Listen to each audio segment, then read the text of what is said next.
his arms, and time would pass us by, and I really need you.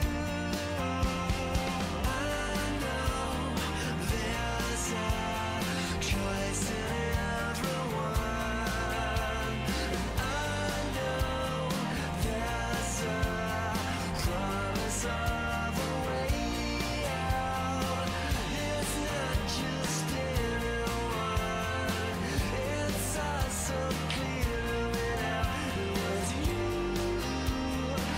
made it happen, you made it alright.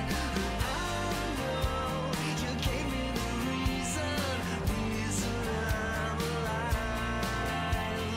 I was alone, and for the very first time in life, I needed someone to comfort and hold me.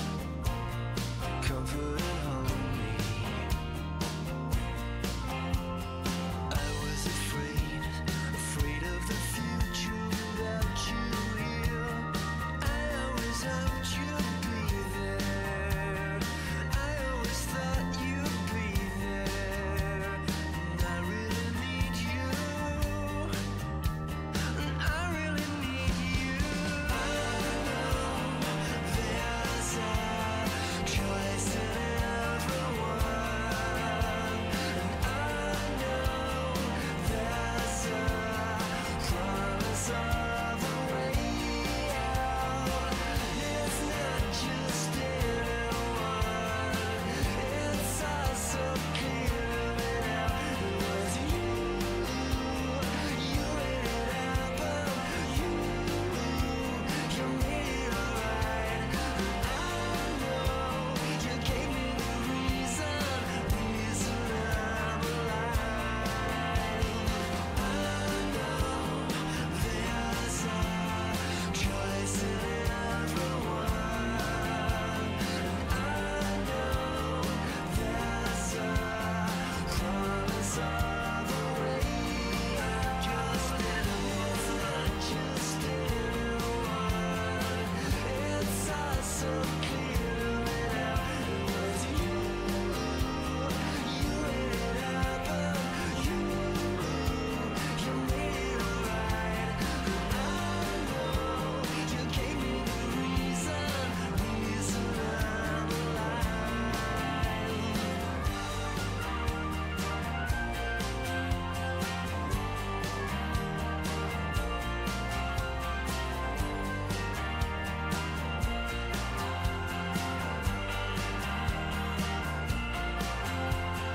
I was awake, only an hour had passed since you went. I hadn't noticed the note on the door. I was expecting to see.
Something's building, it's a picture, it's a rhythm, it's a context. It's been stepping at your heels, trying to feel what is up next.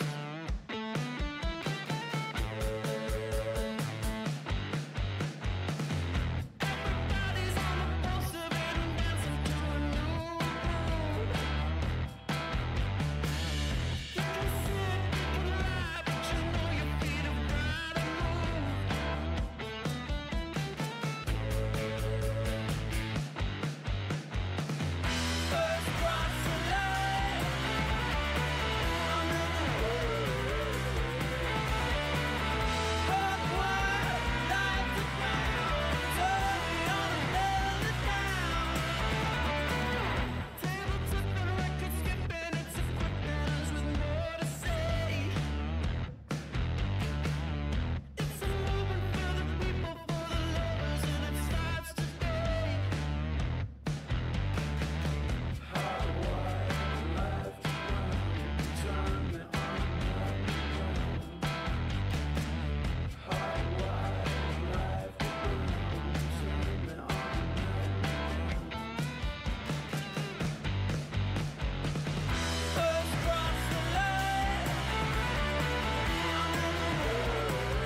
searching for some meaning to explain what he's feeling. She walks alone, she shelters far from the light. She's seeking validation. She's so tired of waiting. Yeah, I got the feeling you've been expecting me. No chance encounter. Right here's where you're meant to be. Our paths are crossing just in the nick of time. If you need to meet me, I'll be right by your side. Are we strangers in the night with open arms? I'm calling. I'll be there when you're falling down. You're out of danger when I'm in sight. Just seeking you, shine by me. Yes, I'll be bringing you to life. Won't be no stranger in the night. Whoa, whoa, whoa, whoa, whoa, whoa, won't be no stranger in the night. When seas get rough, you just give in to the right. You see, we thirst for danger, but we find no savior. They tug and pull, they push you right to the edge. When all you need is shelter, you just don't seem to get there. I got the feeling you've been expecting me. No chance encounter. Right here's where you're meant to be. Our paths are crossing just in the nick of time. If you need to meet me, I'll be right by your side. Are we strangers in the night with open arms? I'm calling. I'll be there when you're falling down. You're out of danger when I'm in sight. Just seeking you, shine by me. Yes, I'll be bringing you to life. Won't be no stranger in the night. Whoa, whoa, whoa, whoa, whoa,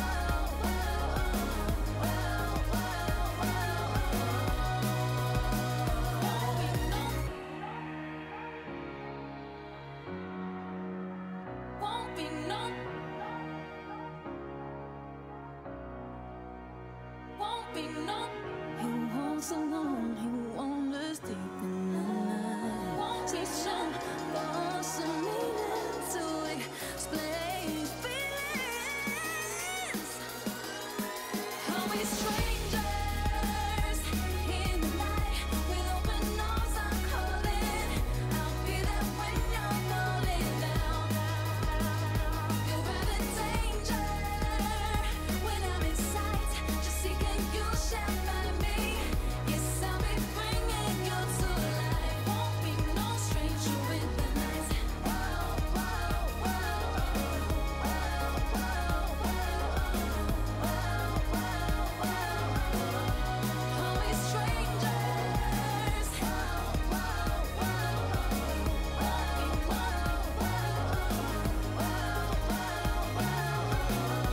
Are we strangers?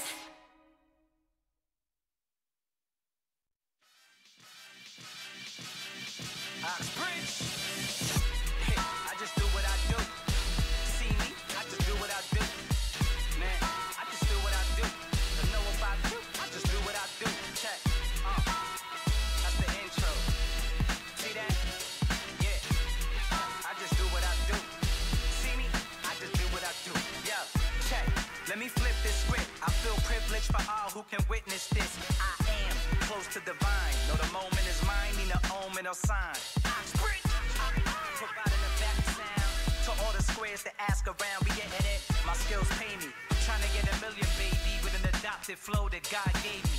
Nino. Tell whoever runners that they spot is temporary till I take it as mine. I'm selfish. Yo, will. Tell Miss I'm on my wealth tip. So when we cash out soon, I'm just investing. No yes men. I've been a legend since before mom and dad had me and was best friends. I chew through comp, don't test them. I chew on tracks, cause after that I bless them. I just do what I do. You see me? I just do what I do.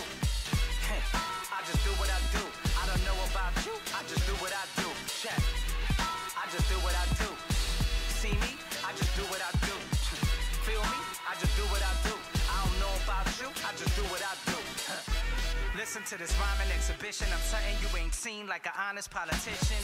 This ain't just head hitting. A lot of pinch nerves on necks are caused by bars that bless spitting. Wait, don't hate, I just move how I move. I can't describe what it is, I just do what I do.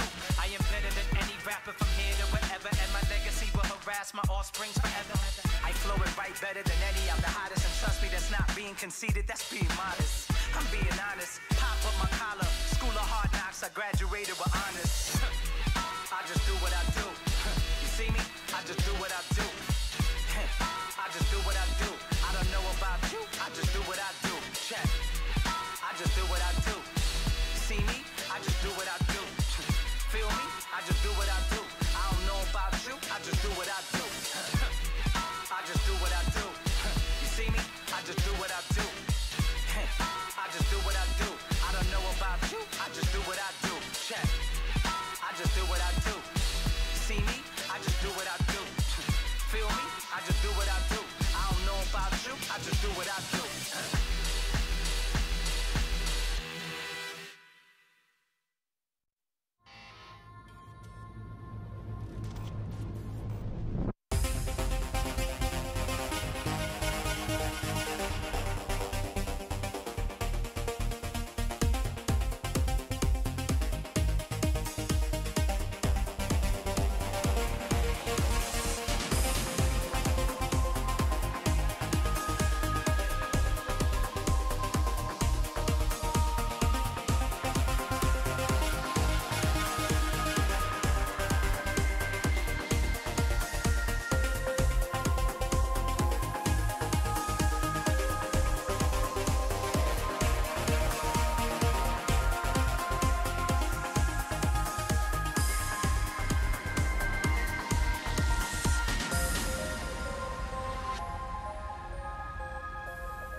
is twisted, it's all in my head. Cause darling, I know you're the one for me. These voices that taunt me as I lay in bed. Won't let you in out, they're no good for me. I rule by my heart and it's bound for you. Won't let these doubts drown out the pain I'm falling hard. I'm falling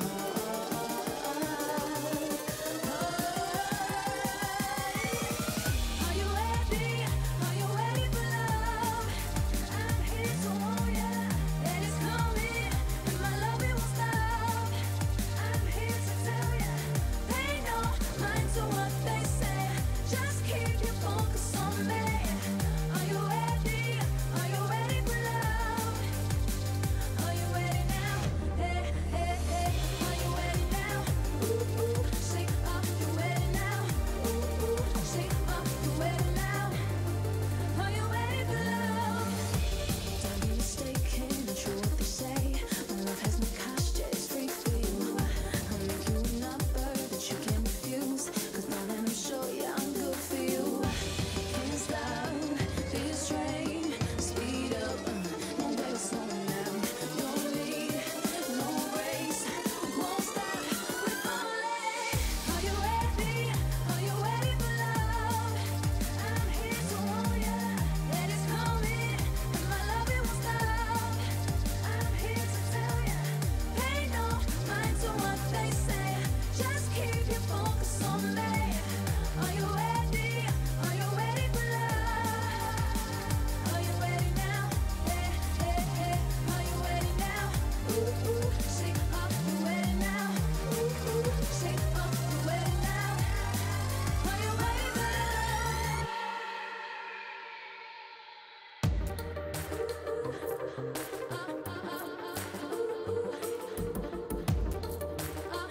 Are you ready now? Are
Hello, everyone, and welcome back to the LPL. It's the last day of week number 3, our final round of intra-group play, and now we get to take a look at how things are shaking out in Group B. Yesterday, we got to see Group A finalize their positions, and of course, just a few days before, we saw Group A and B on Thursday and Friday. But my name is Dom Romer. Joining me here on the broadcast, we've got Burrito Raz Mohammed and Zach Rusty Pie.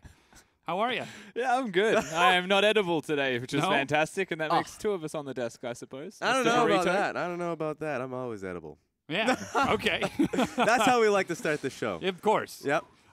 Again, it is Group B today, and last time we saw them was on Friday. We saw LGD play Newbie in a 2-1 victory for LGD, and RNG played JDG Gaming last time we checked in with them.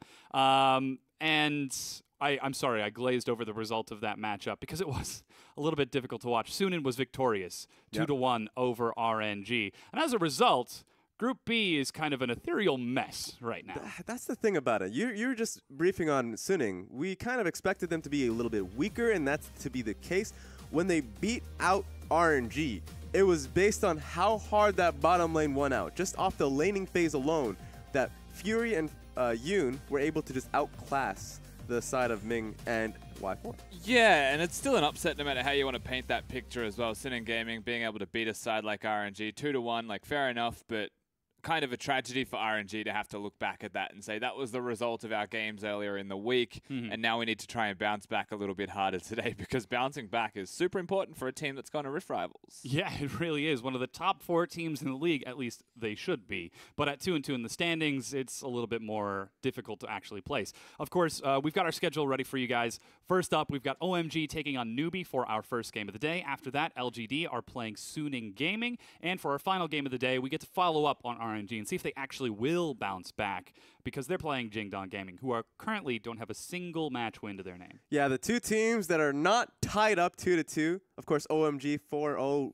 doing incredibly well, but also JDG at a nil placement. 0-4, just having the worst time of their lives right now, and they have to be able to bounce back going up against RNG. They're going to be pretty pissed off, pretty mad. That's what I want to do, but I just merged them together.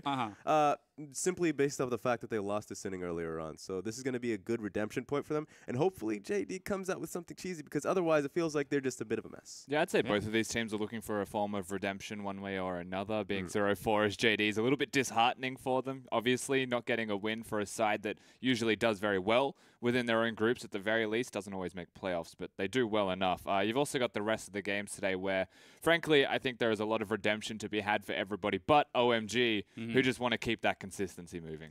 And that's what's surprising to me, because, of course, you mentioned this is the last week of intra-group stage. Going into cross-conference is going to be a big ride for a lot of these teams that are still trying to figure out their rosters to start with. OMG has the most the highest level of consistency, because they've stuck with their lineup. The only player that's been fitting in is Giaco. But honestly, at the same time, Si Young, a player that we've looked towards and said, is he a player that can be replaced? He's not been playing well, but this split has been completely different. He's been outlaning people just outright. So we have a OMG that, of course, going into Rift Rivals, going into intergroup stage, that are just looking stellar. And again, this isn't to say that OMG is absolutely consistent. Like you said, they're swapping out their jungler. They're trying some new things. They're just more consistent than everyone else in the group, which is a big standing for Group B, especially as we look towards cross-conference with Group A. Now, again, LGD versus Suning Gaming, that's also going to be a pretty tough matchup, because we saw Suning Gaming pull together a win against RNG.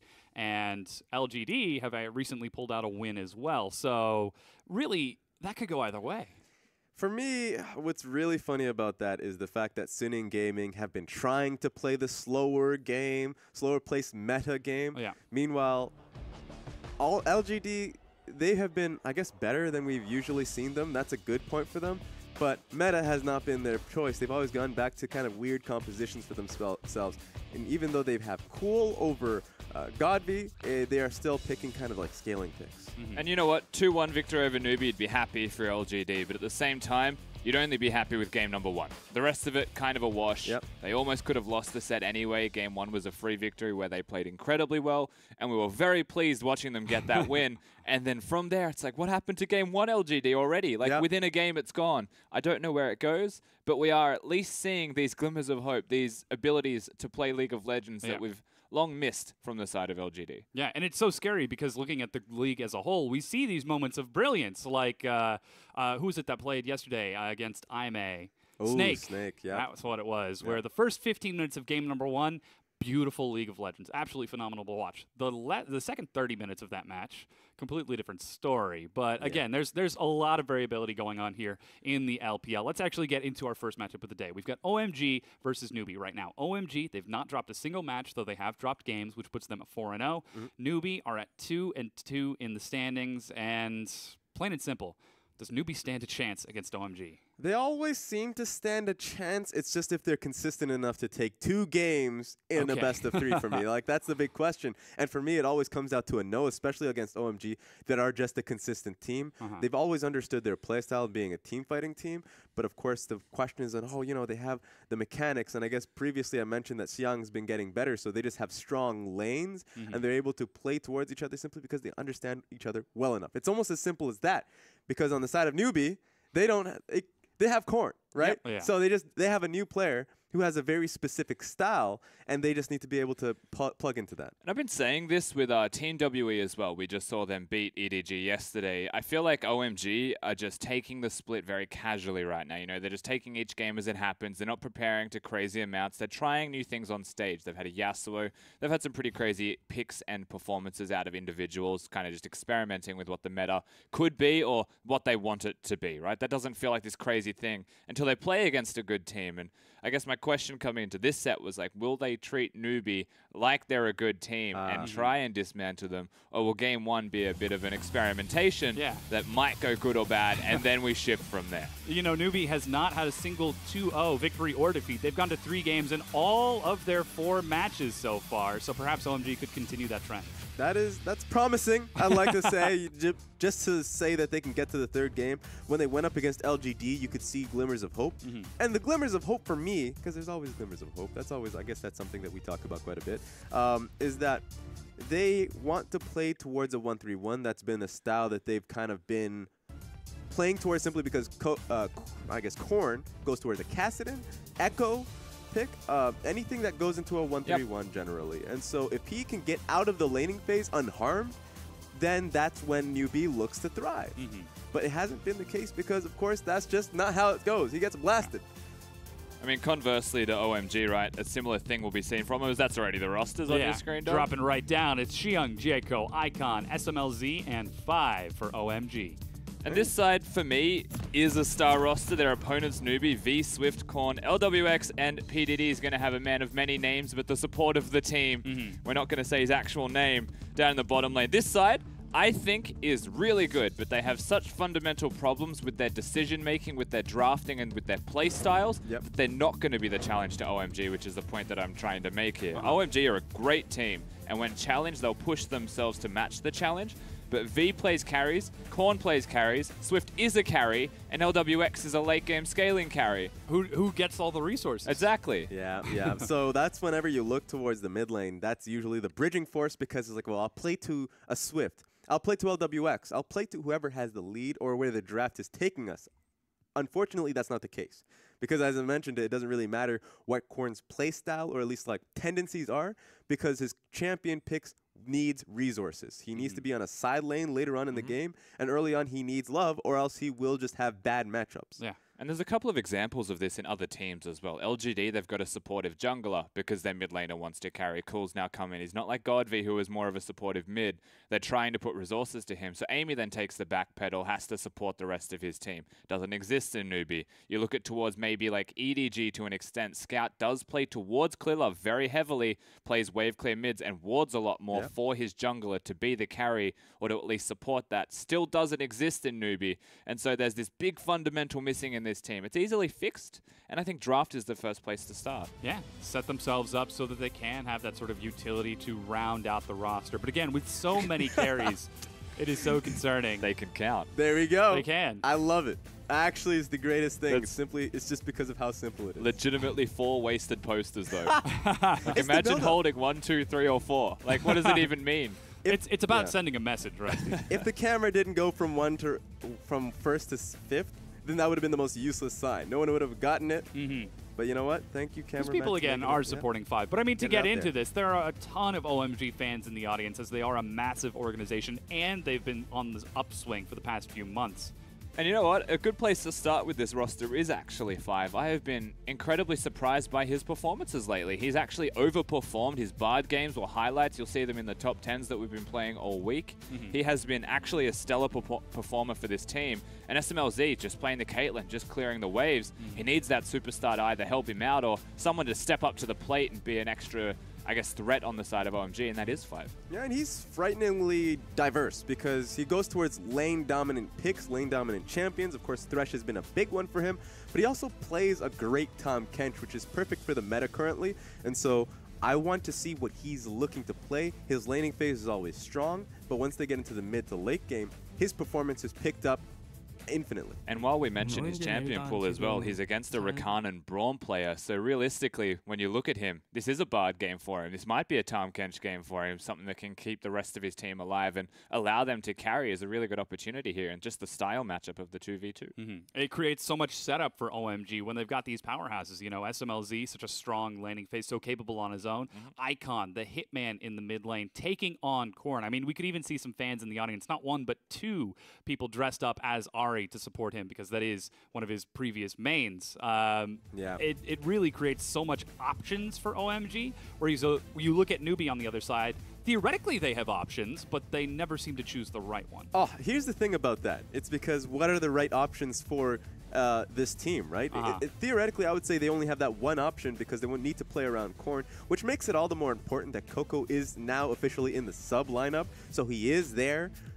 So there is a potential of him coming in game 2. As for OMG, you've mentioned it. Ahri is a big pick for Icon.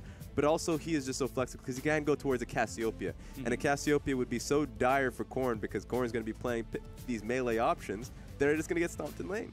Yeah, and that's where you look towards big P-Dids in the bot lane for the side of NewBee. That's one of many nicknames you'll hear from me. Playing supportive champions is actually super important that the bottom lane does well. If he's unlocked, then they do have the options of at least having a support roaming around the map.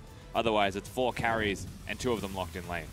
Well, we'll have to see what he ends up on as we are now into pick and ban for game number 1 between OMG and NewBee. Rusty, thank you so much for your analysis. He'll be joining us just after the set. And OMG, with side selection, have opted to take blue, and immediately they're going right down the line. It's a target ban towards V's Fiora and Swift's Lee Sin, along with 2 strong meta bans out of NewBee. Yeah, so one ban that is still up in the air is Galio. Want to see if that's something that OMG is willing to take off. I think that's a Xiong pick outright. In Italy, though, that is a good target ban towards Swift. So Swift getting a big focus here in the pick bans. Swift, such a good jungler, so very intelligent. When he gets the opportunity to put the whole team on his back, you know he will, and carry them through the game. And that's what we need from Swift, especially on this iteration of NewBee. If he doesn't get the team going really early on in the game, then their 1-3-1 aspects of their composition does not flourish. Corrin will struggle a bit. So I would like to say, even though I've been railing on Corrin a little bit, when he does get love early on in the game, he is so confident in his play, and that's what I like to see out of the mid laner. Well, he's certainly going to have some opportunity here, as that is a first pick blind. Wow. Kog'Maw for SMLZ. And we mentioned it a little bit before. OMG might have been playing a little relaxed, maybe sleeping on a few games here and there, and still going undefeated. Well, Kog'Maw for SMLZ makes me think that they are awake for this match. Yeah, you suddenly have to be thinking a little bit faster if you're on the NewBee drafting team here, because that's a Shen possibility, a Lulu possibility. I wonder if NewBee is just going to take both of them out of there because they're still Caitlyn up. NewBee can say we can play towards our own hyper carry, and we can take the supportive options away from OMG. Immediately the change in priority for NewBee, where, okay, we can pick whatever we want. There's so many strong picks still on the board. Oh god, it's Kog'Maw. Take away everything that can make it strong. Prevent SMLZ from getting huge. Or perhaps slam dunk onto that Kog'Maw, as Jarvan is now locked in for NewBee. And he's increased so much in terms of the priority list on jungle champions. He's great in terms of, like, once you get later on in the game, he provides so much utility with his Cataclysm. But he's actually a much faster clearer, which has been a big point for him. A lot of people are just running pure AD runes on his reds, so he's just much faster in taking the Raptor camp, which is much better for him. So that being said, Ning once said in an interview that 2 champions that counter him, or at least are really rough if you're a Jarvan player, one of them is Kha'Zix, so it's very natural for OMG picking that up. Jaco locks that in the jungle. And now, oh man, this is a crazy pick and ban from OMG. We can see the Kassadin being hovered from Icon as he thinks about it. Quick flick over to Karma, perhaps to play the support game for SMLZ, but if he takes his Kassadin, he is throwing the gauntlet. Can Corrin answer? Wow, that's a lot of late game scaling, a lot of, I would say, early game getting shoved in on. because Kog'Maw, especially now that Newbie has the pressure of Lulu, I wonder if they're going to have any pressure in the bottom lane or in the mid lane, because that's a blind pick Kassadin. So a big risk coming out of OMG right out the gate. Yeah, we do see the Caitlyn locked in for LWX. We've seen huge Caitlyns here in the LPL. And with LWX stepping up as the AD carry for Newbie, this could be something that transitioned him into a little bit of a safer late game. And I mentioned the Shen earlier on. Newbie has the first pick option in second phase. They banned the Shen outright. I was wondering because they could have actually first picked it themselves since they took Renekton off the court. So they don't want that at all being an option. They have a different priority altogether for V. Yeah, we'll have to see what that's going to be, if they put him onto a carry in that top lane or they relegate him towards a more supportive role and perhaps try to play as a more cohesive team this time around, as OMG continue to target ban what's strong. Karma and now Orianna away from Korn. Orianna is Korn's safest mid lane champion. And with that gone, it's Icon saying, come on, fight me. Yeah, I dare you. Suddenly OMG is the one taking the supportive options away. So even though they have a Kog'Maw on their team, they're not looking to play towards the Kog'Maw. They're playing towards that late game scaling, that Kassadin pick. So once they have a dive threat, that's OMG's look for presence. Oh, Now got a Rek'Sai locked in for Newbie. So I've been playing a lot of games with Pulse lately, and Pulse, I don't know if you know, is a bit of a cheese lord. Yep. He takes Bruiser Rek'Sai top. Now, in competitive, you still take him in the jungle, correct? Of course. Okay. Good to know. I would say that there is an option of picking Rek'Sai top, but only if you know 100% what lane you're going into. It has to be like one of those potato tank lanes that have to build Doran's rings. Okay. Because there are no more Doran's rings. There's only a Doran ring. Cool. So. Well, you can. Yeah. You just don't get the mana passive back. Yeah, that's what I mean. Yeah. That's fair. Like SOAS and EU has actually still gone towards building multiple Doran's rings. The stats are still great. So that's still fine on that aspect. So that being said, yeah, that's definitely. Actually, yeah, Jarvan. Yeah, I think that's going to be a Jarvan top. That's an inkling that I have. And with that, we've got Nami and Kled locked in for Xiong and 5. Of course, that Nami is absolutely huge. And Korn looking at Talon right now in the mid lane. Very capable of punishing Kassadin. Yeah, Korn, who has played Kassadin, who is the Kassadin player, knows very well what to pick against it. And it is Talon. Talon is such a tough matchup for a Kassadin player, knowing that they're going up against that much all-in potential. Level 2, level 3, level 6. Yeah. Kassadin has a lot to worry about, so that's a lot of, let's say, 2v2 priority in the mid lane. Yeah, now it seems like Newbie, they've sculpted themselves quite the composition to deal with that late game Kog'Maw. He sits down, he plants his feet, and Talon will leap in over the wall. Jarvan will come in from the heavens with a Cataclysm. And meanwhile, LWX is going to be protected by P. Diddy in the back, just firing shot after shot. So it seems like Newbie might have found something a little bit more comfortable in this matchup. But OMG, they did not hesitate. They picked Kog'Maw first blind. They picked Kassadin mid blind. And then Kled on top of it. I love it. This is what I call a test, my friends. Yeah. This is when they have It's a the statement. quiz right in front of them, and they're just gambling. Yeah. Multiple choice, every single one. Every question, they're like, let's see if I got this one right. And if they get it wrong, if this game does not look too good, if Newbie plays much better than OMG anticipates, then of course game 2 is going to be a lot more, I would say, serious. Yeah. We'd have to be a lot more meta in that aspect. This time around, we'll see if OMG can get out of the laning phase. That is my big focus, because Kha'Zix versus Rek'Sai, suddenly that's a major change that junglers have to be a little bit more attuned to with the Rek'Sai changes. People pick Rek'Sai now for the jungle matchup. He's got a lot of, I guess, more damage in his E, his ultimate as well. So it changes how he builds if you want to go towards a Warriors, but then you're playing towards the matchup specifically. It's very early game focused, especially with the Talon. Yeah. It could perhaps be a very clever way to keep track of Jieko. We know that he's a little bit more cerebral, a little bit more team-oriented than World 6, who will look for the highlights for OMG. But Swift, one of the most intelligent junglers in the LPL, one of the most talented, breaking out Rek'Sai here in 7-12. Let's see if he can keep tabs on OMG. That's true, and one thing we do have to talk about Jieko just a little bit, because I think that World 6 is a very smart jungler, a very active jungler, has turned OMG into winners. Jieko is a good jungler, so there's nothing about him on that aspect. I think that they have strong enough lanes to play towards him, but at the same time, Jieko I would say, is He's getting that still competitive young. experience. Yeah, Right. he's very young here in the LPL. Not a lot of competitive experience. So perhaps this could be an opportunity. Again, Rift Rivals is just 2 weeks away. So OMG just fielding their options, making sure World 6 is still on point. But if they need to, they can swap over to Jieco. But we've loaded onto the Rift. It's game number 1 between OMG and Newbie. Undefeated 4-0 OMG. With a massive fan vote behind them. 3 out of 4 fans. I mean, that's it's not even faith-based because OMG is just outright the best in Group B. Yeah. But it also helps that you just have fans to begin with. So even when they were losing a lot of games earlier on, last year, Yeah. they were still getting a lot of fan votes. Even early on in the last split when they were having some trouble. That's true. But they have pulled it together, and Icon immediately leaps in onto Korn. They just trade an auto attack. Luckily, though, Korn does not quite get his crit for the melee damage. So Icon's going to have to be real careful there. Looks like a leashless start for Swift, as he heads on over to red, and we can see Jieco starting on that top side of the map as well. So once again, Rek'Sai with that flexibility, she can really start wherever she wants. Yeah, and what's surprising to me is that right out level 1, both junglers came out pretty safely in their camps. There was no scouting, no early wards placed, no mid laners walking up to see what's happening.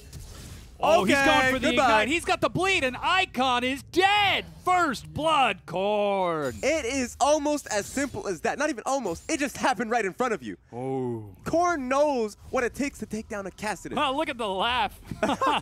They're just flashing red right on top of them. So, yeah, you kind of have to understand how brutal that is. Uh-huh. Oh, man. Korn, my man. Breaking out Talon, going for the level 2 all-in. I said level 2. I guess it was that bad. It was level 2 because he got the early level 2 on that one. So Icon needs to be a lot more aware. Yeah, Korn is introducing Icon to Noxian diplomacy right now. And such a strong combo. It's something wacky, like 300 true damage on top of all the physical damage from the abilities. But Talon's so very strong. Now he's got that kill. He's actually down a level because he did go for the long recall, and Icon did take teleport. But Swift looping right back towards that mid lane. Here are the changes you can see on 7-12 towards that Rek'Sai. It is now possible to dodge the Rek'Sai ultimate a little bit easier, and the damage slightly tweaked on her Unburrow. It actually has made it super hard to dodge because one of the initial problems, and as I say that, Icon, get out of there. They're going right back in. He's almost hard. got the diplomacy cooldown. That's Rake, bleed and slow. Icon has nowhere to go. The poor guy flash. is dead again. Yeah. Korn with 2 kills at 3 minutes and 40 seconds. All right, settle down, Icon. Suddenly you can kind of recline that chair a bit. You know what game you're getting yourselves into. Like 3 minutes into this, and you really need the help. So Jieco, he cannot pressure top side anymore. He cannot pressure bottom side. Talon already out of the gates was going to have the pressure in the lane. 2 kills for him? Yeah. A little bit hotter on that seat. Yeah, suddenly those Icon fans in the crowd are probably maybe putting down their signs a little bit. Yeah. Of course, he is a very resilient mid laner as Jieco sneaking around Swift, spotted by that Tremor Sense, and immediately punishing the invasion without vision. That is the power of Rek'Sai. Yeah. And even going so far as to bring P. Diddy to escort him back. Yeah, this is pretty much taking him out of the club. In fact, are they going he ain't for him? leaving. They are. He's going nowhere. That's the rake. It tags us slow, but Korn doesn't decide to proc the bleed. Okay, so you can tell what kind of game this is about to be. Jieco tried to invade, and it was one of those 50-50 invades of, I hope no one sees me doing this. I hope Swift is actually in the topside jungle because Raptors is up. No, he's found you, and he is escorting you out of the club. He's invading on the other side as well. Yeah, and this is one of those games that we wanted Swift to have the pressure early on. I guess he naturally has it because Korn will follow you to the end of the earth. Yeah, when Talon is all over the place. Yeah, so this is a game. This is what this is. Best description I could possibly put it. Meanwhile, 5, as is usual, lands a bubble, and LWX takes a turret shot, trading his health for 5s. But just to clarify, as Swift looks for a gank right now, still no flash on Icon. He's knocked up, locked up, bled out, and dead again. 3 kills, all 3 onto Icon. Whew. Yeah, okay, Icon. All right. At one point, do we start talking about how many times he's about to die this game? I just want to return to the question that I was about to pose earlier. Go for it. Did Newbie have all winning lanes? Newbie had all winning lanes. So that was the risk. The only question would be top side of the map, where Kled, even though gets pushed in naturally early on, will have trades. So you want to put Jieko topside to be able to make it a harder matchup for V, because once you get W on Xiang, then of course he can look to get those positive trades, and Jarvan really can't answer back. That's the only thing. That's not an option anymore. There's no Jieko's not going topside. How can you afford to send him up top when there's so much terror going on? With Icon getting shoved into his turret and ganked time and time again, SMLZ getting shoved under his own turret, Glitterlance and a Piltover Peacemaker scare him back. But Korn is level 6. Oh, you know when dearie me. You know when I said Jieko's not going topside? I wanted to say he shouldn't, because there is so much more that's calling for his help. Control ward. 5 and SMLZ The are wave one comes in. Korn immediately exhausted. He doesn't quite do too much, but continues diving through. Bubble misses, but Korn gets one. SMLZ silenced and looks for 2. This is a 4-kill Talon, and even a shield to escort him out. 5 and 0, Newbie. 5 kills, 6 minutes, 7 minutes into the game now, I suppose. And that many kills came down. Jieko should have been bottom side because of his help need to be towards mid. He need to be trying to put Icon in a winnable, not even a winnable position, on a position where he's supposed to be standing upright. Yeah. Right? But right now, he's trying to go extra risky, trying to double down a lot of these times, so he can get anything back, but it's not happening. Yeah. In fact, V played safely and he backed early on, even though he was fairly low, so that gank or dive opportunity just did not present itself. And Swift is with topside anyway, so he was just ready for a play, just a counter gank. You can even see Swift going so far as to invade into the jungle of Jieko, stealing his Gromp, watching that blue buff, keeping even Jieko locked down. It seems like in the meanwhile, Jieko and Xiang did try to dive V top. That's why we see Flash burnt on both Xiang and V along with their ultimates. But that didn't yield anything up there. Finally, Icon in the mid lane, level 6. He can breathe a sigh of relief. But Swift is in the jungle once again, and there is nothing that OMG can do. Yeah, so this is what's funny about this situation, because LWX and P. Diddy, along with Korn, there's going to be a 3-man unit. Moby's Talon, teleport coming in, and Korn backs up despite the massive rake damage, but teleport is canceled by Icon. And that's very smart. That was the only situation in which OMG can get something back. Now you can double down. Talon goes back mid, he clears mid wave, threatens, and if Icon tries to walk forward again, Icon's dead. And so he's going to back away. And so once that wave's cleared, he's just going to make another visit towards the bottom lane. And sure, V doesn't have TP, so it's not a TP advantage. It is just an outright 3v3, 3v2 advantage in favor of Newbie. With how fast that Talon is vaulting over the terrain, using those Mobies down the river, it is going to be a challenge. But Icon, we like to think that he's up to it. The hitman in the mid lane, he hasn't gotten any kills just yet. Seems like he's the one who's been the target of these assassinations. But the night is young. Lots of opportunities for him to come back. It's LWX firing these shots into SMLZ in 5. Jieko is there, and he's level 6 as SMLZ gets chunked down. And the thing is, and even 5 goes low. LWX steps forward, but doesn't have the ace in the hole, and still Jieko does not go in. And you know, that's all you need. Newbie has put in the communication. Rek'Sai is bottom side of the map. Doesn't matter where Jieko is. Jieko's going to get pushed off, and Korn's just applying pressure mid lane because they know they can just go bottom lane. And it is a free tower, but if they stick, if SMLZ and 5 stick under this tower, SMLZ is the only one now, then they die. So it looks like Newbie's just going to play a safe game and just pressure it outright. 9-minute first tower goal. LWX waits for the last minion to die as much as possible, then chases forward as he gets sped up. 90 caliber net to get him closer, but not a headshot onto SMLZ to follow through. And Jieko back bottom once again, but Swift is tracking Jieko all across the map. He has got his number. There is a GPS device under that Kha'Zix's boot. That's all you need if you're Swift. Even if Jieko's in topside jungle, just follow him so you know that you have the 3v2 in the bottom lane. Or let's say if Icon actually follows. If he has TP, he doesn't have it now, then if he follows, Icon's way too far behind to get anything going. So boot some ability right now on Korn because he's going to be running.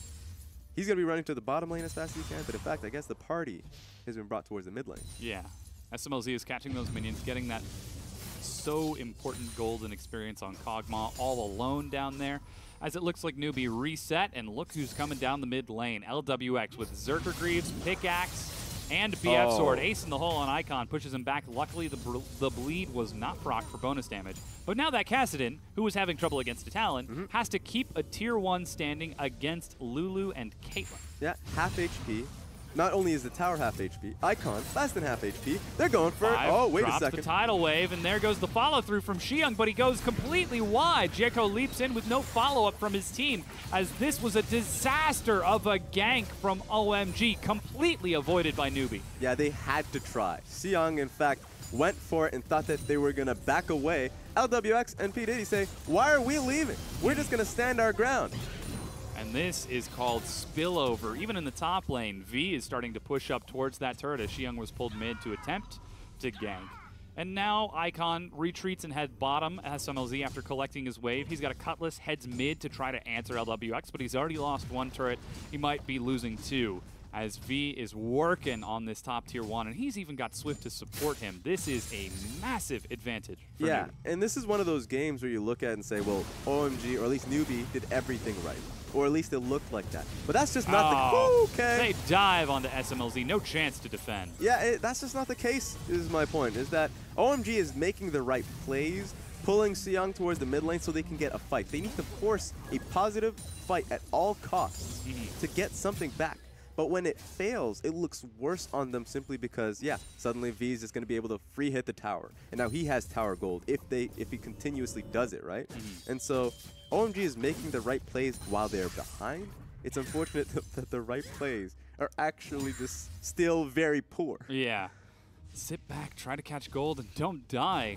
I don't know what it is, but it really seems like OMG have accidentally, or perhaps deliberately, disrespected Newbie here in this game number 1, and they are getting absolutely smashed because of it. A 6,000 gold lead nearly for Newbie. That comes out to about 490 gold per minute with the current rate.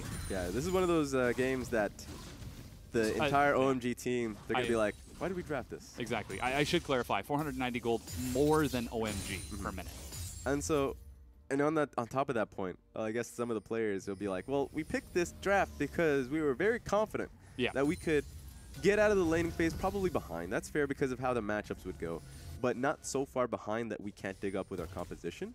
And so you could put a lot of blame on Icon on level 2 just making a very core mistake of walking up and dying. No one would do that. I know you understand how bad the matchup is, especially with Horn picking up Ignite.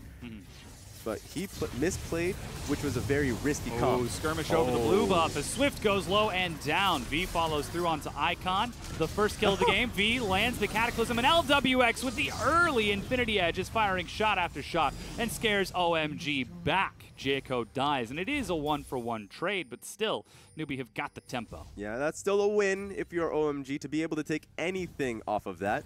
But then V just owns his own petting zoo, just decides that 3 members are going to be a part of it in his Cataclysm. He sticks them in the pen. Yep, and they're just going to have at him. So I guess it's still a trade, but LWX is able to shove in this wave, and that's what it means is that so many waves, or at least minions, are still being lost on the side of OMG. They're committing so hard onto LWX, even teleport from Icon. Trying to gift the kill over, and he finally gets it as LWX is punished for his greed, but again, it is 3 turrets down, 6,000 gold lead when it's said and done. But that's when you can get lulled into a sleeping pattern, right? This is when you start to say, you know what, you only lost 1 kill. 10 seconds, let's get back at it. We're still incredibly far ahead. And if they keep finding themselves in positions where LWX is way too far forward because he's very confident without any members, and OMG keeps attacking, just keeps looking for these 4v3s or 5v, like just try and pile onto 1 member, then OMG is getting a lot out of this. Yeah. So we'll have to see if Newbie has to play back and start to understand the positions they're in and play as a team. We'll have to see if they can. So far, solo queue hero mode seems to be working for them. But right now, we saw Cloud Dragon just picked up by OMG, snuck by Jeko, immediately Newbie, swap up towards that Rift Herald. They've got vision all around the area. They know that this is safe.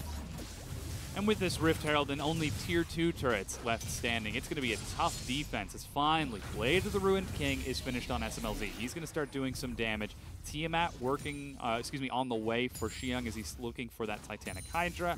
Still no sign of ability power on Icon. He's got a Dark Seal with 3 stacks from the skirmishes earlier, but with Korn hanging over him with that dagger, you've got to wonder if it might be too late.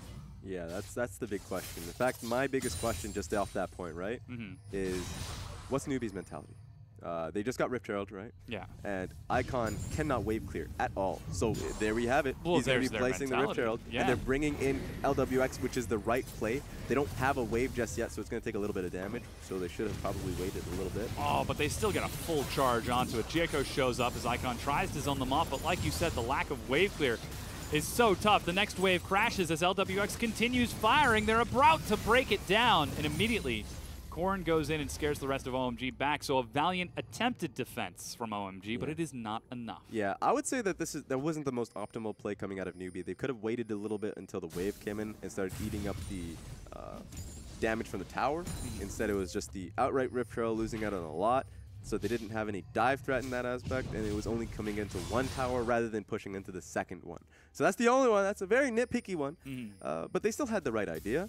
And so Newbie, now that they've taken the bottom lane, now it's their major focus should be towards mid lane. Yeah, and you can see OMG, finally they slow down and, okay, well, early game, that was bad. Yep. Let's just sit under turrets and farm nice and safely. They've got SMLZ and 5 hugging each other for safety, as hoping that this horror film will end, catching wave after wave in that mid lane. Xiang is holding on to top. He's rather safe to push pretty far ahead because he is on that Kled. He's able to get away pretty easily. Not to mention a plethora of vision. So even if Newbie were to attempt to dive and break that tier 2 forcefully, now we can see that OMG are prepared. They will see it coming. So it's up to Newbie to clean out that vision, to sneak up on OMG. They've got the assassins to do it. But like you said, do they have the team play to coordinate making that happen? Yeah, that's a good point. Especially with OMG, they've been in this position, I guess, before with some of the drafting points that they've made. Okay. That's Yomu's. All right, get out of there. We're fine. Just classic Rift walk to safety. Just shake it off. But yeah, OMG's been in this position before, so the defensive vision is at the utmost importance because they can't purchase a lot of them. There's only going to be like one control ward, let's say an icon, and 5, and so you can see where they place their control wards. It's very smart. It's in the bottom side. They've only had one because the other one's been cleared out, so that's fair. But now they just have to put it in a location where Corrin doesn't have free access to the mid lane. If they do decide to look to just dogpile mid lane tower, that Talon is not going to be looking for an outright flank. We can see Newbie are trying to bait OMG over this blue buff. It's spotted out, but Baron's not up for another 90 seconds. Jaco walks in, doesn't get the smite as LWX gets a headshot to take that blue buff. Yeah. And they even went so far as to bring Corrin in towards the mid lane, which is buying more time for Icon to keep farming. He's finally got his GLP, so he can start doing just a little bit of damage, but he's still looking for a lot of items. Newbie, though, they look ready to dogpile down mid. They brought the whole team. Swift again, flash dive onto SMLZ. They saw it coming, but it wasn't enough. They follow through, and they kill the Kog'Maw. Icon into the back line, but can he finish it off? Swift survives, but only just, as Icon flashes and chases. Xiang teleports in, charges, but is on a trap. They're trying to get something. Finally, they get the support, but that is just slim pickings for OMG. However, they keep the tier 2 standing, and they hold their ground. And that was just a poor dive on the part of Newbie. The reason for it is because they didn't have a mid lane push. WBX might have a nice... No visitation rights. Get away from me. That Caitlyn is going to smack down Kha'Zix if he decides to get close. Icon is actually looking to dive him right now. Stepping in, he is hungry for blood. Flash, Rift Walk, Null Sphere. This is great from OMG. They're really picking apart Newbie simply because the dive setup was poor. You had to have Corrin on the bottom side of the map pushing in so you can get there first before Icon really has any presence, right? So OMG had the option to bring in all members, and Swift is not a tanky person. He isn't tanky. You can actually just pick him apart. And so it didn't look good, and LWX and P. Diddy were separated from the rest of their team. So that was a moment that Newbie will probably be pondering about. Yeah, you can see the gold on your screen as a result of that. 1,700 gold lead for Corrin. LWX, 2,500 gold ahead of SMLZ right now. Even V is a pretty moderate amount, 700 ahead of Xiang, and Swift is pretty big over Jaco. Luckily, though, There haven't been too many big objectives since that Tier 2 was broken by the Rift Herald. Infernal Dragon is up in 10 seconds. Baron has only now spawned, and we can already see Xiang pushing a wave, 5 getting some vision, and SMLZ defending mid. So OMG likely not going to take any chances, but these Infernal Dragons, these Cloud Dragon that happened earlier, they're going to be helpful temporarily, but Newbie they need more than this. Yes, they've got the kills. Yes, they've got the momentum, but they need to do something with it. They're against Cogbon Cassidy, for goodness sake. Yeah, so the biggest win is, of course, that was an Infernal Dragon, the second one coming in their favor, and that they have flash cooldowns all on the side of OMG. They're all gone, so OMG can't look for the next play. So if Newbie set up for the next play, there is no escape for OMG, unless if you go on a Cassidy, which is a bad idea. Yeah. So isn't that like rule number 1 of League of Legends? Don't chase Singed. Yeah, oh, and then rule number 2, don't chase Cassidy. there's a lot of rules, and that's definitely one of them. Yeah, buy a sweeper against Teemo. So Newbie, they need to make the play unless, of course, OMG gets their sum. So if you time it, if you don't make a play up until that next point, OMG has answers, has responses. 21 minutes is pretty early for Newbie's comp going towards Baron. So that is not an option because OMG can answer towards it and look towards a clean sweep. So Newbie just have to play it smart, which is the risk of their composition. The risk is, of course, that they have to play these side lanes, have to play that 1-3-1, and that ultimately Korn and V have to converge on mid. Yeah. That's it. And really, you have to imagine that it's kind of amazing that OMG have turned this solo queue game from Newbie into a concentrated team effort. Like you said, it will take a unified play from Newbie, which has been their greatest weakness in this summer split. I don't know how OMG have done it. They've got vision, they're sitting under turrets, they're playing side lanes, and Newbie are unable to break it. But finally, the vision is being cleared out. Some clever ward placement gives temporary vision, at least of the entrance. But now we can see the swap over. Korn has been sent up top. V with his teleport is bottom. And that means Xiang and Icon are going to swap places as well. And that could work out. I just don't want Newbie's sole focus to be on clearing Baron because they're not going to be confident enough in just looking to rushing it. This isn't Dan Gaming. Yeah, they're not that confident. And B, there's good reason for them not being confident. They'll just be torn up by Baron. Warriors, Swift is on Warriors in Black Cleaver, which is a very squishy build. So he can do a lot of damage, but he can get chunked as well.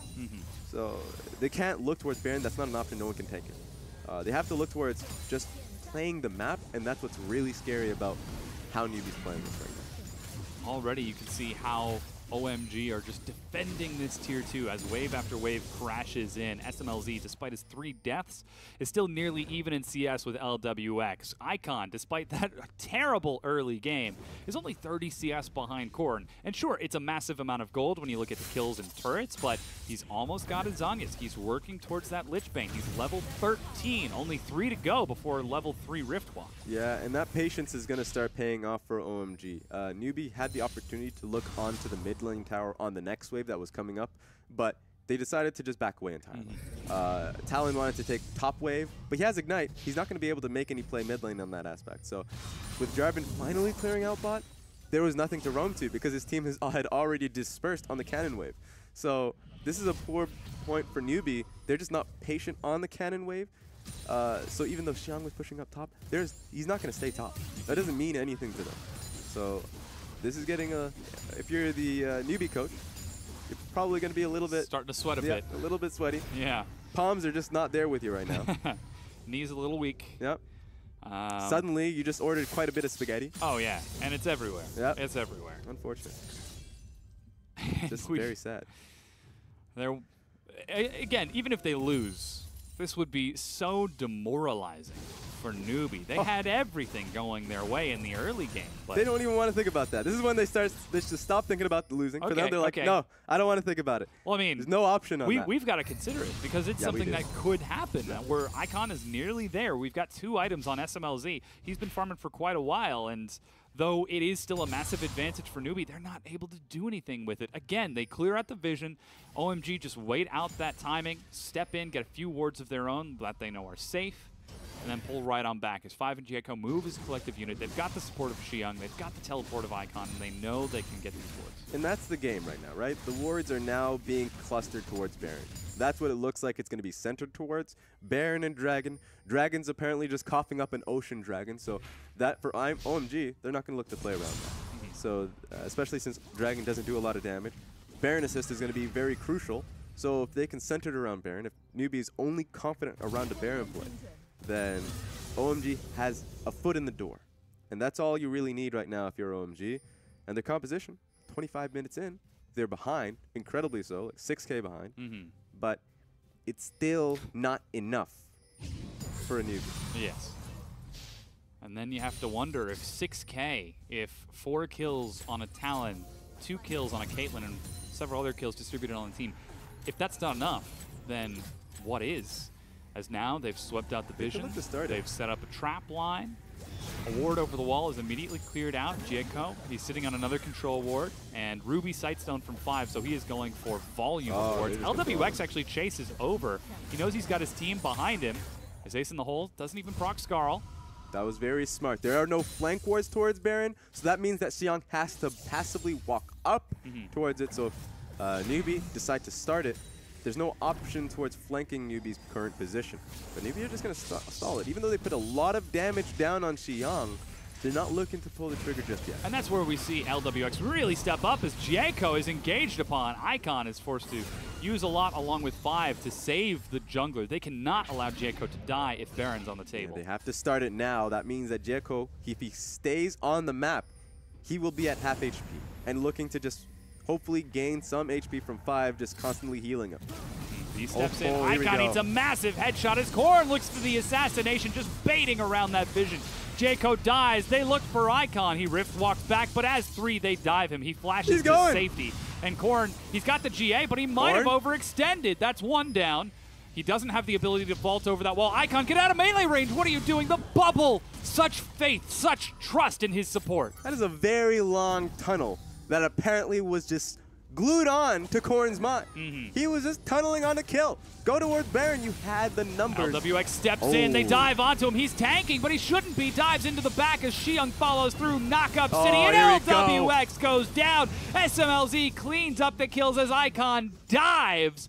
And even the BM from Icon to follow but not attack the ace onto Newbie as OMG turn towards the Baron. And you have a Blade of the Rune King Kog'Maw. This is suddenly very easy for OMG.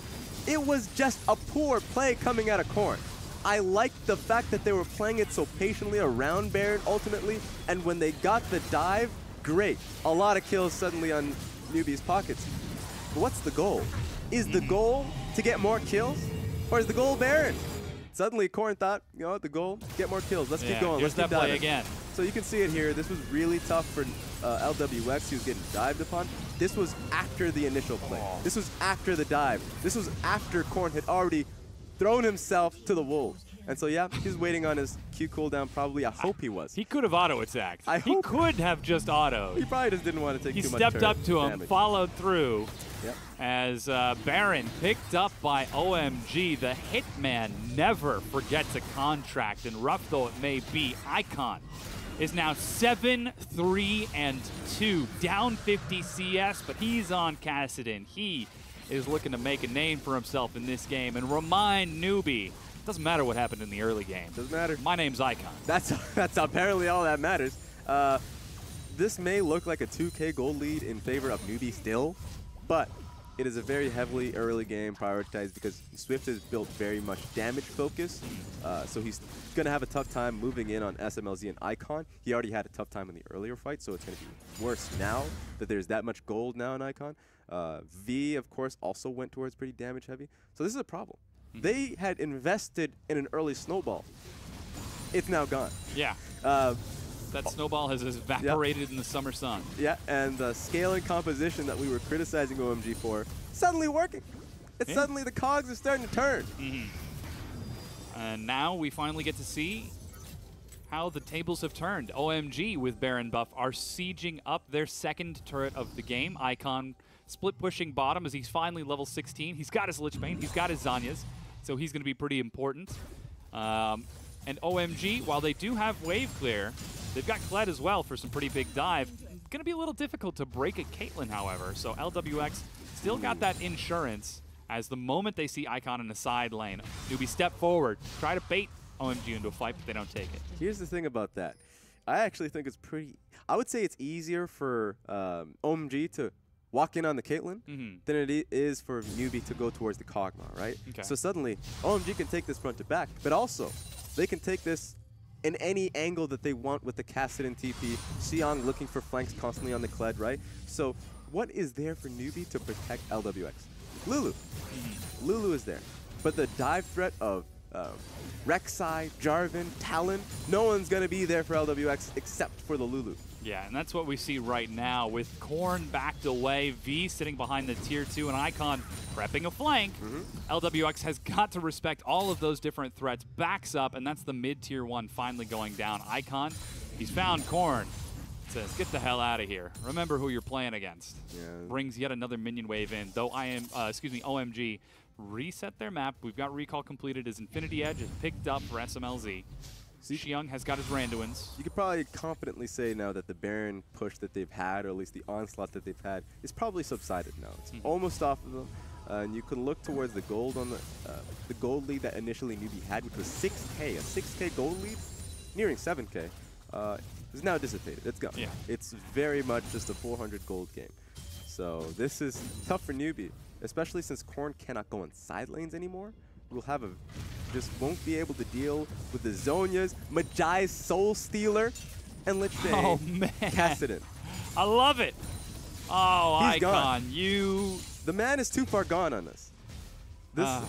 It's probably After that early game, what a statement, this guy. this guy. If you're talking about him styling on P Diddy a little earlier on, this is probably the biggest styling you can have. He's saying that he's not going to die anymore.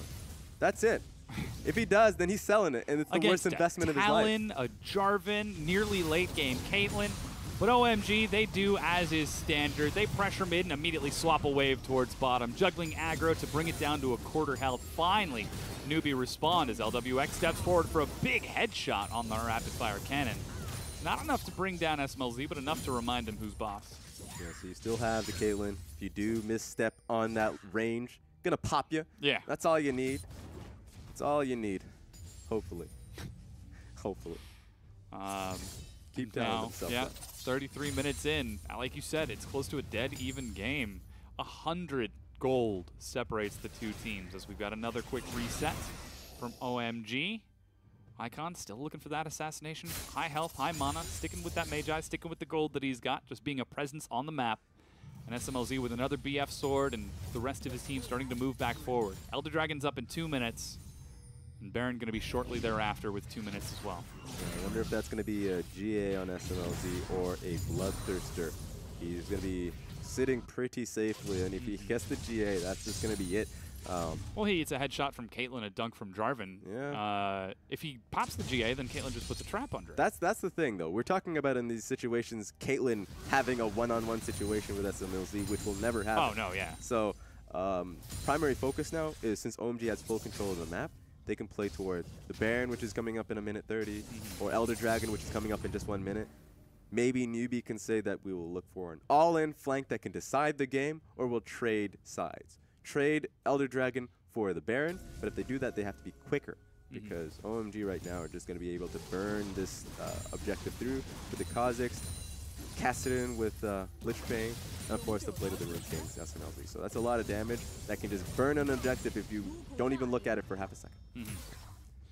Well, luckily it's still about 45 seconds before Elder Dragon and 15 seconds after for that Baron. With the 1-3-1 from OMG, they're starting to press onto the map, getting some wards on that Baron side, 4 control wards over there, as they continue creeping further and further into Newbie's jungle. And despite the phenomenal early game we saw from Newbie, winning lanes, winning jungle, everything going their way. I mean, it was Charlie Sheen out there. But they just did not have the Tiger Blood. They could not close the deal. Yeah, suddenly it's just you couldn't even get through the first winning. That's it. You couldn't get through the first one. I mean, sure, you mentioned they were winning lanes, but the only win that matters here for them is legitimately the game. And that's just been the proper unfortunate circumstance that Newbie has found themselves in. They're starting up Elder.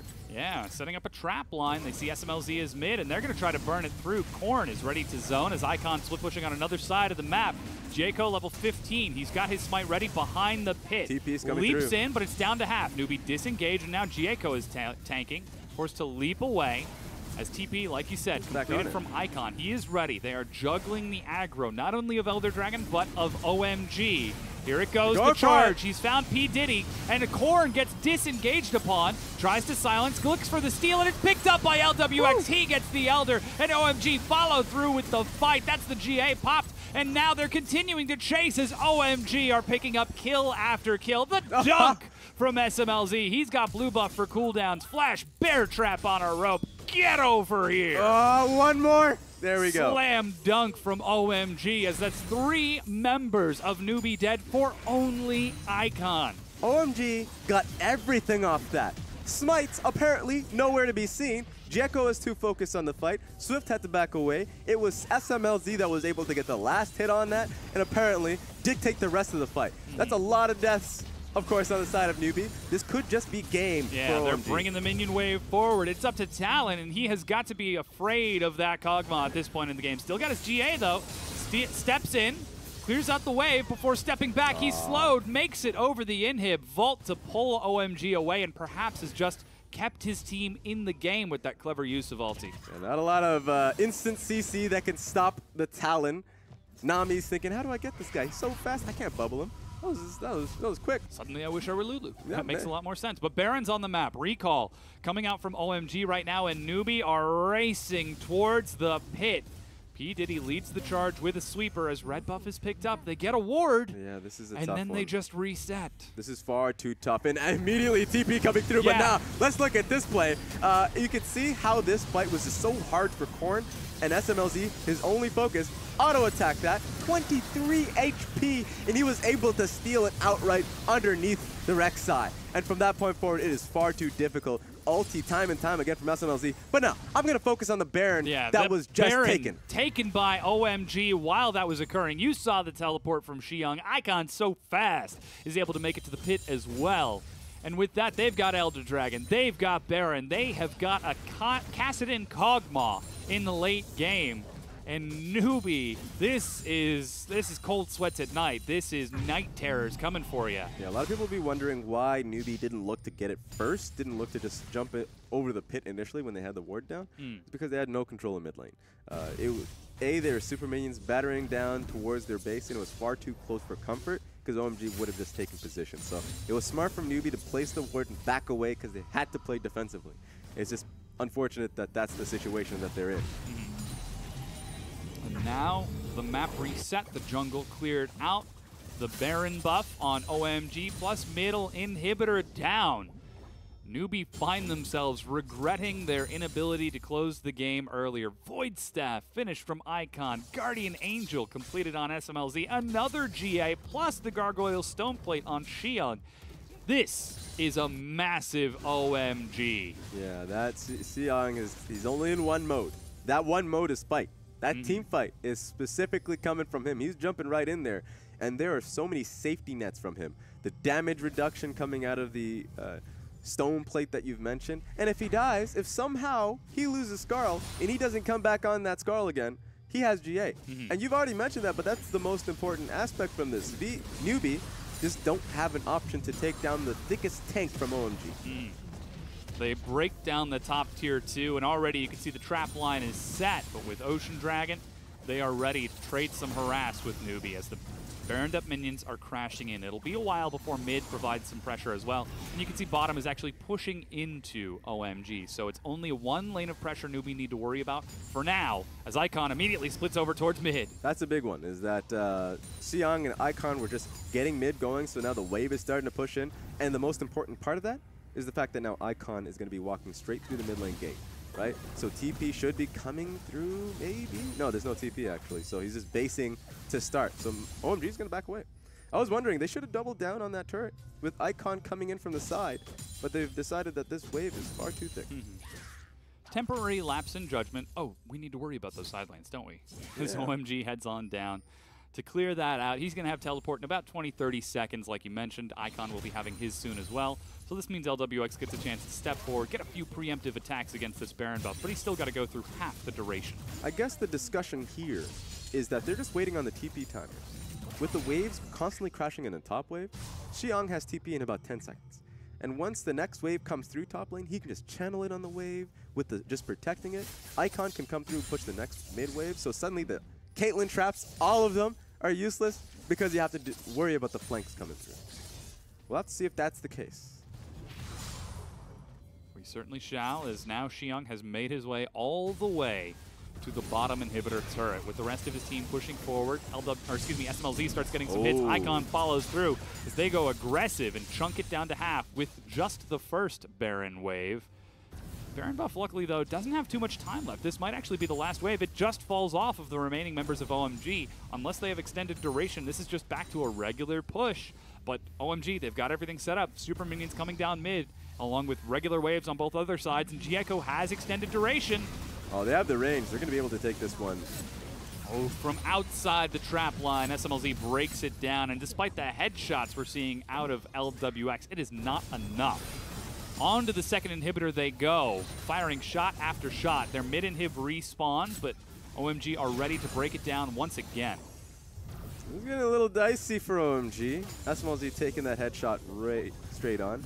They need to start taking... Ooh, pinned against the wall. That's heal and ace in the hole. Make up your mind, SMLZ. This is really sloppy from OMG. They had that opening when the Baron buff minions were coming through to TP and all in on that top lane wave with Kassadin and Xiong as well looking from side. That would have done it. But I guess they wanted to play a slower game. They didn't want to make a mistake. It's 41 minutes into the game, so that's understandable that they don't want to just lose based off execution alone. So they're playing the safest game possible. Unfortunately, I think SMLZ probably didn't get that cue. Yeah. And again, big shout out to LWX on this Caitlyn. He had a huge performance in lane, despite getting that assistance from Korn. Yep. He has really been a standout performer for Newbie, almost single-handedly keeping them in games when things get this dire. And it looks like he might be doing that once again with that harass that he's landing onto SMLZ. And now even Jieko chunked down to half, clearing wave after wave. So much responsibility on his shoulders, yet it is a weight that he can bear. Yeah, that's a 2K crit that he was able to put down on a minion. So no one wants to take an auto from him. Icon took an auto from him. Yeah. So they're just trying to skirt around the base, just taking down inhibs. The only tragedy, though, is LWX can only be in one place at once. If you pressure multiple lanes, eventually the base will start to buckle and crack. But that's the risk, right? I would have wanted the fight to be the decisive moment, but they're playing the minion game. The problem with the minion game is that suddenly, yeah, you'll have the minions in your favor, but you'll have to have that one last fight to break the nexus. And that's the hardest one to do, because with how damaging LWX currently is, that might be a little bit more difficult than OMG would have expected. Yeah, he is full items already. 437 CS to the 433 of SMLZ. These 80 carries are massive. Baron's up in 60 seconds. Elder's going to be coming up a few minutes after that. As OMG finally, they take the middle inhib. They've broken the top inhibitor turret. They're going to reset the map once again. Play it safe. No chances. And that Magi's finally sold. Common sense got the better of Icon. He swapped it out for a Void Staff and now a Luden's Echo. So it's just classic full build. Not going to rely on those kills, as already we've seen. Newbie can shut down Icon if he gets a little too full of himself. Yeah. Even though I didn't make the criticisms earlier on, Void Staff would have been the best one anyways, and he already had the blasting one.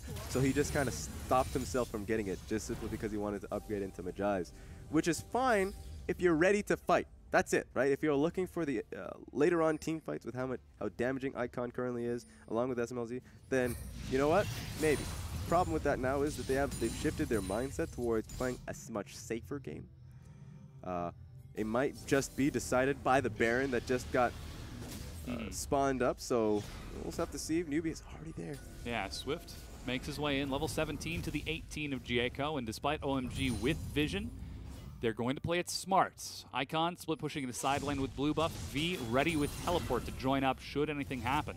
Yeah, this is what's going to be difficult for Newbie, is that they're on a time limit, that they can't look to constantly defend OMG, clearing out these and looking to pick up the Baron. They're just going to start it. Yeah, here they go. Lots of damage as it's already brought down a quarter of its health, but not enough to force Newbie to engage. So perhaps pulling off a bit preemptively. The reason why it's so hard for Newbie is because mid lanes is getting pushed in by the super minions, and Cassidy is still wailing on that bottom lane. LWX stepped away, and that means that OMG go right onto it. Swift is ready. He's got his smite, leaps over into the pit. That's Tidal Wave. Meanwhile, the inhib has been broken by Icon. Xiong dives in. Swift finishes off the Baron. He steals it. He's still alive. Korn dives onto SMLZ. Exhaust, and they trade GA for GA. But it's 1 versus 3 as LWX dies in the meanwhile. And he won't be able to get the kill on SMLZ while Icon is working on the base. That is the ace for OMG. And now they turn on to the Nexus turrets. 45 minutes in, down a terrible early game, but they persevere, they pull it through, and they take the win against Newbie Gaming. Good lord. The fact that he was able to steal Baron as finally the Nexus goes down meant nothing because they lost the fight. All right. OMG somehow perseveres. Ooh, and that is a sad set of faces out of Newbie. They had everything going their way. The early game, they broke all 3 of the tier 1s. They picked up early kills on the right people. Massive CS advantage for LWX. But it just was not enough to close out the game. And if they have that much advantage, if they have that much strength and momentum, and it can't break OMG's force of will, what can? I mean, that is the best VOD review session you could possibly have after this set, because that was a game where Newbie had everything. Korn was as fed as you could possibly be in the mid lane. But I mentioned it earlier, that was a difficult comp to execute if you didn't know how to play a 1-3-1 without hard CC, without a massive tank. They played very damaging champions, and of course, when they went for the dives that were unset up, they just fell. Yeah, and now diving to our aid is Rusty. Welcome back to the desk. What an unusual game from Newbie. There is a lot of things that happened in this game that probably shouldn't have. Newbie getting a lead that they did was well played. They actually executed their early game well. They tracked the jungler of Jericho. They had winning lanes. That's pretty standard League of Legends at a very high level. And then it was all thrown away. But first and foremost, OMG drafted themselves to be in that position and still somehow got the victory by scaling, which is either trusting that Newbie would make all of those mistakes or disrespecting their opponents. I'm honestly disappointed with how OMG drafted, with how they played the early game out. Icon felt like he was clowning, and then suddenly they managed to actually pull it back, take it a little bit more seriously, and do get themselves the victory. So in the end, you have to be happy for OMG, but at the beginning, I am all but happy for OMG. I'm mostly confused with them. Yeah, the fact that they got away with that. That they definitely got away with drafting that composition and disrespecting Newbie in a lot of ways. I guess it worked out because Newbie definitely showcased. That was as telling as you can possibly get in game 1, that Newbie couldn't push it out forwards. They had a very smart early game, as you mentioned, but their mid to late game understanding and shot calling were just not there. Picking Kassadin against Korn, who is an assassin player. That's if he's not going to play something like a Talon or a Zed into you. That is asking for it. He doesn't know how to play and then walking up at level 2 as if he doesn't know how to play the matchup. I don't know what was happening. But somehow, when you hit 15 minutes and you press tab and you look at the score, he's only 10 CS down and he still has 3 kills. Even if I was Korn there, I'd be like, I don't know how you all managed to do this. Because I am fed, I have killed him twice, yet he is somehow still on the board with his GLP. So where was the disconnect for Newbie, that they had those kills, that they had the momentum, breaking all the tier 1s? Where was the line drawn? Literally Korn. Okay. That's the problem. So he's running Ignite Talon mid lane. He's going to split push because he's 4-1. At the point where Caitlyn goes mid, they break the mid lane outer turret, then they're completely set up. From this point, there should be literally nothing on the map that Newbie are going to do wrong. They can't do wrong. And somehow, team fights are still going in the favor of OMG, which frankly, yes, they have the double teleports, they're able to rotate quicker, so either he's not pressuring side lanes properly, Newbie aren't playing with their 3 properly, or he's not rotating with his Ignite to try and pressure people. I feel like he's disconnected from the team, and that's a big problem, because if he's that fed, he should be the one pushing the turrets down, he should be the one 1v1ing, getting the side lane mismatches, but that never actually happened. He was playing into the Kled, because OMG was setting up their 1-3-1 better. Well, somebody who managed to keep track of him for a significant portion of the game, and more importantly, keep the carries safe from Korn, was 5 on that Nami. Only a single death in that entire game, and missed out on only a single kill for his team. You mentioned he was essentially hugging the Kog'Maw with the Ardent Sensor, able to just keep him attacking, firing. He had a lot of great Nami ults. One that doesn't really get a lot of love because he missed out on a lot of people just looking for a fight. But this is one of the fights that actually did go off. It absolutely did. Of course, a lot of this comes down to the goal setting that you mentioned just afterwards of Newbie, and what are they trying to achieve by taking this fight? Walking towards a Kog'Maw that's got his items, walking towards a Kassadin that's got the mana there and the teleport about to come back in. And for me, it's a lapse of judgment not knowing that Kassadin had the teleport in the first place.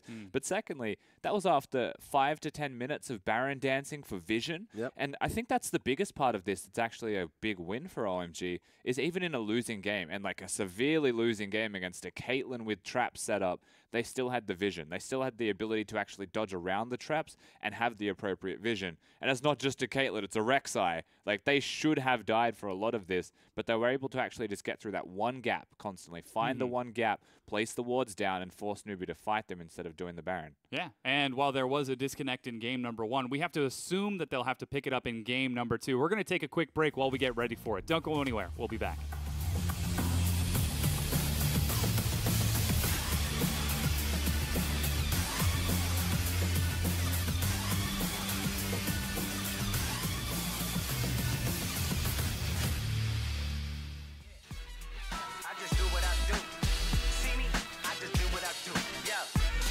Let me flip this script. I feel privileged for all who can witness this. I am close to divine. Know the moment is mine, need no omen or sign.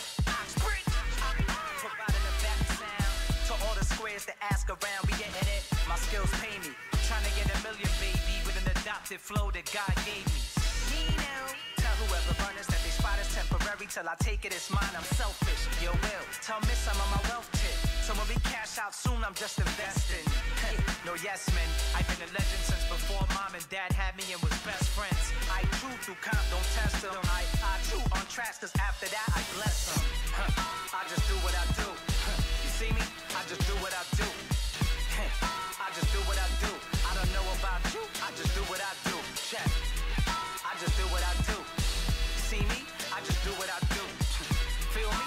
I just do what I do. I don't know about you. I just do what I do.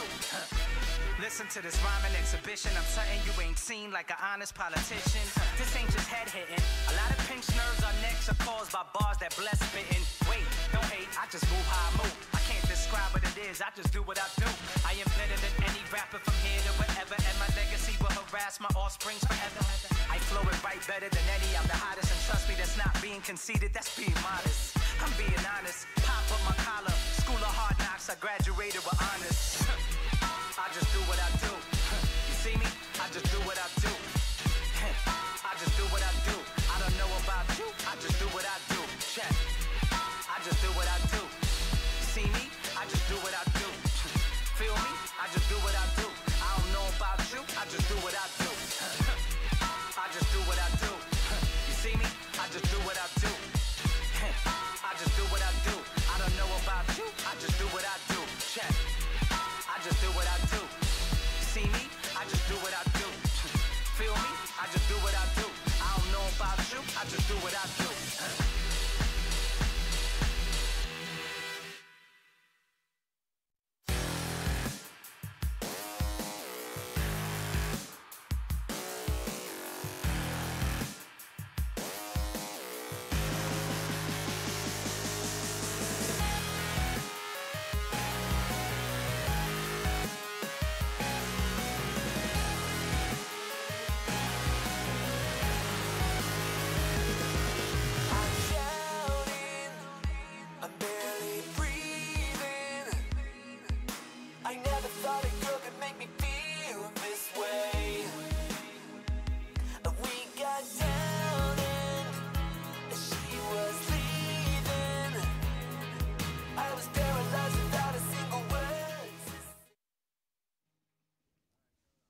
Hello, everyone, and welcome back to the LPL. It's day number 4 of week number 3, and we just watched OMG with the same pomp, sort of high-natured play, come in and completely disrespect Newbie and get smashed.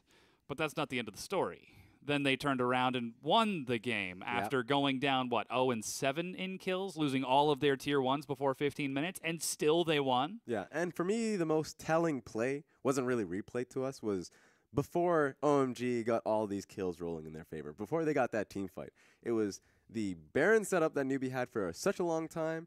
They should probably look for lanes, but regardless of that, they finally get the fight that they were looking for, and then Corrin dives that one extra turret more than he needed to, and they should have just been able to get a Baron after that. But it looked like that was just bloodlust that turns into that one mistake that was needed for OMG to win. Yeah, and with him dead, of course, OMG actually kept going and they found extra kills from it. So ultimately, yeah, Korn made a big mistake and he was the Fed member of the team. And when you look at the side of Newbie, I don't think I want Korn to be the Fed member of the team. I've never really wanted the mid laner of their side to be the Fed member. I would look towards even V. I would rather V had the money because he's a very good split pusher and can still pressure team fights with his teleports very well. And you also want Swift to have all the resources, all of the money, because then he can move it around the map. But Newbie played the game out where the jungler was tracking and every lane was winning. But that never translated to the major lead. They got turrets, but that never actually kept going and never cascaded further.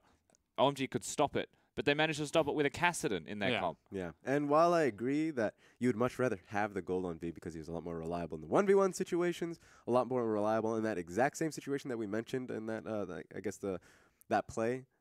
It's just also it's a major Newbie problem because they shouldn't even have been looking towards Baron for so long because they had such a great dive composition. If they had kept Kassadin on side, there was one moment where Jarvan was in the bottom side of the map, but as a team, they decided, no, we're actually going to disperse because for whatever reason, we need that top lane pushing again. That was not necessary. That was just them playing a little bit too safely, especially in a position that they were in a positive place. It's a problem that they make time and time again here. Whenever they get an advantage, they more often than not squander it. But I think this was the most exemplified example of that. How much more can we forgive them for making these mistakes? Are you forgiving them? No. I don't forgive OMG for winning that game either. I'm not a forgiving So then man. what does Newbie need to do? Oh, that's They need to actually pick the Cogmore themselves, I guess. For LWX, yeah. OMG picked it first, and like whilst we call that, picking for themselves, not picking for their opponents, at the same time, it's taking it from LWX. His Caitlyn was great, but Cogmore's going to be able to do more later anyway, because he can kill everybody. Caitlyn does a lot of damage, but the Nami pick was really good from 5 to defuse it at the same time. Yeah, for me, I felt like Newbie showcased a very core weakness that no matter how large the lead is, that they can execute against OMG. So I think that they should play a simpler composition. It's almost as simple as that because they are playing against a much better opponent from what we've seen from game 1. So I'd much rather want a team fight heavy comp with a usual tank so they can look towards those Baron Dragon situations and then not feel bad that it's taking too long. Yeah, well, they've got the opportunity to reset here in game number 2 as we've entered into picks and bans. Thresh and Kha'Zix banned away from OMG, and with Newbie with side selection, they have opted to take blue, and OMG now find themselves on red. So Zach, no surprise. Let's see if he follows it through with the next meta ban of Galio. Yeah, I wonder if Galio is the one that Newbie's even looking towards. In fact, I guess OMG's going to take it away. Kha'Zix being banned is a big one for me because I think that means that Newbie are possibly looking for a Jarvan priority first pick. That could be a possibility. It depends what they ban here. I think if They've still got 15 seconds on the clock, and there are a lot of strong picks. Yeah, I wonder if it's going to be another jungle pick like a Lee Sin, but even still, you would favor Jarvan over it? You have 3 seconds. It's a long time that they're wasting on this. Elise, maybe? Or just ban away the Kog'Maw. Okay. I mean, I guess Kog'Maw is something that Rusty definitely wanted Newbie to pick up, but I think that they just want it off the tables because that's just not a first priority for them here. With only one ban left, I mean, they first pick it away from SMLZ, and then OMG get to pick whatever they want for their next 2. So perhaps falling down the list, OMG, though, will answer with a ban towards LWX, that Caitlyn, and an early jungle priority. Swift says, I've had it with you guys. I did the proper team play. I tracked around their jungler. I tried. Now I'm just going to do. I was the member that was trying to set you guys up. Now I'm going to do so, but you know what? I'm going to get some kills myself. Yeah. That's interesting. I would have wanted the Jarvan a lot more Elise as well. Forget that that was still open, especially since that's such a heavy ban on red side. OMG leaves it up because they're pretty confident with that going up against Lee Sin. So I guess that's going to be, I would say, a positive matchup that Jeko is going to be feeling happy about. It's going to be pretty difficult to move around, but Rakan locked in for 5. There's not been a huge priority for Rakan in the LPL. Only this past weekend have we really started to see him more commonly, though I know he does have higher popularity in other regions. But again, it seems like OMG, they are really prioritizing their bottom lane, and they are showing their hand early once again. Yeah, people love Rakan globally. The problem with him, of course, is that he has a weaker laning phase, so if you pick him up, you would much rather have, let's say, a Caitlyn, a Xayah even, something that can get you through the early laning phase. Another one is also certain supports just outright deal with him. Just there's time camps that makes Rakan's life, or engaging life, very difficult. Lulu is also one of them. So I guess Newbie immediately just deciding that that's going to be P. Diddy's pick and answer, response to Jeko. And now Newbie, they get to follow through with an AD carry of their own. Hands off the keyboard is Corn, but he swaps it. Last second, Lucian towards the mid lane, and we have seen Lucian flexed towards mid and AD carry. Yeah, that's a Lulu Lucian composition right out the gate. It's not a Corn pick, so that's definitely LWX, who is a prime Lucian player. That is his pick. And now on the next side, SMLZ takes Xayah here. There we go. So, of course, the couple themselves, both of them getting released at the same time. It makes sense that if you go towards the Rakan to pick up Xayah simply because Caitlyn has been banned out. Some people go towards, I guess, which one is it? It's Kalista and Rakan. This time around, they're going to have a pretty strong laning phase in the bottom lane. And on top of that, they're going to be able to have Elise. And now with that Xayah locked in, that is the second time that we're seeing Xayah here in the LPL. The first time it was taken was by Fury of Suning Gaming against Jing Dong. But not only that, it is Xayah and Rakan. I think this is the first time that we're seeing the duo locked in together. Yep. Definitely so is. Pretty exciting that we get to see SMLZ and 5 on those two, but already some top lane priority. We've seen neither mid nor top, as it's AD carry, support, and jungle for both teams. And Corn, he has his propensity towards assassins, but with OMG on red side, that leaves counterpick for Icon. Yeah, I wonder if Jarvan's going to be banned out here from Newbie. They know that OMG would love to pick it up for Xiang. They're not going to look to flex it, especially since Elise has already been outright picked. Kassadin, though. Okay. Banning away the Hitman's priority champion. He's been super strong in the past few patches. And now OMG get to show something, mid or top. Seems like they will save counterpick for Icon as Renekton is locked in for Xiang. There we go, and Renekton is a strong matchup into a Jarvan, so if he looks to go towards the pick, he's not going to have a good time anyway. So you're going to see him. Yeah, let's just go through every champion, LWX. Sure, fine. He's going to have to inevitably pick the Jarvan just because it's so strong, but he's not going to have a good laning phase up against Renekton. Yeah, and at the very least, with that top lane pickup for OMG, it shows that they are respecting the possibility of a flexed Lucian by saving themselves counterpick. So already we're seeing OMG with a little bit more respect here in pick and ban for game number 2, especially with how early game for game number 1 went. That's true, and you might even see Newbie pick up a stronger AD carry for the bottom lane, now knowing that they're going up against the Rakan and Xayah duo that's just going to be able to deal with they it have so the well. flexibility, or they could just go to Corn and let him do what he wants. Yeah.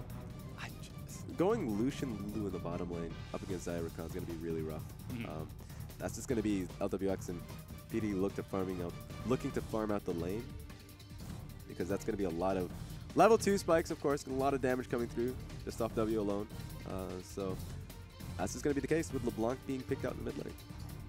LeBlanc locked in for Corn. Icon gets the opportunity to counterpick, but that's Corn on yet another assassin, and so far he has not had very many good games on assassins, and those are pretty much the only things that he's been playing outside of Orianna. I mean, define good games, because he's had good lanes, well, at least like in the last game specifically. Sure. Sure, they may not come out into a positive win, but Corn is definitely a fight or flight player. He's fighting. He's flying. He's trying. He's going hard. Can he stand up to Icon, though, as Cassiopeia is locked in? Yeah, this is a hard matchup for LeBlanc. And so Icon, a player who's gone towards Assassins himself, is very flexible. And he loves Cassiopeia, one of the few mid laners that will go towards it as a preference. And so going into LeBlanc, we've seen how hard it can be for LeBlanc. So we have to see if LeBlanc, the Corn, can land the necessary chains. If he starts missing skill shots on his E, then he's going to get a very, very bad time and a tough response with Miasma and Twin Fang. Twin Fang, Twin Fang, Twin Fang. As many Twin Fangs as you possibly can get. Was that an echo, or was that just the ability? Twin Fang, Twin Fang. Yeah, it's just happening over and over again. Twin Fang, Twin Fang.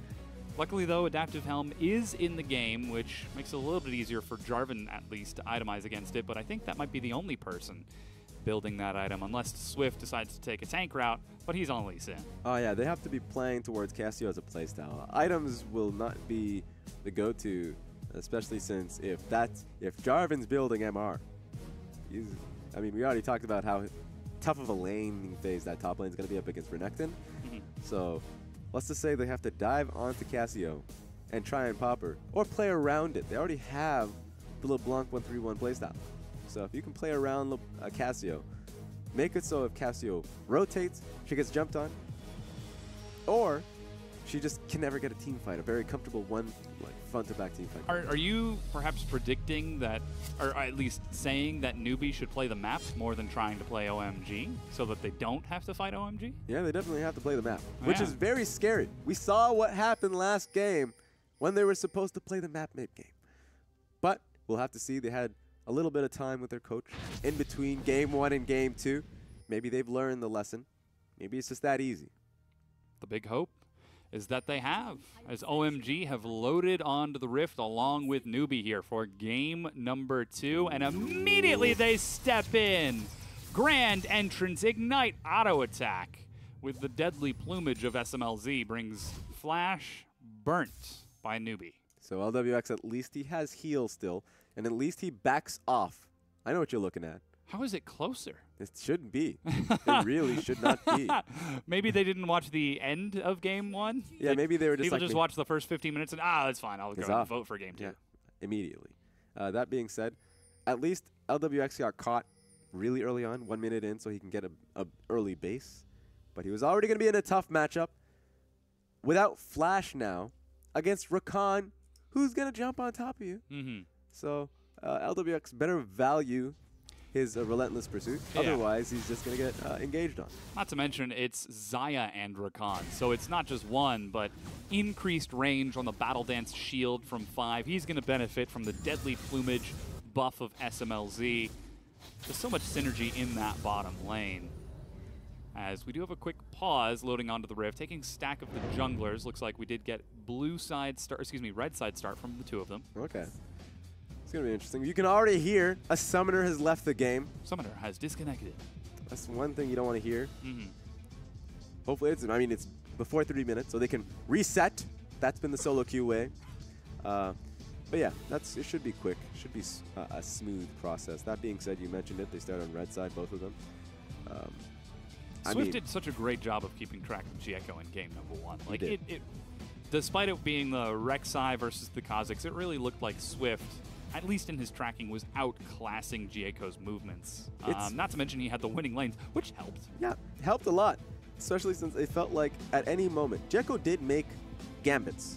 He tried hard. He went towards the enemy jungle ones, went towards topside to get a winning lane moving, but every time he tried, it did not pan out for him. And you talked about Swift being a smarter jungler just to path him through, but it wasn't really Jieko getting outplayed in any way. He was definitely trying to outplay a situation. This was not good for him. So it was just very unfortunate for Jieko that his lane and mid lane just got outright smashed. Well, he gets a chance here in game number 2 to prove himself a second time, as Swift on your screen is looking deadly serious, laser focused here in game number 2. Yeah, he picked Lee Sin for himself. It's a marquee pick for him. You don't have Nidalee. They go towards the Lee Sin. We can see the plays that you can make on the champion, so it's definitely his style. So we did just hear from production backstage what the cause of the issue was. One of our players, who shall remain nameless, was getting a bit antsy, a little jumpy with his feet. And he kicked the power plug of his computer and just shut down the whole machine. Oh, So no. hopefully it's a quick boot. Yep. I know it's standard in most leagues to run SSDs for fast boots specifically for this purpose, so we'll Yep. be getting right back into this. And That's settings, no settings change, no bugs in the game, just literally as easy as turning it off and on again. That's great. You know, lesson for everybody. Yeah.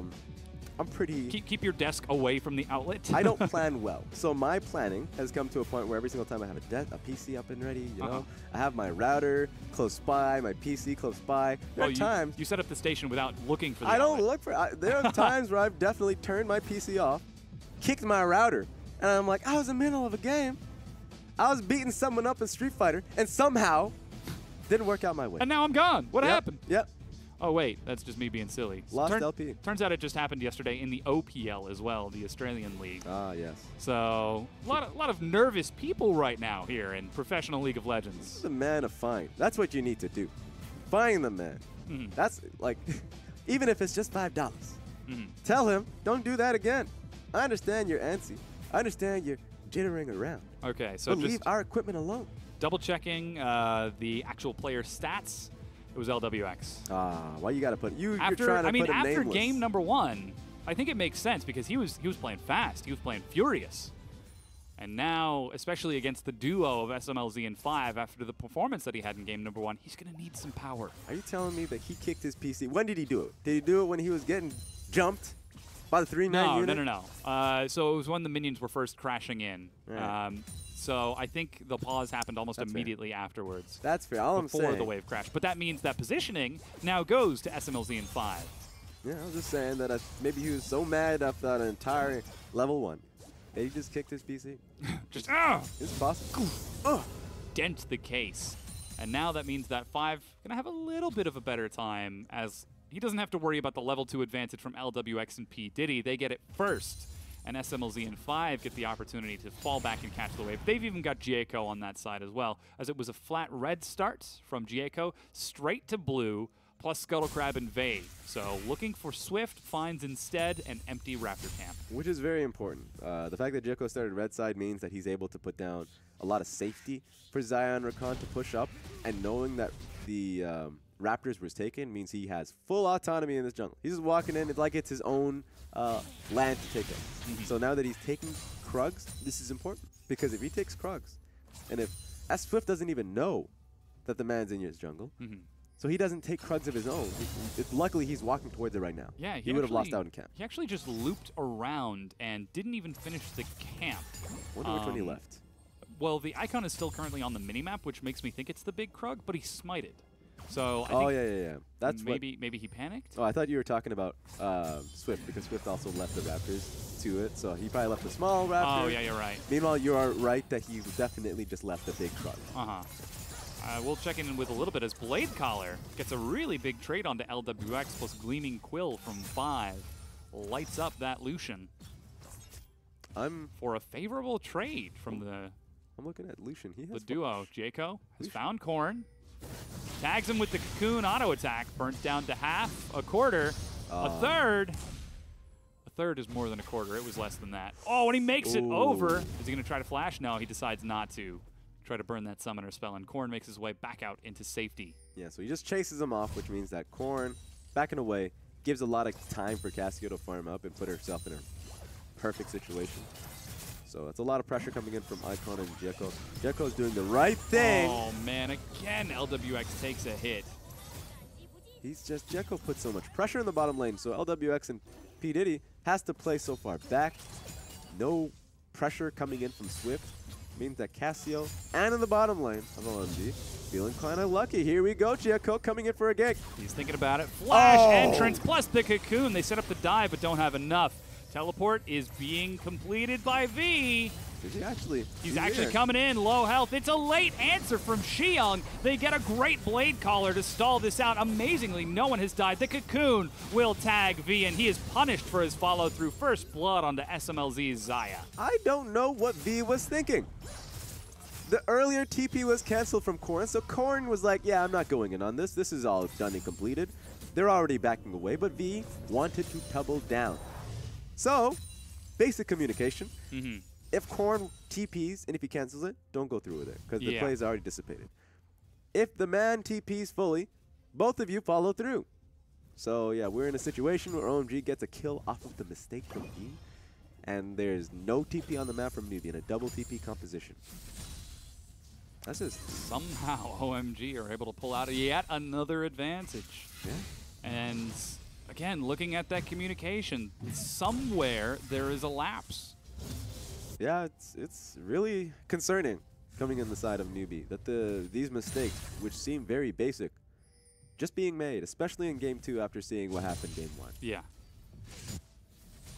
However, it is a fresh game. They will have the opportunity to try to follow through. Barrier and Flasher ready. As a Shatter Orb just tags Icon. Not enough to get a kill. 5 shows up in the mid lane. He's spotted by Swift. Sonic Wave. Tags him with a Gleaming Quill and looks for the Glory Grand He's got entrance, excuse me. And Korn dies to Icon solo. I'm looking at the support jungler, but Icon is just picking up kills. Yeah, there were 2 fronts to that battle. Swift thinks he gets his jump on 5, and he does. But 5 is pretty healthy, and he's going to stay alive for quite some time. Meanwhile, yeah, Korn was in his own fight. Probably thought he had a jungler nearby, like he did, but he wasn't thinking, or at least wasn't looking. And so that was a position where Korn thought he was in a proper position. Definitely was not. And there's the disrespect. Somehow Swift is able to sneak through the vision of Newbie. 5 even misses the grand entrance, and now Gieko is split. Well, Lucian's coming up as well. Yeah, Repel gets him right next to the Lucian. He turns down, tags him with an auto attack. Battle Dance for a shield, refreshes it, plus the heal. They're just next to the wall, Oh, but he Sonic weaved it. Wave. The heal is actually being dropped. There's the knockup. SMLZ flashes in. 2 versus 3. It's the duo versus the world. He's got him. But 5 follows through. That's Korn getting not 1, but 2. And Newbie collect 4 kills as OMG disrespect Newbie and get punished. That was fantastic on the side of Swift. It starts from him just getting a simple pick in the jungle on Cassiopeia, and it spills over to the bottom side of the map with LWX getting the memo, him getting the note, to follow up and get on top of these 2 members of Gieko and 5. It looked rough for LWX, but he was there for long enough for Swift to come in for the safety. He weaves in the Q. 5 was supposed to body block it.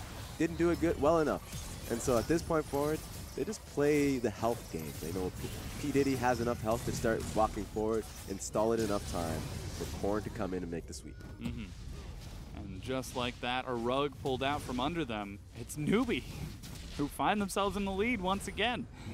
Kill distributed on every single person except for V. It's 1-0-3 on Swift, 1-1-1 on Korn, and you can see the score line for LWX and P. Diddy. It was So- definitely a recovery on the Yeah. side of Newbie. The fact that they were able to just jump right back up so quickly after the earlier problems that they had in the mid lane. Big scare, though, is OMG, somehow, they've got a scaling composition again. Cassiopeia and Xayah are pretty terrifying, despite the nerfs to Xayah. Yeah, here's the thing about Xayah too, is that people have naturally moved away from Xayah because she's a champion that sure has a lot of damage, a lot of raw damage. But the problem with her is that she's hard to engage forward with Yeah. because she has such low range. And so you're just kind of waiting for either your team to engage or for the enemy team to jump at you. Because you don't have a siege as well simply because of how low range you are. Yeah. So she's pretty passive, but she does a lot of damage once she gets through her Essence Reaver build. Yeah. Oh, here we go. Oh, man, and LWX is just being casually outplayed. The Blade Storm goes down. And teleport is canceled by Korn. Just in the lane, SMLZ and 5 are doing work. This is getting pretty annoying if you're SMLZ and 5. Yeah, so you actually just mentioned Xayah, she needs people to jump at her. There's a Lee Sin, LeBlanc, Jarvan. Yeah. I They are guess going to be going straight for that backline. she definitely has that in her court, as well as the fact that she is very safe as an AD carry. Her ulti allows for a lot of disengage from these moments, especially with the snare coming out from her E. So she does a lot of damage, and she's really safe, so you just can't dive right on top of her. It's just annoying from SMLZ and 5 that they're creating so much pressure in this lane, but the constant TPs coming in from Korn and V, it's just they can't really turn this into anything. LWX is allowed to continue farming as Swift. How does he know? Gieko shows up bottom for a gank, and Swift is already on this side of the map. He's waiting for it, baiting it in. He got hit by that. He did, but because the initial animation hit 5, it Yep. didn't change That's true. the actual particles. And recall being started and finished by Swift, but Jayco's still waiting. Grand entrance is ready for 5. It's all going to be on 5 to get this to work, but it's going to be hard because And he's got the quickness. it's not going to work. Unless, of course, if he starts with quickness into W. That combo is really impressive. LWX is holding on to his E, so he's not looking to engage. It's too safe of a play coming in from LWX and P. Jayco holds on to a lot of definitely time, down. even going so far as to wait for the sweeper of 5. But LWX, so patient, just sitting back. And yes, the wave is passively going to push, but it is slow. Yeah, there we go. Jayco finally makes his way back into base. The gank defused. So Newbie breathe deep, and they don't give anything up. Meanwhile, in the mid lane, we're still seeing a 20 CS lead for Icon. In the top lane, another 20 CS lead for Xiang. So though we're seeing some kills for Newbie, the lane's still generally in OMG's favor. This is just a strong laning phase from OMG. This is light and day from last game, even though you said that the scaling is on the side of OMG. It's also just the strong lanes from the bottom side of the map to mid lane, where Casio is going to be able to definitely deal with Corns. So Corns is playing safely and losing out in a lot of CS, 30 CS to be exact. He's going to be able to recoup that with this minion wave, but not enough, of course. And so top side is the same case, where they picked Renekton for Xiang, knowing that V was just going to pick Jarvan for the competition anyways. So this is going to be rough for Newbie to be able to get these fights, because they need them constantly to not fall so far behind passively. Jayco has found V, staggers out the cocoon to buy as much time as possible, and the miasma doesn't quite go the distance for Icon to lock V down, and he is escorted out of his jungle. And even with the recall of 5 and P. Diddy, they're going to skirmish briefly. Korn is ready to follow through silence, but grand entrance over the wall. Korn follows up, sidestep the chain. Oh, he does. Still takes a hit from the Shatter Orb and doesn't get the second one. Korn gets the assassination onto 5. And now they're looking for that Xayah. Without Rakan to protect her, it's going to be tough. She still has ulti. She has heal and flash. Featherstorm is ready, but the wave is cleared out. Teleports up for Xiang. He's burning that cooldown, but the knockup as V goes in. The disrespect to force it. They dive onto SMLZ, and he dies before getting out of silence. Meanwhile, Xiang and Jayco push V off of his turret. It's going to be a race. 4 versus 2. Elise versus Renekton. And it is going to be Newbie that gets it first by a bare second. Yeah, OMG is going to be looking to push this one in, so it bounces off the turret. Meanwhile, I wonder what, I was wondering if Newbie was just going to continue to push it because they had more people, but they're just going to do the same and look to reset. All in all, that was just a bad TP placement coming out of Xiang. He should have been much deeper in towards his own tower before he channeled it. He probably just wasn't looking at the situation that Xayah was in. So that's just unfortunate on that side, but ultimately, great steps being made by Newbie. Yeah, it is a 1-for-1 plus a turret for Newbie, and they're finishing off Ocean Dragon. Is Xiang fighting over blue right now? He gets it, flashes out of the Cataclysm, but Jayco, he's brought Rift Herald so low. He's got Smite, and Swift is actually racing towards the mid lane. Flash kick is going to tag Icon, plus the Sonic Wave. 5 is there. That's the quickness. Barrier keeps him standing, but only just miasma. Minimum range means it goes too far. Newbie gets the Rift Herald. They're going to hand it over to P. Diddy. And now OMG are starting to fall apart. Yeah, Jayco's pretty mad at Xiang that he got caught out and baited and lured them towards the Rift Herald when the guy was trying to solo it. He was trying to solo Rift Herald and just got caught because Xiang baited him, lured them in towards him. So that was a pretty disastrous mode from OMG. Now it looks like Newbie going to be able to push through the stone tower. And they're looking to go for the next one as well. Immediately, the Herald is dropped by P. Diddy. Top tier 1 falls as a result. Swift even there to support with the sweeper and, of course, stealing the Krugs. And while Xiang's got crowd control and wave clear, it takes SMLZ in 5 to answer this massive minion wave. Well, he did a 362. He gets a 1-2 hit and not too much damage as the wave is canceled. And SMLZ instead returns towards the mid lane and then sweeps on down towards bottom to catch the wave being prepped by V. But now it's a 3,000 gold advantage for Newbie. Not by lanes, but by assassinations, by looking for picks. And even more terrifyingly, by outplaying OMG, the team that we are sending to Rift Rivals in 2 weeks. That's the case. It seems like this is the same problem that OMG is finding themselves in. They have strong lanes. They are winning out in these lane matchups, but making very core mistakes, which is the fault. this is a situation now, Newbie, they have good snowballing based off the matchups now that LWX and P. Diddy have found themselves with 2 kill gold, 2 assist gold, Blade of the Rune King, now going towards what appears to be later on Black Cleaver, but he has double dagger for another attack speed item. So this is getting into a situation where OMG theoretically should have a very, very tough time of dealing with this. But there's no siege coming in from Newbie once again, so they have to actually play the side waves once more. So this is another test for Newbie if they can do that. They couldn't do it in the first game. Well, I mean, Korn is on that teleport LeBlanc, and already they've set up the 1-3-1. V bottom, Korn up top. And they've already tagged onto Gieko in his own jungle. Cocoon with the prediction prevents the Dragon Rage. Swift follows through, pins 5 back, and Gieko is escorted by his team to safety. SMLZ trades 1 kill by finishing off Swift for his own life, but that's teleport used by Korn for a 1-for-1 trade. You just don't know how much damage a Zaya is going to do to you, especially since SMLZ still had heal and flash up, so he definitely could have been able to push away from that entirely. Maybe he lives from it, but ultimately gets Swift down and diffuses the situation. So Newbie suddenly they're not confident enough to look to push forward the tower. They decide instead to take their remaining 4 members and return to lanes, not pushing the advantage, again, taking it slow, and returning to their home positions, their home side of the map. Ocean Dragon is going to be the next one to spawn as the first was picked up by Newbie. Still got a few minutes before that happens, but now we see Gieko and 5 moving together this time to place a ward instead of being just a bit staggered. Still, Swift and P. Diddy answer back.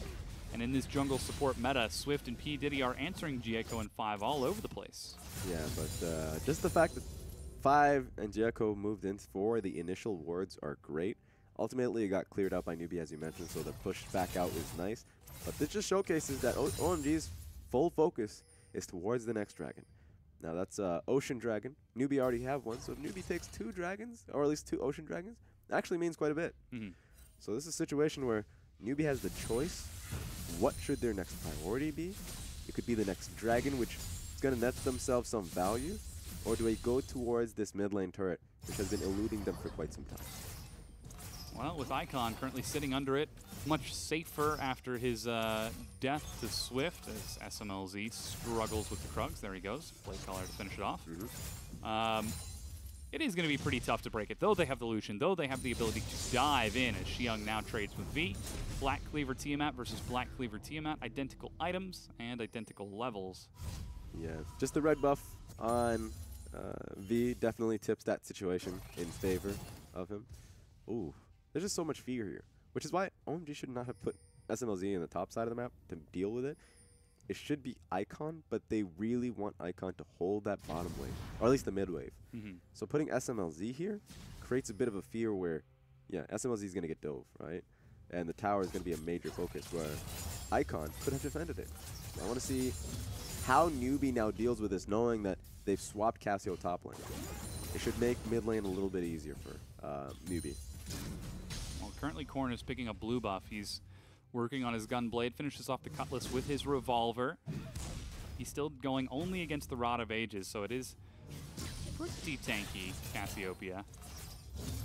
And with the wave pushed up, he starts his own recall. Even you can see Xiyoung not extending past his own blue buff, just staying inside of the jungle, catching the waves as V pulls it in. So once again, OMG seem content to sit back and turtle up after their earlier mistakes. And they do still have that scaling composition, so if the strategy worked in game number 1, yeah, let's stick to it in game number 2. They just have to hold on. And you mentioned that. It's all up to Newbie to be able to push out. Right now, LeBlanc's on top lane. She's pushing out this wave.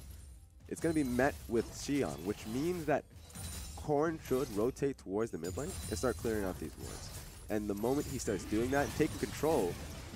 Ooh, SMLZ steps forward and is forced a Feather Storm. Culling even dropped in as well. Swift looks for the Sonic Wave as Blade Caller trades back a remarkable amount of damage. Yeah, that's a lot. That's enough to dissuade a mid lane push. Korn taking out control right now in the red side jungle, but I wonder if he's going to move that into an actual pick. He's going to look towards that mid lane. In fact, no. Yeah, with the skirmish instead, Swift and V use those pushing lanes to turn towards the Ocean Dragon and break it down. They've got vision in the area, and while SMLZ will regenerate from that red buff, it's going to take some time. He's stepping in to start sweep out the vision of Newbie, but they know that this jungle is dark. So they play it safe, they stick back, they stay to their own side of the map, and blue buff is going to be happily passed over to Corn, who swapped down from the top lane to retrieve it. Oh! I get it. There he Alright. goes.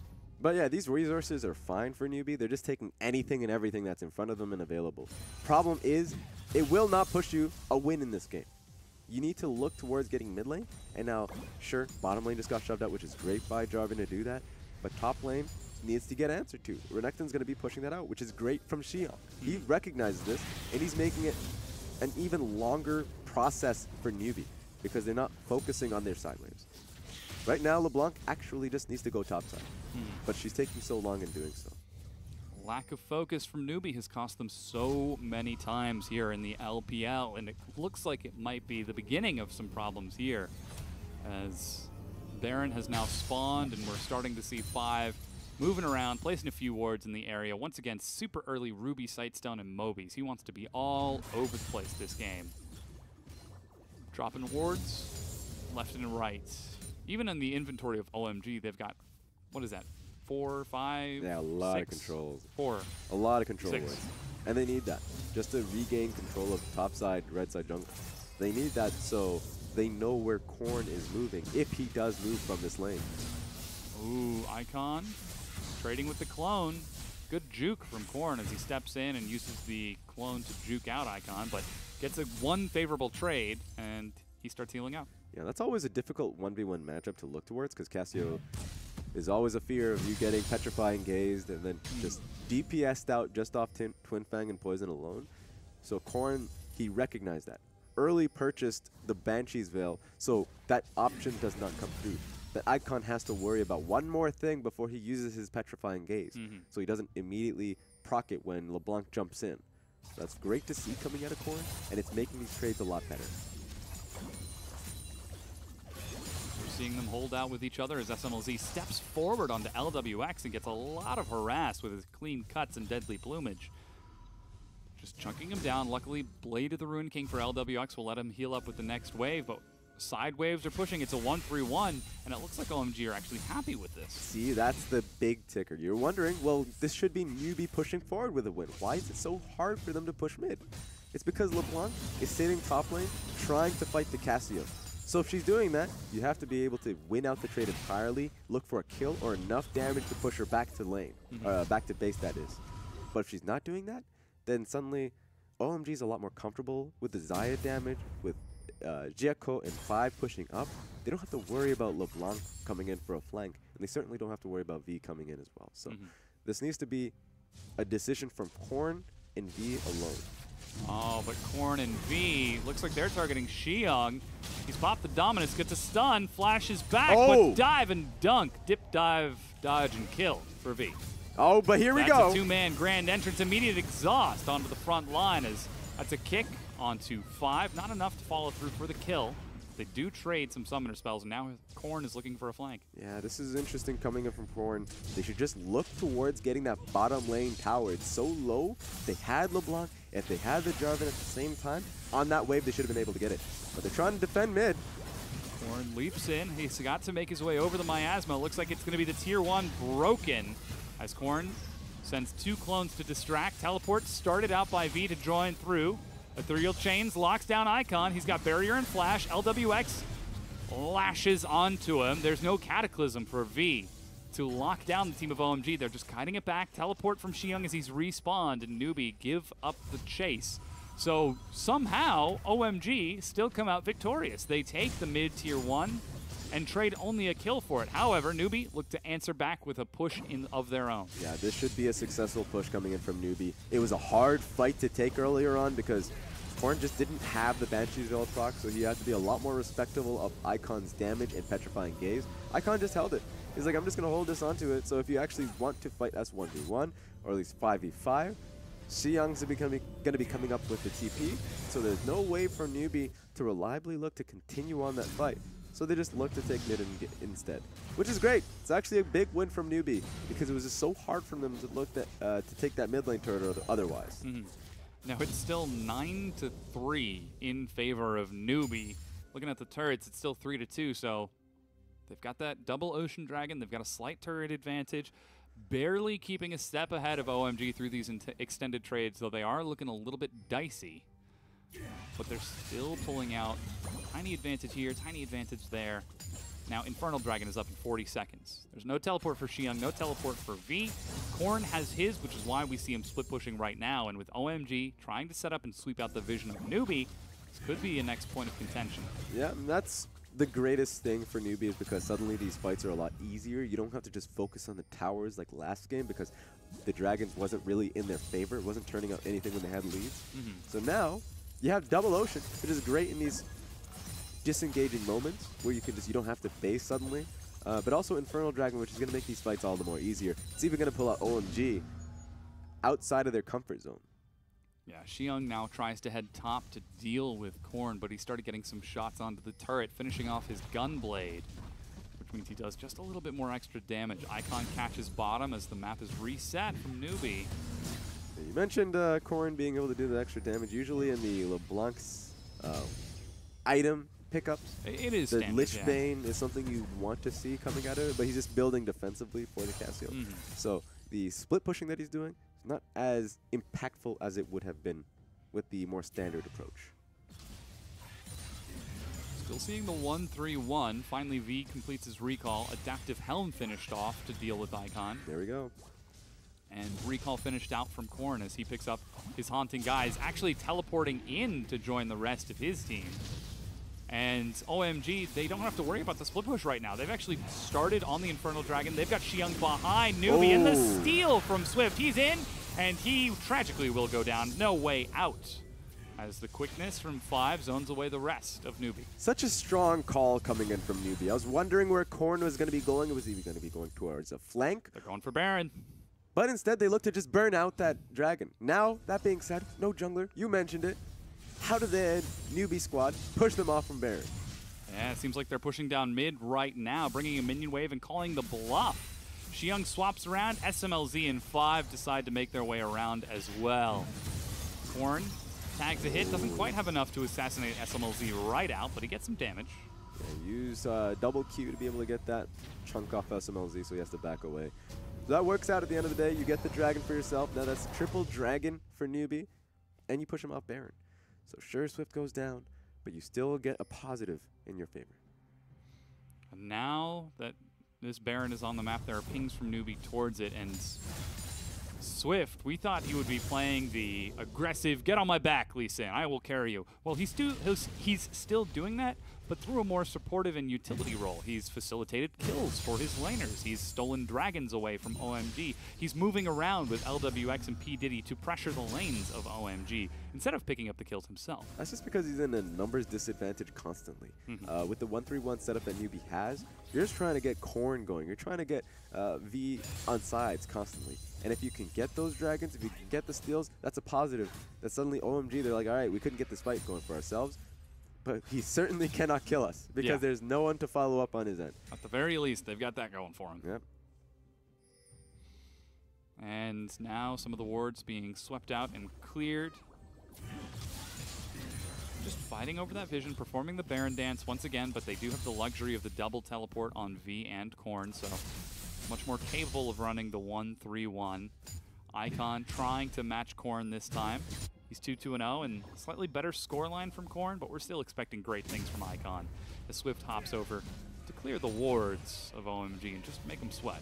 That's a tough expectations coming in from Icon, especially since he's just closed out in these 1v1 matchups up against Korn, and Korn is now building Liandry's Torment. He's going to be doing a lot of damage if he goes in and is able to get one chain. If he can get one ethereal chain, then Icon's going to be taking a lot of damage, if not outright dying with how far he is away from the tower. It's a lot of shred. But Icon, nice and safe. He's got his Rod of Ages fully stacked up. Seraph's Embrace, already transformed. SMLZ and 5 still holding onto the mid lane, answering this 1-3-1 by getting all of that CS on their Xayah. Finishing off the Essence Reaver and Static Shiv for massive wave clear, plus the Clean Cuts passive. And an Infinity Edge on the way means that Xayah is going to hurt eventually. She's still doing some big damage already, but not quite at her massive spikes. Yeah, with a lot of CDR as well once she's able to just finish off the IE. So that's just going to be a very strong team fight coming out of OMG. Incredibly strong, especially since you mentioned it, the quickness coming out of 5, going to be able to create a lot of team fight just chaos. And he has a lot of speed. Oh, here we go. No, P. Diddy tries to ward without his team. A Oh! kick from Swift delivers Icon into the waiting hands of LWX, and finally they flash forward to pick it up. 5 and SMLZ collapse, but it's too little too late. V looks for the fight. Knock up onto SMLZ. LWX follows through. Featherstorm buys time, and Oh! he gets the Blade Collar for a kill, trading 80 carry for another one. But this is easily the one fight for Newbie, though it is a 2-for-2 in the end. Korn tags onto Xiong, follows through with the ethereal chains. That's 1, that's 2. And looks for one more Shatter Orb, but doesn't have enough to finish it off. So 2 for 2 when it's all said and done, but Newbie responding immediately to the threat of OMG. And that was just beautiful from SMLZ to somehow take it all back, right? Because that was great coming in from Newbie. LWX was just firing it off just because that was A, Lulu in a bad position, B, Swift coming in with a great kick. And so LWX just had the ability to just dive right into Icon, dive right in on 5. And so it just felt like this was going to be a massively one-fight fight from OMG. But take a look at this coming in from SMLZ. He flashes in to get a double snare and a massive combo off him on LWX and Jarvan. So that was such a great outplay coming in from the man to somehow take the fight back from for OMG. Yeah.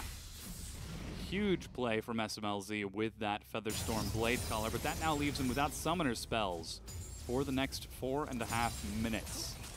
And this creates a larger opportunity for Newbie to put pressure onto that Xayah as they're sneaking in, getting wards on the red buff, pushing their ward line ever closer, ever further towards the base of OMG. And while they're still defending and holding on, gotta wonder for how long can they defend before Newbie find another pick, find another crack in OMG's armor? That's a good question, because right now Newbie have just been focusing on towards this Baron. In fact, they're just going to start it off. Yeah, I think they saw the recall of SMLZ over the side, and there's no vision from OMG. Control Ward spots it out. There they go. Now they see the Barons being done.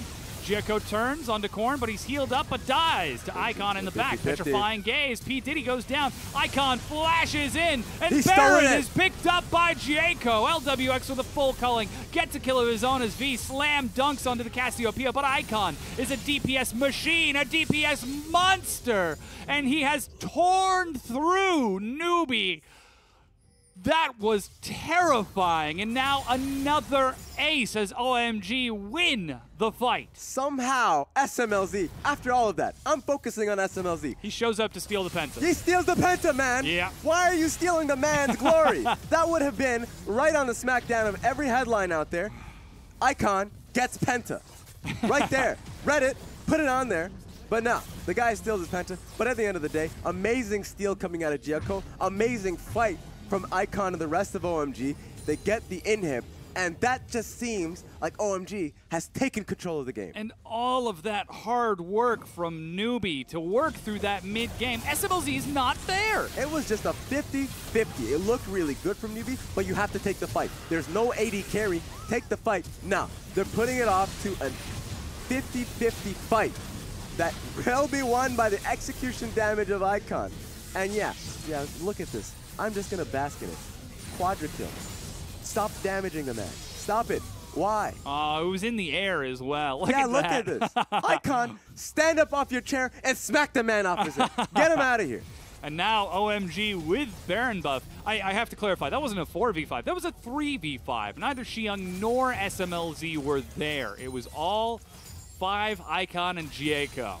Huge setup. They break down the bottom tier 1. They've got super minions rushing down the mid lane, nearly with the teleport ready on Xiong. And Korn, he's trying to contest the vision of OMG around this jungle on the red side, but already they're prepping for the tier 2 and getting set to siege. But LWX steps in and steps out. Yeah, this is going to be nigh impossible from Newbie. Now Korn in a position where he has to play towards this team fight of OMG. So difficult, especially with Baron buff minions just hammering down on these inhibs, or at least these turrets. The first turret falls, and OMG, they've learned their mistake from games previous. They've got super minions down mid lane, a massive wave splitting up top. They're allowed to group up as 5. Whoa, And look all at right. the damage. Okay. SMLZ, back it up. Yep, pack it up. Let's go. We're on a vacation. Nobody else attack these minions. We're going- SMLZ needs the health. Come on, gather them up. There you go. Get all that back. Yeah, this is really sad. That was just unfortunate. Yeah, Oakcorn is doing a lot of damage. If he can get those, can find those openings. He's almost got the Mimic ready again. If he can find those openings, he's lost his Bansheeville actually. Oh, but they read the play in advance Yeah, and yeah. collapse as a collective unit. They can see Korn like an open book. They tear him apart in the second in hip fall. That was just really unlucky. The Luden's Echo proc just took off his Banshee, so suddenly Five's like, all right, I guess we're just diving in on him. There's another Miasma, making it so hard to get to the back line. 5 looks for the grand entrance and finds only Pain instead. V slams down onto SMLZ, but doesn't have enough. Xiong, meanwhile, finishes off one Nexus turret. Icon puts them onto the fountain. The knockup from 5. Another ace coming out as Swift goes down. And OMG, 36 minutes in, they win 2 team fights and they win the game. It's just ridiculous what this team can do. OMG, 2-0 in such fantastic fashion. Big smiles out of Xiong and Icon. Just another day of work. Poor Korn. I don't know if Icon's smiling. The guy lost his Penta. That's all that matters to him. He was going to win this set in his mind anyways. But now he's not coming out with this, with the simple statistic of that one Penta. Pentakill. Yeah. So close. That's all we need. Yet so far. Oh, well. And they go down and shake hands once again. And SMLZ, along with the rest of OMG, feeling pretty happy about it. You can see Newbie looking particularly broken after that. That was not an easy loss. It is going to take some work to recover from this, as they had advantages. They had leads 2 games in a row. both games, but they could not finish it off. After a deep bow, they will return backstage to prep for next week. But now, returning to the desk with us is Rusty. Welcome back. It's fun to watch Icon play sometimes as well. The Cassiopeia play, the fact that he picked it in the LeBlanc was actually a major part of the determining factor of who won this game, really. And whilst he didn't get a Penta, I can understand there might be some frustration about that. He still got the first kill, which is the most important one, and it was always on the Korn. Same thing applies in game number 1, is they kill the Talon. Whether he's overextending or not, he's dead first, and then suddenly the game is just tenfold easier for OMG. And they are, honestly, after a set like this, they're just individually better. There wasn't a lot that you take away from this series other than OMG. They just outplayed their opponents individually. Yeah, that was a lot of kind of like frustration on the side of Newbie, that they felt like they could take this one pretty, I would say, easily with the leads that they've had. And Swift styling in game 2 as well, being able to be on that Lee Sin pick that he would want, and at the same time being able to garner that early game lead that he had.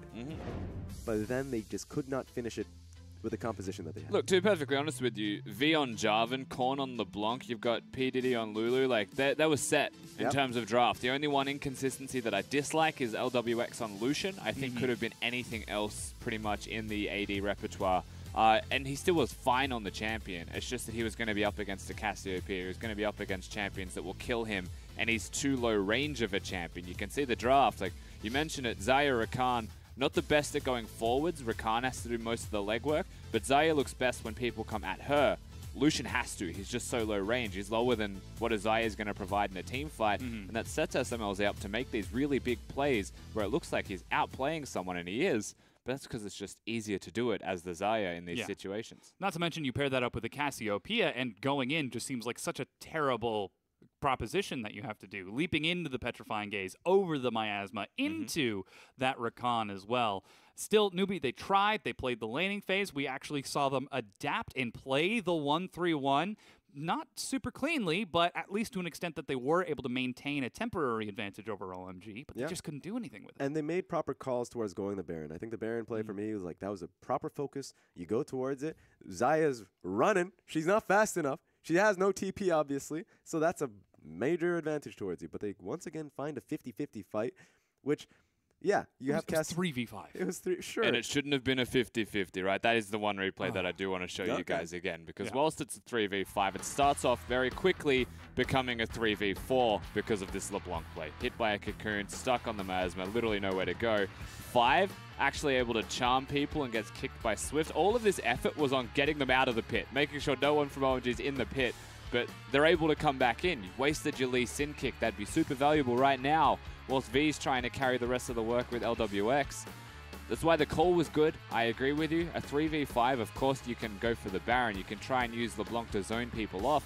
But the way OMG just individually played that out, hitting the cocoon onto a LeBlanc as she's going over the wall, knowing the direction she's going to, and then immediately having the W there, hitting the Cassiopeia ult over the wall and killing 5 Lulu before he's able to keep the team alive or use the W to transform Cassiopeia into something useless. Like, they played it extremely well. And again, the mechanical ability for OMG pulls through. In game number 1, it was those team fights mid, defending against the dive and the threat, that vision dance. In game number 2, this time it's about the Baron. It all comes down to that one team fight. Are OMG mechanically capable of continuing this momentum forward, or will they eventually face teams that challenge them in more ways than this? I think they will fall, honestly, pretty quickly. The reason why I would say it's so daunting is because losing early games advantage like that, pretty dire. Now, of course, Icon being able to take the MVP, reason for it is because he picked it up as the game went along. His team fights were incredibly impactful. Reason why is because it's easy based off the comp that he had. He had a great team fight composition. If Newbie gave them those fights, you will win those fights. Newbie had constant pressure, and they put themselves in these barren 50-50s that they should have been able to accrue. The first one, Korn dove too deep. That's just a bad mistake from him. And then the second game was just that situation where they just could not get them out of the pit, as you mentioned. LeBlanc just fouled out, and there were many moments throughout the series where they just didn't, Newbie didn't have control of Sidewave. So this was a tough set, even though it was a 2-0 for OMG. And it was just them trying to find ways to garner or at least come back from these early game deficits. And interestingly enough as well, like running a double teleport composition, not having control of their side lanes well enough. Firstly, you can't 1v1 the Cassiopeia, so that's just a thing that'll have to be dealt with. The Banshee's Veil instead of going Lichbane as well, not committing to split pushing. They were committing to being in a 1-3-1 to then teleport in and force the plays. They did that for most of the game, so I'm okay with what Newbie did. Their execution could have been a little bit better, but there were still these glimmers of really good things coming out of them in game number 2. I was pleased for the most part with their strategy and with their execution. It's just that OMG are able to execute on the fighting aspect of it better. And so whilst they didn't even have the 1-3-1 set up properly, Newbie, they were never going to be able to do the rest of it because there was just no way they were doing the rest of it. Well, it does create a scary situation for Newbie. I would say now that they can go home and rest for the week, but now that, intra-conference play has been done, they're going to start playing against Group A next, and Newbie's next best of 3 is against Team WE, who look absolutely terrifying. I know it's going to be a challenge. I understand. I understand. I'm trying to approach it as politely as I possibly can. But then on the other hand, you look at OMG and you think, all right, they're undefeated. They haven't dropped a single best of 3. Now they've got cross-conference. They don't have anything to worry about. Rift Rival's coming up in 2 weeks. Well, hold the phone. They've got to play against the best team in Group A, Dan Gaming, at 4-1. Do you have to say it every time? There we We have had to it. bring, like, Dan Gaming aren't even playing today, Dom, and suddenly we're discussing Dan Gaming again. They're a plague right now coming out of my play-by-plays. They're so much fun. But again, OMG, I suppose the question that I want to get to that I hit on with you a little bit was, yes, they can out-mechanics people. A team like Newbie that doesn't play as a cohesive team will fall apart like this. Dan Gaming doesn't have that problem. They move as a collective unit. They act as a collective unit, even if it's not always the right thing. That's the big takeaways. I think going into the cross-group play, you're going up against WE, EDG, Dan Gaming, all of them that are decisive teams with or at least teams that they are been set on, so there's no roster issue. This is going to be a big learning curve, or at least a learning moment for OMG. That being said, if they can still take wins, that's a positive for them. But I think we should expect them to not be in this perfect streak that they have. Yeah, and a lot of this, to me, is still the seriousness of which OMG are going to be playing these games out. I think, again, game number 2's draft was just a little bit still cute from them. You don't need to be the Zaire Khan lane. You can have any other AD carry. It was just really a Cogmore that was the ban focus away from them. But they just wanted the duo. Like, Five's playing well enough. They're winning the 2v2s well enough that it doesn't matter. You've got your winning lanes now in mid lane. And they went from game 1, which was like, just pick good champions that scale well, into game number 2, which is like, just pick to win lane. And we'll see what happens after that stage. Whereas you go in cross-conference now, everyone will be picking much more draft standard and draft heavy because you are against these other teams. Well, we'll have to see if they can actually learn from this lesson and take cross-conference a little seriously, as they are going up against Rift Rivals just the week after. But we're going to go ahead and get ready for our next set. We've got LGD taking on JDG Gaming just after the break.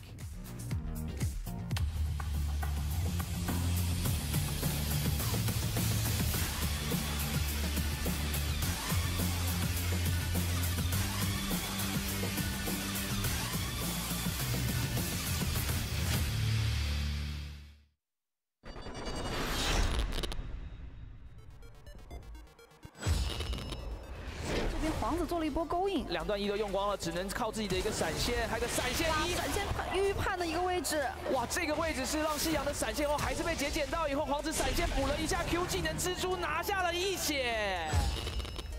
这个都是清掉了很多兵的一个血量，大招炸到了峡谷前锋会没有，而且被炸回了一个夹子上面。绿毛这边受到一波输出，但是巴雷的同时的输出也很高，把锤石机给喷死。皇子交了一个 T， 这边想骗一个 T 以后就走，但这一脚看一下又是盖到5个人，我的天啊！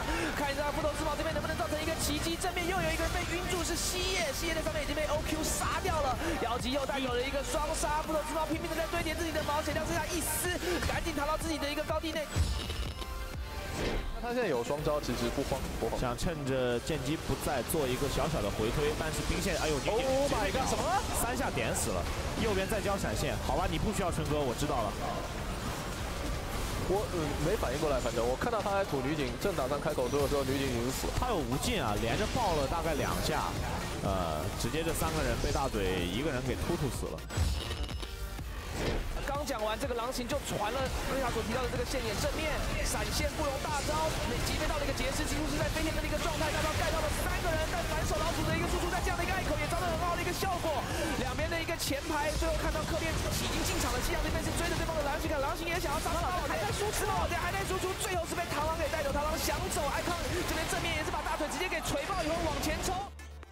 看一下这一波，其实皇子大招被已经盖得非常的好了，因为对方闪现招光了，这波盖下去以后，我们来看一下锤开，但是这一波的话录了一个大招是弹起了几个人，后面的话夕阳的一个进场直接是分隔了阵型，再加上老鼠找了一个不错的位置交闪现，回身能够输出。这波螳螂其实已经做得很漂亮，他先往下离，然后绕了一圈过来，是把斯诺老贼给杀了。 梅鲁斯给到了，这边要打了，大招拉一下，给个大招，杜云碧这边被烫了一下，绿毛这边没有人保护，对这个布罗有兴趣啊？再丢回来一个绿毛，这边皇子在这边场打了4个，他抬起来4个人，这波皇子配合路的伤害打得很足，Fury这边被挂了一个虚弱，有没有机会？完了，梅鲁斯这边被弗洛之矛收掉，又是打出布罗的被动，3杀，4杀，5杀 ，Kill， 全部帮忙扛伤害，他 Kill。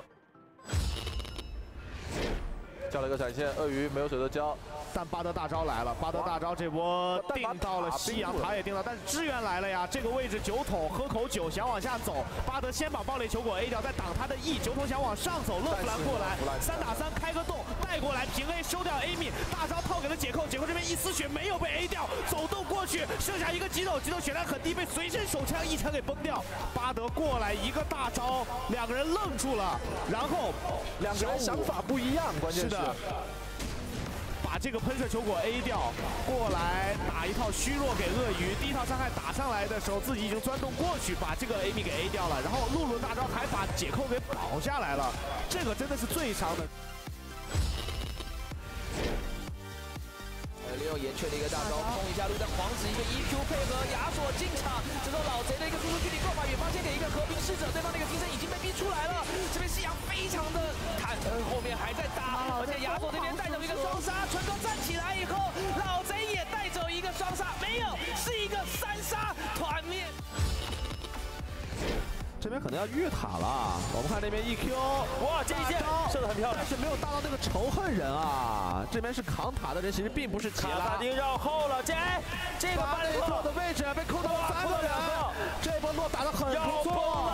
卡萨丁收割了，跟卡萨丁踢进场，直接踢死2个人，卡蒂波 double kill， 卡比这边还有闪现，但是绿毛这边怎么跑？又是一波 RE 做过来，2段的 E 技能，再加一个闪现吗？我有这一波洛的控制打得太足了。A 人应该是准备开车了吗？这样从后面开了，有点受不了了，顶上去被刷开，然后随时改了一个大招，切断地形之后，肉的最终放出大招，其实是没有打到任何人，而且2个的发两大人位置拉到3个人以后，球头顶上来甩了一个大招，这一波是 Dan 的一波成功的团战，没有意料到这样的一个损失。我们再看一次，顶上去瞬间被刷走以后，这一个垂直的大招分隔地形，肉的大招让 Dan 给闪开了，然后2哥出其不意这一波是连环的控制，发条大招卷到以后，垂直同时被投掷出去顶了一下，然后再加上皇子一个大招，再加上9桶进场。I was expecting to see you.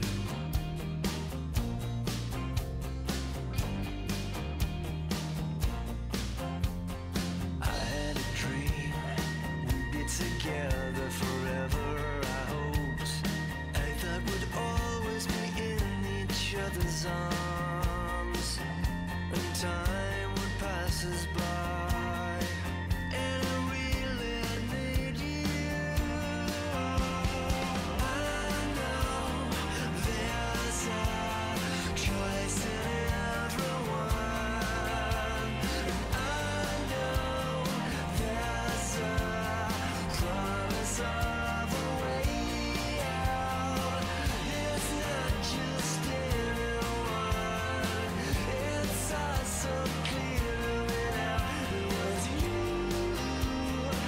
made it happen, you made it alright. I know you gave me the reason I'm alive. I was alone, and for the very first time in life, I needed someone to comfort and hold me.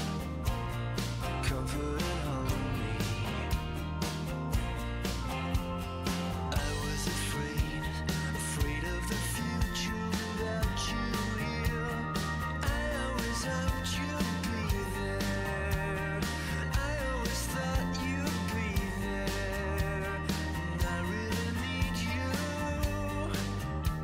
And I really need you.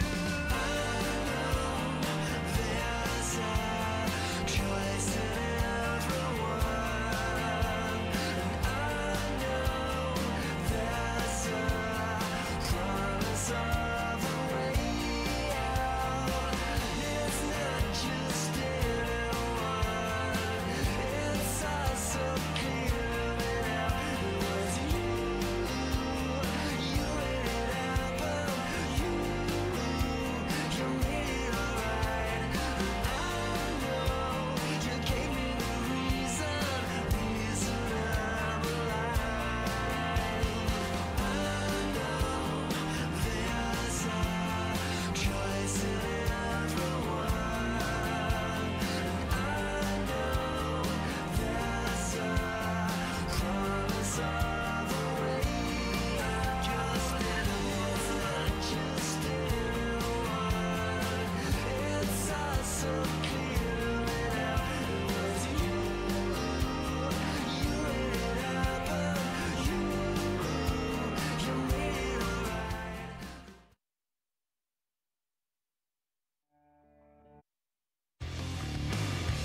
Welcome back to the LPL. We're coming in for our second game of the day with LGD and Suning Gaming. I'm going to be taking over the desk from Dominic, so thank you very much. But this is my desk now. I've still got the same analysts. I've got Raz, I've got Rusty next to me. How are we feeling about this set?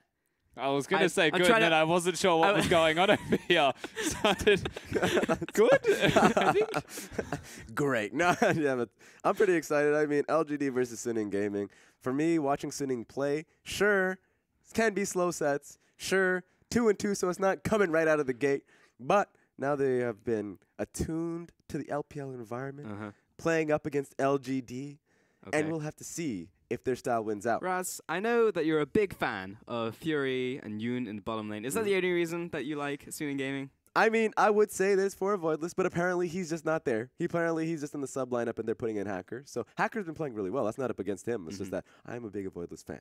That's how life goes sometimes. And it does feel like Fury and Yoon are big members and big parts of the team's success, but I actually think I like Hacker and Fen a little bit more, just because they're exciting players. They're like the Kha'Zix Echoes. They play the Cassidans, like they're big assassin guys. And if nothing else, they are super exciting to watch play games just because of how volatile their play styles and champions are. Okay, so next question. Suning Gaming, relative to their group, good or bad? Ooh. I mean, like, that's the hardest question you'll ever I know, ask. that's why I asked because it. everyone's 2-2 in the group. Like, I we know. have one disparity right now, and that's that Newbie lost an extra game, so they're 2-3. I don't think Suning Gaming are better than even Newbie, who we saw play in the last game. But we also don't know what the ceiling of Suning Gaming is meant to be. And we could use Dan as a poor example and be like, hey, they were third place in the LSPL. Suning Gaming clearly beat them, finishing first. They're meant to be better. I don't know. Yeah. But we haven't seen it. I'm not convinced. Yeah, I would say that they're pretty much close to JD Gaming, which sounds bad because it is. They're having really tough sets. And I think the one set that they won last we saw them up against RNG is because of, which was Fury and Yoon coming out with a big carry in the bottom lane in game 3. The fact that they were able to come out with such a massive lead up against the Jin, who was a Y4 on Jin, off of just one cheese in level 1. And if they didn't get that, big question is, how do they push out their lead or advantages, which has been a tough task when it comes to Suning Gaming. I'll tell you what, I didn't know that Raz's voice could go any lower, but today I've been proven wrong. Certainly can. Just taking a look at these two teams. And LGD, I'm going to post the same question to you in a minute, but we're going to take a look at the lineups in just a second. Because they have been looking good, but at the same time, everyone's 2-2, as you correctly pointed out, Rusty, so it's very difficult to say right now if any team is definitively better than anyone else. We can only look at the tape and say, hey, in this win, or in this comeback, or in this series, this team looked better. And LGD, I would say, have looked like that so far. And we'll take a look at their lineup here with Jinnu in the top lane, Amy in the jungle, Cool in the mid lane, with Imp and PYL manning the bot side. They've just had better performances. Last we saw them going up against NewBee with a 2-1 victory and a really close loss to RNG. So LGD definitely looking better than we last saw them in Spring Split. Yeah, they certainly have. Well, hello, that's all of the roster of Suning Gaming. Xiao, no, they're not. They're gone. All right, memory test. No, Xiao, Hacker, Fen, Fury. Yep. Oh, nailed it. There we have it. All in one. The stats are kind of all over the place, but they're actually roughly the same, which does make sense since they are approximately the same in their group, but that's everyone if you're not JD or OMG in Group B, to be fair. Yeah, one thing to me, looking at this is just stronger, I would say, kill participation coming out of LGD, which showcases a lot of their playstyle. Even though sometimes Jinnu would pick these split push champions, you don't see him split pushing that hard. You'd be coming towards the team. A lot of the times they'd love to have these 5v5 gambits, which can play into SNG a little bit, which makes this a little bit of a harder matchup. Yeah, there's a lot of highlight reels from Suning Gaming which involves the Jarvan Cataclysm. That's starting something off. And, you know, Jarvan's a big pick for them, but it does once again speak towards what they like to do as that team, and that is that team play. I actually want to bring it back to that earlier point as well with how they look right now might indicate how well they're going, because the last time we saw both of these teams play, they got victories. Suning Gaming beat RNG, LGD beat NewBee, and so you'd meant to have higher expectations for this set coming in. And if I was to compare and contrast those victories, I still think that LGD look a lot better. Their game number 1 in particular shows what they are capable of being sometimes, not all the time, but sometimes, and that is far superior to anything I've seen of Suning Gaming this week. Raz. Yeah, I feel like it's going to be a lot of tension on the map because a lot of it's just going to be dictated around team fights. Suning Gaming can play it slow, and they'll love to play it around the hard hyper carry around Fury. We've mentioned that quite a bit. But he's flanked across this man. Imp, who has been a stellar performer for the team, an all-star AD carry for LGD. He could show up today going up against Suning Gaming. That win condition that we have for Suning feels a little hard to execute on. You know what, we could even say that almost about the last set as well with OMG and NewBee, right? Like, you've got LWX down in the bottom lane. He's meant to be the big carry of the team, but he's against SMLZ in 5. And at the end of the day, you can see how the results speak for themselves in that matchup. So if Imp and PYL actually do show up to play, have a commanding 2v2 in the bottom lane, which doesn't always happen, then there is going to be a lot of trouble for Suning Gaming. But if Imp decides to go his Twitch route, then there is still an opportunity for Suning. How would you describe LGD's style then? Because Suning Gaming seems very much binary, and I've said that time and time again, but we haven't seen anything other than them so far than the very vanilla teamfight compositions, group up, get to around mid-game-ish, group up and go for those team fights. So LGD, what are their other avenues to win this game? I mean, Fiora is a pretty good place to start. I think one of your favorite players, perhaps in the top lane in Jinnu, a very big carry player. He's always going to be an option for them. Imp's occasionally just going to go berserk, and then you've got Cool now in the mid lane. So they do still have 3 carry threats. As much as I want to call LGD chaotic and say that they do these crazy things as like split units, they are starting to come together around PYL and make some better decisions. So they're actually a really hard team to nail down and identify as a style. Exactly, especially I would say with Amy coming up along with his Lee Sin play. It feels like a style seems hard because they always change up. What doesn't change is their individual confidence in looking to make certain plays. So we might see 3v3s, 2v2s, skirmishes across the map. Jinnu coming up from flanks. Let's see what happens. Zach, what were your tips for this game? I had LGD. LGD? All right. Okay. I think we all did. Yeah, I think it was almost unanimous coming into this one. Well, even you, Raz? Yep. Okay. It took me 30 minutes. I was like, I really want to say SNG. I'm pretty sure Rusty put his to a Twitter vote, but yeah, I the don't even faith think was that's being fair. lost on Raz. Wait a minute, come back. You can't just do that. All right. All right, we've got the bans going in. It's going to be Elise, Lee Sin, Renekton from LGD, Suning Gaming will ban away Cassiopeia, Zac, and Gallia. Pretty standard on the red side, while first pick up Caitlyn. When you have Imp on your team, priority on the ADC, not too strange. Oh, but talk about strange. That's a Kassadin first rotation. So Caitlyn makes a lot of sense because with how many bans that went through that was so safe, then jungle is always up in the air now that Elise, Lee Sin, and the Zac is all off and gone. So priority picks don't seem to matter. What matter is the counter picks. So Caitlyn's safe. Apparently Kassadin is safe. That's not safe, my friend. Fen, I don't know what you're doing. Remember, Rusty actually said earlier on that this guy is just really confident with the Kassadin pick because of how monstrous he was on the court. So he expected him to never get it. He expected it to be banned as the game goes on. But nope, that's not happening here. It's always going to be the priority for Fen. Ash was locked in alongside that, while on the opposite side, LGD two fast fire picks. Quick fire picks. That's the phrase. That's the one. We got it. Jarvan and Talia out for cool and top lane / jungle. Okay, so here we go. I'm surprised the what's it called? The counter into Jarvan, I suppose, coming through the Kled, because that could just very easily be a Jarvan jungle. And on top of that, the Talia being picked out for the early game push and a bottom lane focus, I would say. Problem with that is that if it doesn't happen, then Cool picked himself into a tough spot where Kassadin post 6 will demolish you. Kled for Little Owl in the top lane. I'm very mixed on Xiao Ao and his performances. Sometimes it looks like he does good stuff when he's not on Rumble. So I'm glad he's on Kled this time, so we'll see what he's made of on that pick. Fiora banned out against Jinnu, one of the picks we were talking about before the game, including Camille, while Gragas banned towards Suning. So SNG recognizes that a top lane pick is still up and available, and that Jarvan could very easily be jungle, which is surprising that we're once again giving Kled up to the top side of the map. But with that being said, I guess it's just a very comfortable pick coming in from Xiao Ao. He's gone towards the pick constantly. So I guess today, starting out in game 1, why not go towards what's comfortable? Couple seconds left on this pick from Suning. I was about to question a potential pickup of Rengar. And I think I'm still going to question the pickup of Olaf. So thoughts on this one, Raz? All right, there we go. I mean, I know why you're questioning it. I think they're just gambiting on the fact that that's going to be a Jarvan jungle. So, problem with Jarvan jungle, he goes in a lot of damage, heavy AD. If he does, he's going to just fall to Olaf's pressure if he ever catches an axe. So that's just going to be Hacker looking to see if he can catch Amy sleeping in the jungle. Though my counterpoint to that one, Raz, is if Fury, or rather Hacker in this game does not pick Flash, he's going to get completely bodied by the fact that there are two terrain-creating champions on the side of LGD. So why is this a good pick here? It's here it is. It isn't.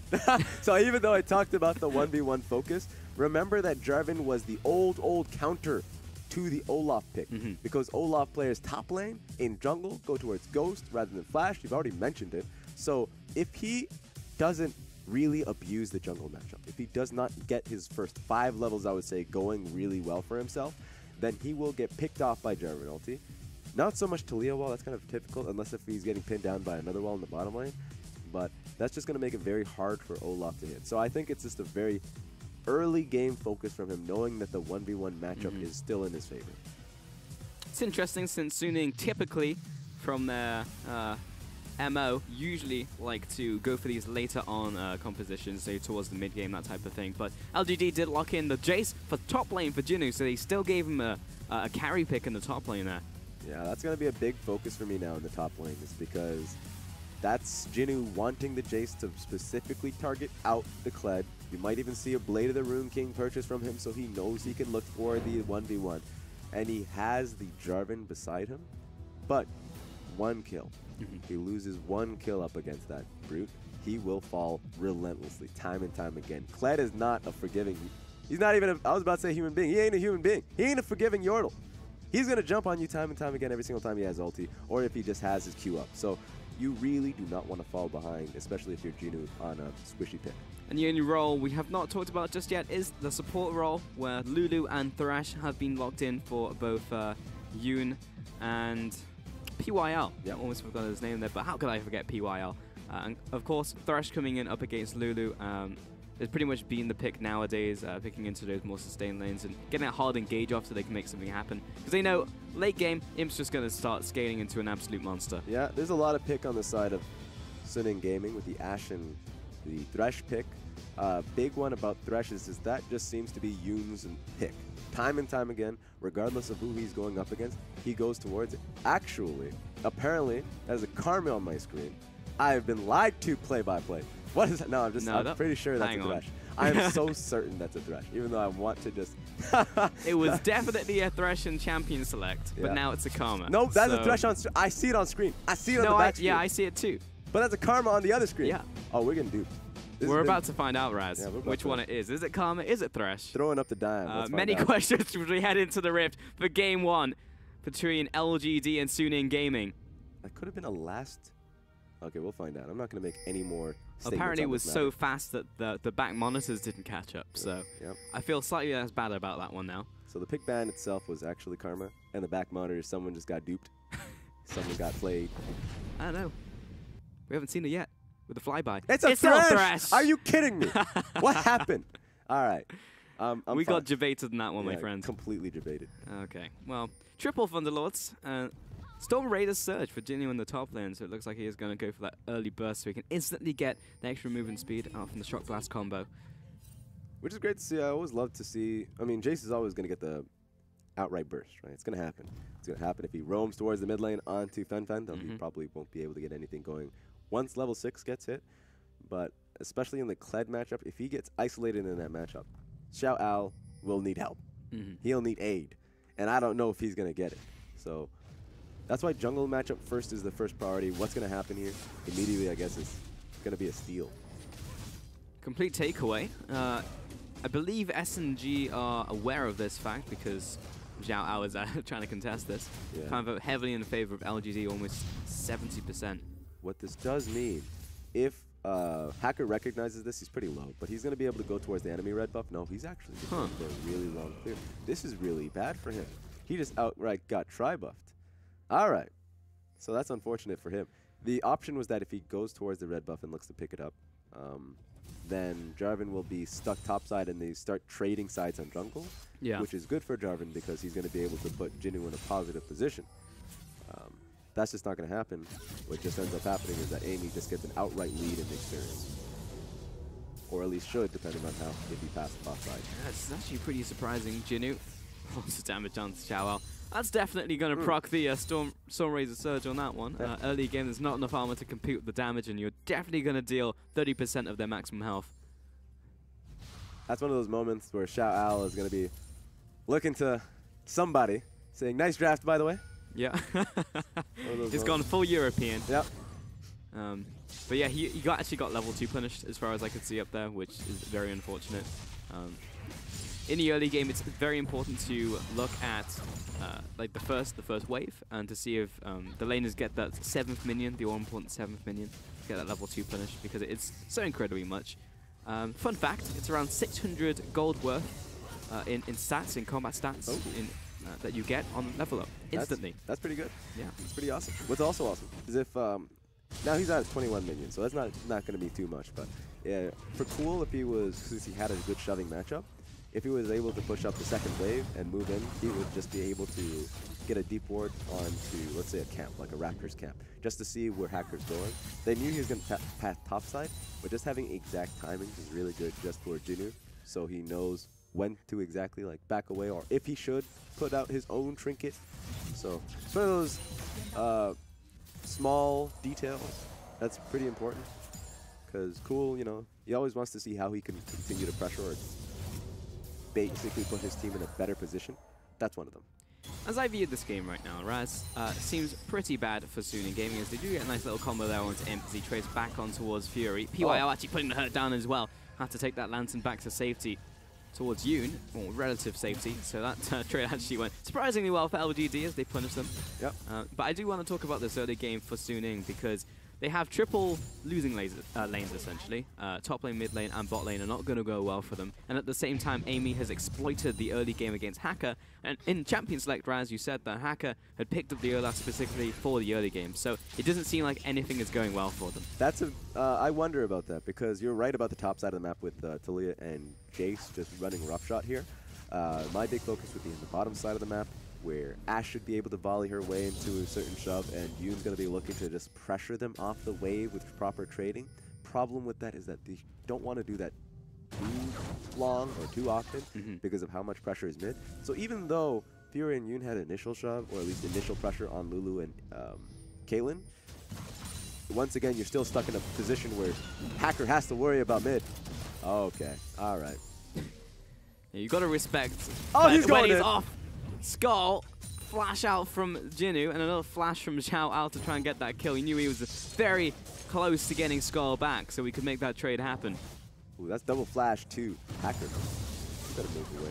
Hacker is not having a fun time in the jungle. Yep, and we were talking about the bot side of the map meaning a lot for SNG Gaming if they can get shoved.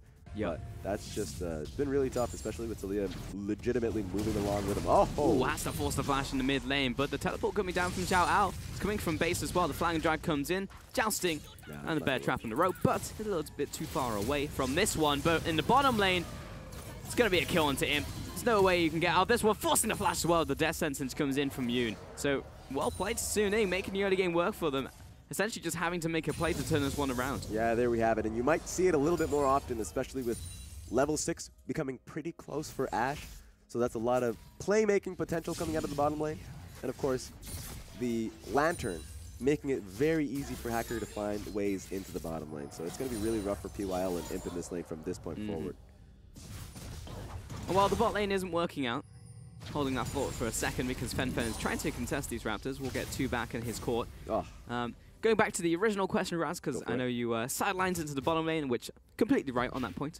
But still, everything else is going badly for Suning Gaming. If both of your solo lanes are losing, then Hacker's going to be pushed in. We see this time and time again. The tag team of either Cool and Amy, or Jinnu and Amy, or PYL and Amy are just going to be in there messing up Hacker's day. So even though the bot lane appears to be going well now with that 1 kill back into Suning's court, they still have a very not good early game, and I'm not sure if they're going to be able to get to the point in time where they like to go for these team fights. So this is where the question lies, because you're right about Cool and Jinnu and Amy being able to pressure so hard topside, and you know what Talia can do when she has level 6. Weaver's Wall is going to be able to go towards the bot lane, so the only winning matchup is definitely not going to be a winning matchup after a while. So the focus is that dive going to work, right? Double TP coming out of Fen and Xiao Ao. If they are able to push that dive back, not only do they waste time of LGD, but they also allow, let's say if a kill does come forward, they give scaling items to Fen, so he is suddenly a Kassadin who is stuck in a lane with Cool. And Talia players hate Kassadins. People actually pick Kassadin to Talia, even though Talia will be definitely a pain in the butt for a good amount of the time in the laning phase. Once you hit 6, definitely hard. So level 7 right now in Fen, he can trade back. He just has to worry about the jungle matchup still being a definite problem. But you can see this is going to be a really tough spot for Cool from this point forward.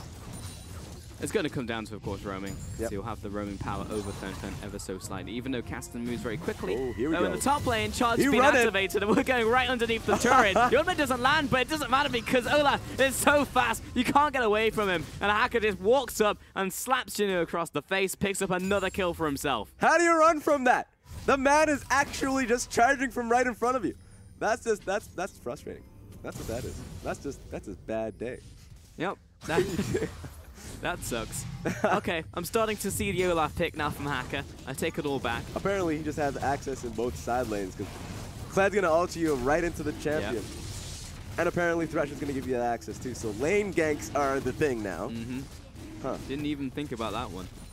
Though, still later into the game, you have to feel that it will start scaling off, but I'm sure that Suning, if they're as inventive as they are with these lane ganks, they'll be able to make something happen in those team fights. If Thresh drags the Olaf through the Cataclysm, the Weaver's Wall, Xiao speeds them into a flank position where it doesn't matter if the Cataclysm has come down or not. So there's actually still now a chance for Suning to make the comp work. Yeah, and we talked about what would happen once the lane moves away from Jinu, right? So this is a great competition from Suning if they get past the laning phase, which apparently laning phase is working out well for them because of the plays. But suddenly, Jinu just stuck in a bad spot. He has Phage for himself. He's going to be looking towards getting Black Cleaver.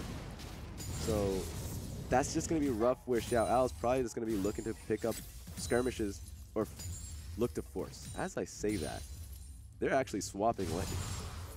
Okay.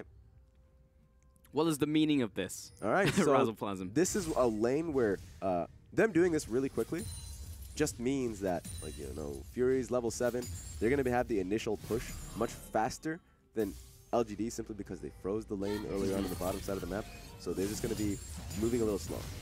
I wonder where, in fact, they're keeping the lanes in that position. So we're in a wonky setting. Okay. Ooh, lots of damage onto Fen, forcing his ultimate out once again. Mid lane's dropping very low, but Hacker does turn up to wipe out the minion wave. So this is just going to turn into an absolute race for waves, and SNG should be much faster. That being said, there's another angle, simply because Fen's just getting pressured in the mid lane. So this might be a race for both towers, bot and mid. A little bit of a weird scenario. I mean, top tower will inevitably go down to Suning Gaming, and they will get that first blood tower, but mid lane, if that drops, I mean, that's definitely a more important tower to be falling. Yeah, so this is a big question for me, because you get first tower gold onto Fury and Yoon. That looks great. You lengthen the lanes out for the engage composition coming out of Ashe Arrow, of course, and Thresh. So if they find themselves sticking LGD in these long lanes, it's much easier for them to utilize their composition, especially with the chase down of Kassadin. That being said, the fact that they made the movement earlier just means that there's no proper response. LGD did have the opportunity, though. There comes the wall. Ooh. They are split up technically, but Fen's got to jump over, has to flash the arrow. And Jinu gets out alive for now, but Xiao Ao is relentless. Oh, I don't even know what happened there. The jousting just... Apparently there was no getting away from him. He was like half a screen away and just caught up anyway. Yep, the guy is fast. And you know what? He lost Flash too because of the Flash ulti from Fury, which was really well set up. And they're just going in for another tower. This is ridiculous coming out of Suning. Wow. In the turret down in the top lane for Suning Gaming. They will trade mid tower for it. And bot tower is set to fall though from LGD regardless. There's multiple kills going over. Okay. Ace and Hole coming across onto Yoon. It will be tagging Xiao Ao. Suning Gaming make their escape. They did not get Herald. They were interrupted on that one, but still, Suning Gaming are ramping up the tempo early game. Yeah, so the question is now, what does this mean for both teams? LGD is going to try for this, but I feel like they're just going to get pushed off. Shouldn't matter here. They get mid lane tower if you're LGD. Suning Gaming get both top lane towers. Actually, you might even see, they're just, get out of here. Move up on it. You don't own that Rift Herald. Stop it. All right. There we have it. Okay. So that just means that Suning Gaming can push an extra wave top lane when they're threatening mid. So what I would like to see is now Fen, I don't know what items he has now. You can only assume that he has Rod of Ages. Could go towards top lane. You can even just put Kled top lane. You can push in that many waves, and suddenly LG, or at least Cool in the mid lane, cannot hold these waves anymore. He's going to have to really worry about the flanks coming in to his left. So that's the setup that now Suning Gaming have put themselves in. So what Raptors are to SWFM, Herald is to LGD. They've attempted this one quite a number of times, but this one should actually work out for them because Suning Gaming are not in position to react, nor did they have a ward over the area. I believe they had one in the Pixel Brush, but nowhere else, so I didn't actually see it until it was already pretty much gone. So tempo should be able to catch back up now for LGD. And do you expect them to place at top lane, Raz? Yeah, I would. I think it really slows the game plan coming in from Suning Gaming, because they decided to put Ashe and Thresh top, which I guess goes to the whole plan of you already have so many wards in the blue side jungle. You can look to just Ashe Enchanted Crystal Arrow anyone who shows top lane with the rest of your team. But now with the Rift Herald, apparently you can just push that in, and now suddenly Suning Gaming have to play a lot more defensively.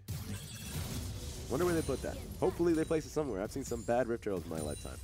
I feel like they'll hold on to it for a little bit, just because the duo lane is top lane, bot tower's already low, and if you're sending Jinu down there, he's going to take it by himself anyway, so it seems a bit of a waste to put it in the bottom lane. Should be top lane. If they do put it for the mid lane, then it would only have to be just so they can make an easier rotation top. Yeah. It would have to be a rotation Rift Herald, but it has to be top lane if they want to get the tower itself. Ping has actually gone down onto their top tower from Suning Gaming, so I think they're very much aware that LGD will be gunning towards it with the Herald. Amy is actually on the top side of the map, but he is transitioning to the mid lane now. Still got about 3 minutes before he needs to make a decision, so it's actually fine for now. Yeah, got a bit of time.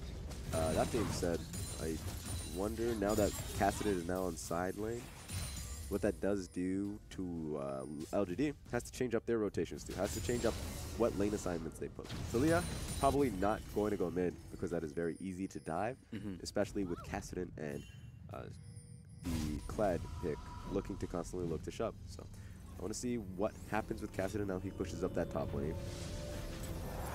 This is turning into a smart game. Much quicker. I thought this was going to be chaotic. I thought this was going to be crazy. I think we all thought that. Not to be the case. We all thought it was going to be LGD slanted as well. Suning Gaming were pretty much just going to roll over and die, especially from Champion Select. It didn't seem like it was going to be that great. So bottom side, this tower should fall. Not using the Herald just yet, so not wasting that one. So that's perfect. So now the outer turret of top lane is the one that's only really exposed. Outside of Suning making a massive rotational error between bot lane and mid lane. Yeah, I wonder what the lane location is going to be like though, because Fan, he's looking to stick in the lane, which means he's just trying to get as much experience with the solo XP and solo lane gold that he's getting. And suddenly with Imp having to take down bottom lane, this dragon really doesn't mean anything because it's Cloud. Where does he have to go now? Because he probably has to share experience and gold along with Talia if they want to get another objective for themselves. Well, that was an unfortunate time to use Driftwalk. Okay. Juno's now going to follow after you with this extra movement speed coming in from his Keystone.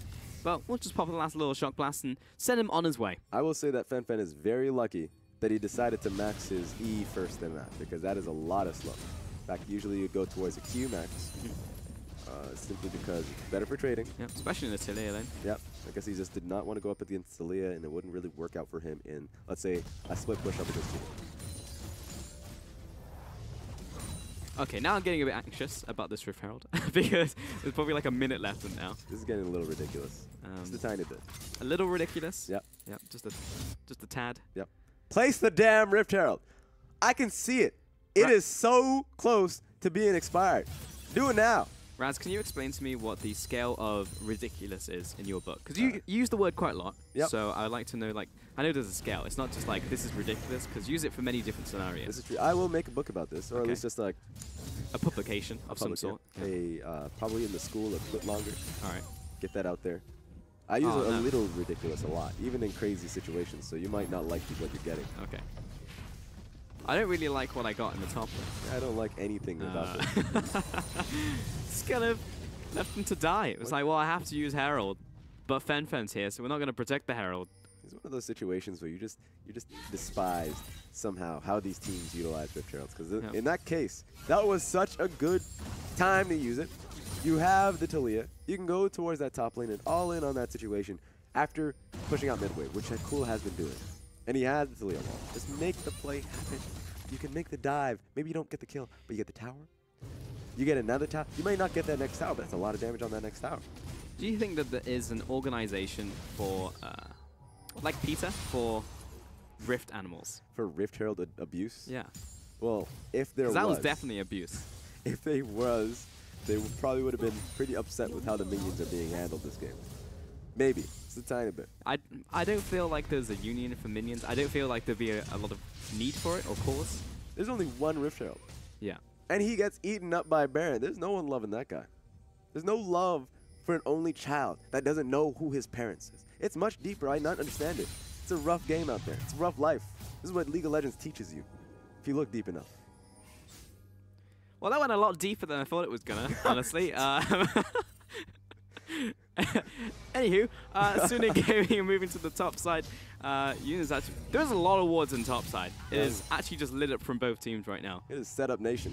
More LEDs than Las Vegas. That's just how life is. They really need to get with how much setup you see top lane. Just get this guy off this tower. Oh, wait a minute. Well, it was a trap, and someone's going to pay for it. I think PYL will have to pop the ultimate. Hacker's he's angry, but the Ragnarok has worn off, so he's slightly less angry now. The flashes are coming in from Suning Gaming, but they re-engage. No, he just put him in a box, and Suning Gaming can't chase. All right, so it only resulted in 1 kill. But that looked sick. That looked really sick. That was a moment where I thought LGD were going to go all in. You know, suddenly there's nowhere for Hacker to go. He can't jump over that to reach his friends, but they're just strong enough as is. So Suning Gaming, they didn't get a kill. I mean, they didn't die in that situation. That was just LGD trying their hardest to escape. Thankfully, Imp survives. So he still has the tail intact. Thankfully, Amy's a hero and put them all in the Cataclysm. Yep. And then left. I like that. That works out. That being said, this is just getting really messy from LGD. They were in a great position to really focus in that top lane tower. But it didn't happen. They didn't have members. They only had members when people are crying for help. That's all it is.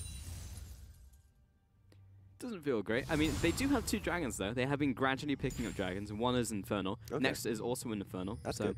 we're looking towards later stages of the game. LGD, not too bad. They still have Imp at the end of the day, even if Talia and Jace, comparably, as champions will do less damage to the late game, Imp's still going to blast people. That's fair. I'm just getting a little uncomfortable with how much experience I would say Cassidy's looking for. Oh, hello. Yeah, that was a bit unfortunate. Back over the wall, I think. No, or I guess he's safe. I think he's fine. He's just trailing the wall to see if he actually had to jump it. This keeps happening though. Fen just like jumps on a minion wave or uses Rift Walk, and then Jinu's there. Yep. He's actually Jinu hits him. He's building for it now. You'd usually see Lichbane coming after the Rod of Ages. This time around, he's like, nah, I'm just going to be sitting in this lane apparently with Jinu. Yep. So I'm just going to go towards the Zhonya's Hourglass. I struggled saying glass there. Yeah, that was definitely struggle street Oh, on that pronunciation. But we're good. We stuck the landing, and that's all that counts. Judge giving you a 9 out of 10 on that one. There we go. Was it the Russian judge though? I don't know. You tell me. All right. I hope it was, because then that just means the rest of them are pretty spotty, pretty clean. We're good.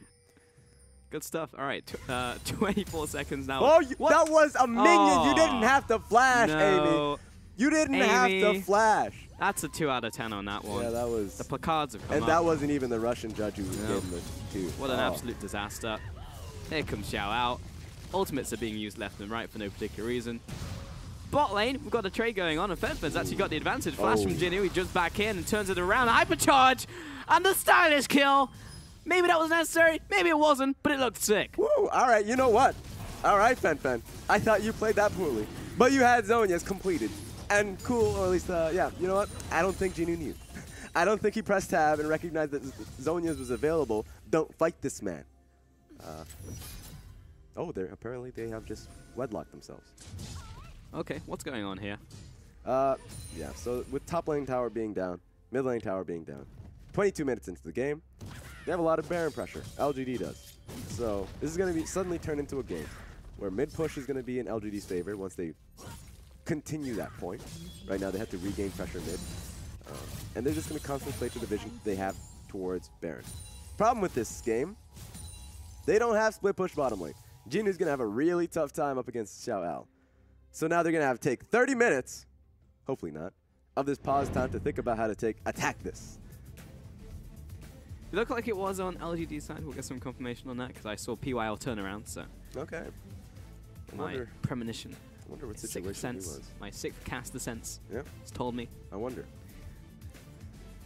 All right, so this has been, I guess this has been a closer game than I would have expected. Now, one of the tips that I've had, or at least a difficult position I was in, I want to vote for SNG. But I just felt like LGD were just better individually and had a better idea how to play towards, let's say, their playmakers. And I feel like Fury, major playmaker for that SNG Gaming, a lot of the times position is not in his court to succeed in team fights. That's just been a problem with SNG Gaming. They were able to win sets or games where it was really tough, but they had a scaling composition for themselves to make it work. So I like the comps that SNG build for themselves. It's easy to execute if they don't get punished really early on. And I think this game is another example of that. Cassidy is doing pretty well for himself. Where's the upper bound for SNG Gaming? Because they draft the same thing every single time, but it seems like they like wiggle and worm their way out of situations where they should really be punished. And in this game, for sure, when they draft an Olaf into both a Talia and a Jarvan, you're just like, wow, this is going to go badly. Top lane's going to lose, mid lane's going to lose, Olaf's going to get the shaft. And bot lane, I mean, maybe they're going to do okay, but it doesn't matter if the rest of the map's going badly. You know, we all know that game in solo queue where you're doing great and the rest of the top side of the map 0 and 20. So it looked like that was going to be the game, but somehow they make it work. One big thing that I really like about SNG Gaming, it's a small point, but it's very impactful, is patience. Patience, a lot of the teams in the LPL that we look towards, like for instance Newbie Gaming, when they have nice scaling compositions, not very patient when it comes to their overarching goal. SNG Gaming is. So when Olaf is getting constantly out-jungled, or at least out-pressured, pushed into his own camps, Wolves taken out in front of him, he stands at a safe distance, not to be engaged upon by a flick on Talia. So sure, you take a Wolf camp, and that means a lot in terms of the gold, pressure, where is Olaf going to path to, but he thinks about that later. He says, you taking my camp, you're going to go back mid. I'm going to be able to still keep my bot lane safe. That is a winning point for us.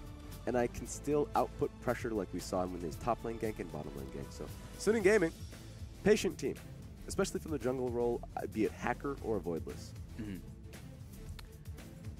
What separates LGD though? Why did you tip LGD in the end? Just because you think they'll have the tenacity to come back? Because it's the same with OMG, right? We saw them get blasted in the early game by Newbie, but it was almost like there was a gut feeling that despite how the game looked, that OMG was still going to come back. Yeah, I think that LGD took it simply because of the top lane matchup, Jinu versus Xiao. Xiao, he's had his comfort picks, but my major issue with Xiao is that he doesn't have the star talent on his own. His core mechanics still faltering. He still needs more time on stage and to play up against really top lane talent.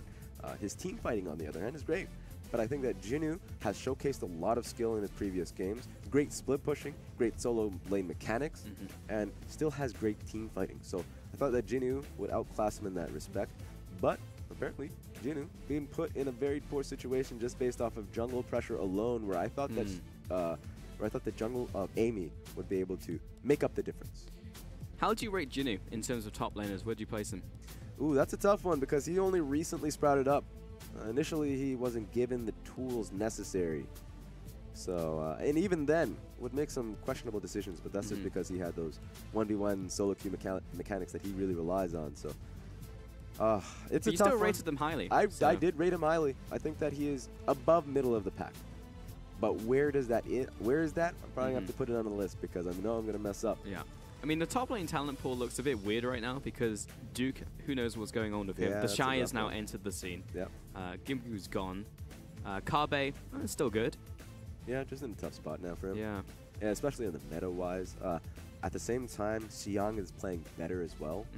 He's been slowly ramping up for, I don't know, a year and a half. And so he's moved himself all the way from the bottom to, I would say, a very respectable position. So you'd have to definitely upgrade, or at least update, your previous top lane list. Not only because Gimgu's gone, which hurts you. It does. Hey, it was the Rush Hour approved list. You were in this too. Yeah, I love that list. Yeah, we came to a consensus. We're going to have to change that up now. Yep.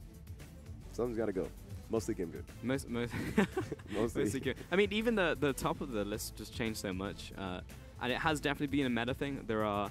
kind of 50-50. Sometimes have gone up there. There are still some carries, but there's less players who you would say who are definitively better, like mechanically in the 1v1s. It is. Before it was like Duke, you know he's gonna win lane every single time. That's what's tough. It's changed everything. Remember, our top two top laners were legitimately Duke and Kabe, and if Duke is not playing up to expectations, and if Kabe is legitimately on the worst team right now in the LPL, that doesn't really shine light on him. That's going to change. That's going to have to change. And that doesn't, I know a lot of people are going to be like, well, he's still playing well, you know, even if he's on the worst team. We're not going to put a man on the top of the list unless if he does something insane. And if he does something insane, he probably would have had a win by now. Because he hasn't actually been 1v9. He has definitely been underperforming a little bit. It doesn't mean he's a bad player now by any means. That's true.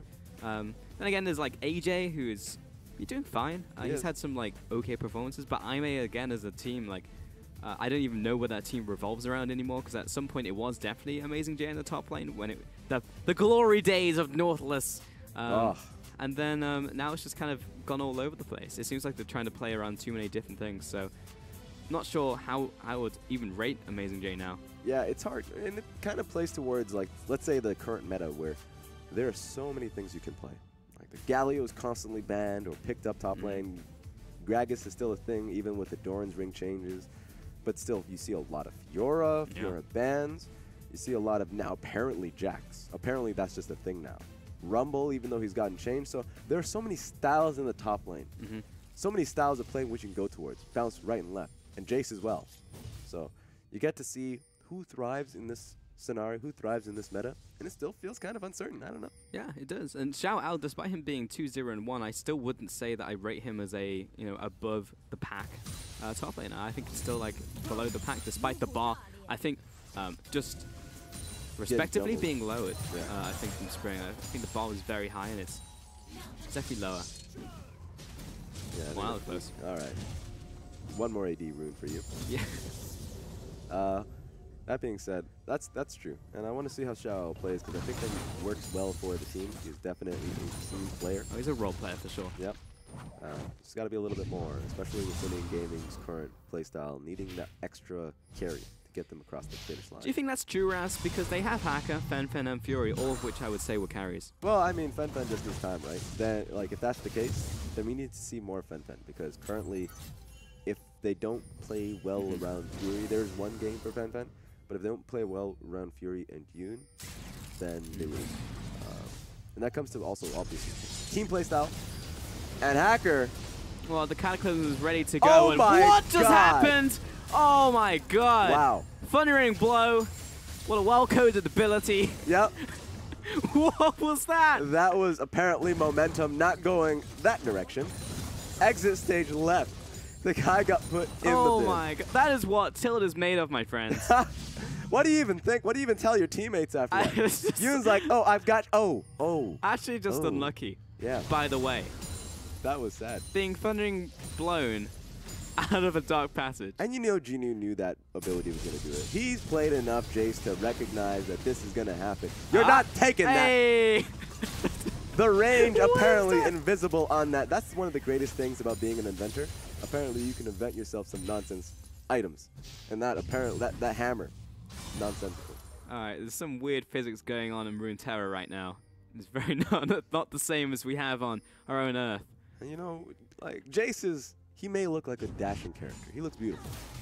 You just don't understand that this guy is an amazing inventor himself. He is. He is a very smart individual. He's the defender of tomorrow. He's found a crack in time. He's found a crack in space.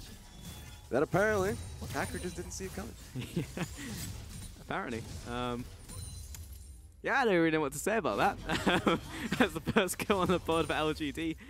SNG Gaming, probably just going to say water under the bridge, because they're still very much ahead.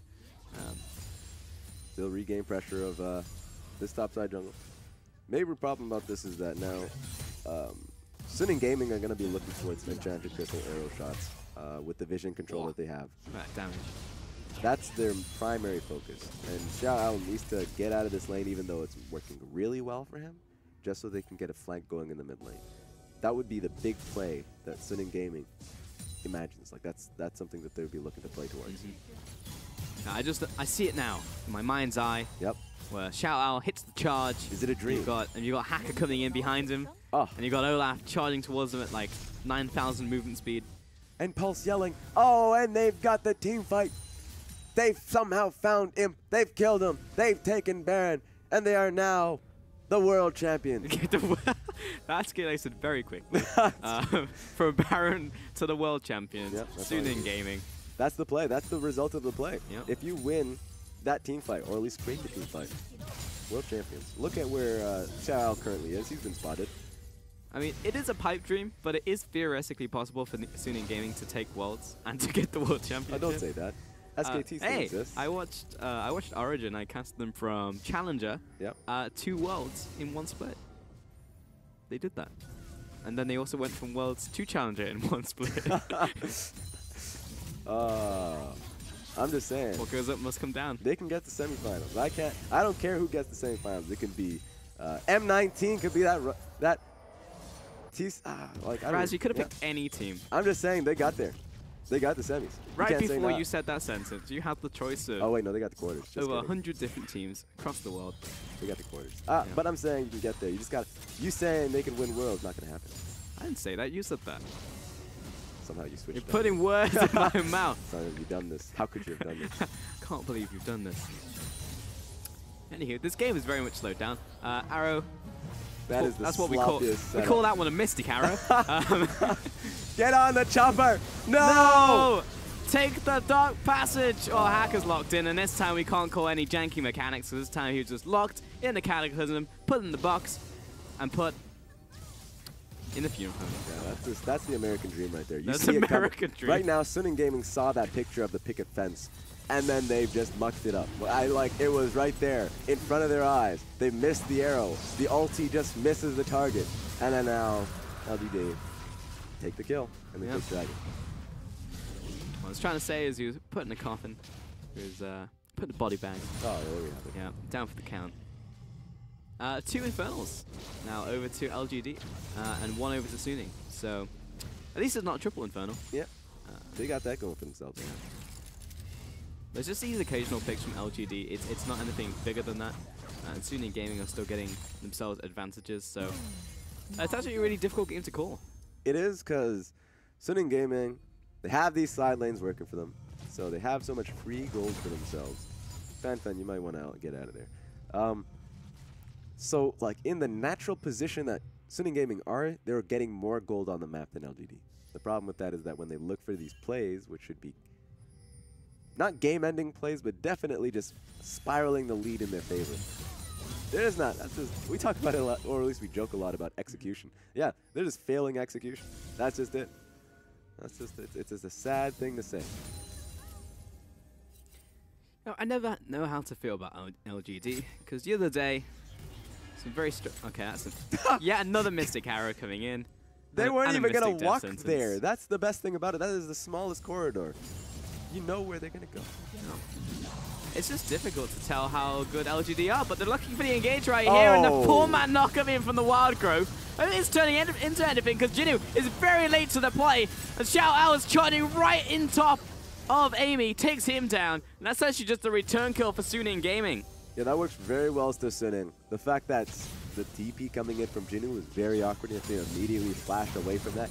Misses his shock blast, but he just has to get out of that fight entirely. So LGD gets baited into a fight that they were definitely not going to win. That was great from Xiao to recognize his target and get on top of Amy. Just an odd TP, honestly, from Jinnu straight up. That's a TP you make if you're a tank, not when you're a carry. Yep. Not when you're a Rumble or a Jace. Maybe you make it if you Rumble with Zhonya's Hourglass, but never would you do that. It's a perfect Malphite ulti, or at least TP. Just get in there, you know what, I'm on top of them. They can't kill me. Jinnu's like, oh, they're going to kill me immediately. That is the worst. I'm not going to cancel it, because then I would just be on the opposite side of the map. So you had to complete it, or at least in his mind he did. Technically, they could have actually just stalled out the game for him to walk over. But in his own mind, he had to complete it. I get the feeling that LGD, so if they're going to win this game, it's definitely going to be around Imp. Imp is going to make a play, and then they'll win this one. But LGD, it's just difficult to call. Like, the other day, the statement was made that, is this a flashback or a glimmer of old LGD back in the prime, one of the best teams in the LPL. And now we see them going up against Suning Gaming, new kids on the block, actually just getting demolished in these team fights, making weird decisions mid lane. Then we also see Imp really tryharding. He's definitely smurfing in silver right now. Yeah, Look at he's him. in there. He's getting those DPS down, trying to be the sole carry. Not going to be a piglet and go towards the mid lane so he can have more pressure. He's just going to try anything to get as much damage down as the AD carry. Maybe shot call. Maybe. What do you think about this shot call? This is a risky one. TP coming in through from Kled. I don't know about this call. The wall comes up and buys some time as Hacker, Yoon, and Fury are trapped on the other side. But it looks like they're going to take down Fen before anything kicks up. But the Baron extremely low. Xiao Ao's right in the midst of it. In comes Hacker as well, ready with the smite. But they're focusing down the Olaf. He's dead. The smite comes through for Amy. Secure by LGD. But Kled's still in there, and he's not dying in a hurry. The hook lands, and Yoon secures the kill, allowing Fury to run rampant. Well, in the backlines, cool. Skull comes back, and that's a 5-for-2 trade for Suning. And somehow, Fury just shoots them all down. Lives on a sliver of HP. Suning Gaming take the fight. And as I said, I don't know about that call, Pulse. I don't know about that Baron call at all. Well, it didn't work out very well for them in the end. Suning game with 5 kills. They didn't pick up the Baron, but now mid lane set to fall. 2 towers for Suning. They're pinging for a third one. That's long death timers, 32 minutes into the game. Will they look for it? I think they'll do it. Junior's coming up shortly, so will PYL, but the carriers aren't coming up for a while, but we'll find out next time as we'll take a look at this replay. Yeah, Kassadin dies immediately, but Xiao Ao's able to just do so much damage and tank so much.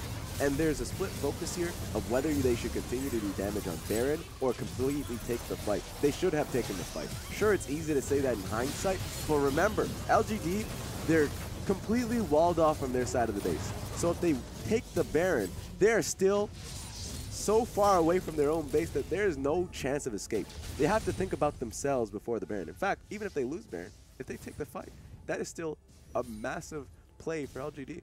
There's a split call from them. Well, following that, Fury did manage to take the mid lane tower, but traded the life for it as Jinyu and PYL came up in time. So it looks like there will be now a counter push from LGD taking the inner mid turret away from Suning Gaming. They probably won't be able to get too much more than that, as the rest of Suning Gaming are now in position to counteract the push. Yeah, that being said, Dragon's coming up in 30 seconds. It's just an you know, Air Dragon. It's not going to mean too much. No, they're probably just going to take it right now just to move it on to the next one. Oh, so this is when the replay happened, and so Fury probably just got them off. Yeah, there we have it. I was wondering because when they put in the replay, I was like, I'm pretty sure this is a tough call for Ash to continue on with the death timers involved. So, I mean, it was a good call and it was good execution in the sense that they had the getaway driver. Yoon was ready to go. Yep. But then the Polywolf came down, and that's 2.5 seconds of you getting wrecked. So. It's just an awkward game for Yoon. Yoon's just trying to get these people in his car, but they're just not allowed to join him. Famous agent Yoon 008. This is sad. They want to get in that Uber car, but that's just not a... Nope. Apparently the fees is being taken. That's the 2 stars right there. Yeah. Oh, we're charging. Wait a second. Fen is going to take a long time to get into this fight. Bear trap on the rope, separated by the wall. That may be... I have you in my sights. Maybe the most awkward TP flank I've ever seen. Hacker is backing, so he's just going to come in a little later on. But Suning actually okay, well, this is awkward. Why are they going for a fight when Hacker's not there? Okay, well, we'll swap positions. LGD are defending Suning's base. They're going for and it. Here comes the engage right on top of Jarvan. In comes Hacker as well, coming in at the speed of light as they evaporate Amy. Move on towards Jinyu as well. They drop Fen, but it's the chase down to Imp and PYL. And while he's turning around and dealing the damage, his support's going to drop. His frontline dies just as he does as well. 4 kills to Suning Gaming, 15-6, only at the loss of Fen. And with Cool being the only one up and alive, it's just an awkward position for him to be in because he's just not doing enough damage for his team to really kite back in. So he's like, all right, I guess I'm doing nothing here. I guess I have to back away. With Fen, sure, he dies, but that was really play from him to just jump right in there, use his Zonias just to force them back. So this is looking great from Suning. In fact, so good. They might be pushing on to more than just an inhib. I'm going to take this one at the very least. Just from the posturing, it looks like they're going to back away from this one. Probably sort out these side waves and gut the jungle. Yeah. Still, another good win there for Suning Gaming. And with that, my tips are about to look rather bad for this week. Yeah, I feel like I've spent so much time, 30 minutes wasted of just trying to debate between LGD and Suning Gaming and just, you know what? I'm going to lose again. Just follow your heart, Raz. That's what you've learned today. I just have to watch another... How many movies are there at Pocahontas? I'm asking simply because she has 2, no right? Follow Your Win. Yeah, I follow the win, not your win. Yeah. But yeah. The second one shouldn't exist, but the first one... It really shouldn't. No. I think she went to England. Yep.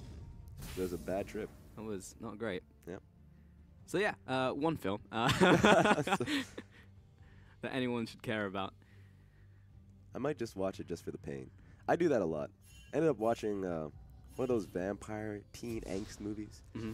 What, I watched Twilight? Yeah, I watched legitimately the entire Twilight trilogy with a bunch of friends because we just did that to ourselves. Okay. It was very sad. How was that experience? It was better or worse than this game? I'm having tipped LGD. Ooh. It was better. Better? Wow. It was a better experience. We laughed about it. You can't laugh about this one. No. This is not a laughing matter. When you're as far down as me, Raz, in the tipping order, you can laugh about it. I am legitimately second place. I'm legitimately at the bottom with Frusker. We are in the dumpster. That's what happens. That's what happens. There's not enough room for both of us. Yeah. Apparently Dom is #1. Yep. Because we pick randomly, then you have a better success rate at tipping in the LPL. Yeah, he's going to be offended about that. I know he will. All right. But he's out of the studio, so you can't get me now. There we have it. LGD are probably going to lose another one of these towers. I mean, Suning Gaming have been sat in the mid. Can you tell me what the tactical advantage of sitting in mid lane right now for Suning Gaming is when there's no inhibitor there? There is none. Now, with that being said, they know that the top lane wave is pushing, so there is strategy involved. So they will rotate towards that. They should be more than just one Kassadin. It should be the entire team without the Kled. If they put the entire team without the Kled, top lane, then Kled can push in mid, and then he can force or look for a dive on top lane. Or he can be bottom lane, and they can have Kassadin mid. There are two options that are much better than what is currently on my screen. I think they're also preoccupied by the fact that Baron is coming up soon. Yeah, maybe that's fair. So that's they fair. are just trying to make sure that vision never goes down from LGD, so they just keep it there. There were definitely backs there, so people were just picking up a few items. Oh. Ooh. He tried. Amy's got the dancing shoes on right now. Oh, Fen, you got it. Just get it. Get out of there. He tried. It's fine. Oh, here we go. Coming out, and Amy is locked up in place. I don't think he's getting out of this one. Jumps up to the air and never comes back down. Never to be seen again. Oh, Fen. He definitely just assassinated somebody. Zhonya's going to buy some time, and in comes the redemption. The perfect timing. No! Oh! Polymorphed into oblivion. 2 more kills to Suning at the cost of Fen. And he's lost an extra star in his Uber rating. Yoon cannot save a single person. That being said, that was so well played by Suning. It started with Fen being in a position to lure the Jarvan in, and of course an excellent Ashe arrow coming through from Fury. Okay, on a scale of 1 to bad, this Baron call. Oh, I like this Baron call. They're going for a fight. Okay, Zhao's going to jump in there. Imp is very much alive, and he has a front line. He's turning it around, but the hook cleansed out from Imp. He's still going out, but he's taken out by Hacker. There is no escaping the Berserker. But still, it was positive trade for Suning. Oh, they're waiting on the Guardian Angel. Yep. Jinnu is going to be knocked back, and Hacker going to slice and dice him up. Meanwhile, teleport coming in. Where are you going? Maybe Baron? Okie dokie. I think it's a Baron. All right. Yeah, okay. I don't know if they have the... Yeah, they definitely have the deep spread. Okay, let's go. I was a bit concerned about the Baron take, because Yoon was on next to no health. But they still made it work. Because in the end, Imp simply didn't have the damage to do with Hacker. And then Hacker murdered him. Yeah, didn't have the sustain to be able to survive what was coming at him, which was a definite Barbarian and Olaf. Which I can understand. So this game has gotten so much harder for LGD. I think Suning Gaming is definitely playing it as smart as you can with the composition that they have. Enchanted Crystal arrows earlier on were not really hitting, and it was very poorly timed. But as the game is going on, and with how much Enchanted Crystal arrow that apparently you'll just be pumping out, you can just get it right. You can fix the errors that you've had earlier on in this game. And I think that Fury has definitely made the adaptations. That he has. Well, there is always hope that Imp will miraculously just be the hero that LGD need. And the fact that he cannot just even kill Hacker at this point in time, yet alone Zhao out in these fights, really does say something about this game and how it's gone. Because he's on 4 items, and you feel like 4-item Caitlyn should be able to do something. Yeah. And I think it was the same position that we saw earlier today with, I think it was LWX's Caitlyn. And he was popping people with a lot of damage. But if your team is just that far behind, you're definitely hoping for a miracle. Fen has Banshee's Veil, which just makes it so much harder to stop him, try and pop him. Not going to happen. Drag him down. Shout out. Wants that bear trap on the rope. Arrow loose. Okay. Right. Between the goalposts. This could be a potentially good fight now for LGD. They have split up Fury. He actually can't get into this fight, but it's a 4 versus 5. Now he actually flashes over the wall into the fight. Imp's already down. Oh, there is no hope left for LGD. Fen obliterates 2 targets, and Jinnu fires off a shot, but it's the 3 kills over to Suning. And a double slay from you. My God, take him off the champion. All right, Suning Gaming, take 3 members down, 40-second death timers, Baron Buff and Elder Dragon. This has to be game. Pushing up the top tower, 1 inhib down onto the Nexus turret. Amy and Jinnu are the only defenders, but they simply do not have the damage. Do not have the tenacity to win this game. Down comes the Cataclysm, and down goes both members of LGD. Suning Gaming looking to wipe this one up. 42 minutes on the clock, 24 kills over to Suning, and they take game 1. It almost feels like every game you watch a Suning Gaming, they just get better. Well played to Suning in the end. They've still got to win another game in this series, but the first game was very well executed with a composition I didn't think was going to work, but they made it work. And LGD, they got the table scraps, but not much else. It was really well played. I think Hacker definitely going to be, I would say, he's not going to get the MVP. It wasn't a shining star, but he was definitely put in a difficult position from pick ban, able to make it work with how much pressure was initially on him in the jungle, able to get proper ganks across. And then he just knew his role in team fights, just run at the AD carry. That's his life from that point forward. Really well played from everyone involved in Suning Gaming. Welcome back, Rusty, to Hello. the analyst desk. What's poppin'? There was a lot of interesting things that started in this game from the very beginning, Pulse. You can see the damage on your screen. Obviously, there was a lot being done by Imp, but he was hitting too many tanks to actually make a meaningful difference. Fury also went for a double lifesteal build with Ninja Tabi, so he wasn't really going to die to anybody, and that's why I'm a big fan of how they actually played this game out. They eventually became too tanky, unkillable to all of the burst that was coming out of LGD. I almost said LPL because it's on the screen as well. I don't think the whole region did that much damage. And ultimately, a lot of this came down to the 2v2 actually performing well. Fury and Yoon, you know, they have to be big carries. You've got your Kled ultimate guaranteed to follow through. Fen scaled up nicely. Hacker didn't have to do anything. He doesn't actually have to do anything with his team. He just needs to be there and get vision on Amy. And conveniently enough, Amy was just getting vision on him. So that kind of worked out in both of their hands for the jungle's roles and responsibilities in the team. But you know, the fact that PYL has to leave at level 1 to go ward the red buff because they've started at the enemy red buff, he actually loses a level in the bottom lane. Then Ashe and Thresh have the push, so it's not just 3 losing lanes and a jungler anymore. It's 2 losing lanes from the side of Suning Gaming and 1 winning lane. And that's how they were able to play this out. The first kill that comes down is going to be a Thresh Lantern that comes to the bottom lane that's already winning, and things start to cascade from there very nicely for them. It was still very surprising, though, with a composition like that, because coming out of Champion set, it was like, okay, how is Olaf going to deal with the fact that he's never going to be able to jump on everybody, because there's like 2 terrain-creating champions, there's so much disengage right here, he's just going to run in and not be able to do anything. But it was exactly as you said, Rusty, coming into the bottom lane and the top lane for those lane ganks, like we didn't see it coming, and certainly the laners didn't either from LGD. There was a surprisingly large amount of vision actually plays through the jungle areas by PYL and by Amy, but once you're outside of the jungle, right, you're just ganking through a lane, there's not a lot that's going to be able to actually stop you. If LGD are reacting to plays, then the terrain's not going to be there in the first place as well, and that's the big thing that Suning Gaming did. They learnt for what feels like the first time this split to be proactive, to make the plays, to hit the Ashe arrows or to press the Kled ultimates, and to start these fights off, to not actually let LGD set up properly. And every single time they tried to set up, they were awkwardly on the opposite side of the map where terrain was not going to help them. It was only going to hurt them because they can't back away anywhere or they can't cut people off anywhere. So it was actually really well played by Suning Gaming. The strategy was sound. The execution wasn't always there, but that was still a step in the right direction. I still feel like there was some fundamental problems, though, with LGD because they just weren't able to really get anything. The kills that they did get were from picks that were very janky at best, and okay, they were just like throw all their resources in, but we saw the fight mid lane where they just threw everything at Suning Game, they absorbed it and just took a kill anyway. So LGD almost never found purchase in that game, which was just a very different LGD from what we've been seeing recently. Yeah, I think they were caught off guard, especially by the early play that we saw, the early lane swap coming from Suning. When they traded towers, nothing really traded back. It was so difficult from LGD to be able to get anything back from that. They tried going top lane, but it was so hard.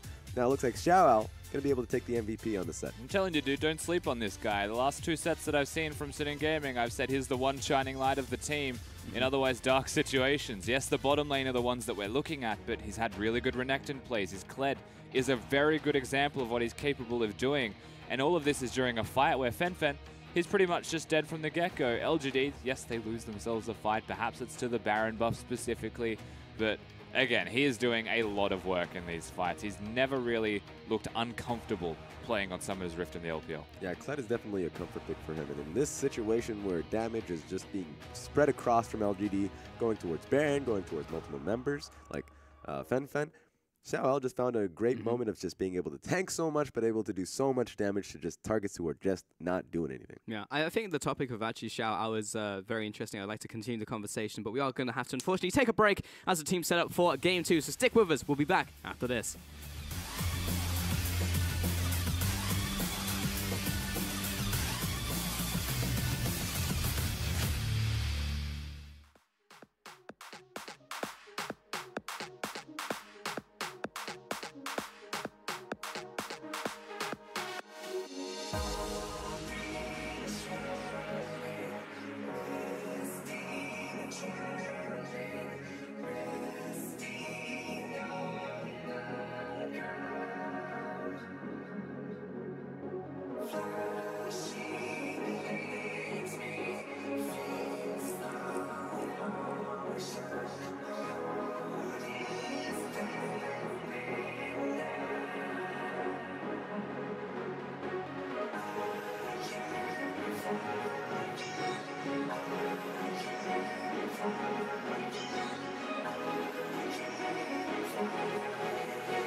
Welcome back to the LPL for our second game of the second set of the day here on Sunday, our final day of week 3. Suning Gaming going up against LGD for potentially the last game of the set. But Suning Gaming leading the series by 1 game, surprisingly. Surprisingly, question mark?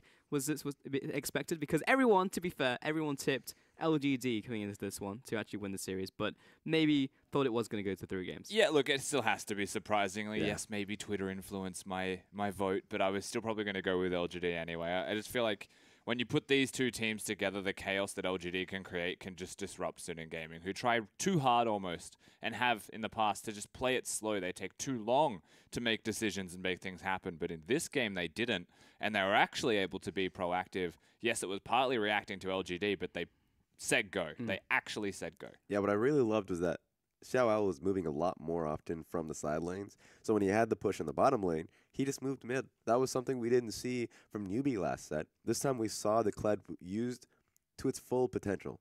Even though the mid lane 1 gank didn't work out very well, they just kept trying, and it actually worked for them.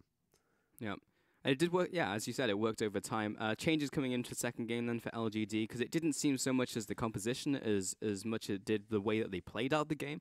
It just seemed like they had no teeth in that game whatsoever, even though it seemed like they had natural counters to the likes of an Olaf and everything that they wanted to do. Even Kled, right? Like, he shouldn't be able to get through that terrain. Yeah, I think the only change that if you're LGD to the draft you make is rather than the Jace, you go towards like a Fiora or something that can stand on its own that isn't so easily ganked or dove. That's the only thing. I think otherwise their draft was very well put.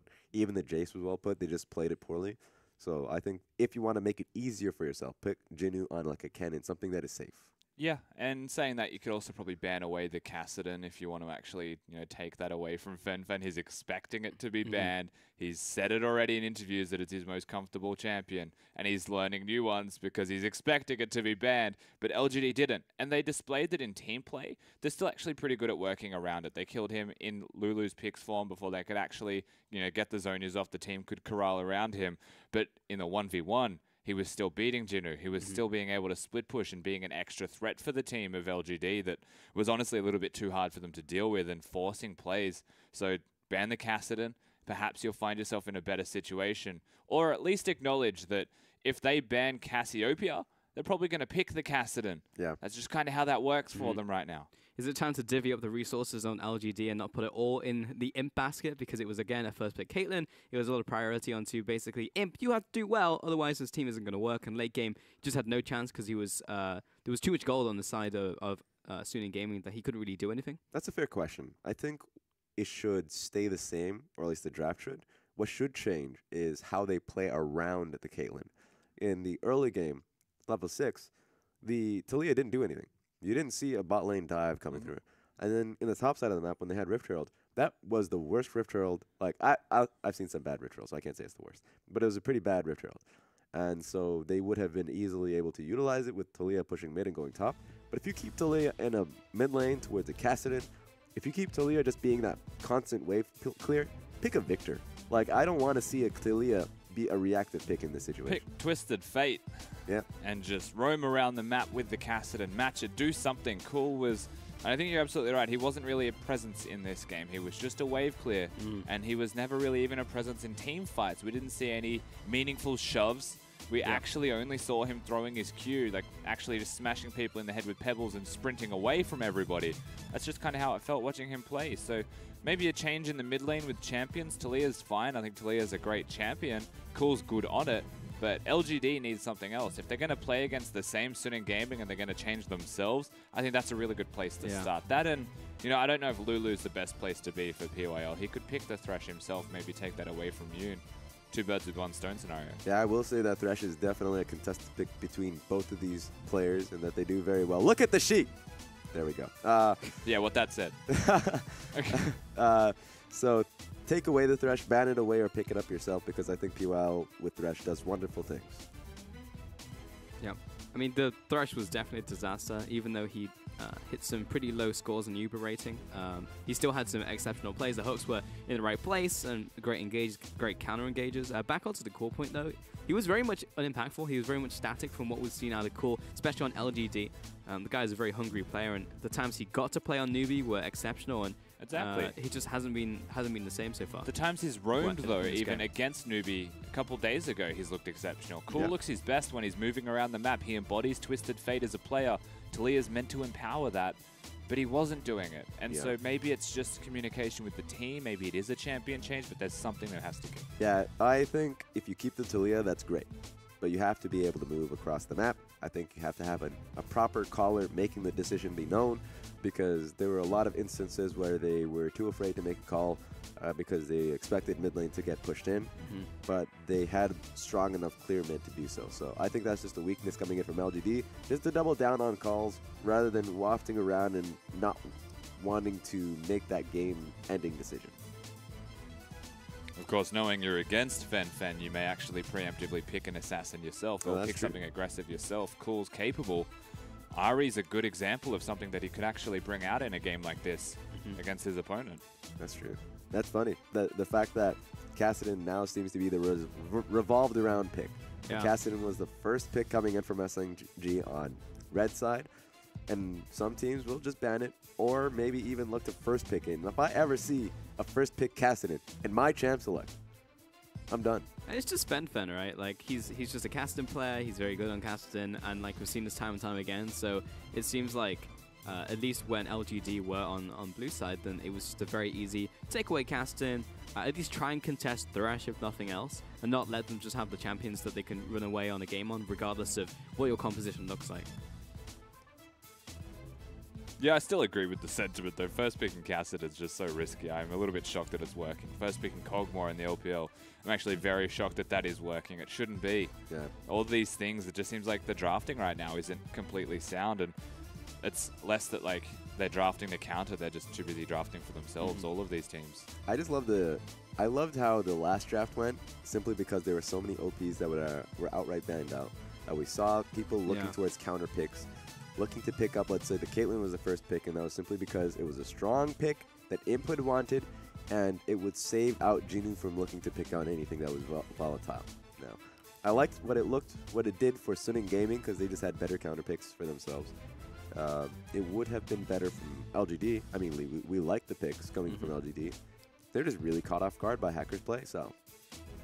Why is drafting for yourself a bad thing when you're a mid of the pack team? Because you'll never beat anybody above you, I think, is the easiest answer for it. But drafting for yourself means you'll also never really grow or learn how to draft for your opponent. And if you can win drafting away from them, that actually speaks more praise towards you. And I think drafting for yourself, unless you're the best team in the league, limits yourself. I think that depends on why they're in the middle of the pack, right? Because there'll be times like, we can talk about RNG, they're middle of the pack, but they are still a smarter team macro-wise, and they have a different reason for being in the middle of the pack because of the roster changes, decisions there. So for them, I don't want them being on just picking for themselves, because they can pick much better towards the composition. In this case, if you're a team that's learning how to play macro, it's much better how to pick for yourself, just because A, you can still learn and make those decisions, but you're in the comfort zone as well, so you're not creating too many barriers of champion play.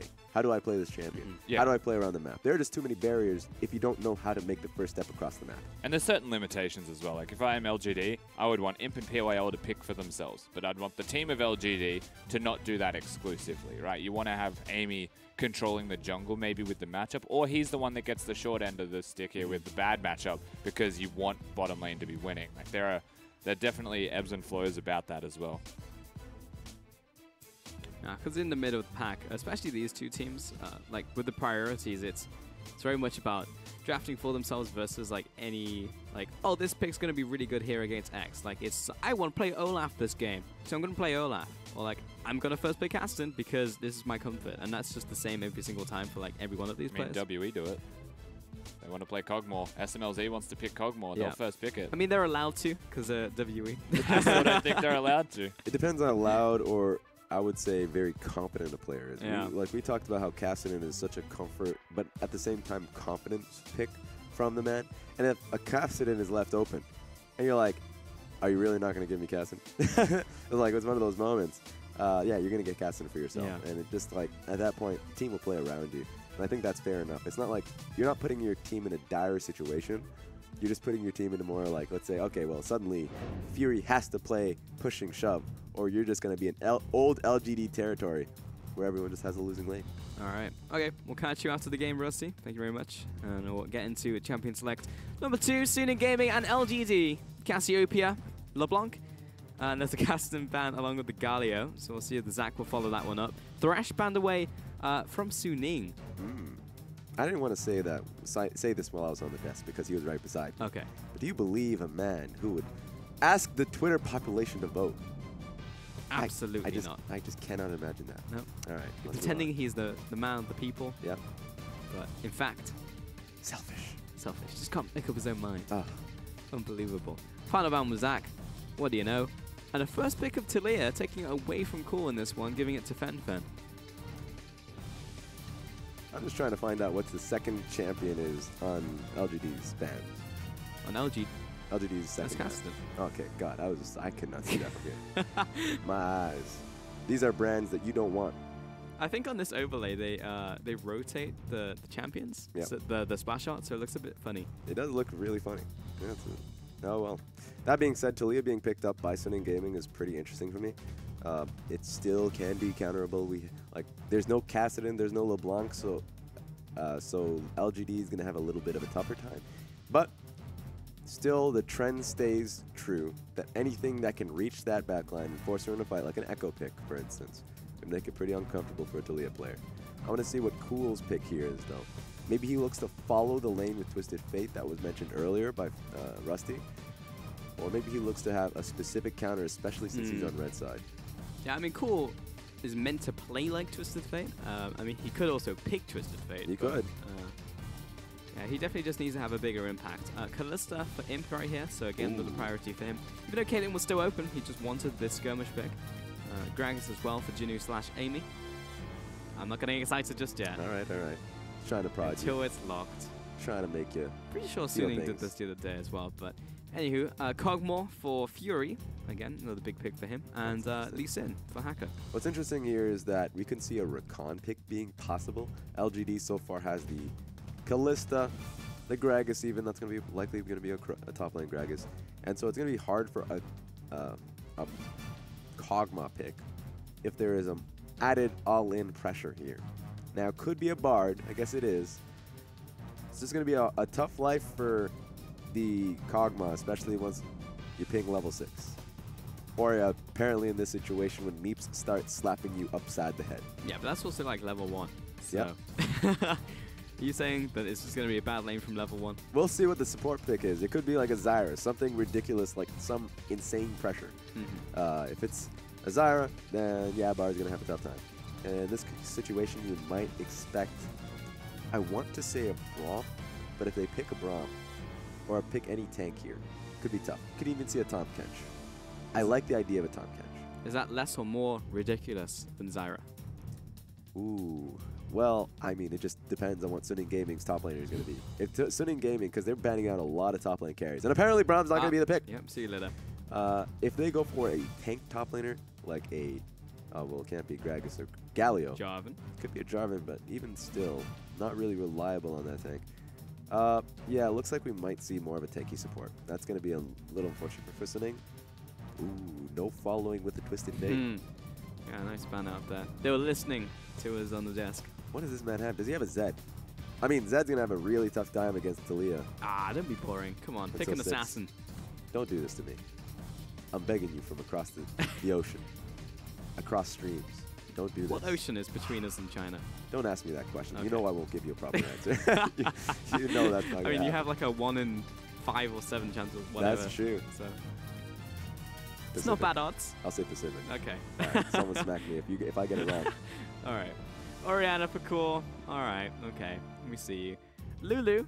It's not a bad pick at all for Suning. So we're thinking about the Tahm Kench, but Lulu's always great. Yep. It's same level of denial. Gets you a strong lane. Probably going to go Thunderlord, so can look to pressure out the Bard, I would say.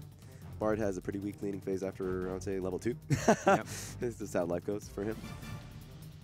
Jarvan. Well, okay. So it's not that I'm sad that there's a Jarvan. It's it's good that you have a Lulu now, that you have Jarvan, Lulu, Kog'Maw. So even though You don't What's have. this Suning Gaming with a team fight composition? Yep, yep. Never seen that one before. They don't have an let's say an outright tank because he's going to be building a little bit of just HP, raw HP up until like 4th item. But you have a Lulu, so it's going to make it a lot easier for everybody involved. So yes, team fight comp from Suning Gaming and a team fight comp from LGD. It's almost as if we're about to have some team fights. Whoa, unreal. Final pick was Rumble. Thinking about Renekton, but he wanted some more AP damage coming in there. Wait a minute. Oh. Okay, no, it's fine. Gragas were good. Oh. I was like, they had swapped. I was like, hang on. Wait a minute. 20 seconds. Okay, yeah. Okay, so that's fair. This is a weird top lane, I would say, top side of the map. You got Gragas and Rumble, which is not going to be a 2v2. You are expecting any kills to happen. So Amy's probably going to be looking for a bot lane gank more often than not, maybe mid lane pressure. Meanwhile, Rumble got some buffs. Well, got some debatable. changes. Yeah, debatable. I was about to step back on that one. You won't be able to charge up your bar too quickly, but you get a lot of stat buffs. So stat buffs, I like stat buffs. A lot of people like stat buffs. Yeah. And ever since the change has gone through, people have been really not understanding certain matchups. Been seeing a lot of people going into Rumble having to flash away from certain fights because you realize, wow, he's actually doing a lot of damage to me. So there are certain parts of the laning phase that you have to have grinded in certain games with Rumble. So I want to see how this lane goes because Jinu wants to pick the Rumble up against the Jarvan top. Let's see how that goes. Yeah, it's just his early level specifically against Rumble as well, because he's got like 60 extra damage on his Flame Spitter at level 1, which is a lot of damage. Yep. So extra shield too. Yeah. That being said, one thing will never change about Rumble, and it is so easy to dive that map. So easy. And with the composition that you have from Suning, Lee Sin, Hacker on Lee Sin, and a Jarvan ulti, once he gets Cataclysm, what is Jinu going to do? Might not be expecting much help from Amy, I'll tell you that much. Has to be the hope. LGD are 1 game down as we head into game 2 up against Suning Gaming. You need to reclaim at least a win. It'd be pretty embarrassing to go home 2-0 against Suning Gaming. So I'd like to see a win on the board here for LGD. First Dragon's going to be Infernal as we get onto the Rift. And Imp's got his hands on Callista. So we are looking for those early plays from him, those skirmish plays hopefully from LGD with that Rumble chiming in. Yeah, and Fury has his hands on the Kog'Maw, which has been a very comfortable pick for him throughout LSPL and LPL. The team loves him on Kog'Maw, especially since he will have the ability to carry. Fangman getting smacked around by that level 1 power spike. Get in there, PYL. It's coming from round 2. You know he's in there. Stopping the recall. Doesn't matter if he takes some damage. Because ultimately it's going to hurt Fen more. Ooh, when they were able to get a ward down, which is really important. So ward means that Hacker probably going to get seen. Even if he doesn't get seen, the lack of vision of Hacker is still pretty important because you know he's not going to start on Raptor camp. Well, that sucked. Yeah, just a little bit. So now that being said, Hacker's going to start on the red buff. He might just skip over his Raptors entirely, which will make it a little bit more confusing for Amy. Okay, Xiao, I see what you're doing. I understand you now.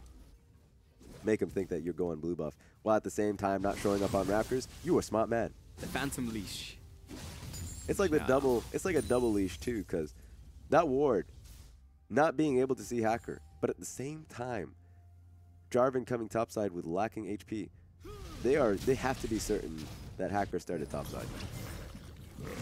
You have to think so. I want to see what the pathing is from Amy right now. Oh, he's going to go bot towards his own blue, and that's what's going to be more damning. Is that he's going to see no blue buff, and he's not going to be able to respond by going towards the enemy blue, because he is in the opposite side of the map. Fanfan's just getting obliterated now by Cool. He's stepping up the damage, turned it around, activated the Ghost, and that's been traded for the heal. Right here. Let's see who wins out on that. I think Talia wins out more. Both of them still have flash, but Talia's just going to don't take two shower shots. Yeah, that's unfortunate. That's how you don't want to trade. I feel for Fury right there. It definitely didn't look like the tower was targeting him. And they just hit him twice. Wait a minute. But Hacker's located Amy in his jungle. It's level 3 versus level 2 though, so Amy's actually going to turn this one around. And PWow's coming up as well. Hacker, preemptive flash, but the Ignite comes down. Oh, got the heal coming in as well from Fury. That may just save the life of Hacker, so the great escape. PYL is going to be slapping himself that he didn't get that Q to stun him into the wall.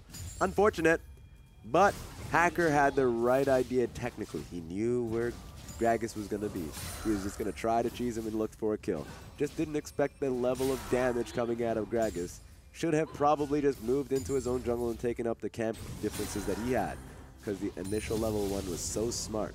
But he used that entire play that they had earlier on just to come up into a deficit. However, they did burn a buttload of summoners from Suning Gaming. They burnt the flash from Hacker and the heal from Fury, so it's also impacted the bottom lane. Though I guess they did use the ignite from PYL, so. Yeah, this is just going to be worse for Suning Gaming just because, yeah, all these sums are down. Hacker now has to go back to his own jungle to farm up his easel. He was some experience behind, and his pathing is now known very well. LGD Jinu just saw all the camps that were available for Lee Sin, so he's definitely going to go into a topside gank. Oh! Definitely going for a bot side guy. PYL jumps out of the Stargate, hits the Iris, goes splat, he dies, and in the bottom side, Fury is surely going to follow, and Imp is following up onto you now, has the Ren on the reset, and Caffeine Surprise pops off. That's a 1-for-1 trade in the end. That was just such a smart play from LGD. They knew that Hacker was going to be topside because of what Jinu gave them, the information that he gave them. That being said, don't take the portal, PYL. Yep. Don't do that. You're pretty low. Man, that very much sucked. Yep. I don't know if Hacker wants to go that direction, but he gets a free ride anyway. That was a split fare right there. Didn't know where he was going. He wants to go to the airport, but he never arrived. Apparently, he just landed off in downtown LA. Yep. Like, all right. Not the place you want to be particularly. By yourself. Definitely not. And if you don't have the fare to go elsewhere, Amy, get out of there. All right. So I definitely want to see Amy backing because there's just no camps up and available here on this bot side. He probably doesn't know, though he should expect that to be the case with Hacker pathing topside. They knew that. I guess he's going to get Krugs. You know what? Never mind. He probably timed it. I got you. Just underestimated you. Yep. He definitely has to back after this. It's all good. Gonna take a little bit there. What's Fury doing? So he got that 1 kill. He did also die in that one, but it's not awful. He's still doing pretty well in terms of farm as well, so he's not in a terrible situation in bot lane. Yeah, the only question mark here is that still aware of Amy being on this side of the map, so he doesn't want to be able to show himself out there. But once Gragas starts making his path, he's going to be incredibly safe in the bottom lane. And Yoon and Fury should be able to start taking control of this matchup. So that's the fear. I was initially worried about Imp and PYL having the pressure. That won't happen until level 6 once they start to, or at least look for the idea of all-inning on Fury. But that's going to take a few levels. We haven't really seen the peep out of top lane, despite what I was expecting to be a pretty good matchup for Rumble. It's pretty much even farm. I mean, slight advantage to shout out, but nothing to write home about. So Yeah. it's been pretty cool. One thing I guess to look forward to is how long Jinu's going to stick in the lane with the mana being so low on Xiao Al, but Fury's going to be set up on. Coming down, Cool Hands' his flash. Hasn't used the shockwave just yet, but they've split up Fury from his support, and there is no escape from this one. Caffeine Surprise will chase down Cool, but there is a teleport coming out as well from Suning Gaming. Might be able to reclaim a kill onto Cool. Flash forward, Yoon finds him, and Xiao Al may have just burned his TP for nothing. Yeah, good getaway coming in from the rest of LGD. Good setup too. I like the fact that Cool held on to his ulti so it wouldn't get dodged out on. And Xiao Al, now that he's here, now that he's made the error of being in the bottom lane, might as well set up for this tower. Release the dive as Hacker is waiting in this bush, though he has taken the trip out. Fen thinking about using his own Weaver's Wall, but with Amy coming down, he's only level 5, so could it still be in a setup there for Suning Gaming? They just wanted to completely peace out. Yeah, I would have wanted them to just go for it, even if it turns into sums, even if it... Oh, actually, Xiao Al, what are you doing? That's the flash. PYL still chasing after, ignites. You know what his intent is right here. Looks for the flag and drag, and the last auto follows him down, and somehow PYL picks up the kill with the last remaining bit of ignite there. So Imp feeling a little bit salty, but it's still a kill to LGD. Yeah, you know who should feel salty though? Apparently Jarvan using his Q for the wave right when Bard comes in, so he had no way to escape. Really sad from Xiao Al. Feels bad, man. Now, Suning Gaming of themselves into really weird matchups. Jarvan finding himself in the bottom lane. Now I guess he's just going to stick there because otherwise top lane wave would be lost in favor of Rumble. So LGD should actually have the initial shove on this. They should be able to get the tower first if they all in on it. With the next wave coming through, is Xiao going to look to defend this? He shouldn't. He's going to die. He will definitely die. Amy is also just dinged 6, so... Oh boy. All right. What have you done? Well, he goes in preemptively. I mean, you might as well fire off the first shot, right? Fen coming in, ultimate out from BYL as well. But him with the first kill, chasing off onto Fen. He's still got this Ren ready to go. Oh my the Fate's God. call. Go on. I choose you. All right. Okay, so what's happening here? Mid-wave has just gotten completely ditched out on. Cool has now this joined is up. awkward. Oh! Ultimate use. Fen taking the last clockwork wind up. And that's another kill over to LGD. And what a stark difference Game 2 has turned out to be. Yeah, and it looks like going to be a trade.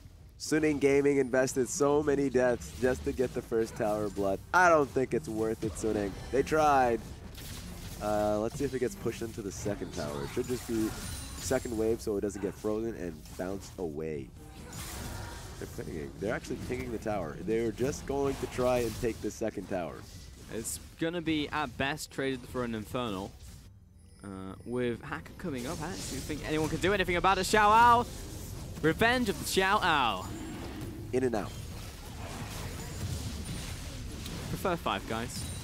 But that's the top tower going down. And Dragon over to LGD. So ultimately it was a trade in there, plus a kill. So not awful. Yeah, it's not the worst. It depends on how they use this pressure now. Suning Gaming, when they had the extra wave, they put Fen on the side lane just to give him just the experience and wave upon wave. Even had the idea of putting Asher there to set up for fights. So they're thinking they're a smart team when it comes to extra waves being pushed, an extra tower on the side of the wave. So I want to see what they do with this, especially with Fen being on the Talia. So it's a little easier to make plays on another side wave. I guess he's going to take the top lane. This is interesting. Don't know how they use this because this could be them setting up for a mid lane play. Talia takes this wave, goes for the next wave, and then looks to wall towards mid lane. That could be the play. Feels like right now the Imp is in the process of charging up before he actually goes Super Saiyan in a skirmish in the near future. Wait, he's already frozen in time. Oh, perfect time from PYL. Ren for another kill. And Imp has still 100% kill participation as an ADC. This is a moment where you realize you're actually Giorno Giovanni, and you're just, no, it's not time skip. You're just moving on 3 seconds afterwards. You're already frozen. You're already dead. That was unfair for Fen. He didn't even have time to respond. Nope, didn't have flash, didn't have heal, didn't have ult. Very, very, very, very dead. Yeah. And it puts 4 kills at 11 minutes, and he's going to get top tower as well. That was such a good play from LGD. Had Suning Gaming have been given this wave for free, had Talia taken the wave and just moved on safely, that would have been really bad place to push him in. Amy! It's just engage after engage. Amy over the wall. Shockwave dodged away from a hacker, but Yoon set to fall. Cool. Chimes in with the final auto attack for that one. And then gobbles up the rest of these honey fruits. Jinit was even onto the bottom side. Didn't even have to use the equalizer. And it looks like Herald next on the menu. Yeah, Suning has just been put in a scramble. They've been trying to set up for grandiose plays and just been bopped time and time again. Now LGD, they're going to take this Rift Arrow.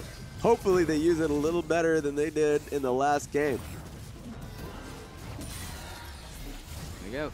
There we have it. Amy with the Herald. What is the difference between this game and the last one, Raz? Because this looks entirely different to me, and I can't put my finger on it. Well, it looks different because I would say, did LGD have a lead, like a significant lead in the last one? I don't think so.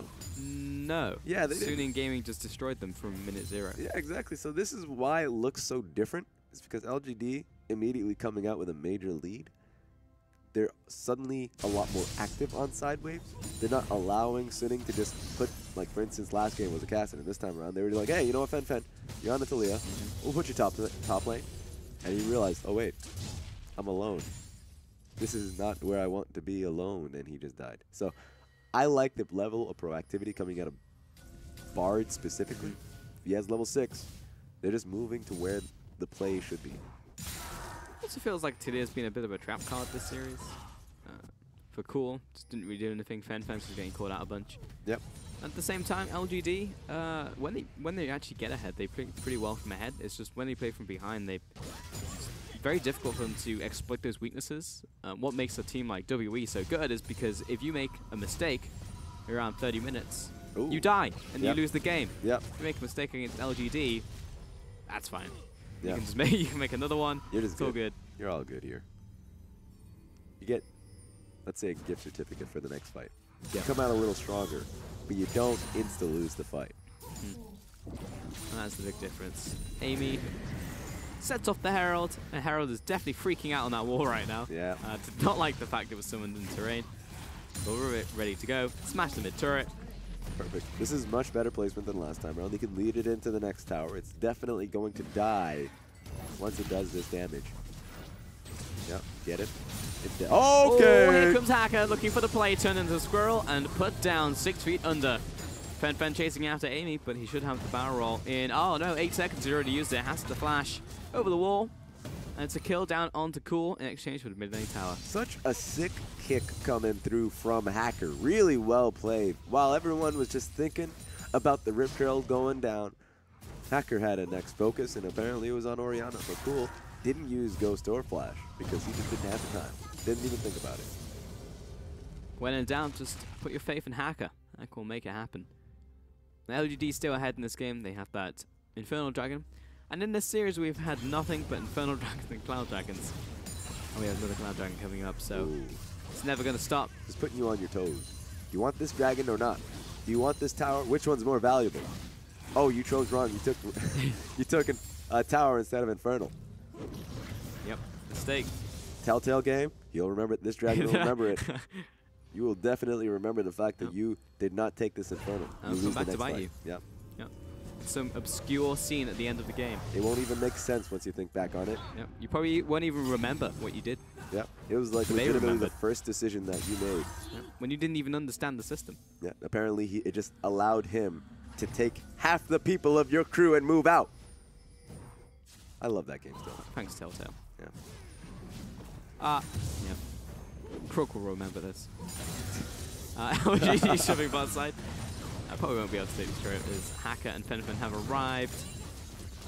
And they back off. Territorial duty is complete. And the Core will make his way back towards the mid lane. 2 items from Imp. We are like, what, 15 minutes into the game and he's on 2 items. It's a little bit scary. Yeah, he's stacked. Imp is definitely just going to kill everybody in a team fight. It just depends. It's a little hard for a Kalista to be able to make the play happen without a team setting up for it. So she ideally, you want Kalista to just throw a Bard right in there on a few golden members, and you get the fight happening. So it's not going to be easy as just putting an 80 carry on the side lane and trying to 1v1 everyone in your field of sight. So this just reeks of a team fight composition, and it's going to be very difficult for them to set up for any sieges, which I think Fen is probably just going to be banking on, just trying to wave clear as much as possible. That's a feel so. Imp is back to the bottom lane. Though he has friends this time, so maybe they will be able to do something against this tower. Yun is ready to back up his ally. Okay. Oh no. Throw that off. Oh my god. The timing. What was that, Amy? Come on, get it together, son. I think he just didn't know when he turned into a dragon, a small dragon. He just couldn't control his strength. Couldn't do it. We'll still get the tower, so that's fine. Talked through a tower. It's all good. But still, Amy, get it together. Hey, you know what? To be fair to him, if he did not throw it at all, which he probably should not have. It was just a great timing from Yoon because he just polymorphed him at the proper time. And Amy was like, "Whoa, Sig, I gotta throw the barrel now, or I will never get the opportunity." You're trying very hard to defend that cask. I just would not. Ideal situation, don't throw the cask. But you know what? It happened. So I can't. You could have thrown the cask to Raptors and it would have done more. Because it literally did nothing. Oh, no. It's so true. Imp has almost 2,000 gold over his counterpart. That's pretty good. Especially when Fury's on Cockmore. Because, of course, there is always the late game scaling of a Cockmore and a Lulu. Though, they've definitely put a stop to that for a little bit. They got some time. Yeah, I think Kog'Maw. The worst thing about going up against a Kalista as a Kog'Maw Is if you're Kog'Maw, you're looking at Rumble. It's like, okay, Rumble's going to throw an ulti at me. That's pretty bad. Doesn't matter that he's 5 miles away. I'm still going to get burned. You look towards Gragas, obviously he's going to throw you into your team. Orianna, focus on the ball. Already, you're thinking too much as a Kog'Maw player. You're already thinking way too much when you just want to kill people in a team fight. Now you got to put in a Kalista in there. Who's going to be throwing a Bard at you? That's the entire neighborhood that wants you dead. I don't think he can thrive in that. I don't think he survives. I don't believe in it. Requires the rest of the team to help him out for sure. Yeah, I mean, he has a Lulu. That's it. That's all I give him. PYL has an army of penguins following him. It's a lot of penguins. Yeah. I think he can get up to like 9 now. He threw his ulti. Stack up a bunch of chimes. He definitely threw his ulti at Fury, and it didn't work. Well, I choose to ignore that. Yep. It didn't happen. Okay, that's fair. So 5 ultimates available from LGD. They're pushing up the top tower, and I don't really know what Sunin are doing about it. Well, not very much. Fantastic engage from Amy. There it was. This time was perfect. Imp gets knocked into the team, but he'll finally drop. Fate's call was not in time. Hacker dropped on the spot. Shout Out jumps into the backline. He assassinates Amy. And that was a 2-for-1 trade. Favor Suning. That was really well played by Hacker. That was surprisingly well played. Somehow Yoon survived that too when he was the initial focus from the start of that. But Hacker came in there, flew right in there. Xiao had to channel his TP since he was on the opposite side of the map. And he got an amazing kickoff from, I think, Imp. Yep. Was able to follow him through. We're Definitely finished him off. Because this was a great engage from Amy. Yoon should have died on that. But bam! Completely demolished him. Yep. And so you got a situation where, Xiao actually didn't see that ending in that one. Where they're able to respond with 2 kills. And I was like, yeah, that's actually really impressive. Xiao, I mean, apparently Hacker is just a fantastic Lee Sin player. Yeah. I've definitely been impressed by Hacker and his performances so far. He's very much a stable member of the team. He's it's like SWFM light. Ooh. It's not like SWFM 0. You know, there's still some sugar in there, but there's significantly less. Yep. If you're dieting, it's absolutely not a bad thing to go towards. Still tastes pretty good. It doesn't come with all the nasty side effects like a Fiend's Unholy Grail on Zac. That's fair. And you only get the good stuff. I would appreciate that a little more. I'm one of those. I'm the type of person that should need a little bit more fat, more sugar intake. But I like Coke Zero because of the aftertaste. Most people are like, nah, I don't need that. That tastes awful. Why would you like the aftertaste?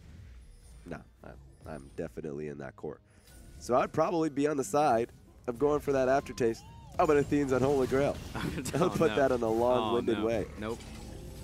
Nope. It's definitely creatively bad. Okay. Not my personal taste, but okay. Bad for your health, but creative. Yeah, it is. I mean, it is creative. I've got to give him that. Yeah, 6-7. Suning Gaming are holding on, but LGD are back to the exact same spot we found them in 2 minutes ago. Apparently completely unfazed by the fact that they just got dunked on. Yeah, this time around, Jarvan is in the opposite side of the map, but has no TP, so it seems like a very safe situation for LGD. No one coming on behind them with a ridiculous flank play. Raz, why is Xiao Ao doing a me? Why is he bot lane with no TP up? Oh, that's a good question. I ask myself every time I play with you. Yeah, me too. But then I immediately do something stupid. Yeah. He's probably thinking the same thing with me. We are great duo partners. Indeed. And losing LP. That we just never win LP. Yeah, I don't know why Xiao was just down there, because now LGD are actually just, hang on, Amy. Oh, bad idea. Yeah, so let's take this back a little bit. If you stand behind the Baron, you take more damage. Oh, no, use it What do you do? Okay, Cool's just jumped over the wall. He's going to die to Baron now. Run! Okay, so Amy was waiting for his... was waiting for Body Slam to get out of there because he was like, this is a bad situation. I need to use my Body Slam to get out of this pit. Oh, 1 second, I use my Body Slam on Baron buff itself. I'm dead. That his thought process right there. I will guarantee you 100% his thought process. He did not want to Body Slam Baron. He wanted to get out of that pit. Oh, Amy's going to get memed for the rest of his career. Oh, don't look at your Weibo account. Certainly don't look at your look at your teammates. Don't look at Twitter. Don't look at nothing. Yep. Just look at the screen. That's all. Hopefully you come out. Headset. If you win the game, no one will think about this. It will never. Oh no, be they done. will. The Chinese community will not let that go. That's fair. That is fair. And Cool was just probably hyperventilating. He was like, "What are you doing? Get out of the pit." He You almost just died too. If he died, the level of tilt would have been off the charts. The Richter scale for tilt, just ridiculous. Which was that NA LCS game that I know what you're 4 about to people say. died to Herald? Oh, 4 It people. was Renegades and I don't know what you're talking Dignitas, about. No, I believe. no, yeah, didn't happen. 100%. Didn't happen. Pretty sure you're watching that live. I wasn't. No, Yep, you were in the audience. no, Yeah. I was not a part of that. I don't know what you're talking about. That was a disaster. that was definitely the point where Herald hit too hard. Yeah, and to be quite honest, it was 1v4. it was 2 people on Herald that died. Yep. And And then another 2 turned up. We just died to the tower. It's a completely different situation, all right? 2 disasters on the opposite That side of doesn't the make it map. any better, my friend. It just means that it happened, all right? I'm just correcting you. That's all that happened. Some of this Rift fights back. It's a dangerous Ah, place. hey, Oh. nice. 2 people. Can we line it up? Yes, Yep. we can. Cosmic Binding and Hacker. No plays this time around because they're already dead in this fight. We'll play to LGD. Nice little pickup there, courtesy of PYL. Yeah, good flash coming out of Fury, though. So even though it turns into a pick to take down Hacker, really well played from PYL to get the pick for himself. But it's not complete disaster mode for Suning, simply because they have their hyper carry. It's just going to turn into a Baron play that 20 seconds Lee Sin's off the map. Suning Gaming have to force a fight. The old bait in the bush. Just start Xiao the Ao. There's a plant there, though. He won't be able to reveal it, but he's being very cautious. Already used his flag. Oh, Amy has to get out the Got backside the of ultimate. pit. Here comes Fen and Fury backing No. them up, but the Baron's already down, and it went over to Cool. So, a little bit scary, but still, they have it, and they're all recalling in sync. LGD get away with murder. My heart rate went off the charts when Amy smited that early. When he smited that incredibly early, I was like, what are you doing? But you know what? They get it. It's fine. Really well played from LGD. They get the pick. They get the Baron. Now they can move back on the map. It's going to be a little harder for Suning. It's going to be a lot harder for Suning. Huh? That's fair. In your own words, it would be a little bit ridiculous. A little bit ridiculous. I mean, in this case, we saw it happen before. LGD looked to pressure top side. We've seen this tape. It's on CCTV. They get flank TP'd by the Jarvan with TP, and he's across side of the map. So this play is available. It may not be. Oh, is that like what's the cooldown on that ability? Yeah, you only just used it. All right. Okay. We're just All right. gonna have to. We're Nice gonna have ability, to be. by the way. We're gonna have to be on Bard ulti watch. Yeah. Just check 30-second cooldown, 40-second cooldown. I'll set up once more time when the wave comes through. Throw it again. Who's top lane? Fen top lane. His heal, but I guess he has ult to get in range. Mid tower is pretty much just gone. Yeah, they have to concede it. Yeah. It's What now Fen can do is he can throw wall right now. to the inhibs. Please throw wall. He could have just stopped the wave from coming through. It would have not bought a lot of time, but any time is good. Yeah, they haven't really scratched the tower just yet. They do need to deal with this minion who's just having a ball at the moment. And LGD, at the moment, just sweeping up the jungles. They need to handle the sideways more than anything else, so Rumble's on his way down there. Amy's going to give a blue buff over to Cool as well. Fantastic. That's but nice. again, need to deal with the top wave, pushing all of these waves at the same time. The classic 1-3-1. Yeah, right now, I guess someone's going to go up there. Okay. they would have to wait a little bit longer to be comfortable with the play. Bard ulti is going to be coming up in, let's say, 30 seconds, I believe. Probably less than that. Probably Yeah. like, 15 seconds. So if they ping the wave right now, I would say the next wave incoming, it's a long way behind them. It's in the mid lane right now. But that would be the wave they crash in on. Especially with Jinnu crashing in here. He needs to move mid to allow this to be a lot easier.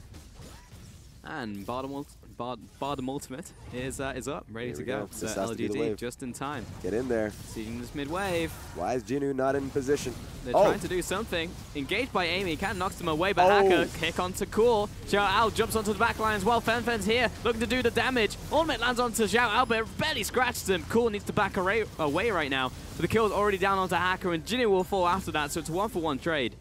Now GD unable to scratch the tower.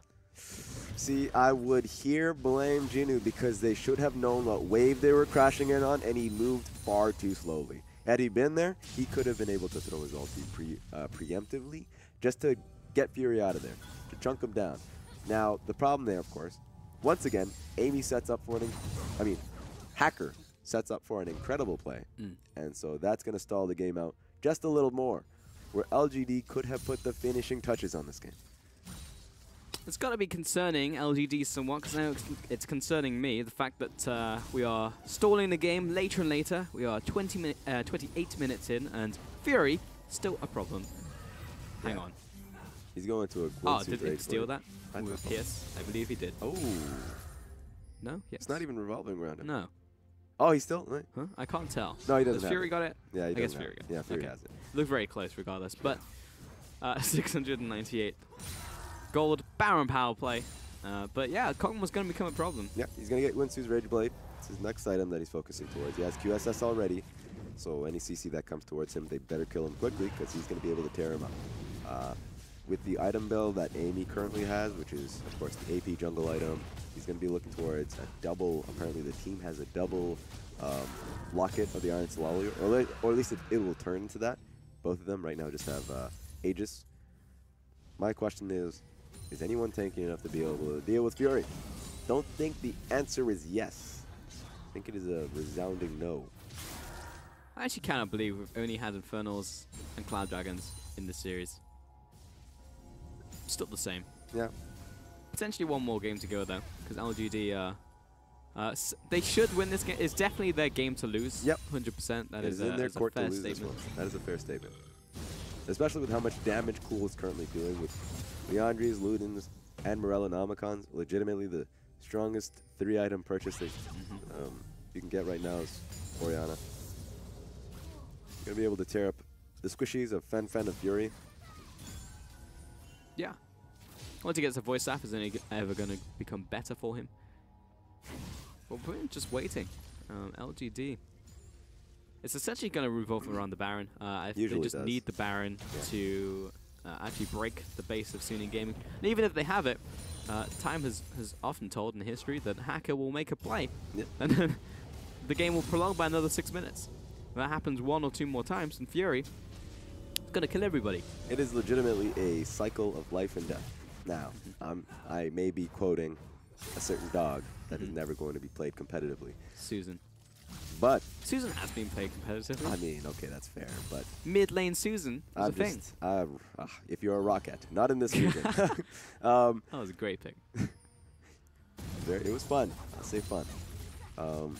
But in this case, Hacker has been playing so well under pressure that Baron is not the be-all, end-all if you're LGD because they have been making errors. LGD needs to worry about and hope that Suning Gaming forces a fight near Baron. And LGD has to hope that they are not taking Baron damage and Kog'Maw damage. They have to hope that this fight comes their way, and it's all going to be on how Cool positions his Ori Ball. They also have to hope that Amy does not get executed again by Baron. I mean, that's a good hope. Yeah, great help. Yeah, I would hope that. Imp is still 2,000 gold ahead of Fury right now. Mid lane, there's a 3,000 gold advantage to Cool. That's actually insane. I didn't realize he was that far ahead, but I guess it makes sense with the global gold, the farm that he has, the kills. There's still a lot of gold. Yeah, he's 50 CS ahead of his lane opponent. Yeah. Pretty hefty. Been picking up a lot of jungle CS, so that's probably why. Makes sense. I think we've really seen him land a shockwave on more than one person. Like last team fight, he literally just hit shockwave on Xiao Ao. Yeah. He's been using it pretty smart, let's say early on in the game. This time around, he really does need to be hitting as many people as possible. It's going to be hard now that Banshee's Veil is on Fen, so they need to pop that one first. That's true. And Xiao Ao has got the Gargoyle Stone Plate, so he's going to pretty much shrug off the damage. Hacker, Fury, and Yuna are the primary targets for that ult. Yeah, if they can land guard ulti into Ori ulti, that would be the dream. Just kidding. Right into the middle. Well, that's just unfortunate. Suning Gaming scatter. It was legitimately the spherical Moses play. LGD looking for the play onto the Baron, question mark? Like, they've already used the bot ult. I like the fact that they're just doing this with no vision. So, the 2 control wards, 3 control wards. They're solid snaking into the top lane, Raz. Oh my god. Yes, let's do this. Let's go. They all have to recall. Suning Gaming are not committing to the play. They have 2 along to push in the mid lane. And LGD, that was a very creative play. Oh, but there's abusing a the vision. This is going to force a fight right here for Suning Gaming. Coming in with a flank, and Xiao Ao is going to get a big ultimate onto the backline and the knock-up as well. Hacker trying to find his way into this fight as Xiao Ao has the gargoyles activated. He's not taking damage, but the team needs to get involved. Hacker jumps in, but the gargoyles is finally worn off. They lose the jungler. And LGD turn it around. Jinu needs to get out of there. He tags Fury on that one. This is getting a little ridiculous. Is it, Raz? It definitely is. And I say that because Hacker, he knew what his job was. He wanted to get right back in there to be able to kick Imp. Problem was, Imp recognized that. And in fact, he had kicked Imp away into safety. He was still in Jarvan ulti, but there was no follow-up damage, and Fen is looking at suicide. he's built a wall, and now he's dead. In a minute. Got him.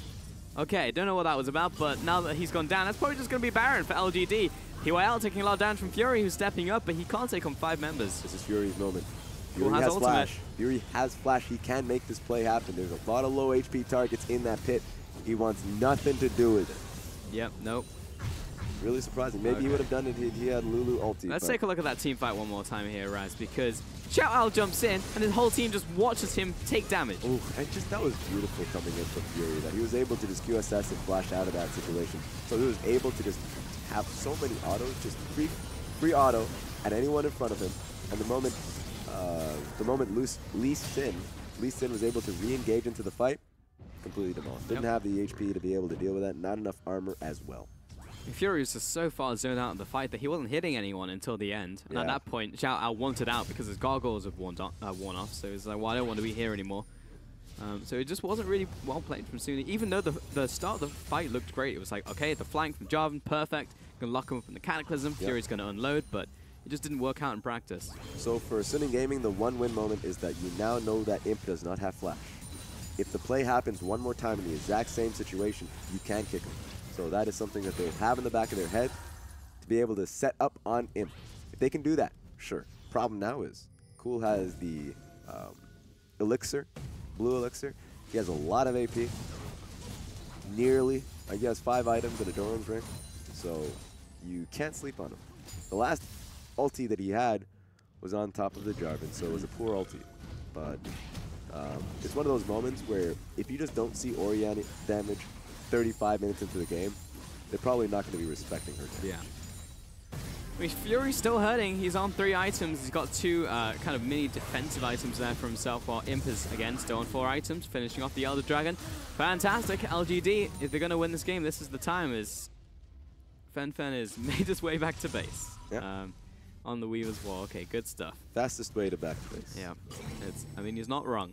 10,000 gold advantage to LGD. If they're going to finish off this game, this is the way that they should be able to do it. But it's felt like a very prolonged out game. Despite it only being 36 minutes on the clock, LGD have just, at every single turn, have been stopped and pushed back by Hacker.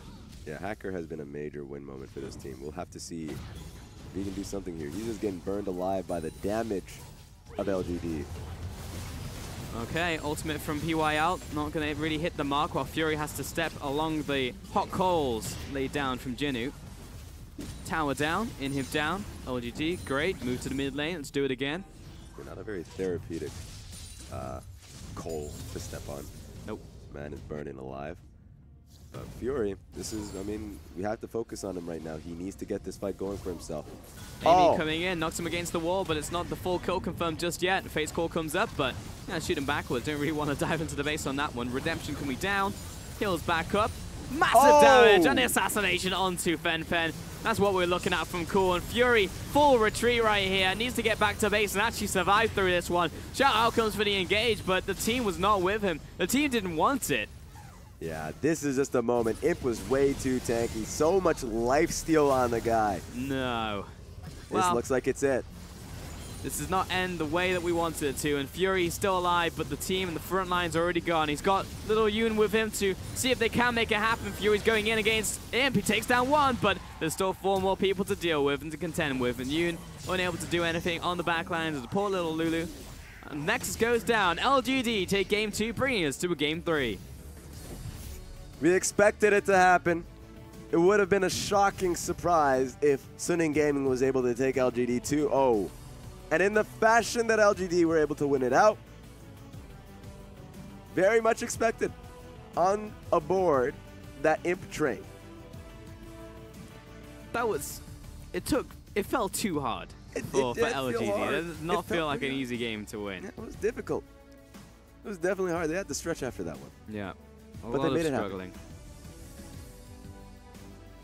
But eventually they took the win, and that's all that matters, right? So 1-1, heading into a game 3. LGD have a shot at actually winning this series now.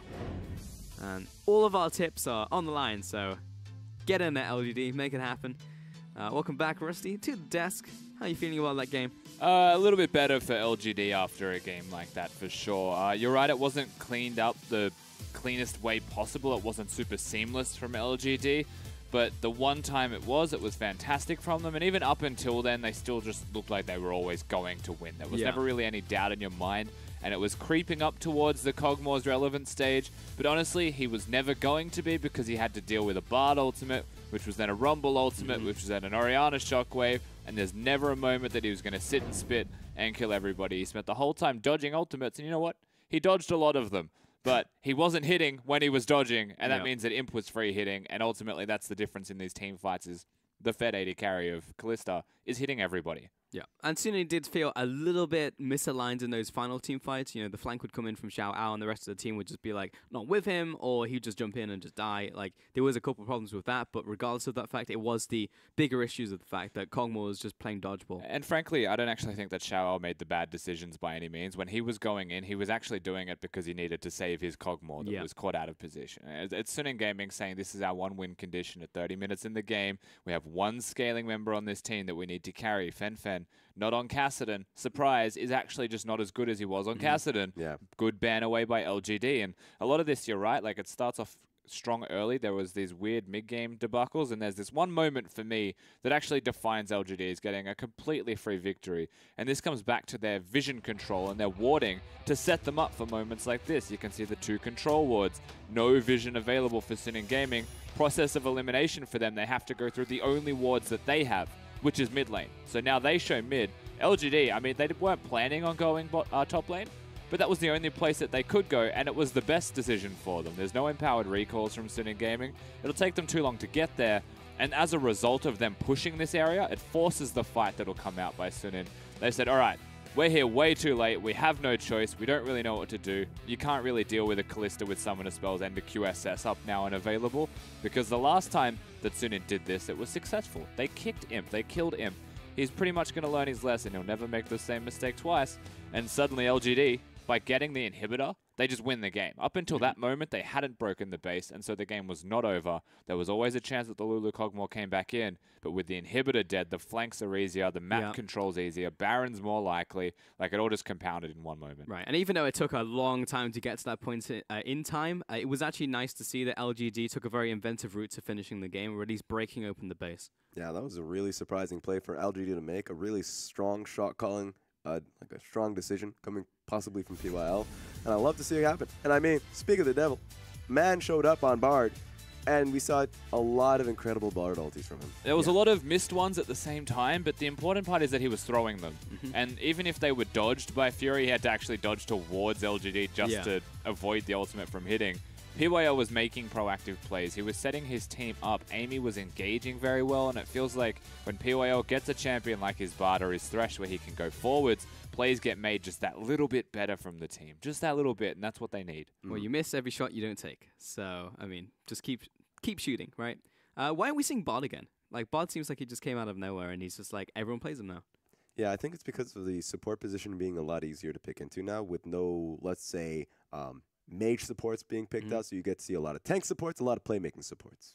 Okay, well, I'll ask more about it later because we are going to have to wrap this segment as we head on to our final break of this best of 3. It's 1-1. We'll see who can take it in our third game.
Put your best shoes on, to see what it's all about.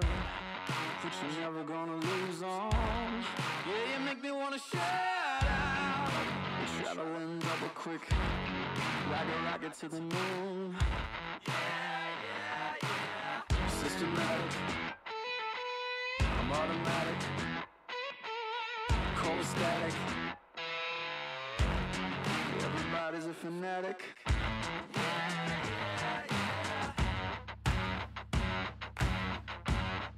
There's poison in my blood. Feels so wrong but tastes so good. One perfection, one desire. Feed the monster, fuel the fire.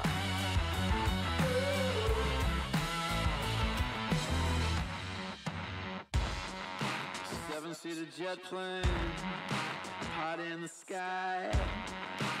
Everybody's looking at us, all know why. Systematic.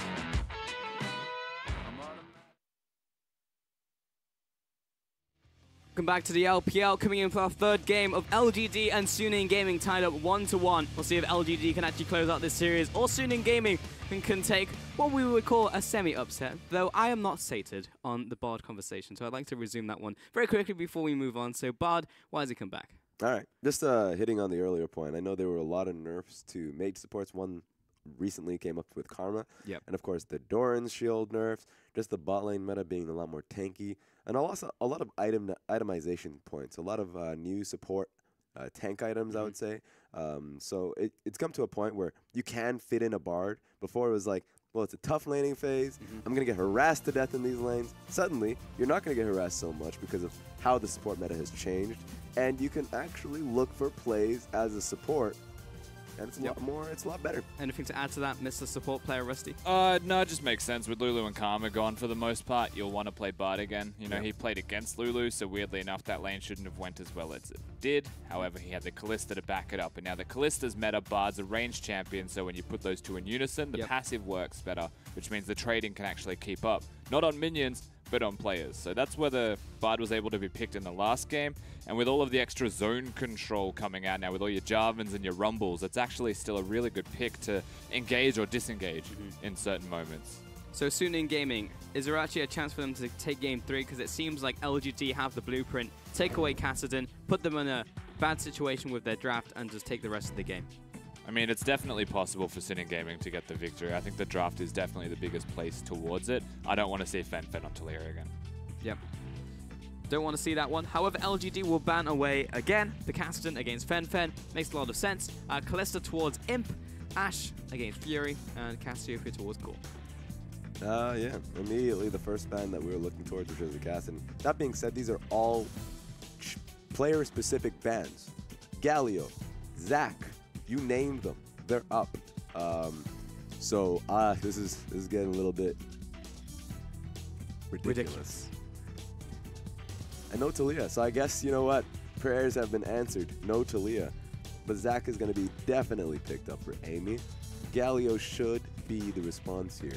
Maybe a Galio Thresh, perhaps. The irony is that the Taliyah was not great for cool or Fen, so I would leave it up and make them pick it. But at the same time, Zac was the priority right here for Amy. And that, of course, means that Galio is left open for Suning Gaming, alongside the Caitlyn for Fury, as his Kog'Maw has been taken away, so is his Ashe, so is Kalista. And no Thresh, so LGD should just pick it up here. Thresh has been a very natural soft counter to Zac, so if Zac ever looks to engage, you can play him right out of it. It seems important that LGD also pick up their ADC right here, because Suning Gaming surely will target that pool now against Imp. That's true, and the one pick that I definitely don't want to see in the first phase is a mid lane pick. So there are a lot of options for Suning Gaming to now look to focus. AD carry is one of them, but also support pool. So right now, Suning Gaming are definitely going to be zoning in on what cool picks for LGD. It should be AD carry. But if it, yeah, okay. So it's going to be a Thresh. It's going to be one or the other, right? But so that's the thing. Now that Thresh gets picked up, which I like, it has to be a massive amount of pressure on Imp to now play something that, let's just say, I think Twitch is going to get banned, right? Twitch should get banned from here. Let's see, what else? Varus, perhaps. Yeah, Varus, Twitch is a possibility. Yeah. Ash and Kog'Maw already Sivir. banned. Sivir might be something he's banking on. So I actually think that Sivir might not get banned. In fact, Suning Gaming just outright don't go towards 80 carry bans. I think they believe that Imp has too much of a deep champion pool to ban out. Yeah. Because he can go towards the Sivir, as you mentioned, towards the Twitch, the Varus. So there are a lot of picks that he can pick himself. I guess they're going to ban. You know what? I just don't understand here. The Rumble should not be something you should be afraid of. Yeah. I actually legitimately think the Rumble is misplaced. That seems a bit odd, because even if they put Rumble into the top lane, they just shove Galio up there, and he's just like, all right, this is fine. Yeah, and you can even put Galio mid, an actual top lane carry, along with Elise. That Rumble will die. The Rumble pick here is too much of a respect ban when Juno did not have a very strong play last game with it. Yep. He's got plenty left in his champion pool. Could either go for Fiora if he wants it, especially if the Galio goes top, but we don't know just yet, and LGD have to pick up their top lane and mid lane. Insta-lock of the Kennen, while Tam Kench was brought out here for Suning Gaming alongside a Caitlyn. That could be a Kennen 80 carry. So you're in a situation now that could be a Kennen 80 carry on top. It's not really a flex because you have to pick out your top laner or 80 carry anyways. So I would have expected Sivir, just so you have the composition ready for yourself. Ooh. Looks to be the case. 3 seconds left. There we have it. Kennen 80 carry. Okay, so why would you Kennen ADC in this scenario? Well, Kennen 80 carry has a lot of, let's say, split pushing pressure, and you know that you're going up against a heavy team fight comp. Like, that is a massive tank line coming in from Suning Gaming. Tom, Kench, Galio, Jarvan. One person dives, the next one follows with a heroic entrance. And if any one of these tanks take too much damage, oh, I have, let's say 5k HP. Not possible. And then I'm getting to I've been in this fight for, let's say, 40 seconds. Tom Kench eats you, moves you to the back of the line. That is a very, very tough composition to go up against. Kennen splits that up.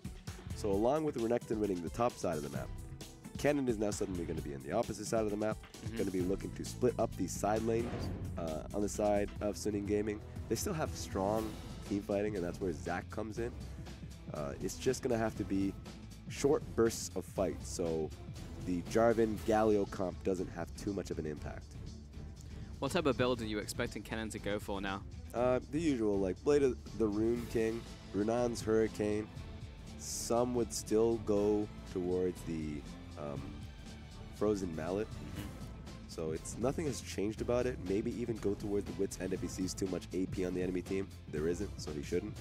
So just pretty much build, sustain, attack speed. You'll do a lot of damage. Which composition do you actually favor here? Because it's another one of these compositions or another one of these games where we get to see Zac on one side, Galio on the other. But this time, Kennen was the adaptation. This meta, I really love double tank with Tom Kench. I think that there are so many strong tank itemization points for both supports and top laners. So if you have a lot of gold, then you can pick up, let's say, Gargoyle Stoneplate, pick up, let's say, a Frozen Heart. Like, there are so many items that you can pick up as a top laner, and then if you are just a lowly support, it doesn't have a lot of gold, you can go towards the Locket of the Iron Solari. So they have a lot of ways to win a team fight, basically without having a brain, which is fun to say. So if someone makes a mistake, don't worry. Tom Kench is here to save you. Back to the good old days of Sivir Maokai. Just hit your R buttons and then jump in there, win the fight. Feels good. Just start smacking your keyboard. Oh no, I think I've lost some HP. I'm gonna move all the way to the right. Oh wait, I didn't have to. I'm just gonna keep smacking my keyboard. Yep, what a great composition that was. We're on to the Rift though for LGD and Suning Gaming Game 3. Winner will decide who takes home the points here. And remember, we are a points-based competition here in the LPL, so every single win matters in the end. And that is why WE, even though they won the series the other day against EDG, are still behind our glorious leaders on our overlords, Dan's Gaming. I can't believe you said this to me. I didn't want to hear it. I mean, we have to. You knew where it was going. Yeah, it comes to a point where you have to respect Lord Daniel. You have to. PYL. You might even have to say damn. Don't do it. Oh no, he turns the corner. He gets licked. Tastes just like First Blood. Though he does flash away. Yep. It's a good trade. Flash for E-start on Galio. You want to start your Q, but the fact that entire, I guess, escapade started 1 minute 40 seconds into the game, PYL definitely has to start the lane with no HP or no pots. Not terrible though. Fen is farming okay at the start and does a nice little maneuver where you step up, you turn around, you stick your butt out, and then it farms a couple of minions and you jump back to safety. PYL just saying, hey, I've leveled up Flay to start off the game, for you might like to know Yoon. This is such a tough lane for PYL and Imp, especially to PYL. Yeah, sure, he started the lane with 1/3 HP, but he's going up against Caitlyn. He's going up against Tahm Kench. You have to target the Tahm Kench in every scenario, so you're not going to be getting a lot of damage back onto Yoon, so he has to be playing this pretty safely. There's the goal right here. Furious is shoving in this wave. Already getting that advantage in the early game up against Imp and PYL. So even though it's down to scaling here, as a simple play-by-play, as a simple man, I look at this lane, I look at the two ADCs, Raz, and you have one being a Caitlyn, who's only ever going to scale harder and harder into the late game, whereas Ken is very much like a mid-game ADC, though he is getting destroyed to start, though Hacker has found Amy in the jungle. The Spine goes all over the place, and Amy doesn't really know what he wants to do right now, but he just get the smite down. And as the blue buff resets, hard for Hacker to actually continue to counter jungle. However, Fen arrives just when he's needed. Yeah, it's great for Fen to come in. It's a little bit too preemptive, let's say, because he should push out mid and hold Orianna. So he wants to be able to get a 1v1 or a 2v1. But the fact that Orianna now is in this position. Well, that's the two 1v1s, and Amy should be dropping into his passive, but in comes Jinnu to turn the tables over to LGD's side, and Amy getting all the health back with his passive as well. He's still alive somehow. Doesn't even have to use the cell division. And Hacker, after all of that, I guess he gets the blue buff. Gets the blue. Okay, so he still came out with a win, although it was a risky one. It's one of those moments where Hacker sees the Renekton coming, and he's like, Xiao Ao, you promised me. You told me you would keep him in the lane or you would come first. It didn't happen. So he could have died, but he came out with a blue buff start, and he's going to look for a kill. Flash torn. Hacker moves into the mid lane. He's looking for the cocoon as well, and actually somehow lands it in the minion wave. Colossal smash for the win, and colossal smash for the first blood. Such a beautiful start to the game from Hacker. Elise is usually banned out along with the Zac, but what makes Elise all the more impressive is just the fact that you can get that early pressure down immediately. Amy had to feel that pressure, and now Cool has to as well. First blood to Suning Gaming, and if I was Cool, if I were Cool, I'd be feeling pretty salty about that cocoon that somehow just wove its way through the minion wave into my face. I'd blame the minions more than anything. They've just decided to not be a part of the situation at all. Oh, they got paid off by Suning. It's out of that, it's one of those dirty minions that see you in broad daylight. They're like, I'm not gonna call the police. I'm just gonna walk on the lot, just around this whole situation. So they were a witness, but they pleaded ignorance. Yep. An innocent bystander. The worst type of person. Really don't put them on a jury. Really don't. I don't trust their word. No, 100% not. What's Amy doing? He's just kind of wandering around. You'd expect Zac to have an equal amount of pressure than Ali's early game, though that initial invade really hit him hard. The fact he's still level 3, and he's a Zac, he should be tearing through the jungle. Yeah, it's one of those moments. We see this time and time again. If Zac gets left up, it's all up to the enemy team, jungler, specifically the jungler, to put him down. How are they going to do that? If you're on the Elise, you want to be able to impact his pathing immediately, so the level, like immediately going towards his blue. The fact that it panned out was great for him. He still has to continue the pressure towards lanes, and hopefully bring in Yoon or Fen to just track him a little bit more, take his Raptors. If you can do that, that's great. So that's one of the benefits of having an early game jungler, such as Elise or even Nidalee, for instance. Bot lane, still in a way of Fury, though not crazily. Oh, punch it. There we go. Get in there. Yeah, Imp is still farming decently well. And I believe the question was earlier that Fury, you know, he's on Caitlyn right now, and it's a great matchup for Suning Gaming. Yep. So why is the cannon pick even a consideration in this game? Because you're up against a lane where you saw the Caitlyn come out earlier. That's true. I think that it was tough for Imp based off the fact that he went to second phase of pick ban. Sure, he still had a lot of options towards Sivir, and Sivir would have made more sense in this composition. It just comes down to how Imp wanted to play. It is an Imp pick along with like a Fnatic pick, for instance. And I think he was very confident that with this pick, that they can set up mid game very well. They just have to get through this laning phase. Yeah, so far PYL is going to have to flash away. It's not turning out so great so far. He didn't land him on top of the cupcake. He tried. Oh. Suning Gaming coming down. Minion wave coming in as well. They have a bit of time while Yoon takes 2 tower shots and the instant re-engage onto Fury. That's going to require Yoon to help and save him. Amy comes into the fight. Elastic slingshot. Fen taking another tower shot. The stun coming down from Imp will secure that one for a 1-for-1 trade. That was so well played from LGD. Specifically Imp pops the heal, knows that he just has to buckle down. Amy comes in for the counter gank as well. And I think PYL getting the hook, pretty crucial. So a lot of it, Fury just could not output any damage. He got hooked to start, and he had to get gobbled up by Yoon. So that's a lot of time in which Fury could not add damage to the gank. Definitely a good counter gank there from Amy. He'll be hitting level 6 very shortly as well, as he takes this red buff. Hacker does the same on his own side. So now I'm certainly feeling a lot better. Yep. Imp has that 1 kill. Yes, he had to burn both of his summoners, but he's starting to scale. And yes, Fury has the BF sword and it's not going to get better in the interim. It is a step in the right direction. Yeah, especially since Zach now is able to get rolling. When we see these high-pressure junglers going into Zach, you want to continuously put on the pressure. That has not been done. In fact, the bottom lane gank, which was supposed to push the pressure forward and make it a lot harder for Zach, just actually helped him a lot. So now we might see Zach looking for more ganks. He's definitely caught up. He has his ultimate available for him. So the next gank that he goes for is definitely going to be successful without having to hit his E. Doesn't have to hit it. He can just use his Q. Can just flash in and can just press the R button. It is a tough life being Zach. There's words that you don't typically expect to hear. It's a tough life being Zach when Zach is the most busted champion right now. Oh yeah, it is definite sarcasm. I will say this. Okay. Acceptable. Yeah. I will say this to anybody who wants to be in a friendship, any form of a relationship with me, buckle down. You're going to get a lot of snarky remarks. Not nearly as many as Rusty. Yeah, I was literally going to say. Yeah, not nearly as many as I was like, wait a minute. Of all this team, of all the analysts, yep. I think I hear the most. The tier list is definitely Rusty, Froskin, and Mraz. Yeah.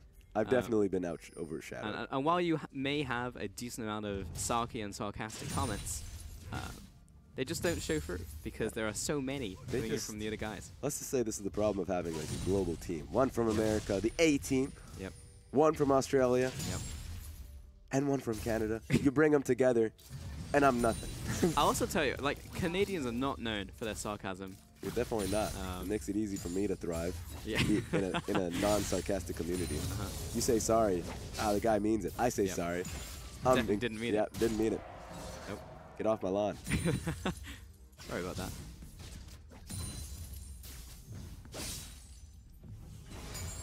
You alright there? I thought I heard some footsteps. We're all good. Oh, okay. Someone's coming for you. The Canadian police. Yep. Shouldn't have spoke about them. Nope. Shouldn't have reveled of my sarcastic secret agents ways. everywhere. The moment I revealed the fact that I'm a sarcastic sorrier, they were after me. This guy's not Canadian. The private jet on their way. Ooh. Oh, hello. Well, good luck, hacker. Oh, that was smooth. Yeah, all right. That was A, smooth, and B, probably really hard on Amy's right arm. It just like immediately swung. Yep. Like 50 meters down the river. I actually don't even know what his initial Q hit. Was it a war? I have no idea. All right, I'm gonna look at the VODs on that one. He definitely hit somebody. Was about to get accurate. After escaped. Didn't even look like a hit hacker. Maybe it hit a spiraling. Yeah, I think it is. Oh, that's so rough. Actually, you can attach a spiderling to Elise. That is hilarious. Yep. Well, I guess that answered that. Turns out Zach might be okay into Elise. I've seen this one before. I've seen the footage. Don't do this. Not again. Step up and hit it, Amy. What's he gonna do? Just stay in human form. Okay.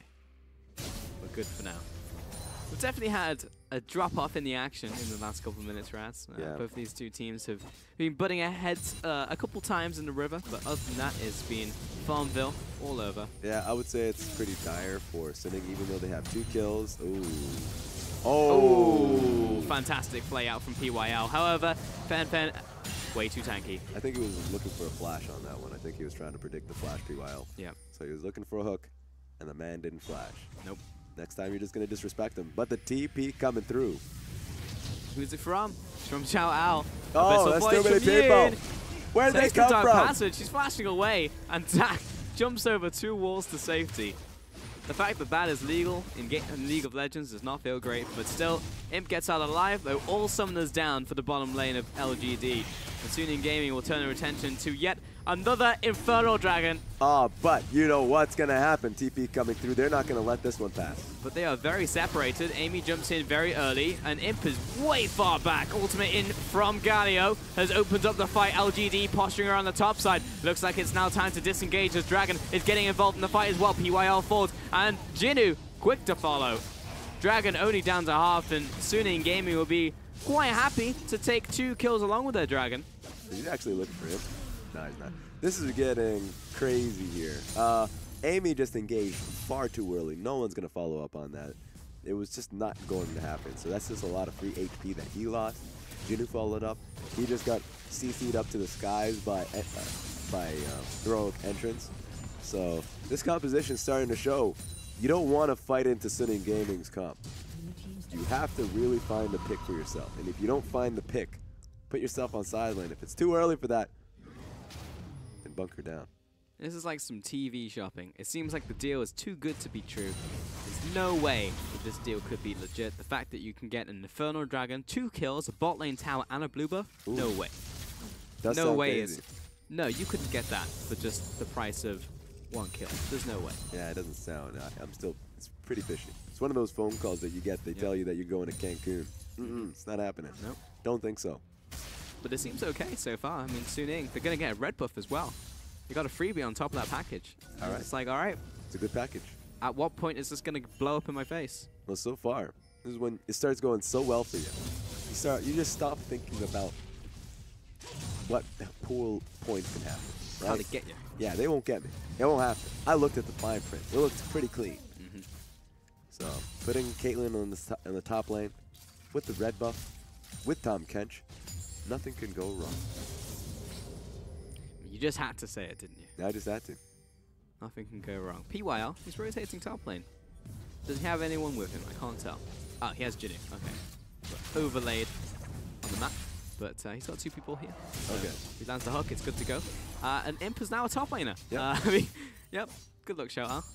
So we found ourselves with the side lanes are now been placed. LGD is now have 2 top laners. Imp, without TP, and Jinnu, who is now just tagging along with Thresh. Okay, I guess we're leaving. He should come back. Oh, no, he's not going to come back. Imp finally steps up. He had an inkling. He knew. Fen disappears from mid lane. Something must be up. Yep.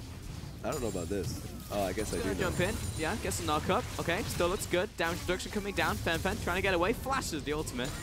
And it just suddenly become well, because I don't think that LGD used any summoners for that. So a successful gank, but it's just time and resources that a flash is great, but it's happening so infrequently, he's just going to get it again. Imp is actually just murdering Xiao Ao, but he's on the tower, and he's just still in range, and he's knocked in once more through the knock-up.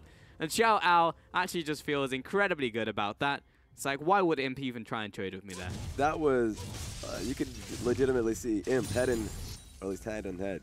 He was just face palming after that one. 3 turret shots. He was winning the matchup. Yep. Imp was actually smacking the guy. And then he just takes that many turret shots because he was trying to trade on the tower. He had no flash. Yep. It was level 10 versus level 11. So suddenly, these trades that were happening, Imp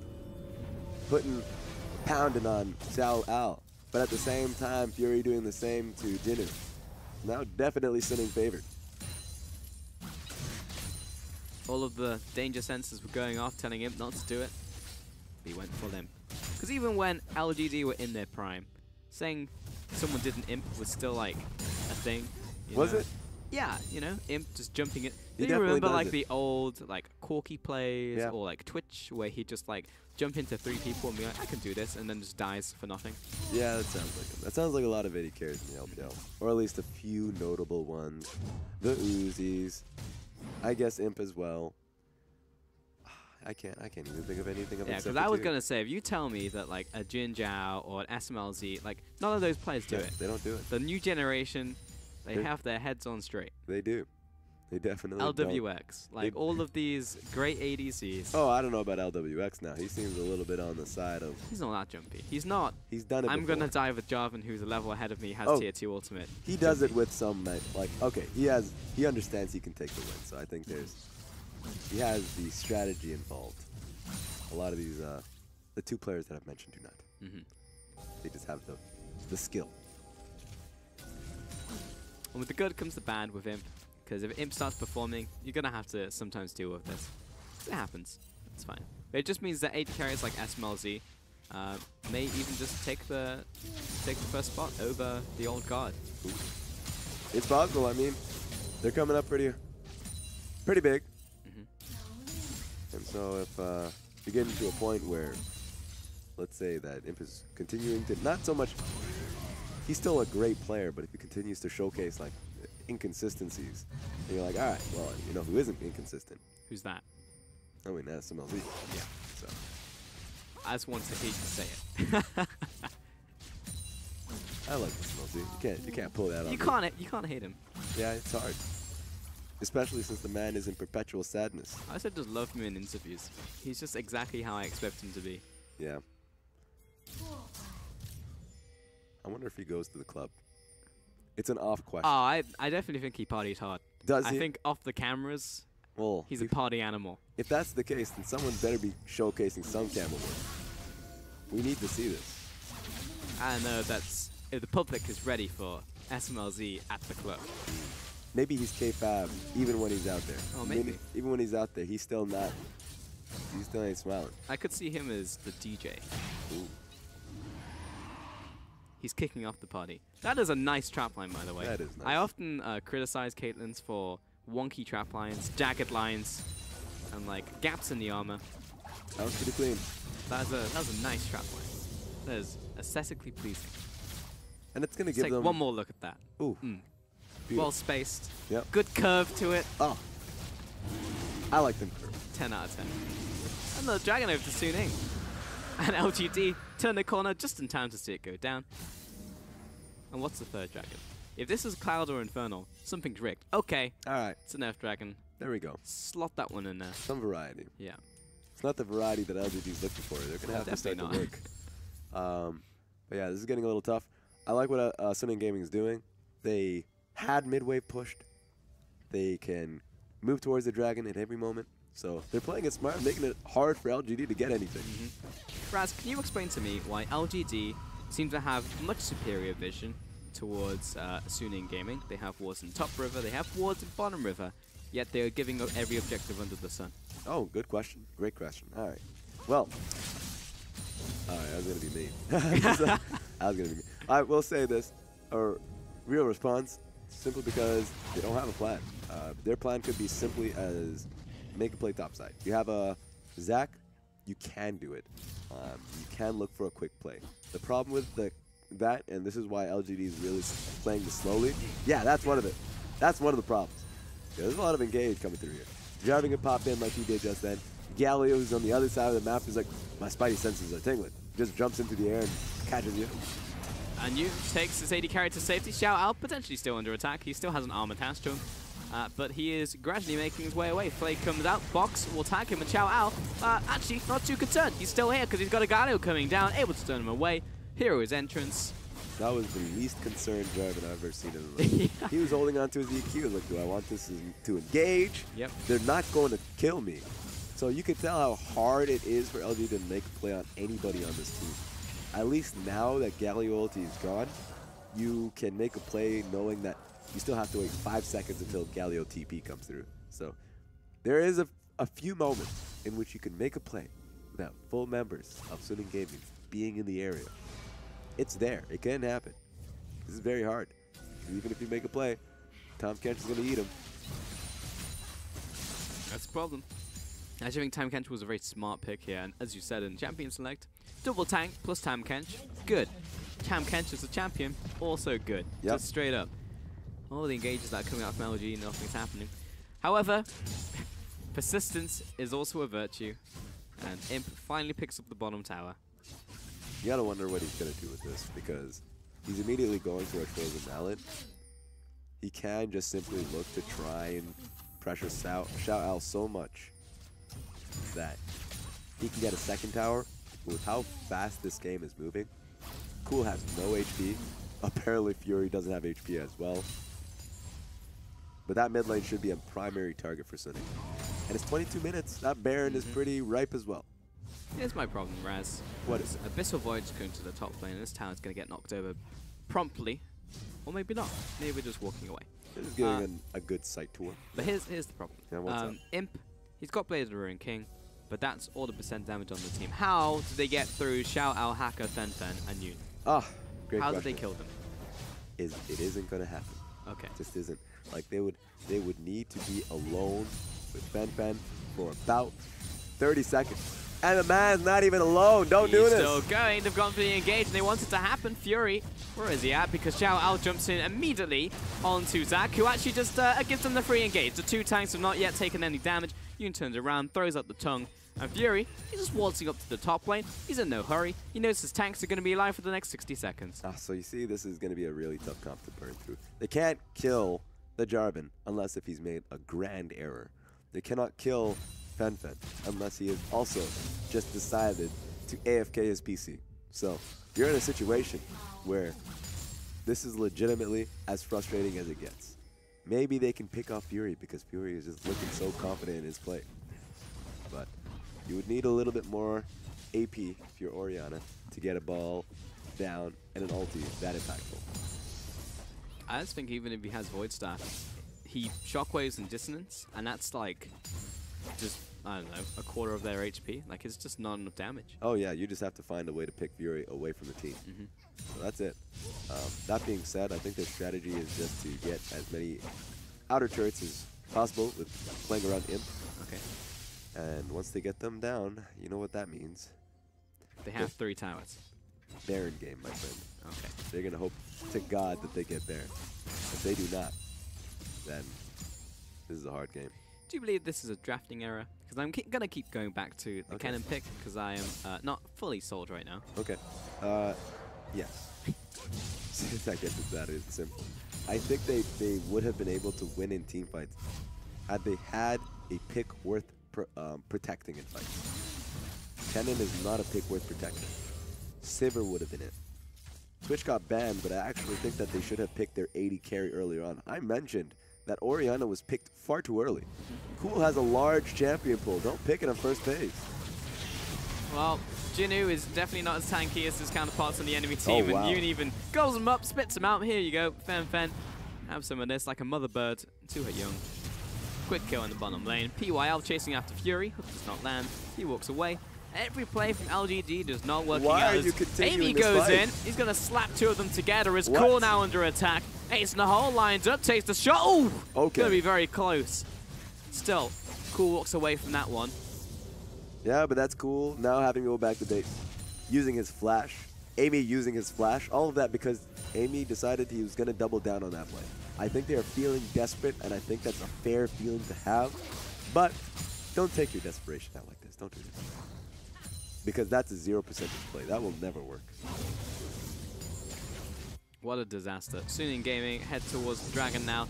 This is a mountain dragon, plus there are already 2 infernals. I feel like the best play that LGD can do now is just go towards mid, take a confirmed tower. TP coming through. This is so late though. They can make it happen though. Hook onto Hacker. He goes up into Repel, jumps away. Fen bangs some time on the front lines, and they're trying to close the noose. Got 2 members coming in from the top side. Just kidding. Imp's actually backed away. All right, so they get dragon and they back away. It's going to be important to see if Fury can get to the mid lane safely. Yeah. The entourage is with him. Pretty reliable bodyguards with Jarvan and Tom Kench. Here we go. Oh, they're actually going for the engage. The Jarvan into the Galio ultimate as well from downtown. Fury assassinates Cool. Hacker wants to get involved as well, and he is just able to get into this fight despite being so low. Fury takes the stretching strike and eliminates the minion wave. Yeah, this is pretty frustrating. Cool right now, getting bopped up to the skies. Oh, they just don't end. It just doesn't end. Abyssal Voyage for the dive. PYL and Imp completely split up. The Oh. flash, the Cataclysm. Xiao Ao's reading from a different hymn sheet than the rest of the team, but they're back on page and they find the kill. How many towers do they have to die? A lot of towers. They just don't care how much tower damage they take. Yoon doesn't have to be tanking that minion. He's doing it anyway. He's styling. He doesn't care. This HP means nothing to him. Suning Gaming have too much effective health. They are a tank composition, and LGD do not have an answer. Fury, able to do damage. He's on 2 items. They have damage. Fury dies, then Suning Gaming are pretty much just out of damage. But I think they just win through the war of attrition anyway. The slow eroding. I will tell you that even if Fury dies, and if they are all the way over to LGD's base, they'll just walk away. They won't win the fight, but it takes way too long for them to win the fight. Or at least for LGD to win the fight.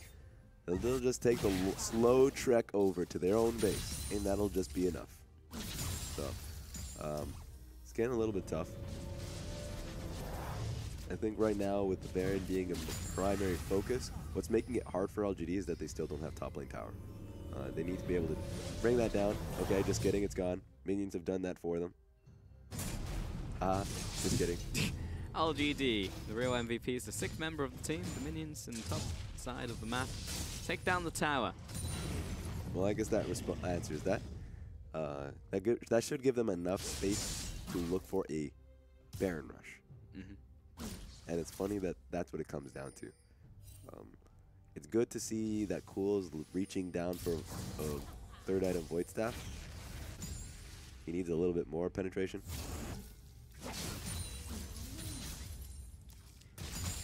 Well, there's a siege being set up in the mid lane. Amy is again charging up. But I don't know if he particularly wants to go in. He definitely doesn't want any of these fights. Just not a fight that he's looking for. And he's built a early Randuin's Omen because of how much damage that Caitlyn will be doing. But that also just means that Elise is just dealing so much damage to him. Yeah, Galio still hurts. Yeah. Galio, Elise, he just dies so quickly. And it's just not Fury doing the damage to himself. That's pretty tough that you're only tanking this composition. It's going to be burnt out pretty quickly. I feel like this has been a pretty good cast for us. Welcome to Rush Hour FM. Ooh. I'll tell you right now, my Real voice smooth. is not deep by choice. I think it's naturally pretty deep, Raz. I mean, that's fair. I will say It's that definitely multiple octaves lower now. my illness has definitely decided, no, you know, you're going towards a deeper voice, which I'm fine with that. It's much better than, oh, you have a cold? You're now Mickey Mouse. Well, here comes Amy. The Baron's pretty low, but they probably just want to focus out the Zac. He's buying a lot of time, though, while the Baron is gradually getting low. He's going to get the spine. Oh, Apparently, cool. it's going to be Cool with the steal. Suning Gaming, they need to get more off of this, but everyone's taking the Dark Passage out of the fight. Jinu jumps in, and they've lost Amy. He finally falls. Heroic entrance will pick up this next one, so it's 2 kills over the Suning, but they need to make something happen right now. Yeah, in the meanwhile, Imp was just farming up the top wave. He's like, I don't believe in this play, but Cool, able to take it down. Really well played from him. But these are 20-second death timers, as you mentioned. Suning Gaming, I don't believe they can get anything off of this. So, question is, what can LGD do with this? I feel like it's still tough. Maybe they can get the outer mid lane turret. But if there was any miracle, this was the miracle play that LGD did have to make. Was it just a Q? I think it was just a Q. Yeah, it was just a Q. All right. Well, you know what? The smallest of spells. Ultimately, Amy had to jump in there, and it was a good play towards him. Jinu was very much trapped. There was no getting out of this one for him, so it was 2 kills over to Suning Gaming. I think if anything else here, Raz, it just buys LGD a couple more minutes for themselves in this game. Yeah, I just hope that LGD don't take this opportunity to think that they can shove out as a team, so they cannot fight. That will be the case. Yep. They need to stall for as much time for 4th item on Orianna, which I think should be either, I think it would be Rabadon's Death Cap or maybe even a Leandri's Torment. But I would probably go towards Rabadon. So, oh, they're just going to go for the fight. Poor Fury. And the shockwave as he's well. dead. He disappears. That's what Cool needed to do. Now the damage is non-existent from Suning Gaming. Xiao's going to be gobbled up and taken to safety. Hacker has to flash away as well. Imp ults the minion wave. And we'll move on to this mid lane tower. Takes down one. LGD. Did he think that the TP was coming through? Either way, that is LGD being able to push this one through. If they get another pick, that could be game. These are decently long death times. 20 seconds on Fury. They're going to go for this. Suning Gaming cannot challenge. I mean, Suning Gaming have no damage because there's no Fury. Welcome onto Hacker. Yoon once again with the save, but the mid lane tower down. 3 towers in a row. Fury is still down for the count. It's up in 7 seconds. All right, Inhib's going to be saved finally by Suning Gaming. LGD can't push anymore because they turn their attention to the dragon. They realize if Suning Gaming have 2 Infernals and 2 Mountains, this game is pretty much done regardless of what they do. So LGD move towards this dragon. Should be able to take this one away. Yeah, it's already a position where LGD feels like they're now due. But oh, here we go. Potential contest, and Yoon pops up underneath them. Zac with the smite. Amy picks it up, and no casualties from LGD. They get in, they get out. Crucial disengage from LGD. They take Earth Dragon. They take Baron. They take a kill on Fury. Fury cannot allow that to happen again. If he dies, that's game over for Suning Gaming. It's just that simple. Suning needs the damage. There's only one damage source on your team. People are going to be like, oh, but there's Elise. Nah, I ain't talking about Elise. Elise will die very quickly. It's all on Fury. He needs to survive a lot of these onslaughts. That's why his next item going towards the extra range, hopefully, on Renan's, not Renan's, but Rapid fire cannon, incredibly important. LGD got the perfect pick, Raz. They did. Like, it could not have been, if they picked anyone else, it would be like, well, we have 2 more tanks, so it's fine. But the fact that they picked Fury, it just meant that was the perfect person, and they took 3 towers from it. Fury has to recognize his position. He needs to recognize that he is the only person in this team that cannot get caught. That's it. He gets caught, that's over. Yep. Anyone else gets caught, it's okay. Still possible. This kill's also going over to Cool. He's been farming up, and he's level 17 now. Like, he's able to still one-pop Fury. But Caitlyn's still a hell of a champion for this situation. She's able to outzone a lot of these ultimates. Yeah, I just wonder about the combination coming in from both Cool and Amy. He put the ball right on top of Zac, which I think is what's being done here. Nah. But if you just jump right on top of Caitlyn, and if you don't lose range or tether on Orianna, then that's an instant damage from ulti and command dissidence, which should just be able to outright kill Fury. Thankfully, Fury has flash and heal, so that won't happen this time around. Technically, he had flash and heal last time. Oh, I think he did. And he died anyway, so. Xiao out. When he jumps in, he's got Fenton with him. There's like 2 Where is he 6,000 HP tanks coming at you. And here are 2 of them right now. But they've run away. So LGD have successfully disengaged. And Suning Gaming in the front line isn't going to die. It's just cannot emphasize the fact that it's all about keeping Fury alive right now. Yeah, so and he does not want to be the final person retreating. This is why it's really important to see what LGD is doing when they're pushing, but PYL's in a great position to speed the bump out of there whenever Yoon goes for those plays. Whenever we see Jarvan looking for a pick, because you know he has Galio in his back pocket. It's nice to see that LGD recognize their 1-win condition. That's it. And Suning Gaming are doing whatever it takes to stop that. So the win condition is kill the Caitlyn, and the win condition from Suning is keep the Caitlyn alive, right? Yeah. Well, to be fair, I probably should say 2 win conditions. One of them is kill Caitlyn / keep Caitlyn alive. And if Suning Gaming are focusing solely on that, well, my friend, Baron buff coming up in a minute, 15 seconds. That could be an opportunity in which LGD can sneak that underneath. Or use that to flank onto Fury. The creativity here is necessary. Combine the win conditions into one. If they can do it, they can do anything. Or if Imp can just kill him because he has red buff and frozen mallet. All right, there we go. Well, LG just pinged him back like 4 times. Don't do it again, Imp. We're in a good place. We can win this game now. Don't throw it away. Don't just die randomly to Xiao Ao. I feel like that's going to happen. It's such a hard ask for him because if he's going to be on side lane, and if Yoon gets ulti, which should come up fairly soon, yeah, it's going to be hard. It's like, Imp, look, you're not a top laner, that you have the identical build to a top lane cannon, you're not a top laner. And We have a top lane, his name's Renekton. That's true. Hey, maybe if he gets picked, they can go for a Baron rush. It's funny how all of these plans revolve around Baron or Dead Fury. Yeah, pretty much. Even Imp as well. That's true. Because he is like the only percent damage. You have like Unstable Batter from Amy, and then it's like Imp. That may be fair, but Orianna, cool, went towards the Rabbit on Death Cap, so he's gone towards that one. Yeah, he's on 4 items. He's yes. big. So that's why I think that his damage is going to be pretty crucial. If he can get the instant burst off of off of Fury. It has to be on Fury, because if he ults Xiao, Ao, Hacker, or Yoon, or Fen, they're just going to take it. Yep. Maybe Hacker dies, but the rest of them are just going to take it on the chin. Yeah, they're going to be unfazed by it. The best thing about how unfazed they are, they have double Gargoyle Stone Plate. And apparently Xiao Ao is looking for a flank play.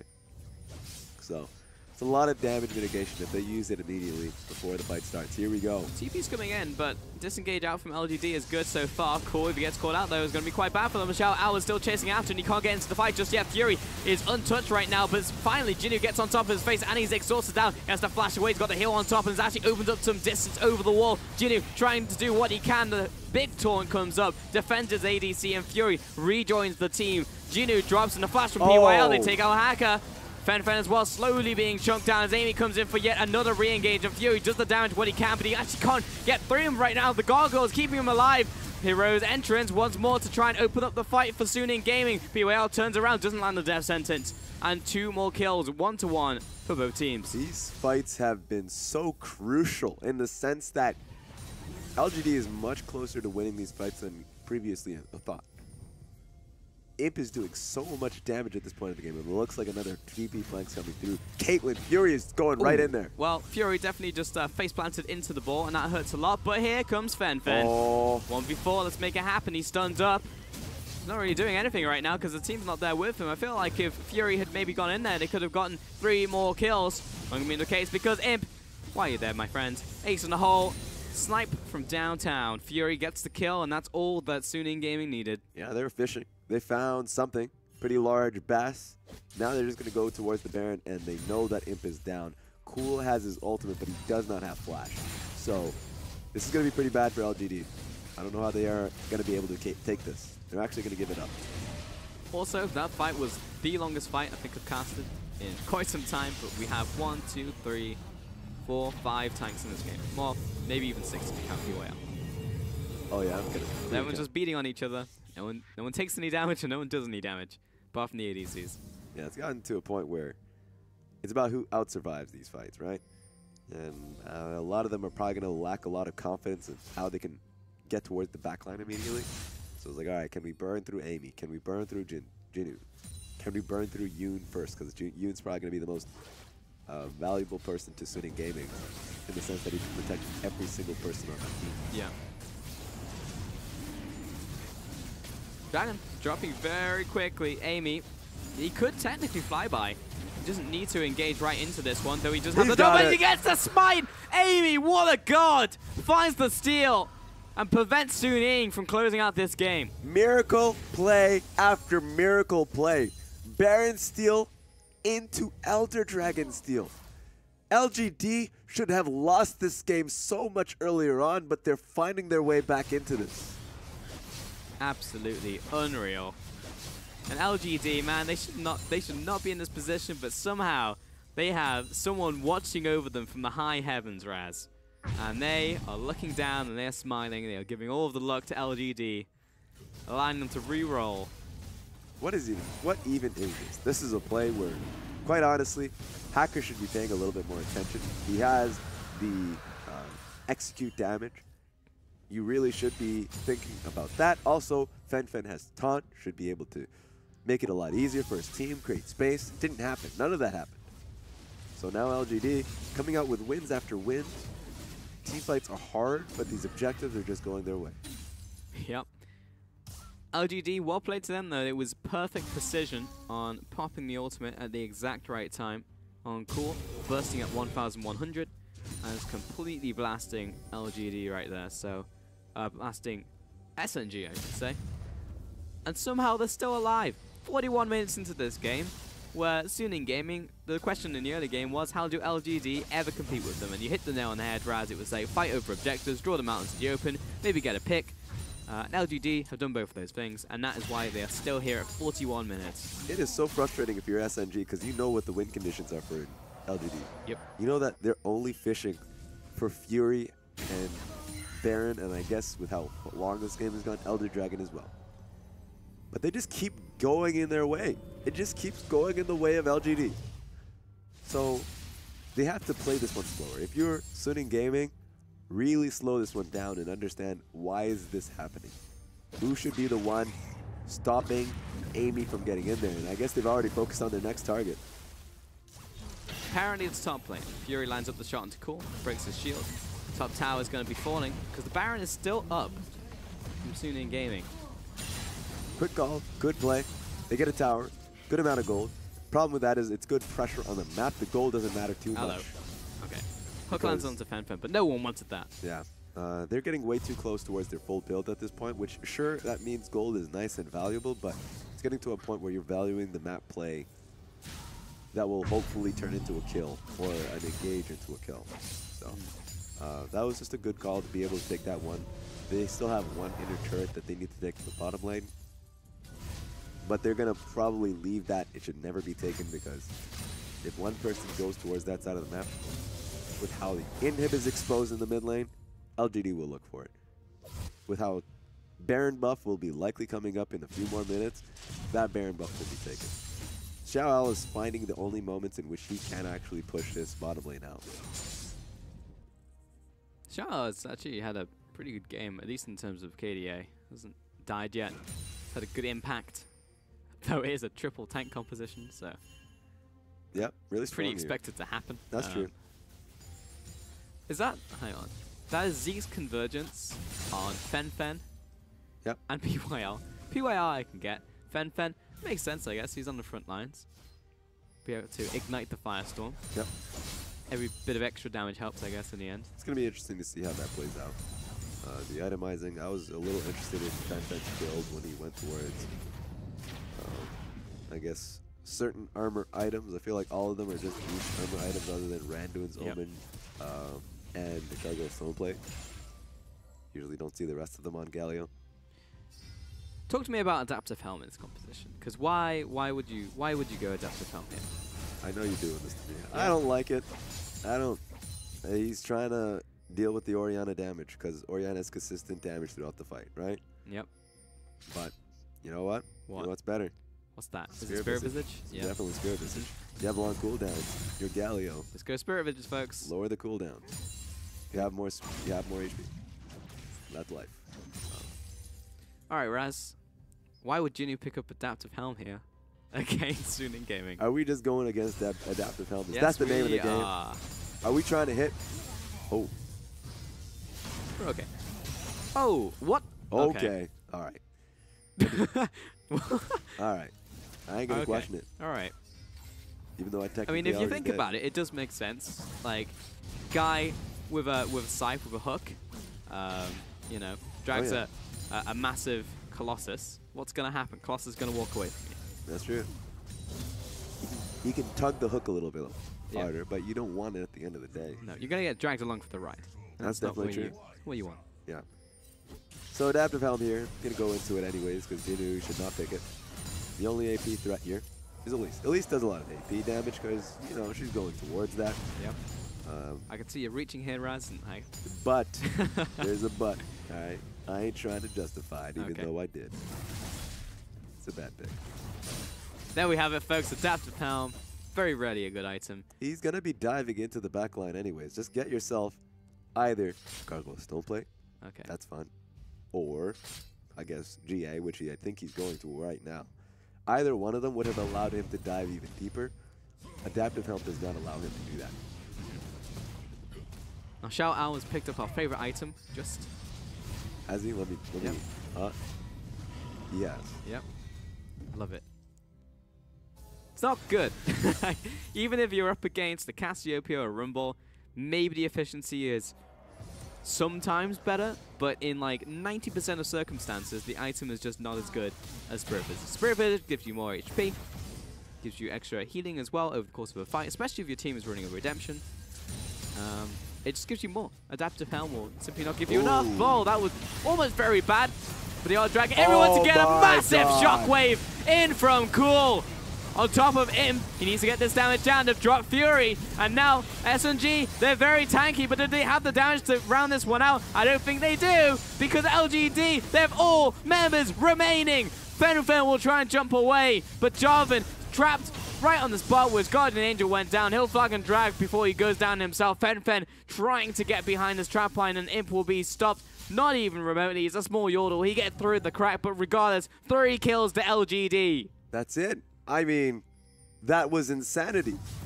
The fact that they were able to get the combo down, completely force Fury into all of those ultimates, that has to be game. Somehow LGD has done it. This should not have been a win for them. But in a massive goal deficit, in a massive compositional deficit, honestly. Fenfen is the one gargoyle to stop them. But they don't have minions yet. It's going to take them a while, and Fenfen isn't actually taking damage right now. He's actually trying to stop these minions. 5 seconds on Fury. There's a potential here for Suning Gaming to stop the end of this game. Jinnu, he's got the shields, the repeats on the shields. Fury coming up. Does he have the damage? 4-man taunt. The tower should be going down. Shockwave again. Out from Cool. Takes down the damage threat. And now it's him onto the Nexus. And there it is. LGD take the series. How did they do it? How did LGD do it? Somehow, they won an impossible game. They shouldn't have won it, Raz, but they did in the end. Big smiles out from the side of LGD because it was a well-earned victory. It took a long time. It was a hard series. It was a hard final game as well. 47, 48 minutes coming in up against Suning Gaming. Actually insane, the fact that they focused on what the only thing they had to do to win was be able to take down the Elder Dragon, the Baron buff. They did it. I'll be honest, Raz, there was a lot of praying going on because while they can make the right move in that circumstance, it still requires Suning Gaming to make a mistake. That's true. And that mistake happened 3, 4 times for LG to make that happen. And to be fair, they always had to be ready to receive the ball, to receive the throw. They had to be there to make the catch, but they were there every single time. For every outplay, there is a misplay. For every amazing moment, there are probably a few misplays sprinkled in there. Just in there. Just tiny, just a little bit. And that's true of Suning Gaming. They definitely were not as forceful as they should have been. There were a lot of objective plays that were misplayed, specifically from Fenfen. That he should have been looking towards the jungler to be able to taunt him. That's his role. It didn't happen. So the steal on Elder Dragon, they didn't expect it. The steal on Baron buff, they didn't expect it. And the last team fight, being able to lose a team fight, just not expected. But that was such beautiful execution coming in from LGD. Took a very long time though. And Imp, he actually ended up doing the most damage in the game because he was actually able to free fire on all of these tanks after Cool did the work and took out Fury. And for me, he was probably the MVP of this game purely for that reason.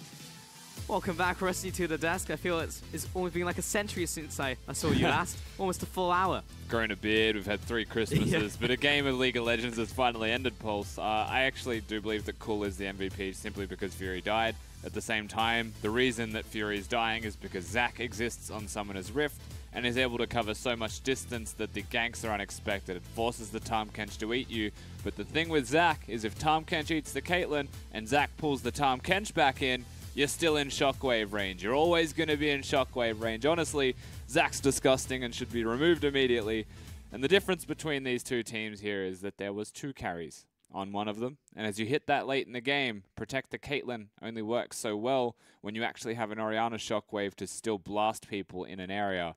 Imp was doing his part. You saw how much damage he did. He was just hitting tanks. Caitlyn just hitting tanks. Shockwave was the difference. Yep. Yeah.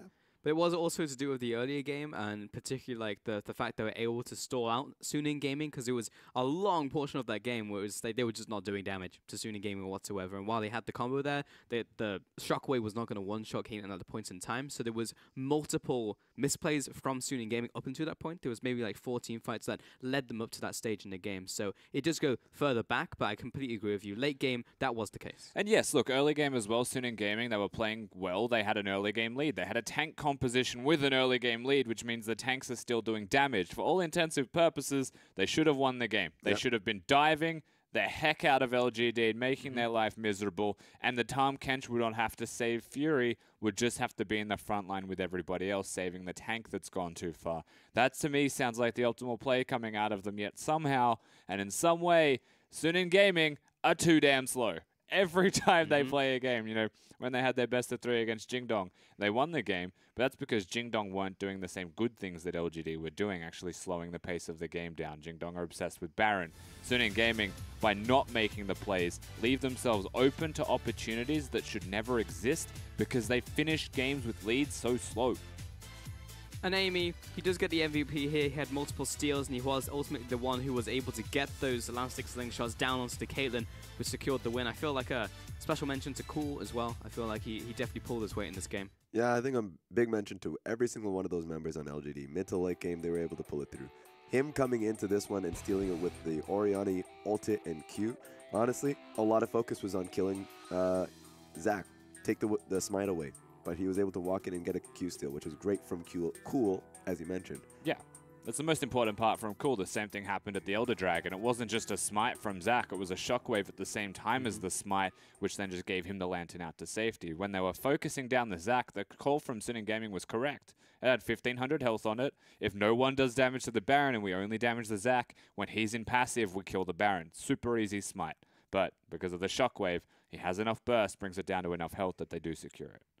So, honestly, well played to Cool in the end, because in the previous games that we had in this set, especially when it was on the Talia, it just didn't seem like the same Cool, honestly, that we've been seeing so far in this split. He just seemed like he was off his game. This game, it was a lot of farming, and it was a very long one. It was like 50 minutes of essentially building up to that final team fight for Cool, but he still hit the shockwaves when it counted. I don't think he missed a single shockwave in that game. They were always on point, and they always found the mark. So that was important for him and the team, honestly. Yeah, and they were hard shockwaves to hit because, as you mentioned, there was not a lot of targets for him to do so, and he would have to use it on the Zach to be able to get access to the backline and still have patience and wait so he doesn't get dove. There were multiple times, there was one towards Baron where he was getting dove on. He had an option to use the lantern. He didn't take it because he knew that he would be on top of the rest of his team, and that would be a large target for a team fight. So he played it really perfectly in a lot of situations. I think that his Orianna play was spectacular. Same towards Imp later on in the game. We don't talk about the bottom lane. Yeah, we don't talk about that. Only on 30 minutes onwards. Then we'll talk about you. Not the early game. But I think they all played their role after the early game mistakes. Still makes me sad, though, because Suning Gaming, as you said, Rusty, they are just slow. They are just too slow sometimes. And they had a great setup to the early game. I felt like their draft was actually really good as a countermeasure to what LGD drafted as well. I felt like the rest of the series was fully winnable for them. But in the end, they just didn't have the initiative or weren't fast enough or weren't proactive enough in the early game. And it's just sad to see because it was a very real opportunity for them to net a win here against someone who's right next to them in the standings. And I may be the only person that feels this way, I actively dislike these tank compositions that everybody's putting together. I understand that if you get ahead early, like you've got a bunch of tanks, you can dive people, but if you're still losing to an Orianna, then something's going wrong. You're meant to dive that Orianna. If you're losing to an AD Cannon who does not build pure damage, builds hybrid, and is still able to beat your composition, then you need to stop going to that stage in the late game. You need to be able to dive and win earlier, and every time I see this composition in the LPL, doesn't matter which team's playing it, that team loses because we still go too late in the game. Yeah, and I think it comes down to a level of coordination because I think it's the best way to play. Problem with the best way to play is that it is an ideal outcome. You have to play perfectly towards it. Once you have the lead, you should be not be afraid to dive as often as they should. I think they didn't do it nearly as enough. They did it once. They won the fight, and they never did it again.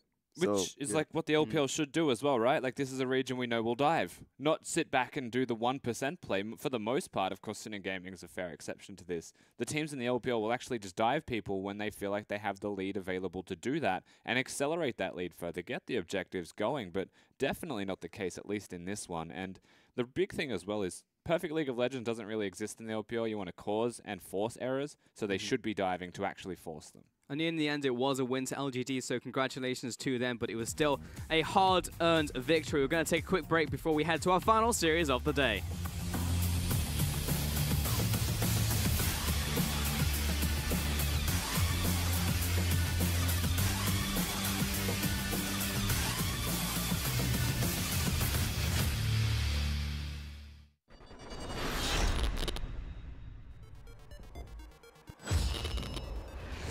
皇子做了一波勾引，2段1都用光了，只能靠自己的一个闪现，还有个闪现1，闪现预判的一个位置。哇，这个位置是让夕阳的闪现后还是被捡到以后，皇子闪现补了一下 Q 技能，蜘蛛拿下了1血。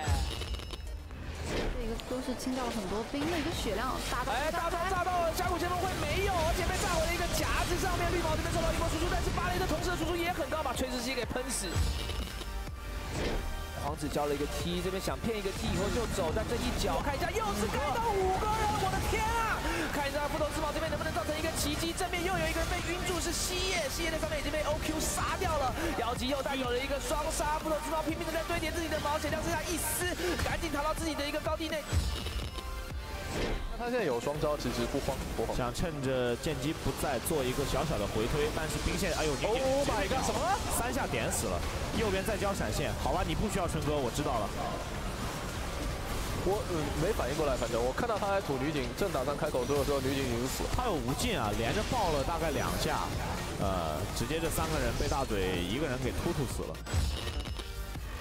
刚讲完这个狼行就传了瑞塔所提到的这个线眼正面闪现不容大招，即便到了一个劫持，几乎是在飞天的一个状态，大招盖到了3个人，但反手老鼠的一个输出在这样的一个隘口也造成很好的一个效果。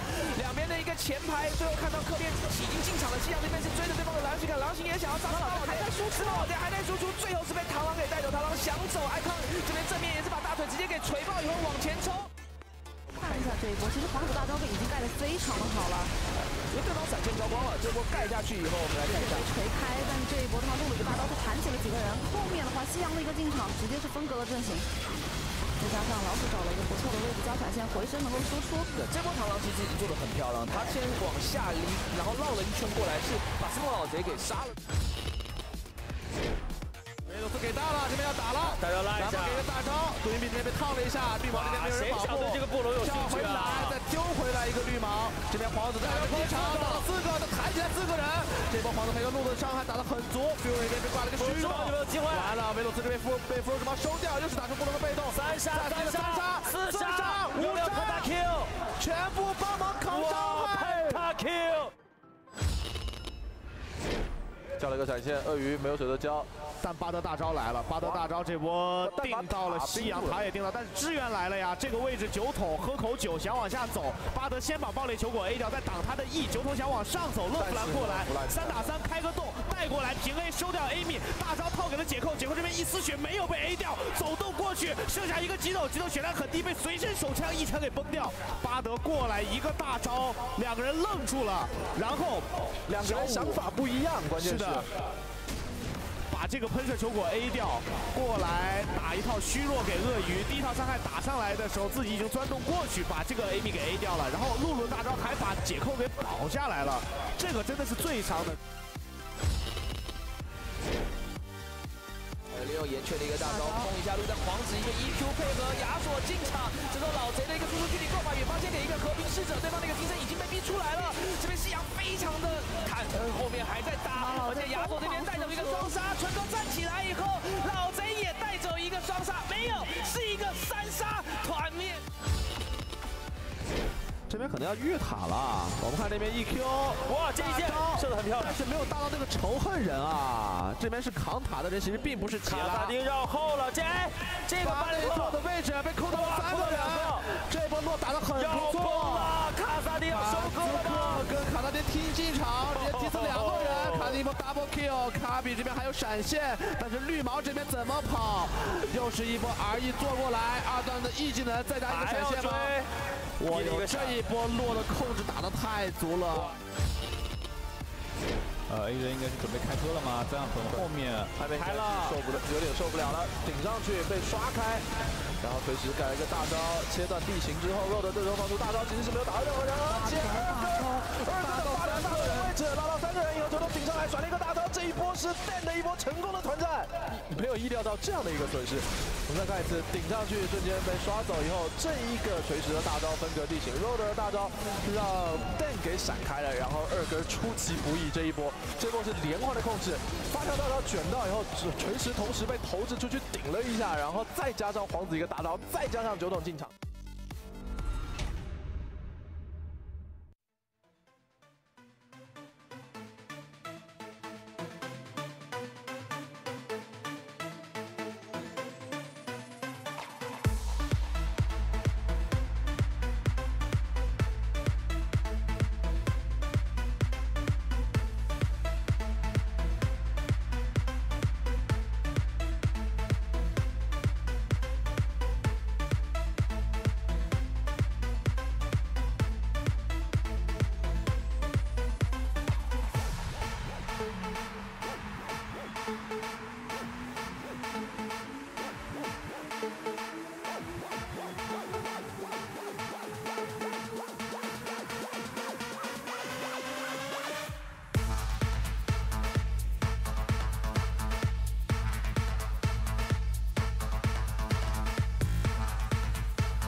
Welcome back to the LPL for our final series of the week. RNG taking on JDG Gaming in what could be a very interesting series. I'm still on the desk, but we're swapping out casters on this one, so it'll be Rusty joining me. Well, Raz taking the analyst role, so get to give your voice a little bit of a rest, because I know you were slowly dying next to me, and Rusty's only in pain, so that's okay. We're stuck next to some smooth jazz anyway during the break, so you'll get a bit of that still here and there. That's true, that's true. That doesn't sound good. That wasn't even a word. Oh, no. Oh, no. Decibel level. I have to actually talk louder. Amazing. So, yeah, let's talk about RNG and JD coming into this one. So, RNG, I believe, just talking about Ross's starting Yihan in the jungle for this one.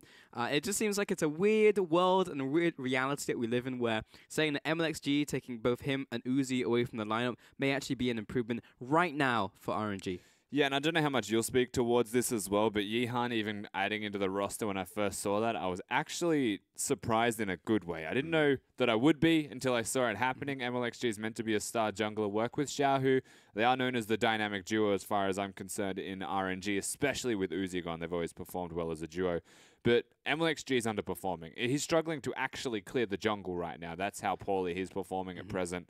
And what we have seen of Yihan, which is a very limited sample size, he has actually looked quite good. He's aggressive. He's got the good champion pool that is very much meta at the moment to fit right into this team. Yeah, it can facilitate the solo lanes that are very good for RNG to actually make it work. You know, like Let Me was able to pull his weight last split, so hopefully Yihan should be able to facilitate that one, Raz. Yeah, I like what I see from Yihan. I think Yihan showcased he had a pretty high kill participation, but also a lot of a high KDA. Yeah.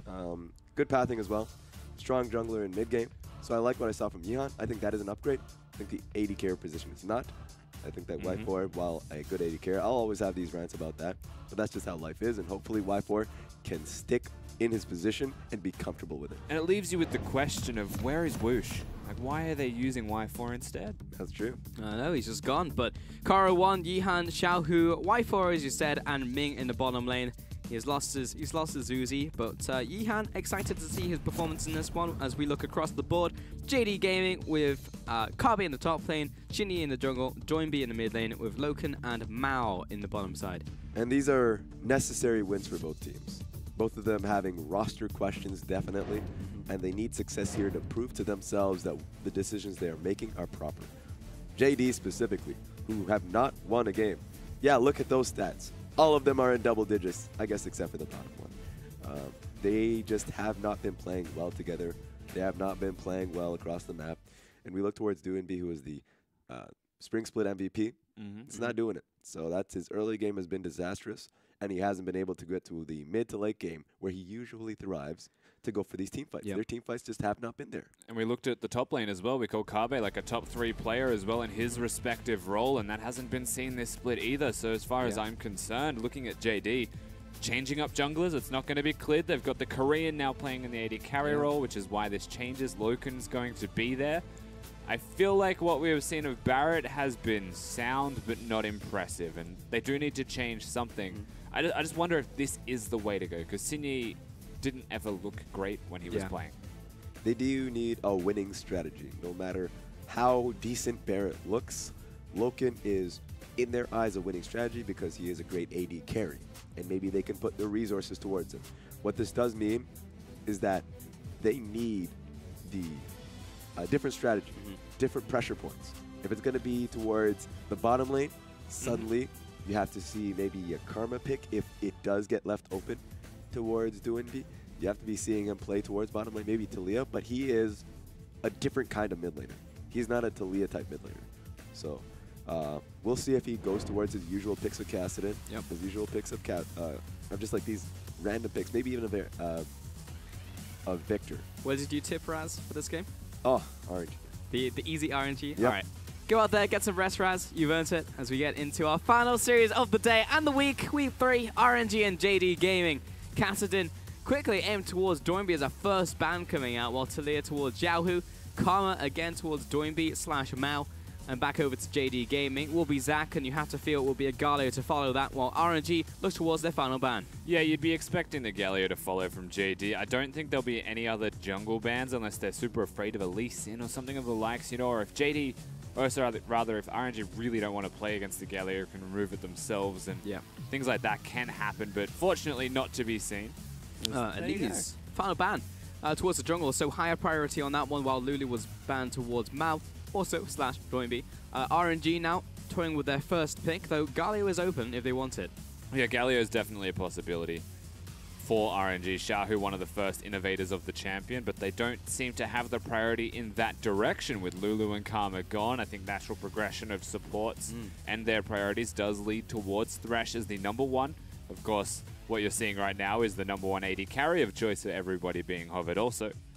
And alongside that, the bottom lane is very happily able to be any other support. There are an abundance of them. True, I guess it would have been very rough if JD Gaming just got the bottom lane of choice in both roles in trade for the Galio. But regardless, Caitlyn picked up here for JD Gaming. They have plenty of time now to think about their next pick. And Tahm Kench is the natural choice into Thresh, which is why you saw it momentarily. Of course, there are other ways to play into the matchup, but expectations are going to be the Tahm Kench in the support role. Not that they need to pick support right now, just that is where they'll go.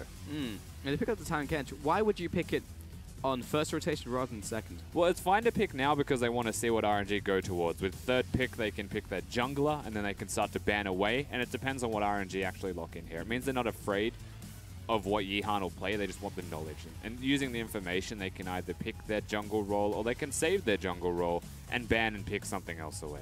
Because it just seems to me that RNG make the very much a no-brainer pick now, which will be Galio coming in for the second one now. Yeah. Look, it's the obvious choice, and with it, it could be an AD carry, which, like this, is very much expected, very much standard, and it feels like, to me, JD just need confirmation. And once they know that the Galio is locked in, NewBee is one of the innovators in mid lane. Perhaps he has a champion for it, such as Corki.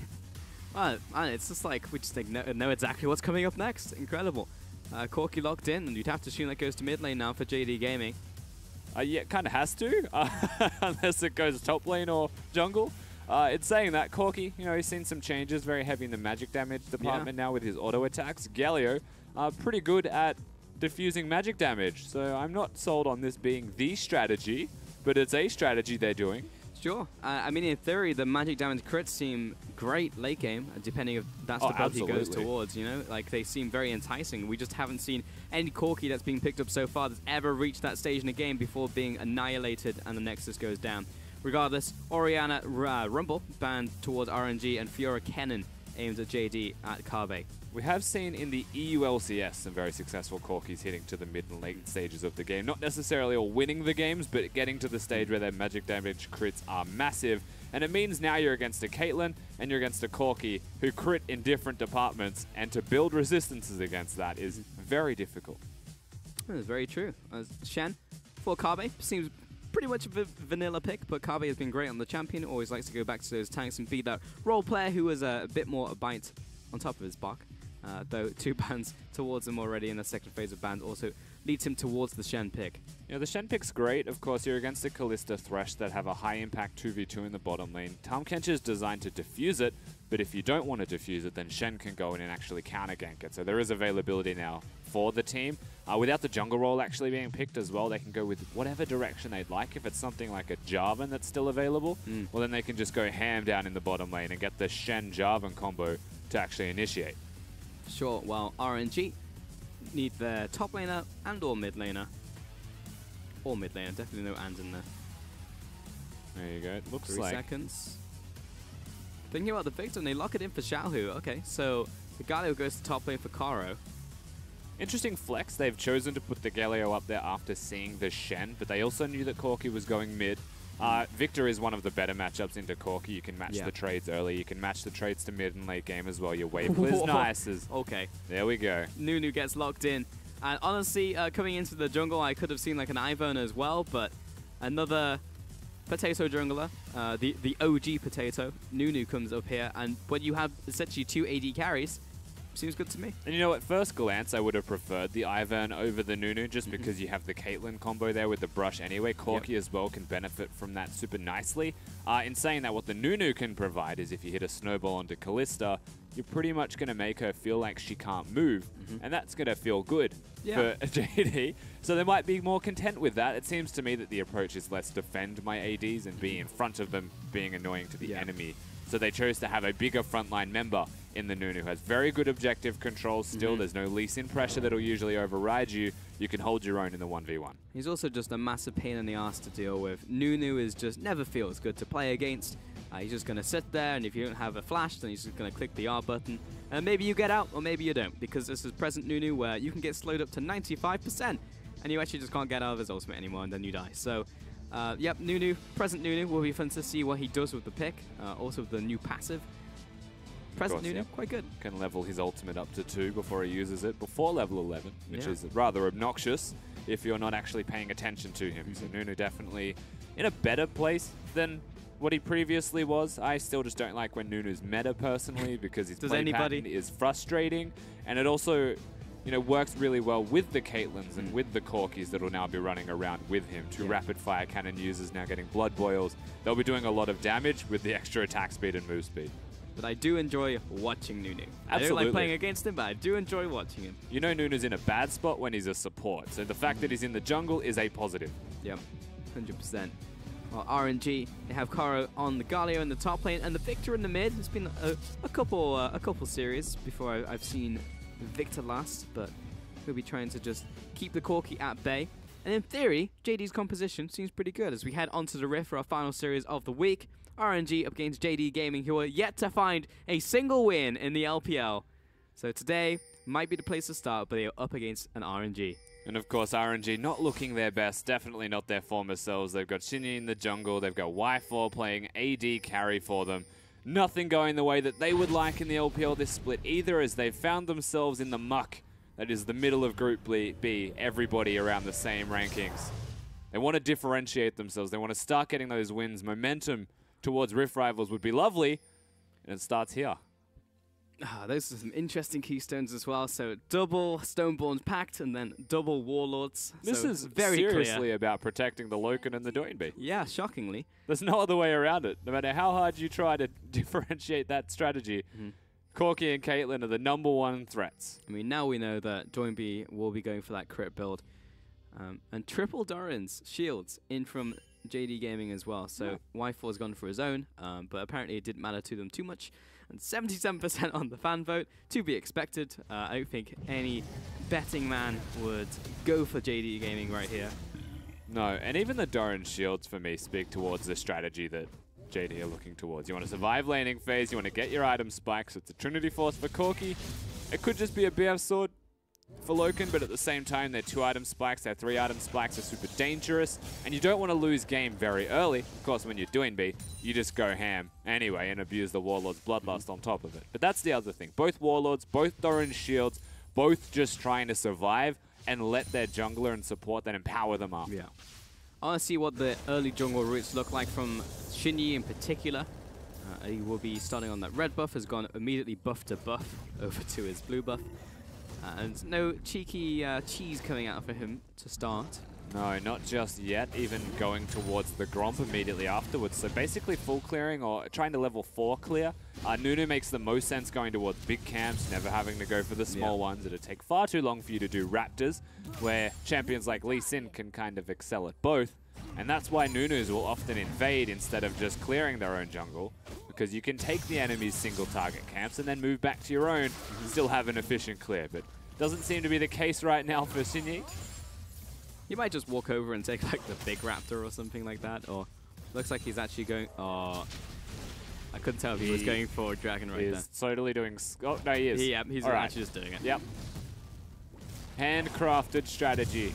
Classic Nunu play. From the depths of solo queue in the Ionian server. Love it. And he's going to be able to take it as well. He's got Consume back in a second. He's going to use that as well. And that's also level 3 because he's using it in tandem with his passive. Yeah, and he went 2 points in queue before.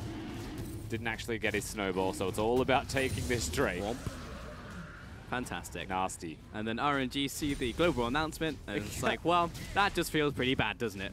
Infernal Dragon on the board for JD Gaming at 3 minutes. But that's what feels the worst part, is that of all Drakes that could spawn, they just happen to get themselves this Infernal Drake. Even an Ocean Drake would have been nice to have then. Our Mountain Drake would have been easier to take and would have taken longer, and he just wouldn't have gone for the Cloud Drake. But jeez, it's almost like they drafted knowing. Almost feels like that, doesn't it? And in 35 minutes, you can have, what, 5 dragons, right? You can't have more than 5 dragons, because 6-minute respawns. Yeah, we're set up for the most amount of Drakes ever seen in League of Legends. Yep. Good stuff. Well, Shinny started off. He's just going to derp into the jungle as well. Good stuff. We're going to take this Gromp. I don't even know how much time he's going to step in here, because it will take him like forever to kill all of the tiny ones. The major large ones even, but then he's got the small ones afterwards, and you kind of get drawn into the... Yeah, it's like I've killed these now. I might as well, because now like only a couple hits to kill them. It's like popcorn, I guess. SOFM's the only one that you've ever really seen half do camps, because it's trying to be efficient towards time and experience. No one else really does that. You do very much get drawn into the allure of just completing a full camp when you're most of the way there. Yeah. He's going to do just that. Go back to base now. Lee Sin has already done the same, so Yihan has his Tracker's Knife on top of a longsword. A lot of stacked rings. Yeah, we do actually. 2 in the mid lane, 3 in the top, and primarily from RNG. I mean, we've still seen it. It's not that it's bad to go for this. You mentioned it yesterday. It's the mana efficiency is well and truly just gone. it doesn't actually exist. It's very inefficient for mana. However, with the health, with the ability to trade, with the extra AP, it's the small details, especially as Galio, where you do need that extra ability power almost above all else just to clear the back waves for an extra couple. In saying that, Xiaohu I don't think should have more than one. He's the kind of champion as Victor that might want to save that gold and actually go towards upgrading his Hex Core or go towards a Dark Seal. Yep. I don't think he should have two. In terms of efficiency as well, I'm not sure how much sense it does make because it does give you a small amount of mana now. It's based on your base mana regen, but I don't think it's necessarily that great for him. Regardless, Xin Yi is just telling his Lee Sin to get up his lawn, pretty much, in the bottom jungle right now. Though no camps have just spawned, Gromp only just respawns now. Top lane being shoved in, mid lane being shoved in, as to be expected. We are just essentially waiting for JD's composition to turn online. And of course, back when Corki was meta in the mid lane, Victor was the LPL's pick into it pretty much every single time. It forces a Hex Drinker for the most part out of the Corki. It doesn't mean that Victor outright wins the matchup, but if there's one thing that is going to be familiar in this lane, it's that NewBee was always the Victor player into the Corki. He's a very good Victor, so should know the ins and outs of how to play this, even though it has been quite some time. Do you think NewBee is actually going to go Trinity Force to start off his build? Because he's gone for the makings of a Phage right here. Yeah, there's definitely a chance that he'll just go straight towards the Phage, but Hex Drinker's the I don't want to lose this lane build, and that's kind of where he's gone so far, as Xiaohu is going to apply the NewBee theory back onto him. Yep. Let's activate the Disco Ball and force him to dance. Make sure that NewBee goes back to base. He's already used his TP as well, so it's going to hurt a little in terms of farm, but it's actually not too bad timing for NewBee. He cleared out the wave very quickly. He should know that he's trying to be too greedy and too efficient. He just used his smite. His consume's going to be on cooldown, so he just sneaks it from under him.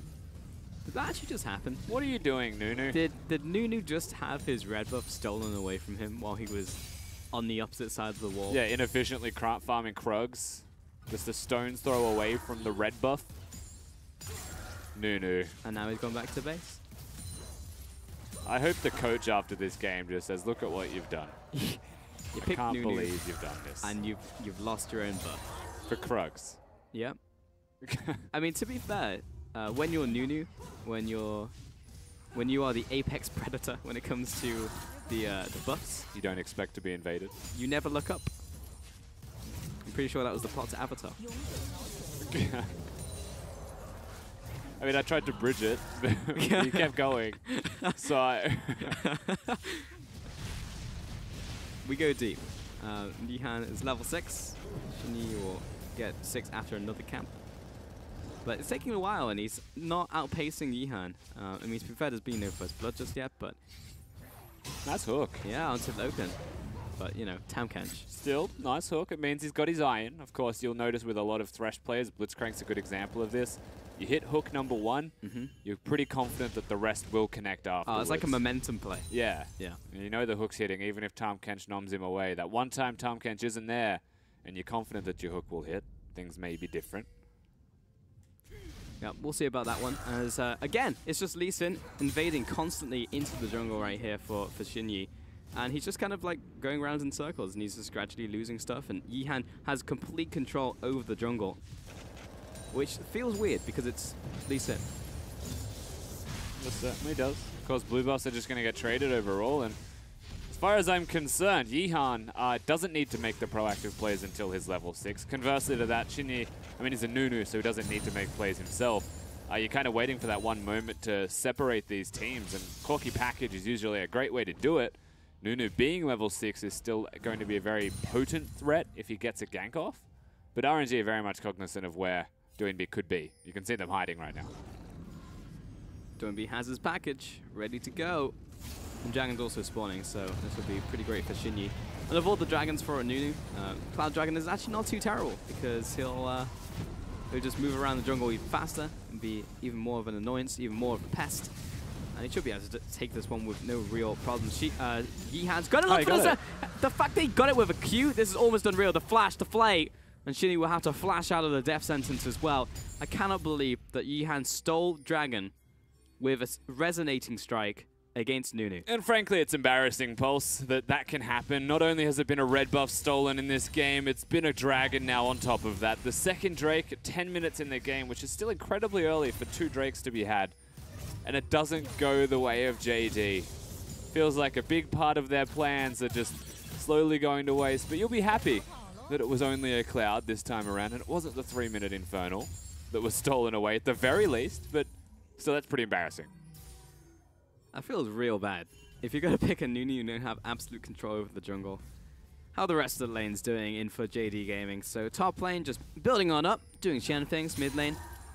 Actually just, yeah, straight up moving towards that Trinity Force. Bot lane, Loken has the BF sword and gone for early Berserker's Greaves. The opposite side, top lane still going for the triple Durance. Standard Galio build pre 7.12.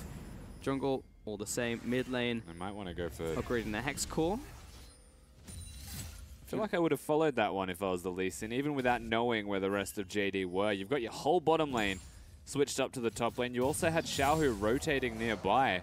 And with that big of a commitment from multiple members of the team, I mean, just look for the opportunity perhaps. Even then, I thought they were going to go for the Herald. Yeah. We have Australian lanes as well right now. For some reason, there's Shinyi... What's he looking for? He's just kind of walking in circles. And goes back to base. Okay. And JD are very much an all-or-nothing type of team, so whilst this is a very passive early game by most standards, this is still kind of just how they play the game out. You wait for that one meaningful moment, that one impactful thing where they commit to something in its entirety. I guess the concern at the same time is by not committing to something, they're leaving RNG open to just scale. And in RNG's victories, whilst there haven't been many, playing slow seems to be their way to go. Yeah, seems to be the go-to. RNG, it feels like Yihan, what I wanted from Yihan is to breathe more life into the team. Yeah, there's no life. Yihan, I mean, for the most part in the early game, the fact he's actually like bullying around Nunu is some good signs for the lineup. So that is nice, but need to see more than just that. It needs to be a mid game and a late game to exist for them. I mean, so far so good. MLXG had a harder time clearing camps, we mentioned that. So the fact that Yihan's able to be aggressive, continue to invade, maybe even trust the fact that Xiaohu's moving around the map. You can see him working with Ming right now. You know that because Xiaohu is winning this middle lane as Victor, he's a stone's throw from here as well. This is still a more positive overall RNG than what we have been seeing recently. At the same time, I mean, it's still very slow pace from them, and against a team that is performing how JD are, there's still better ways to play this. Ooh, Hook was almost certainly should have connected onto Doinby there as he just walks face first into it, but still, Herald goes down over to RNG, so that will get them a bit more tempo, maybe allow them to crack open the tower. And right now for JD Gaming, it's just scale. It's just like this is the game for them. In all seriousness, look at the CS values of all of these players at 13 minutes in the game. If there's one thing they've committed to doing, it's a peace treaty until 20. No rush. Massive CS values, to be perfectly honest. Like 140 at 13 minutes on 3 of the players. Doinby only slightly behind, and he's still at 127 at 13 minutes. Yeah. They are quite substantial numbers. And that went down to 5 HP. But doesn't it seem like JD have the better scaling? Ultimately, they have 2 ADCs with a front line and a Tam Kench. I mean, at the same time, Victor's very good at taking out an AD carry. Yeah. Lee Sin as well. But Galio's never going to die. I think I wouldn't quote specifically for scaling. What I would say is that JD will have really good one-item spikes. Like when the Trinity Force is going to be there. Doinby will be a monster that should coincide with roughly the level 11 spike for him as well. When you look at Loken, Caitlyn will have the big 1-item, the massive 2-item, and then an unstoppable 3-item. So they bridge themselves really nicely as a team composition towards the late game. But RNG still have that. Kallista's 2-item spike's nasty. And Xiaohu as well. Like they'll still be happy, like both teams scaling to that point. It's about how you play it out from the item spikes. For sure. As the third blue buff goes over to Xiaohu with yet 1 kill. And Shinyi says hello. What are you doing here? Here's a ward. Get out. He's gonna keep walking along, doing new things. And I guess I'll just take this ward as well. There you go. Trinity Force, level 11, has a package. That should be a dive top lane, but look at RNG. They're not even close to the area. So whilst this is perhaps JD's big move, you could write a movie about it, there is no move. It's taking an awful lot of time to set up these minions, and Doinby's wasting an awful lot of time where mid's now resetting, and so they don't even commit. Doinby was waiting for it. He was like, okay, the arrives, but then Yihan and Xiaoyu have disappeared from the map. Exactly. So I guess I would go for this. And then he clears mid wave. It's pushed into the turret, and he looks to roam again, but he's running out of package. One package jumps in, and we'll do a decent amount of chunk damage onto Yihan. It's not going to turn into a kill. And we go back to 20-minute no rush. And the unfortunate part here is that JD could have made that play if they actually played around their minion waves just a little bit better. If they kept Xiaohu mid lane for an extra 5 seconds, or if Doinby just went straight in, if Caitlyn hard pushed, you know, all the what-ifs in this situation. I feel like JD could have done that better, and then they had an idea there. But with the package gone, with the idea to waste, RNG now get to make a counterplay. Okay, Kabe knocked up. Combo comes in from Xiaohu. They're actually just activating the Herald. They don't want the Kabe, they want the tower. Teleport comes down from Doinby. Herald the minion wave. Herald only just shows up. He's a bit late to that party. Yeah, that took a long time for Herald to charge. He was, I don't know, just chilling for a little bit. Had a bit of a lazy Sunday. And another good example of really poor timing with minion wave management. You know, pushing in is great. Unfortunately for Xiaohu, the Deathfire touch is going to get tower aggro onto him for 2 hits. And that's not ideal. As Mao, he's looking. He shouldn't be. Whoop, sidesteps the hook. Sidesteps the lick. Get out of there. Everybody backs away. Go back to your natural habitat. Stop trying to invade. Y4 is just going to free hit too. All of this is very messy. Yep. No towers have gone down. No kills have gone down. Kabe's here for the defense. He also has his Sunfire cape, so Y4 is going to deal absolutely no damage to him. But he just jump out of the way of the Shadow Dash. At the same time, he's got a Blade of the Wrong King, which is not going to be too bad. True. Another dragon over to JDG Gaming. This time they secure it.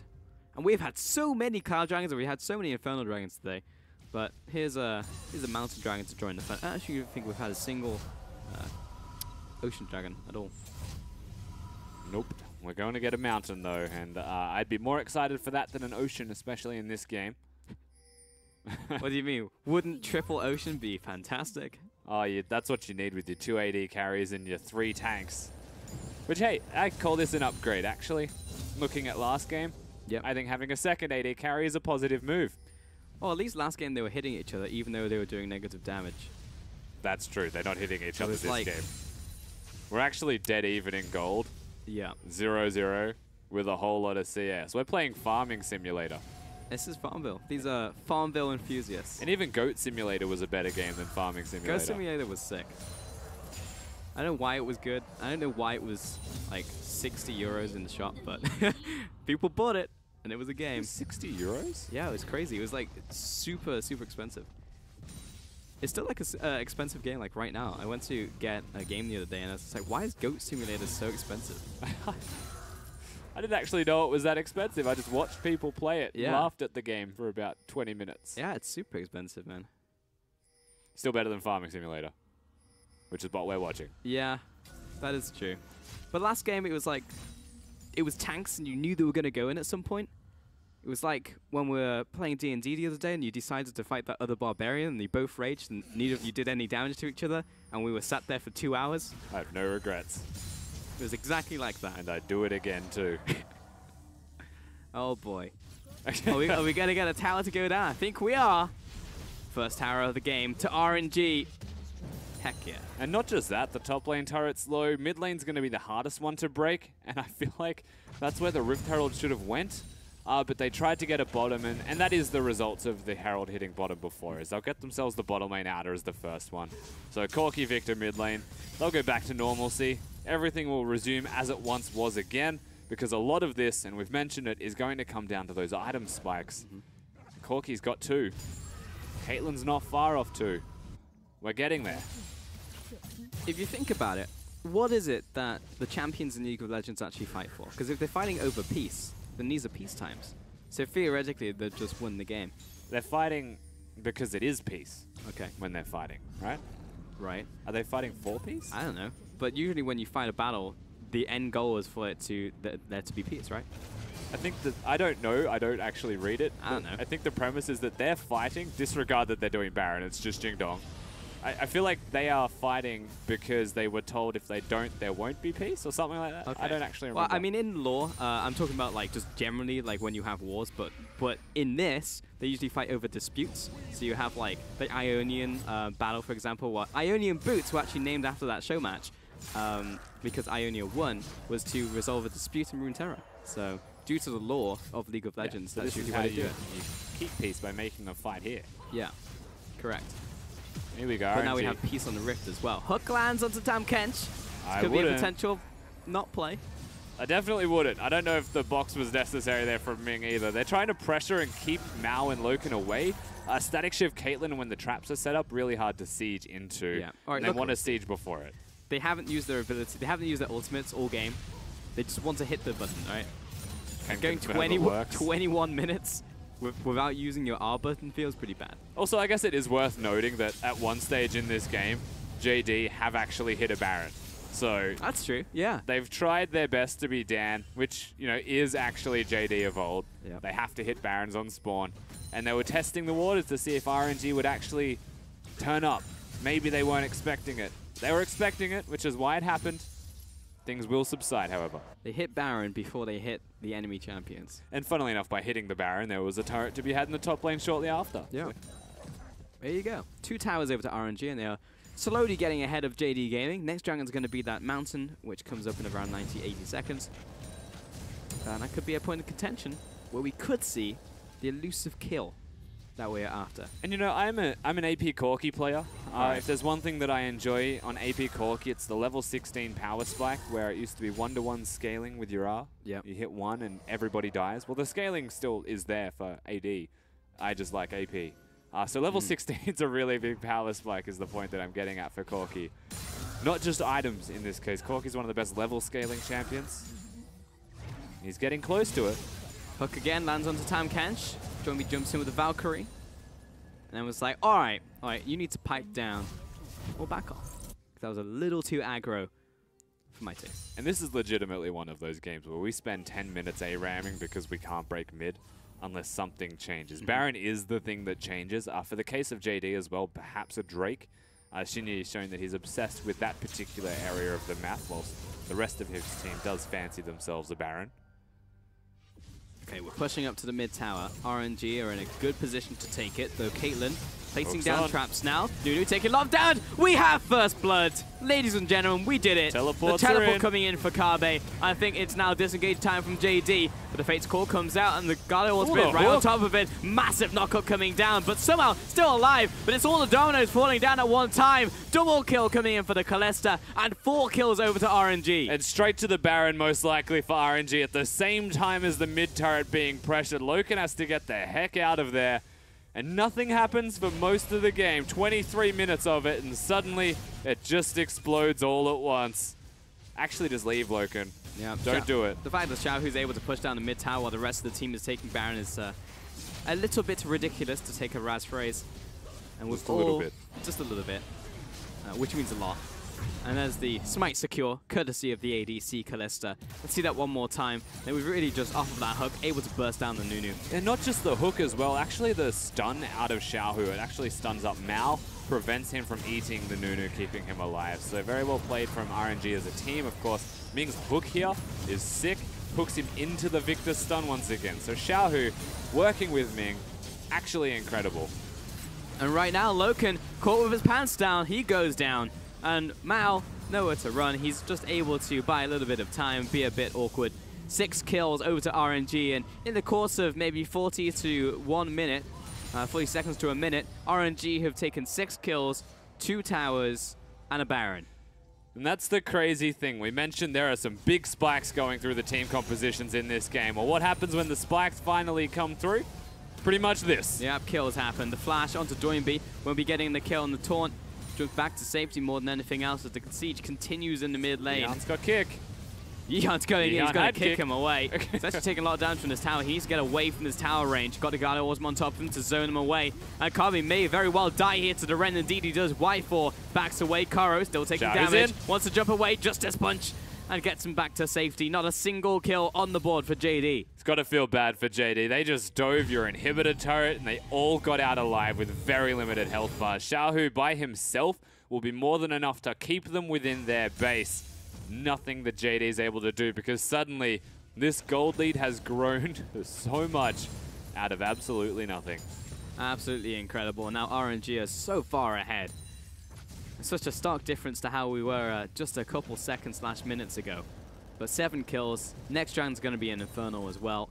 And that ball starts to get rolling by Xinyi, who has not had the greatest of impacts on this game. And the composition's still ramping. You have 2 items in mid lane, 2 items in the ADC. But really you're looking towards the 3rd item in from Loken.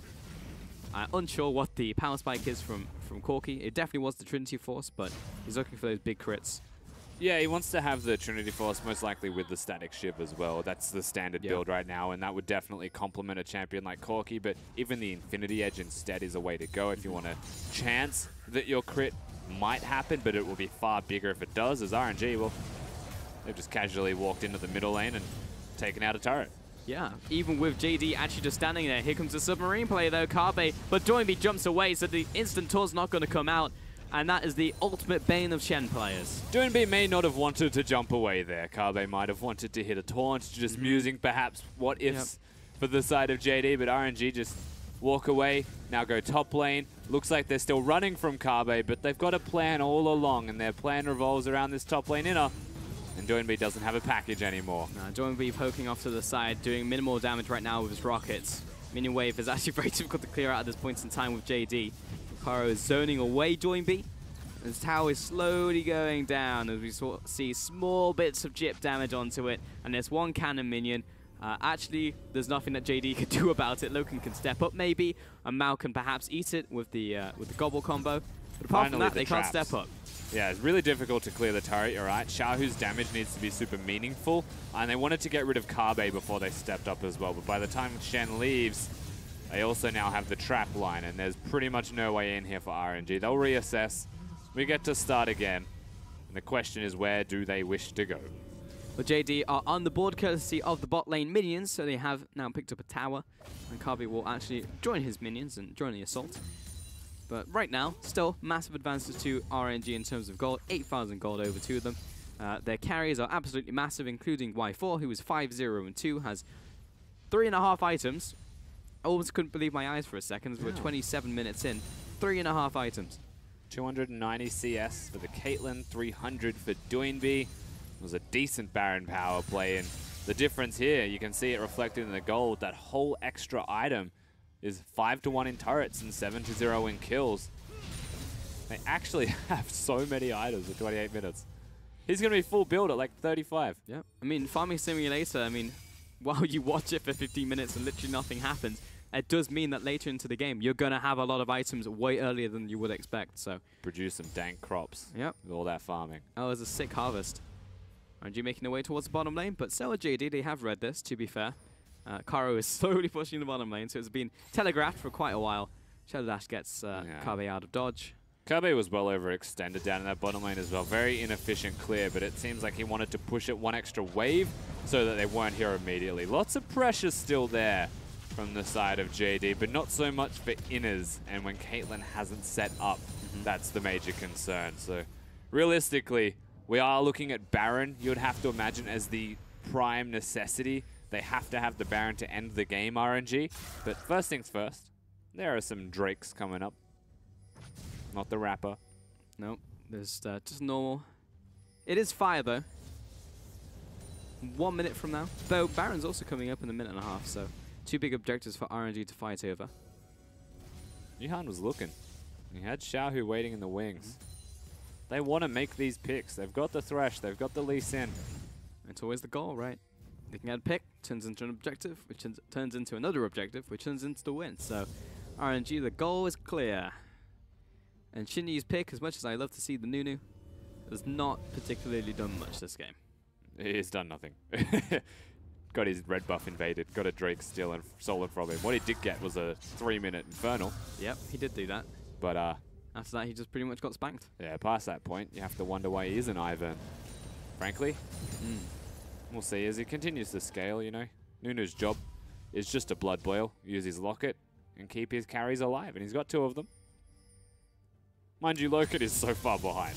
Yeah. What, if you compare him to Y4, yeah. Well, he just ticked 14 as well. I was going to say even in levels. Yeah. He's super far behind.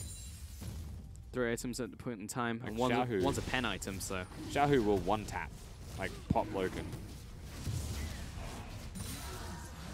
Another Infernal over to RNG. They've collected them all of the dragons. And Baron up in 10 seconds.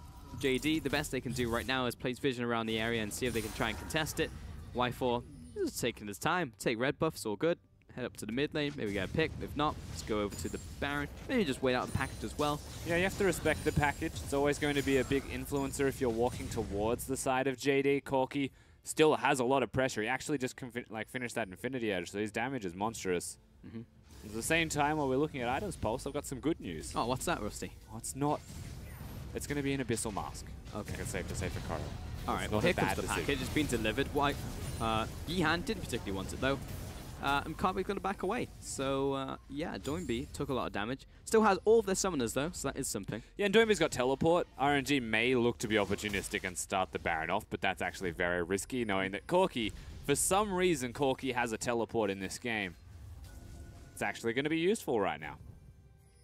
In his one circumstance, yeah. Might have preferred an exhaust or a cleanse in future, but then he wouldn't be able to go into this is play. what he's got. No control wall has gone down from It's actually RNG, just so they're actually just in plain sight, but they are doing so much damage so quickly. They're actually keeping the Nunu against the wall, kicked him in, flay, and the death sentence stops Shinny from moving for like a good 5 seconds. Aww. And with Baron going down, RNG, it's almost a little too easy for them. They pick up the Infernal, they take the Baron, they rotate to mid lane, they stop the siege from happening, and it's all happy days. Don't push your luck too hard here, JD. I know RNG are going to recall. They want to get some items. They want to set themselves up because the Baron's there.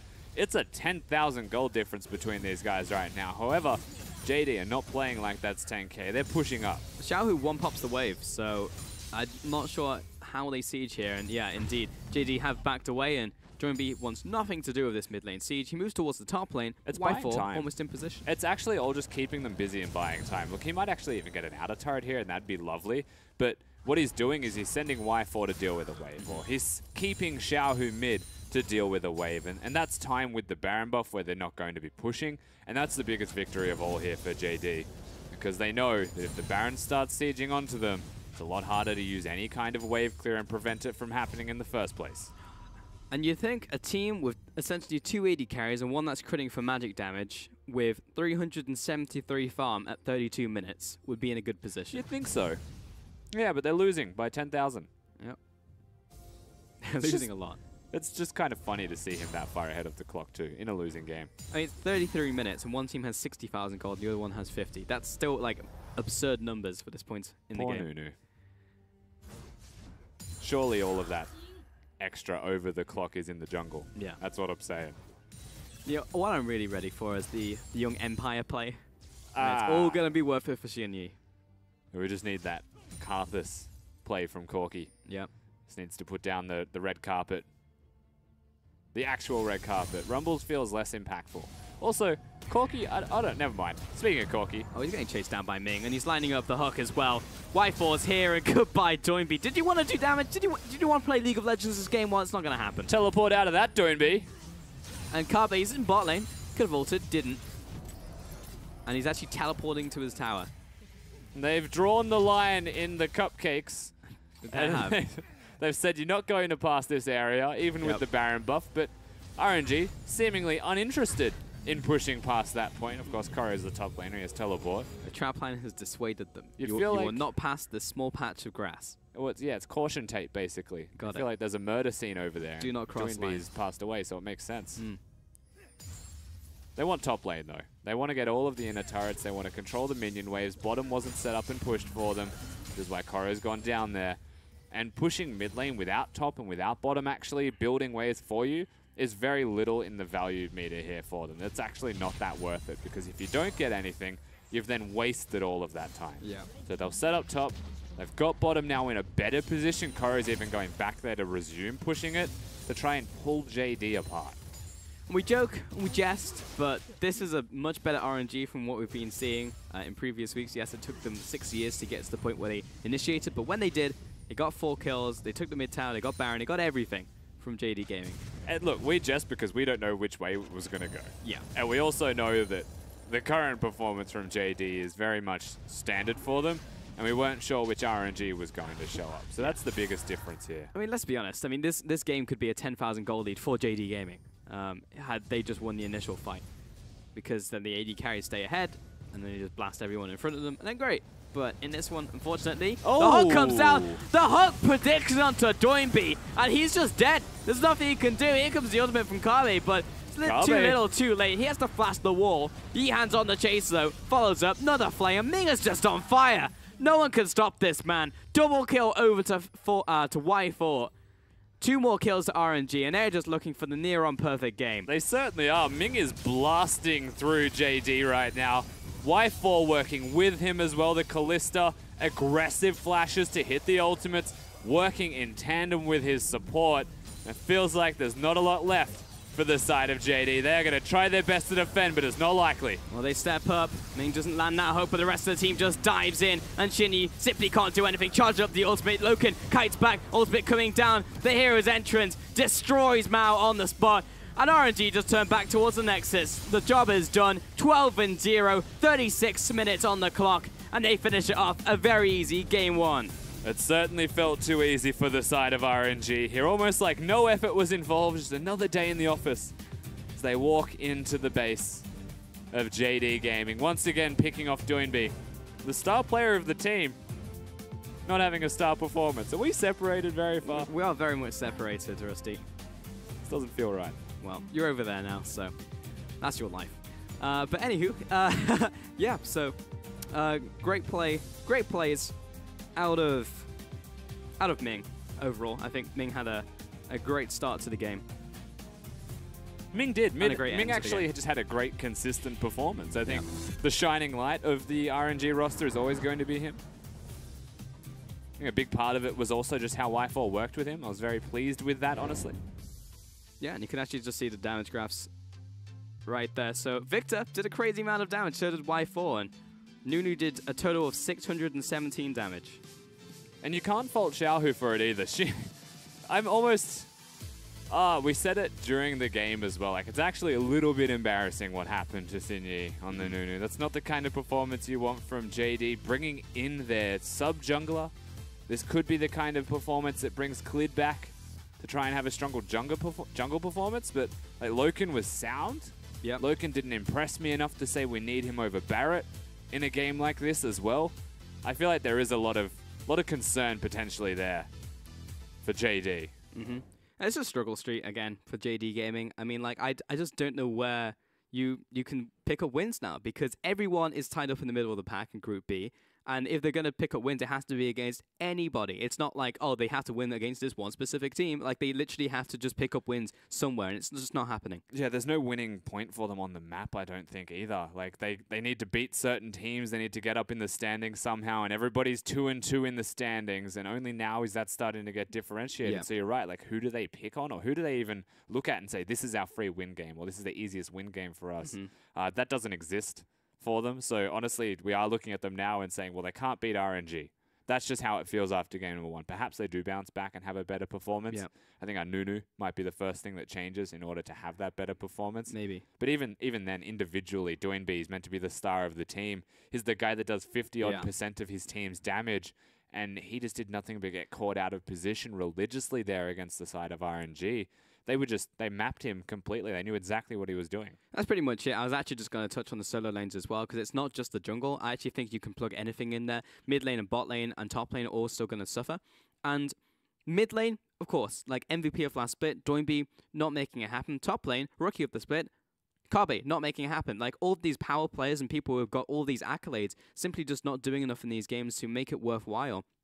And then bot lane just simply not pulling their weight. So it's just like JD just seem on a completely different level, and not in a good way, to everyone else, not only in their group, but we have cross-conference coming. This is literally the final game of intergroup play. As soon as they go into cross-conference, I don't know who they beat from the other group either. Yeah, a lot of this as well. Like we're not seeing any proactivity from JD Gaming. The one example of it, the one thing we were looking towards is they got the Corki package, they were going top lane, they were going to make the big play, but the big play never existed, and they just walked back mid lane. All they got from it was half health onto the jungler of Yihan for RNG. That's nothing. That doesn't mean anything, unfortunately. And plain and simple, that was the game. That was their one opportunity to actually make something happen in a positive light. Completely reversed afterwards. Very much problematic. Jumping back over to RNG though, this was a better game from them, but it's difficult to gauge that when they were up against JD Gaming, who are very much just like self-imploding on themselves. So it was very much just like a long game, but RNG didn't need to do something, right? Like we had that early game just to say, man, like there's no first blood for 22 minutes. I mean, like, this is interesting. But then they didn't need to, literally didn't need to do anything,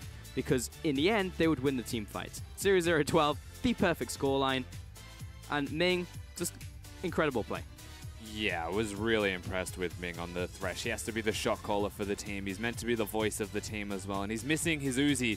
And a lot of the champions that Ming has been playing now, it's been Tahm Kench, it's been passive supports, but you give him a Thresh, you give him the opportunities to go forwards again, and Ming's able to do big things for you 10 times over. The rest of the team, obviously, were still working incredibly well together, but another good example of how Xiaohu hits stuns simply because Ming's hitting a Thresh hook. And that happened twice in this mid lane fight, continued throughout the game, because that was the engage that they actually had, weirdly enough, was just going to be the Thresh hook.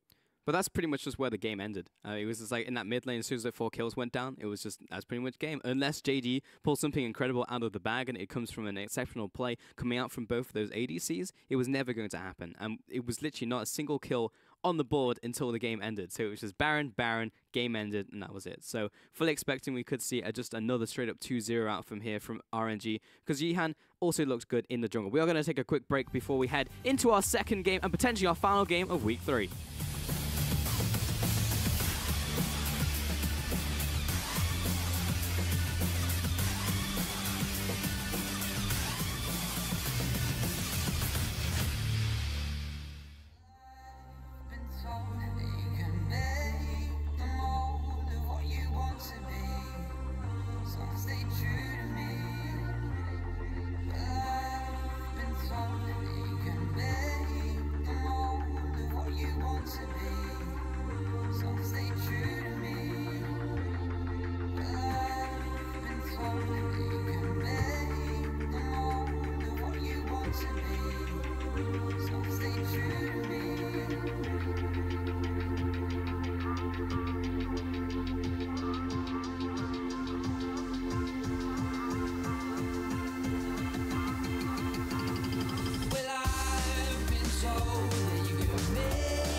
Welcome back to the LPL and our final game of the day, or at least our final series, as RNG and JD Gaming about to take to the Rift one more time. But we were looking at the champion select first, and Rusty, it's just you and me up until the very end. It seems like we're here every week.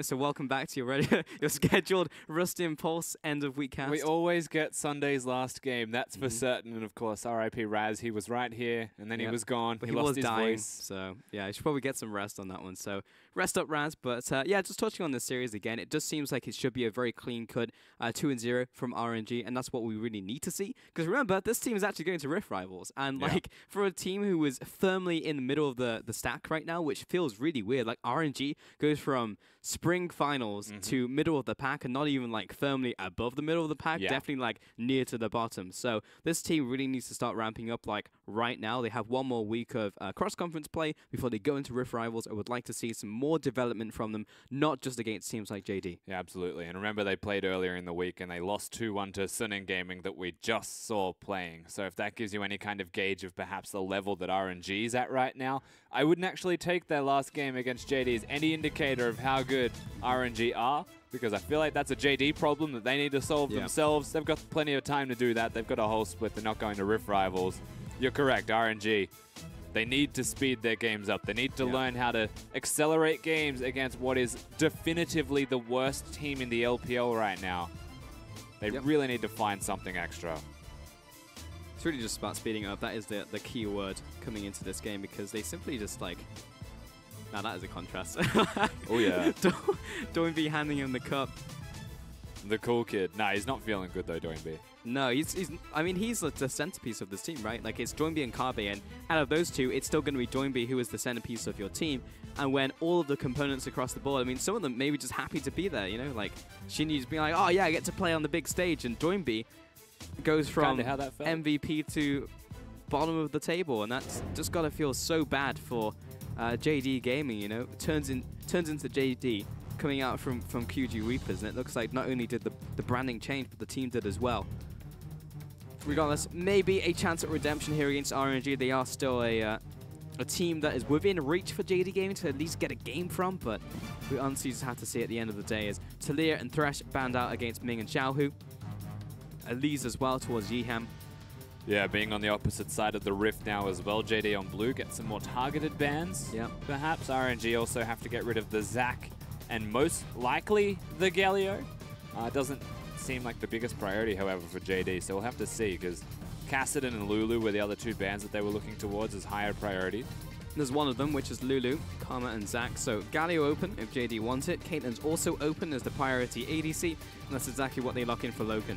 Now you have to be worried that Galio Thresh, unfortunately Thresh is now banned, so it might actually be the Galio and the Cassidy even look towards. Of course, Xiaohu has a lot of options in his champion pool. They may not want to early rotate the Cassidy just yet. You can see Xiaohu laughing on your screen at people, almost forcing him to pick Zed.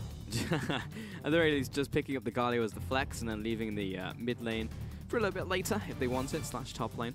I still think a support is going to be a viable option. Jarvan as well, just because it can go in 2 roles, is always going to be a place to look towards on red side for your first rotation of picks.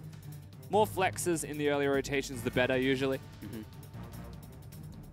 Kalista locked in for the ADC, so just getting that one early, not revealing too many of their cards just yet, holding them to their chest. Yeah. It's also worth noting, Jarvan wasn't even looked at in game number 1, so both of these teams not really putting any priority towards it at all. Kalista seems to be Y4's place to go. Now with the Kalista locked in, do we see something like, again, the Bard, the PYL style play, or do we see more aggressive Braum style of play coming out of Ming? He strikes me more as a Braum guy. Yeah. Yeah, definitely. Or Rakan. I feel like Ming can play a lot of stuff. He's definitely been ramping up as RNG have come into spring at the very least in 2017. Tam Kench for Mao comes out here alongside Caitlyn. Waiting on that third pick now, and just spoke about the Jarvan, and actually will be some priority in it now from JD. Which is good.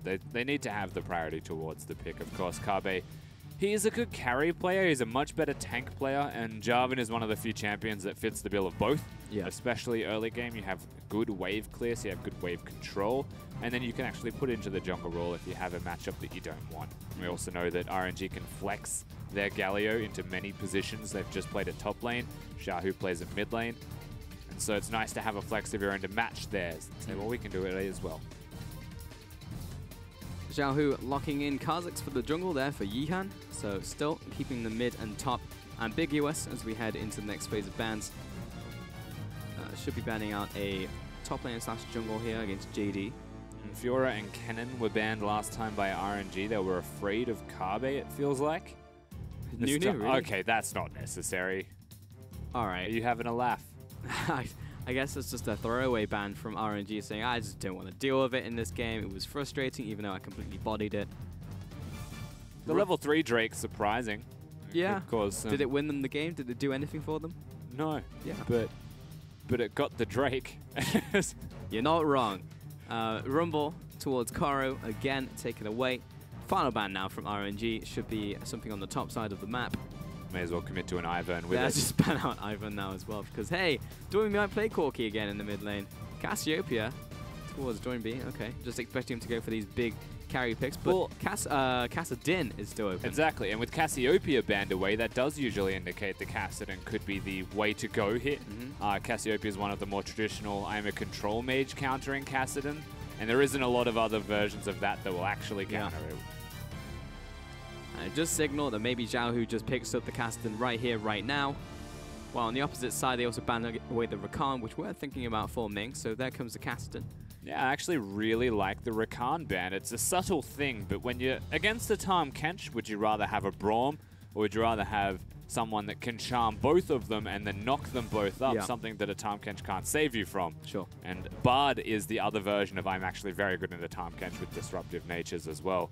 So with Rakan gone, that's the tank version of it. So now maybe the carry version's locked in by RNG, and then they'd really only have the Galio as their one big tank. Yeah, maybe. Galio, or rather Gragas now picked up for JD. I'll be going into top of jungle. And final pick as well from JD should be a mid laner here. Yeah, they have to reveal their mid lane. Orianna is one of the few champions that I would have liked with Jarvan, but then they've got the Gragas, so the combos get a bit convoluted. In saying that, you don't really know what Doinby is going to go towards. He's usually one of the few players that sticks to a trend, so if he's decided the Corki or, you know, AD carries is the way to go, it seems, then he'll continue to do that. And this is a good opportunity to play them as the counter to the Kassadin. And it can work. Last time we saw Doinby kind of get frustrated going into a game 2. He picked up the Lucian and just kept on spamming spells in this bench and he just ran out of mana. So he went for the Essence Reaver build. And it was okay. I mean, he still didn't win the game, but it was better, at the very least, from JD. Yeah, and we also saw Athena play the Lucian into Kassadin recently and get a victory with it as well. So we know the matchup still traditionally does work and favor the Lucian. Yeah. Things can start to get out of hand if Kassadin gets anything, though. And so it's super important that you're pushing the lane, that you have a winning jungler, that you can actually work with them and rotate if it comes to it, because you're trying to bully them out. The first thing you'll have to look towards as well with this mid lane 1v1 is the summoner spell usage. And a lot of Lucians, because they need to win lane, will go Ignite. Doinby seems to be obsessed with teleport. So he's the kind of player that will expend extra mana, unnecessary amounts of mana, will use his health bar as a resource to bully out his opponent to then teleport back to lane again, but be able to get more from it because he's winning. It seems like a lot of winning lanes here coming in from the JD, so at least they had the early game this time, so they may be able to accelerate themselves instead of letting RNG just scale up and just destroy them in team fights. So there is an opportunity for JD to get the ball rolling. Did they settle on the J4 jungle or the Gragas jungle? I didn't actually see. Damn. It makes the most sense that the Gragas would be the jungler now, I believe, just given how the lack of Dorans being a prevalent feature is going to be there. It's just more efficient, I think, now that that's the roles they'd take. Just didn't actually notice that one. At the same time, that's why I'm trying to look for it. Winning lanes, Jarvan makes the most sense for a winning lane. Yep. Gragas still has really good ganks. And the bottom lane, Tahm Kench and Caitlyn, it's not outright a winning lane, especially not against the kill threat of a Kalista and a Braum. It's a fairly even 2v2. This comes down to if the stun connects from the Braum, if White4 is able to pressure them out enough. Yeah, Jarvan was indeed top lane, so it makes sense. I don't know why you would put Agragas there up against Galio, so yep, Jarvan comes in, good stuff. And JD, I mean, they're starting on the right foot. I'm definitely not coming into this game and saying, oh man, you know, they're gonna wreck from minute one. JD have a composition here. If they can reset their mental, they could definitely win this game. They certainly could, but resetting mental as JD are two sentences that don't really go hand in hand here. You don't expect it from them. They are a very tilty team. They have a lot of passion running through their blood. That's the big part. Remember, the heart and soul being Newbie means that if the heart and soul feels bad, it'll keep feeling bad. Heart and soul might be picking up a first blood here. Nah, just kidding. Man, actually just stepped up, battled them, back away. Giving you the old good day. Yeah, a bit of early pressure. They're just looking for wards. I don't think they ever expected to kill Xiaohu. Yeah. In saying that, I don't know why Xiaohu was the member of the team there specifically, but he did find them, so both teams have a lot of knowledge now starting this game off. You can see deep wards from RNG in the blue side jungle, as well as JD with defensive wards and deep ones of their own. I don't know what's up with the fans today, but they have very much just jumped on the JD bandwagon. I actually don't know what's up with the voting system lately. I have been very surprised with some of these percentage values. Using a random number generator on this one. Well, we said it with WE versus EDG, as if the numbers change ever between those two. Yet between the series, they changed a lot. What? Well, Smite comes got in from nothing. Yeah. Okay. Well, Yihan just walks up, wins the Smite war. And Koro got 3 of the small ones. The end result of that was that Yihan and Koro win, and that Shinyi gets a single small raptor. Oh my. What an absolute disaster. And Newbie also committed his time to that play, so he's going to be feeling a little bit angry on that one. And he's got a wave building up as a result of that. We got 2 first, but that's not enough of a trade to be meaningful, and it'll now push under the turret. Definitely not. From that initial play, the exhaust was also used from Mao as he went on to Xiaohu, so there was a small advantage now in the laning phase from Y4 and Ming. It's just little, but it's nice to have. That's not even just little, really. If you've got an exhaust of your own, that's actually a combat summoner more than a flash is. So now relative to your opponents in the 2v2, you have 1 extra combat summoner.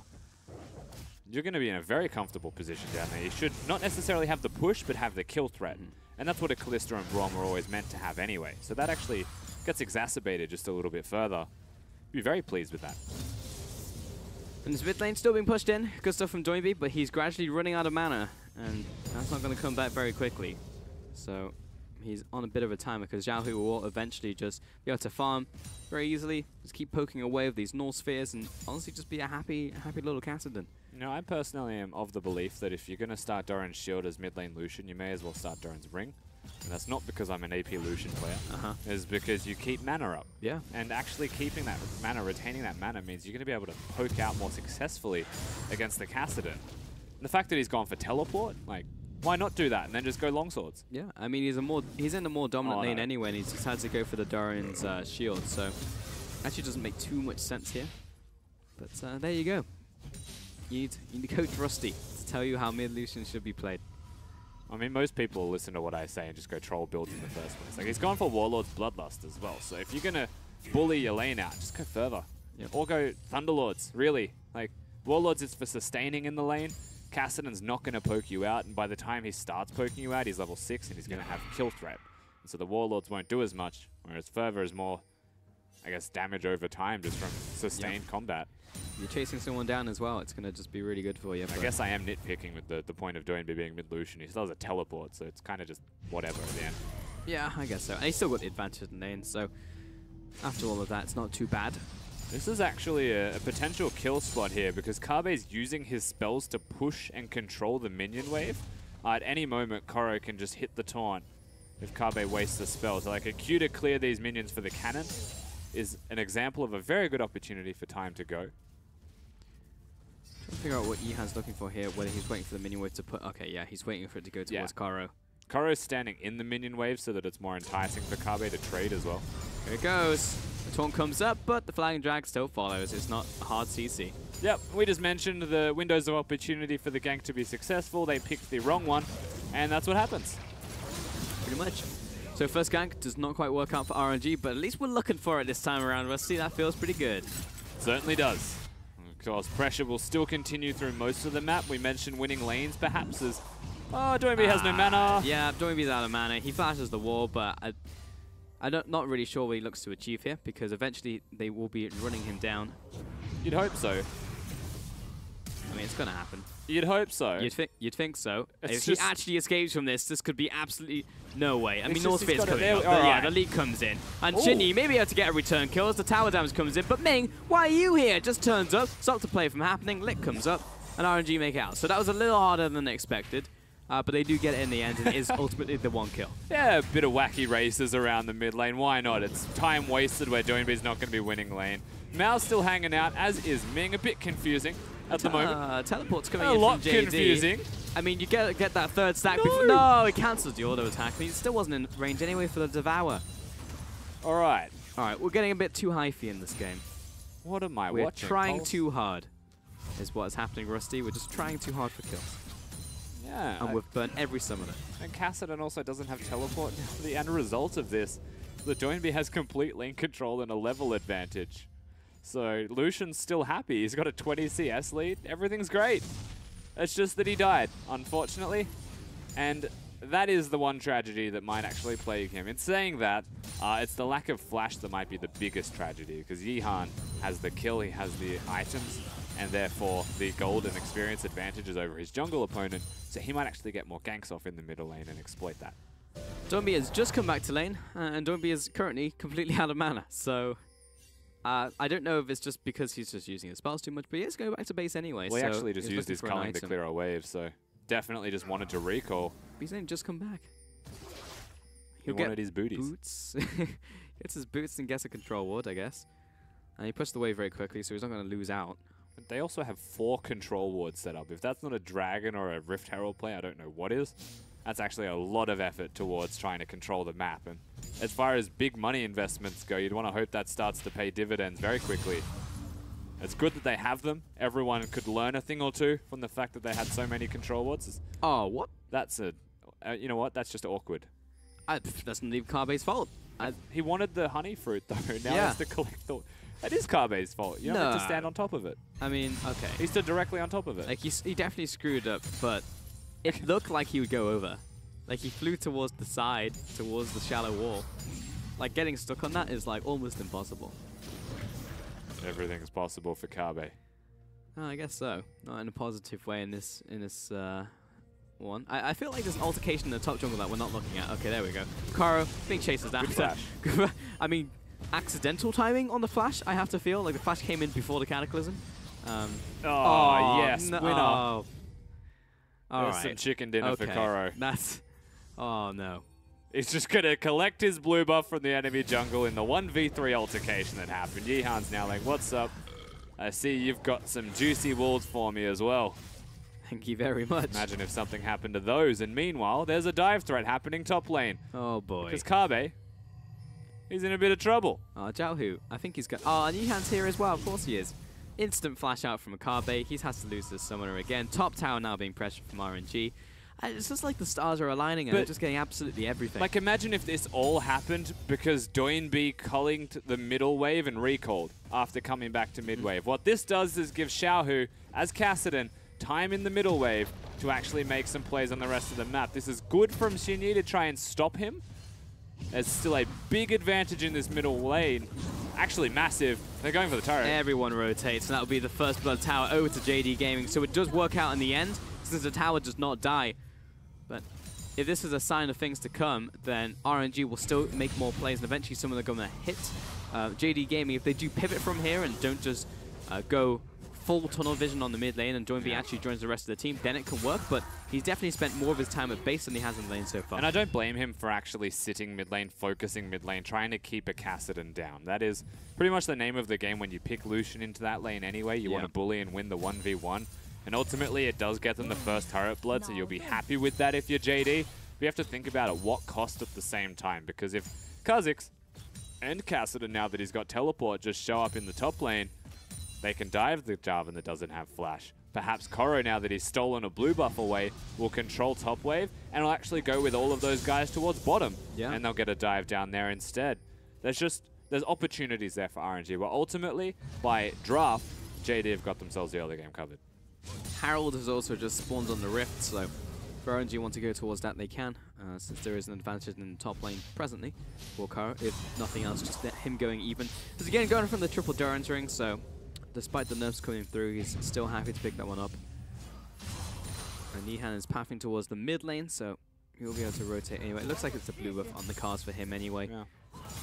Xiaohu's also gone as efficient as he possibly can, just straight towards the Rod of Ages.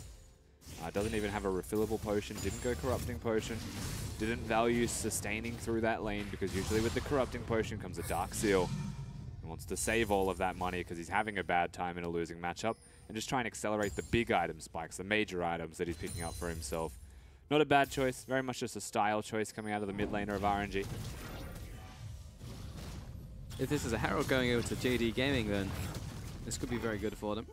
Be able to break another tower, hit one of those side lanes perhaps. Nihan's aware, and Shinny has no mana, so it's not really something they can overcommit to. No. And here they come. Every single time, Rusty. Colleague's going to be used, and Xiaohu's like, alright, enough of that sunshine. Come over here. Carbe's actually trying to reset the Herald as well by taking aggro. Look at him. This is very, very awkward. He might get it indeed, but he's actually jumped into the back line, pops the Cataclysm, Herald has gone back. Ultimate coming in from the Galio. Oh! Like the meteor that made the dinosaurs extinct, just comes in there, blasts him. Mao eventually going to have to let Loken go, and he's going to drop here as well as Y4 is chasing down Doinby. And here they come. Following after, Ming gets a concussive blows down but doesn't get the proc off. And I don't know what Galio is doing, but Y4 is still chasing after Doinby, and he's going to have to flash, because that was almost a kill if he didn't flash right there. Completely forced out of their own jungle as well here, though, JD. For what it's worth, Koro got stuck on a Caitlyn trap as he was channeling. I believe he wanted to go forwards there, but didn't find the opportunity. That was very awkward. Mao bringing Loken in at the worst possible time, and it's only unfortunate timing. It was not intentional. That as they came in, everybody was starting to die. It looked pretty badass, though, when Koro got a kill with his ultimate or his entrance. Made it feels pretty great, because it doesn't do a huge amount of damage, but it looks great, and it looks like it should do a lot of damage. Just you can imagine, as he slams the ground and as the earth ripples, someone actually dying in that trade just feels better. Feels great, yeah. Almost feel like maybe it should do a bit more damage, or at the very least have higher AP scaling. So if people wanted to go AP Galio for whatever reason, I'm just saying if someone wants to do that. Yeah, and if my ult as Rek'Sai could just guaranteed hit so I could play that would top be lane fantastic. I don't know who would do that. Absolutely awful, by the way, losing most of your damage in the trade.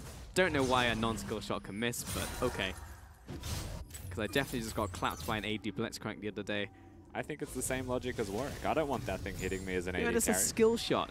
Yeah, exactly. And so should Rek'Sai's ultimate. Yeah, okay, if Rek'Sai ultimate is a skill shot, totally fine with that. But it's just like when it's out of your control, it does not feel great. I mean, it kind of is a skill shot. It's not though. It's dodgeable by movement spells. Yeah. RNG are coming in. And we're actually just going for another fight for some reason, because Kara is just opening up onto Loken. He's going to be gobbled up by Tam Kench. But Xiaohu, and actually just everyone, wants him dead. So he's going to die. Mao's going to chase back to his turret. He pops a great health, but he's also going to die because there is absolutely no escaping a Kassadin. And in comes Carbe into the 1-on-3. So we're actually just playing Lemmings right now. Kara going to take the tower aggro, and he's actually got no way out because he's got no flash. So he's going to go down. Carbe being chased after. He comes in with a quick auto attack for another kill. That's a 4-for-1 trade, and RNG are pretty happy with life. Doinby has 0 mana in the bottom lane with teleport available. There are certain things in life that are absolutes, and this seems like one of them, unfortunately. JD's mid laner is refusing to group with his team. He has muted them all. He is not talking. He is just playing League of Legends as a split pusher. He thinks he is Master Yi. Unfortunately, he is Lucian, so it's not as effective. RNG, meanwhile, are actually just dismantling the entirety of the team of JD. This is after the first turret blood goes to JD. This is after that's 2 turret to 1 advantage as well. Still, they have themselves the gold lead. Mental boom, ladies and gentlemen. This is what it looks like. JD are not in a good headspace. Top lane Carbe has 1 kill though, so that's good. He's working his way towards his next item. That was actually very stylish from Carbe too. It was, yeah. He definitely did the best out of the challenges that we're approaching. It was pretty much who can do the most in these 1v3s. And they came in at 1 at a time. Yeah, at the same time as well, the Braum is already displaying why it's a pretty good pick into the Tam Kench. They're stunning up everybody that's trying to get to safety every single time that Loken has been gobbled up by Mao. they've both been stuck in an awkward position. Yep. With the amount of disruption there for the roster of RNG. Yeah, he's just having a great time. He's Caston, he's 1-0-5. He has the Rod of Ages already at 15 minutes. And it's just too easy for him. It's just like, oh, clean up. Did someone say clean up? I guess I'm here, and I guess I'll just kill everybody. Fantastic. In the jungle, Yihan's got 4 kills. I definitely think that Yihan's working out fantastically as a substitution. I mean, he's certainly doing fine right now. Shinji, on the other hand, not so much. So we are seeing some very positive things coming out of Yihan. We've already seen him play in the LPL, and from what we have seen, that limited sample size, he was solid then as well. It's just that we always knew that MLXG had that higher ceiling, and we've seen his higher ceiling. Yeah. We haven't seen that from Yihan. And so to be 4-0-1 in a game like this, it's a nice thing to have. This is now the 4th attempt on the Herald in 1 game. I'd like to make you aware of that fact. It's going to reset if they don't. Very soon. Man, I still want Herald to just do the same amount of damage it does to turrets to champion. Okay, well, JD are just not having a good time today with buffs. Just straight up. Like, the neutral objectives just hate them. PvE, not their game. Actually, you know what? Like, of all things that have happened in this game, I think that's the one thing that had taught me the most with JD. Really? Yeah. There's been a lot of bad things that have happened in this game. You know, people have like triggers for when bad things happen, or Yes. when things happen. Like Faker, as an example, with his hands. Sure. He'll do certain things after dying or making a mistake. I feel like Doinbees is drinking his coffee, or whatever the drink is that looks like a coffee. Every time you see him do that and his hands off the wheel, you know something's probably going bad for them. Okay. I'll look out for it, because I have been looking. But that's another dragon over to RNG. Next one's going to be Infernal, so that'll be quite bad if that goes over to RNG as well for JD Gaming. But it's just everything with the neutral creeps. Like, even from the start of the game when they were contesting Raptors, that goes over to RNG. Contest blue buff, that goes over to Karo. From the second minions, or from, jungle camp spawn in this game, things have gone pretty poorly for JD. Namely for Sinyi. He played Nunu in game number 1. He tried something cheesy. It looked like he was going to be okay in the jungle role. And then it all cascaded downwards there. All spiraled down into this really poor situation that he doesn't want to be in. Comes into the second game. Goes for the Raptors. There's a lot of Raptors in that camp. There's a whole family that he was tearing apart. And he only got one of the small ones. Well, it's better than nothing, I guess. Fortunately, being level 1 with no leash at your next major camp didn't help him a lot in his first clear. But you're right. It's definitely better than nothing. There you go. Always look for the silver lining, folks. That was very grey.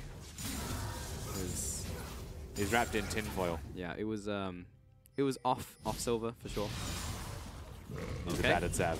Oh, we're going for this one. The good chain CC right here. And he's going to rift walk. Ultimate use, double ultimate. And the whole team shows up.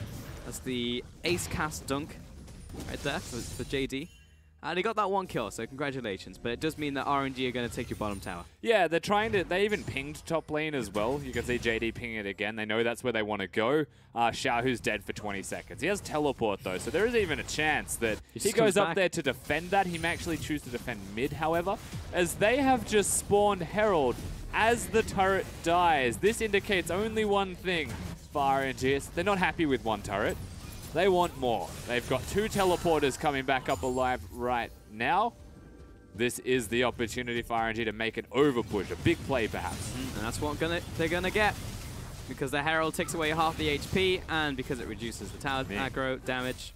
Okay, yeah, I wanted to say 2 different things there. One of which was Ming was taking the tower aggro, the second of which was that it reduces the tower backdoor damage.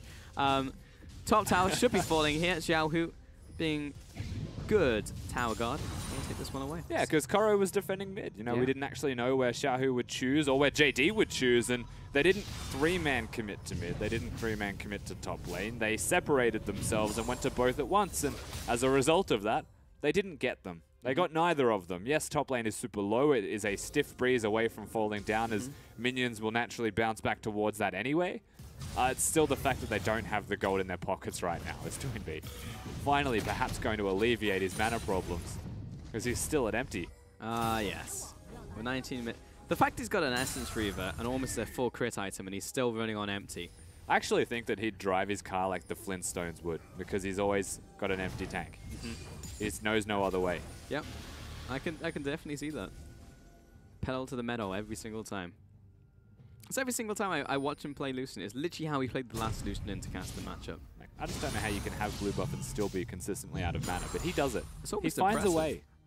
I actually just want to watch him, just see what he's doing. Like, is he just shooting out Ardent Blazes whenever it's off cooldown? The highest APM minion farmer in the West. Yeah. Or the East. And maybe the West too, who knows? I don't know who would rival him. Does Froggen still hold the record for minions farmed in a game? I believe he would. I don't think there's been many games that go for that long. Yeah. What do you mean in 20 minutes? I think he has both. I think he does have both, but I meant like just in a single game, because like he had that one game where he was just sat at base farming 3 waves for like half an hour. All right, yeah, then yeah, I'm pretty sure that Froggen actually has both records Yeah. for the most farmed in 20 minutes as well. Just something like, oh, sorry, first to 200 CS, something like So that. yeah, it's one of those stats. You know what, if you know the answer, just tweet at SpawnLol. There you go. He can relay the message to me. Do you see that comment in Twitch chat the other day? It was just like, man, I swear that Rusty had blonde hair the other day. That's when I turned Super Saiyan. Gotcha. Yeah. Got a little bit shorter. Grew bigger muscles. I hope he's actually listening, or this conversation's really awkward. Yeah. Maybe. Someone clip it, send it to him. There you go. So how are we looking? 21 minutes into this game, 7-2. We have an Infernal coming up. Yeah, I'm honestly just wondering what JD do right now outside of an outplay. Looking pretty bad for them. Well, they've got the Infernal that you mentioned as a place that they would probably look towards. What can they do because things are looking bad? The answer is try and find a team fight for it. They've got the Jarvan, who's going to work pretty well with all of the combo of their team. Their team's not very good at going forwards, though. Yeah. So, and that's where I feel like a lot of this awkwardness will actually come about in team fighting. Is JD, they've got Kabe. Kabe can go forwards. You know, they've got Sinyi, who's got Flash, so he can engage for the team as well. Then Doinby and Loken need to be mid-range applying damage. Yeah. Whereas Mao's more of a disengage or complementary engage for the team. When you look at RNG, they've got 2 assassins, and they've got a Kalista and a Galio. And I feel like the Kalista will just be completely untouched because of the team composition that JD have, and with what's supporting Y4. And Y4 has actually looked pretty exceptional on his Kalista so far. It's true. And if he doesn't get touched in a team fight, no matter what it's for, then you'd have to be very concerned as JD. Yeah, pretty much bad news bears. We're going to get a good amount of damage from this Cunning, but now he's just getting annihilated by Y4. So yeah, he's going to have to jump back. I'm going to go ahead and say Exhibit A. Yeah. On what's possible if you choose to focus Ming as Braum. That's kind of what can happen. Imagine a world where he didn't have Tam Kent right there, as Ming is zoning away the entire team while being at 1/3 HP. Pretty much just tells the tale of the game as Dragon goes down, got a good flank. Xiaohu's looking for the flank right here, has the ultimate coming out from Korra as well. Triple knockup comes down, followed up by a big cast. Got Shinyi. Could be the turnaround coming in. Cataclysm comes down onto Xiaohu. Not enough damage to kill him, however, and Y4 is just keeps on going. Doinby gets a kill off to the side though onto the jungler, but it's still the backline dying. Loken tries to jump back, but he loses his support. Everyone from RNG very low, and I don't know if Korra has recognized this. Shinyi jumps into all 4 of them, and Doinby doing what he can. Time to clean, not gonna happen, and Loken turns around, but he gets hit by the Winter's Bite, and the Winds of War finds the ace. They get themselves the ace. RNG, they already secured the Drake, so there's nothing that they need to go towards after this fight. Very, very bloodthirsty fight, though, out of both of these teams, and ultimately you'd have to be happiest if you are going to be JD, except for this wave. This is actually a little bit depressing. At the same time, Koro should be able to collect the minion wave top, but the thing we have to highlight here is Shinyi's cast, because this is bad. Because watch what he does here for Koro. Thank you very much. I'll have a taunt on the 3 people that I didn't in the first place. Don't even have to flash for it anymore. So he's going to keep the summoner. Again, no one's really able to touch Y4. It's just Kabe the entire time. And yes, Kha'Zix dies at the bottom of the fight. JD are able to kill him with Doinby and Sinyi. Committing to this, though. Committing just onto Y4. He needs Doinby to go in at the same time as the Gragas, or there is no point in the Gragas going in. They're just a little bit lucky that Loken's able to crit there at the same time, or that would not have been a kill with his 50% crit chance. He got the lucky crit. He flipped the coin, and it was heads on this one, but Mao is being chased after, and yet again, being thrown into the back line. He's going to get some concussive blows down. Perhaps they can get the stun off onto Shinyi, but the trap line comes up, and Loken zones them away. So Mao lives to Tam Kench another day, while RNG is still very much ahead in this game. They'll take away everything in this jungle from JD Gaming. And that'll be pretty much the end of that one while they place down a vision for the Baron. RNG still control in this game. Yeah, Knight's Vow as well picked up by Koro is his second item of choice. Straight into the Abyssal Mask. This guy's going to be doing a lot of damage. He's still got the wave clear thanks to his Iceborne Gauntlet. But the Knight's Vow giving armor, damage reduction as well to certain members of his team. That can go straight onto Y4. Yep. It can go onto Yihan. It can go into Xiaohu. And he's going to have good targets either way there. And all of the physical damage that JD are dealing, I mean, that just helps out so much for it. Does that look pretty? It looked pretty great. Great animation. Ended up doing literally no damage as it was blocked up by Ming. Teleport actually coming out from both Whoa, Xiaohu and Koro. Need to buy some time. They've already lost the Look at support though. He Y4. died in the Fate's Call, but they're actually just dying already because Y4 is killing them all by himself. There's the double kill, looking for the triple. That's actually the double kill to both Xiaohu and the ADC. And Kabe, he just gone back to base. He was just like, oh, I thought we were not fighting there. And you know what? I can't actually fault JD for going forwards when there's a teleport flanking them, but I don't actually think they even knew there was a teleport flanking them. That was super deep. They'll secure themselves. You would imagine eventually a Baron. Who needs to help you, A little bit of a misrend. But Y4's damage dealing. And again, they're focusing Ming. Stop focusing the Braum. Kill the Kalista, or you will lose the team fight. Very well done. You have to imagine from Y4 here, because Ming is the one that gets caught out in the first place. Cullen kills him. The second he tries to pop back out, I mean, it's not going to save him. Galio is able to zone, which is ultimately what it is, because Xiaohu's coming in from the backside, and Y4, free damage. Teleport, of course, cancelled by Kabe. Was not there at all. He just stood there and unloaded on JD, and they just popped instantly off of that first round. 27 minutes in, and Y4 is absolutely gigantic. He's even gone for a Sterak, so he can't even be bursted now by these double ADCs and the Jarvan coming out here. So he has the extra defense. The Knight's Vow and the ultimate coming in from Karo, like, he's just not going to die now, and he does an absurd amount of damage. Yeah, what's also absurd is just that Ming can play like he is a tank. There's nothing that's going to stop him whenever the door's up. It's a good counter to the Gragas in terms of composition. Really good into the culling. And the Caitlyn ultimate. And pretty much everything else that isn't Jarvan. So would you say Braum's a good pick here, Rusty? I mean, you'd have to imagine that was what I was going to say there, yeah, if you asked the question. Just a little bit. 16-6. Oh, this game is absolutely out of control, and so is the series. Sick as Kalista. He looks very comfortable. Yeah, he does indeed. As the ultimate comes in, Ming leads the charge, and Xiao, who's coming in for the flank. Doinby just nowhere to go. He just gets destroyed, and Y4 just unloading on everyone on the front lines. Maybe we can make this one the clean ace because we've got the gobble up from Tam Kench, but that's another kill, a double kill to the Cassidy, a triple kill going over to the ADC, a full house for RNG. 5-0. They take the bottom inhib, and it's just a little bit too easy, isn't it? 28 minutes in the clock. 28 minutes, you're right. They just wipe the floor with JD Gaming. There's no response from our last place team as RNG destroyed them. A well-earned victory for RNG. Just another day in the office. 28 minutes. On to the Nexus. Styling just a little bit as well. Just as punches that one for the win. And that's going to be Nexus currying down for the quick 2-0 to RNG. And we said it at the top of the day, as devastated as JD might feel, it is kind of just another day in the office for them. But not just another day in the office for RNG. They are showing something here. And yes, they're against the last place team, but that game too is a better victory from them. Pretty much across the board. They looked a lot better. They started to warm up, and RNG warmed up, still show that they're a force to be reckoned with. And the handshakes come in, but again, it's just another week and another game where JD just don't pick up a win. They've had a total of 3 wins so far, but no series wins.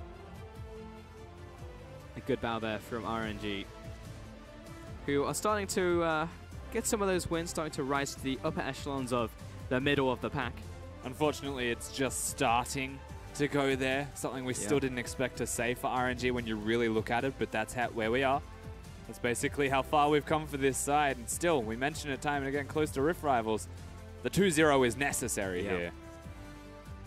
What a world we live in where RNG are actually the probably the 4th strongest team, or the weakest team heading into Rift Rivals. And coming out of spring, you'd never expect that statement to be true, but EDG and WE and honestly OMG are just on a different level. Yeah, well, since MSI of 2016, RNG cemented themselves as the top 2 team in the region. And suddenly they are coming into it as 4th place. So you're right. It's weird to say.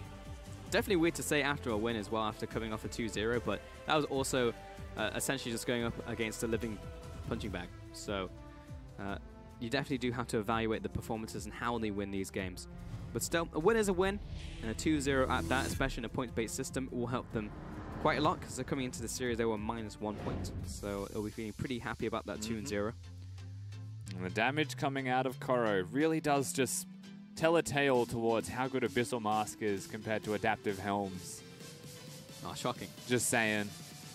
Y4 as well was a big carry. He was actually... I'm not going to pay homage to any other AD carries that are from RNG. What I will say is that Y4 as a standalone AD carry looked good in this set. Yep. And that is a still positive. The biggest positive of all you'd have to imagine for RNG is that fact. Xiaohu's always been good. Koro, from what we've seen in this split, has always been good. Yep. Yihan, new to the team, still looked a little bit better than what we've seen of MLXG. Yep. But Y4 looked good. Y4 looked good, and Ming as well alongside him. I think I just allowed him to shine because Ming has been a player who has slowly been ramping on the lineup, especially alongside Uzi. Now that Uzi is not here for the interim, I don't know when he's coming back, but if he does, Ming is still just performing well. You know, it's not just like Uzi sat next to him cracking the whip. Like Ming is still making it happen by himself. Yeah, and Ming has to step up and be that leader. And I can understand it taking time for RNG for exactly that reason. Ming's still super new to the side. He spent a split with Uzi, and suddenly Uzi's gone, and now he's with a new AD carry. And he's gone from the disciple to the master within a single split. And it's going to take time for him to get good at that. But realistically, this is still very positive for them because he was shot calling with Uzi, and now he's able to bring the new AD carry up to speed and work in tandem with him. Kalista play is always going to be a little bit harder to do. We've spoken a lot about RNG in this set specifically, but for JD, is there any light at the end of the tunnel? Or is it all just darkness? Is there a way that they come back? I don't see it. Like, I don't know. This is why we're talking so much about RNG. I don't know what to say about JD. There's a positive thing right now. There's so many expectations we have for a team like this, even after their first split. When you think back to Doinby in every roster he's ever been in, he's never been a last place team. He's always been a star player on the team with a second person, whether that was Clid, whether that was Swift back in the old QG. They've at least been middle of the pack, and now he's just definitively last. Doinby doesn't look like his former self. The team doesn't look like a team anymore. I don't know what to expect from these guys, and really I don't know what the shining light is or the light at the end of the tunnel is for these guys, because something has to fundamentally shift for them if they want to win.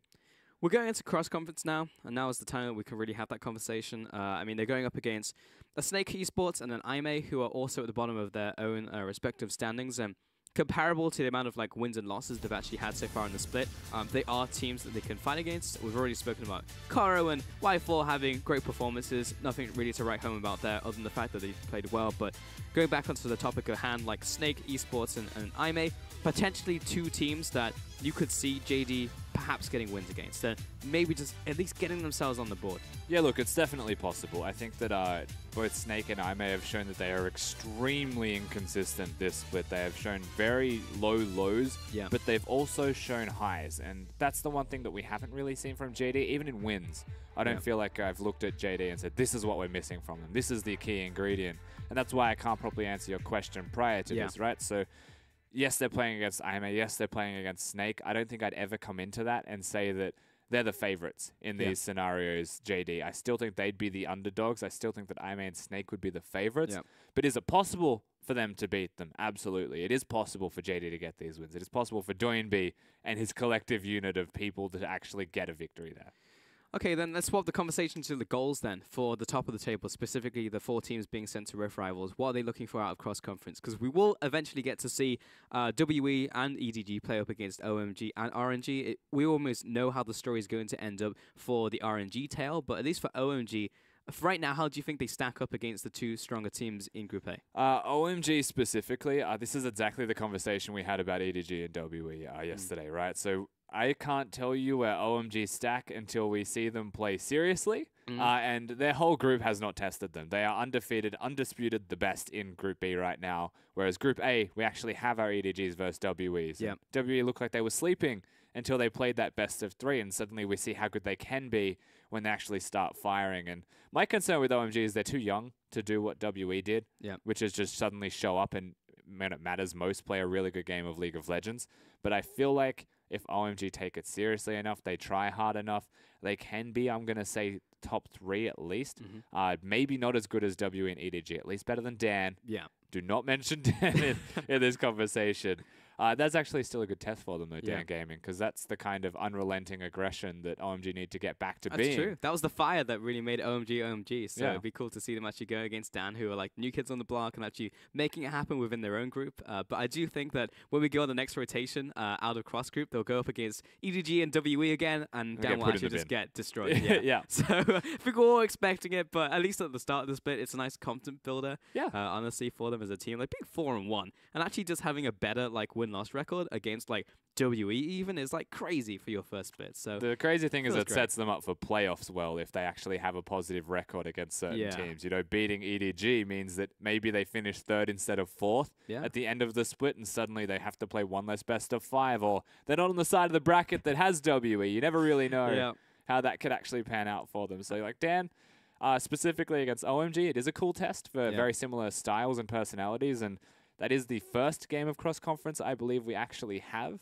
which is a super good test for both of these teams to actually start taking it seriously for OMG in particular. I'm just saying, let's send Cat to Worlds. I think that would be, that would be outstanding. Wouldn't that be incredible? He'd be the new Liquid. He'd be running everywhere with the brand support and just blasting people, just like shooting out the lantern. No one's behind him. They make a play across map. It's like, surely the team has to be there. Why not just send Ming Because he's the smarter player, and he does things that make sense. Cat does a lot of things that don't make sense, and they still work out, and that's entertaining to watch.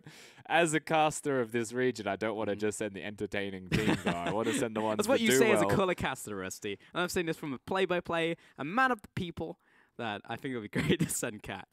You're still smiling and laughing as you say it, so I know you half don't believe yourself during this. You can't fool me. There is a thin veil here, Pulse, and I've seen through it. It's not good. No.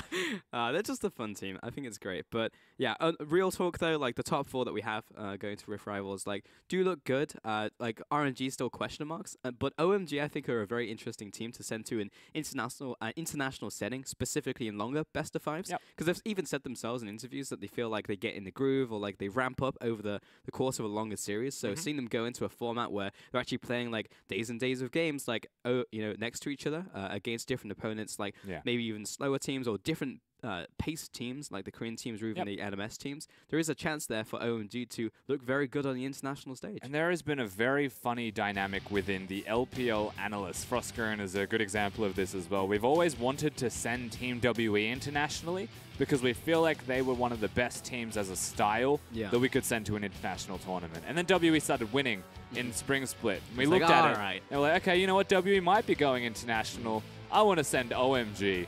And there's this obsession with having to send a team that won't actually go. And the reason we want to send OMG is because they play faster than everybody else out of the top teams that we have in our region. And that fast pace can actually just throw a spanner in literally everybody's works. They'll get confused, they'll make mistakes, and there'll be forced errors everywhere. Whereas WE, we want to send them because they're the more cerebral team that we could send from this region, where they'll play slow-paced if it comes to it. They might make a mistake, they might lash out and make a mistake, but then they'll come back into their shell and they'll wait for 35. They'll hit the team fighting in a much more standard way. If I'm being honest, I think OMG are like the quintessential like Chinese aggression team. And I know it's very much become a meme, and it also really very much like triggers Frostgurn as an analyst, because it's like, no, it doesn't exist, Chinese like aggression. blah, blah, blah. But then she actually wants to send OMG as a team because of that very reason. So I would love to have her on the desk. I'm probably going to follow up with her later as well, because it would be great to send OMG internationally, even though they do encapsulate the meme. I would also argue that EDG are currently our Chinese aggression team, because that's what Clearlove wants to embody, and that's how he's playing right now, and it's working for him. I mean, he's the old god, right? So it makes sense for him. But yeah, that's pretty much it for week 3. So next week we'll be heading into cross-conference. So make sure to join us then. For now, from myself, from Rusty, everyone on the LPL production team, thanks so much for watching, and we'll catch you next week.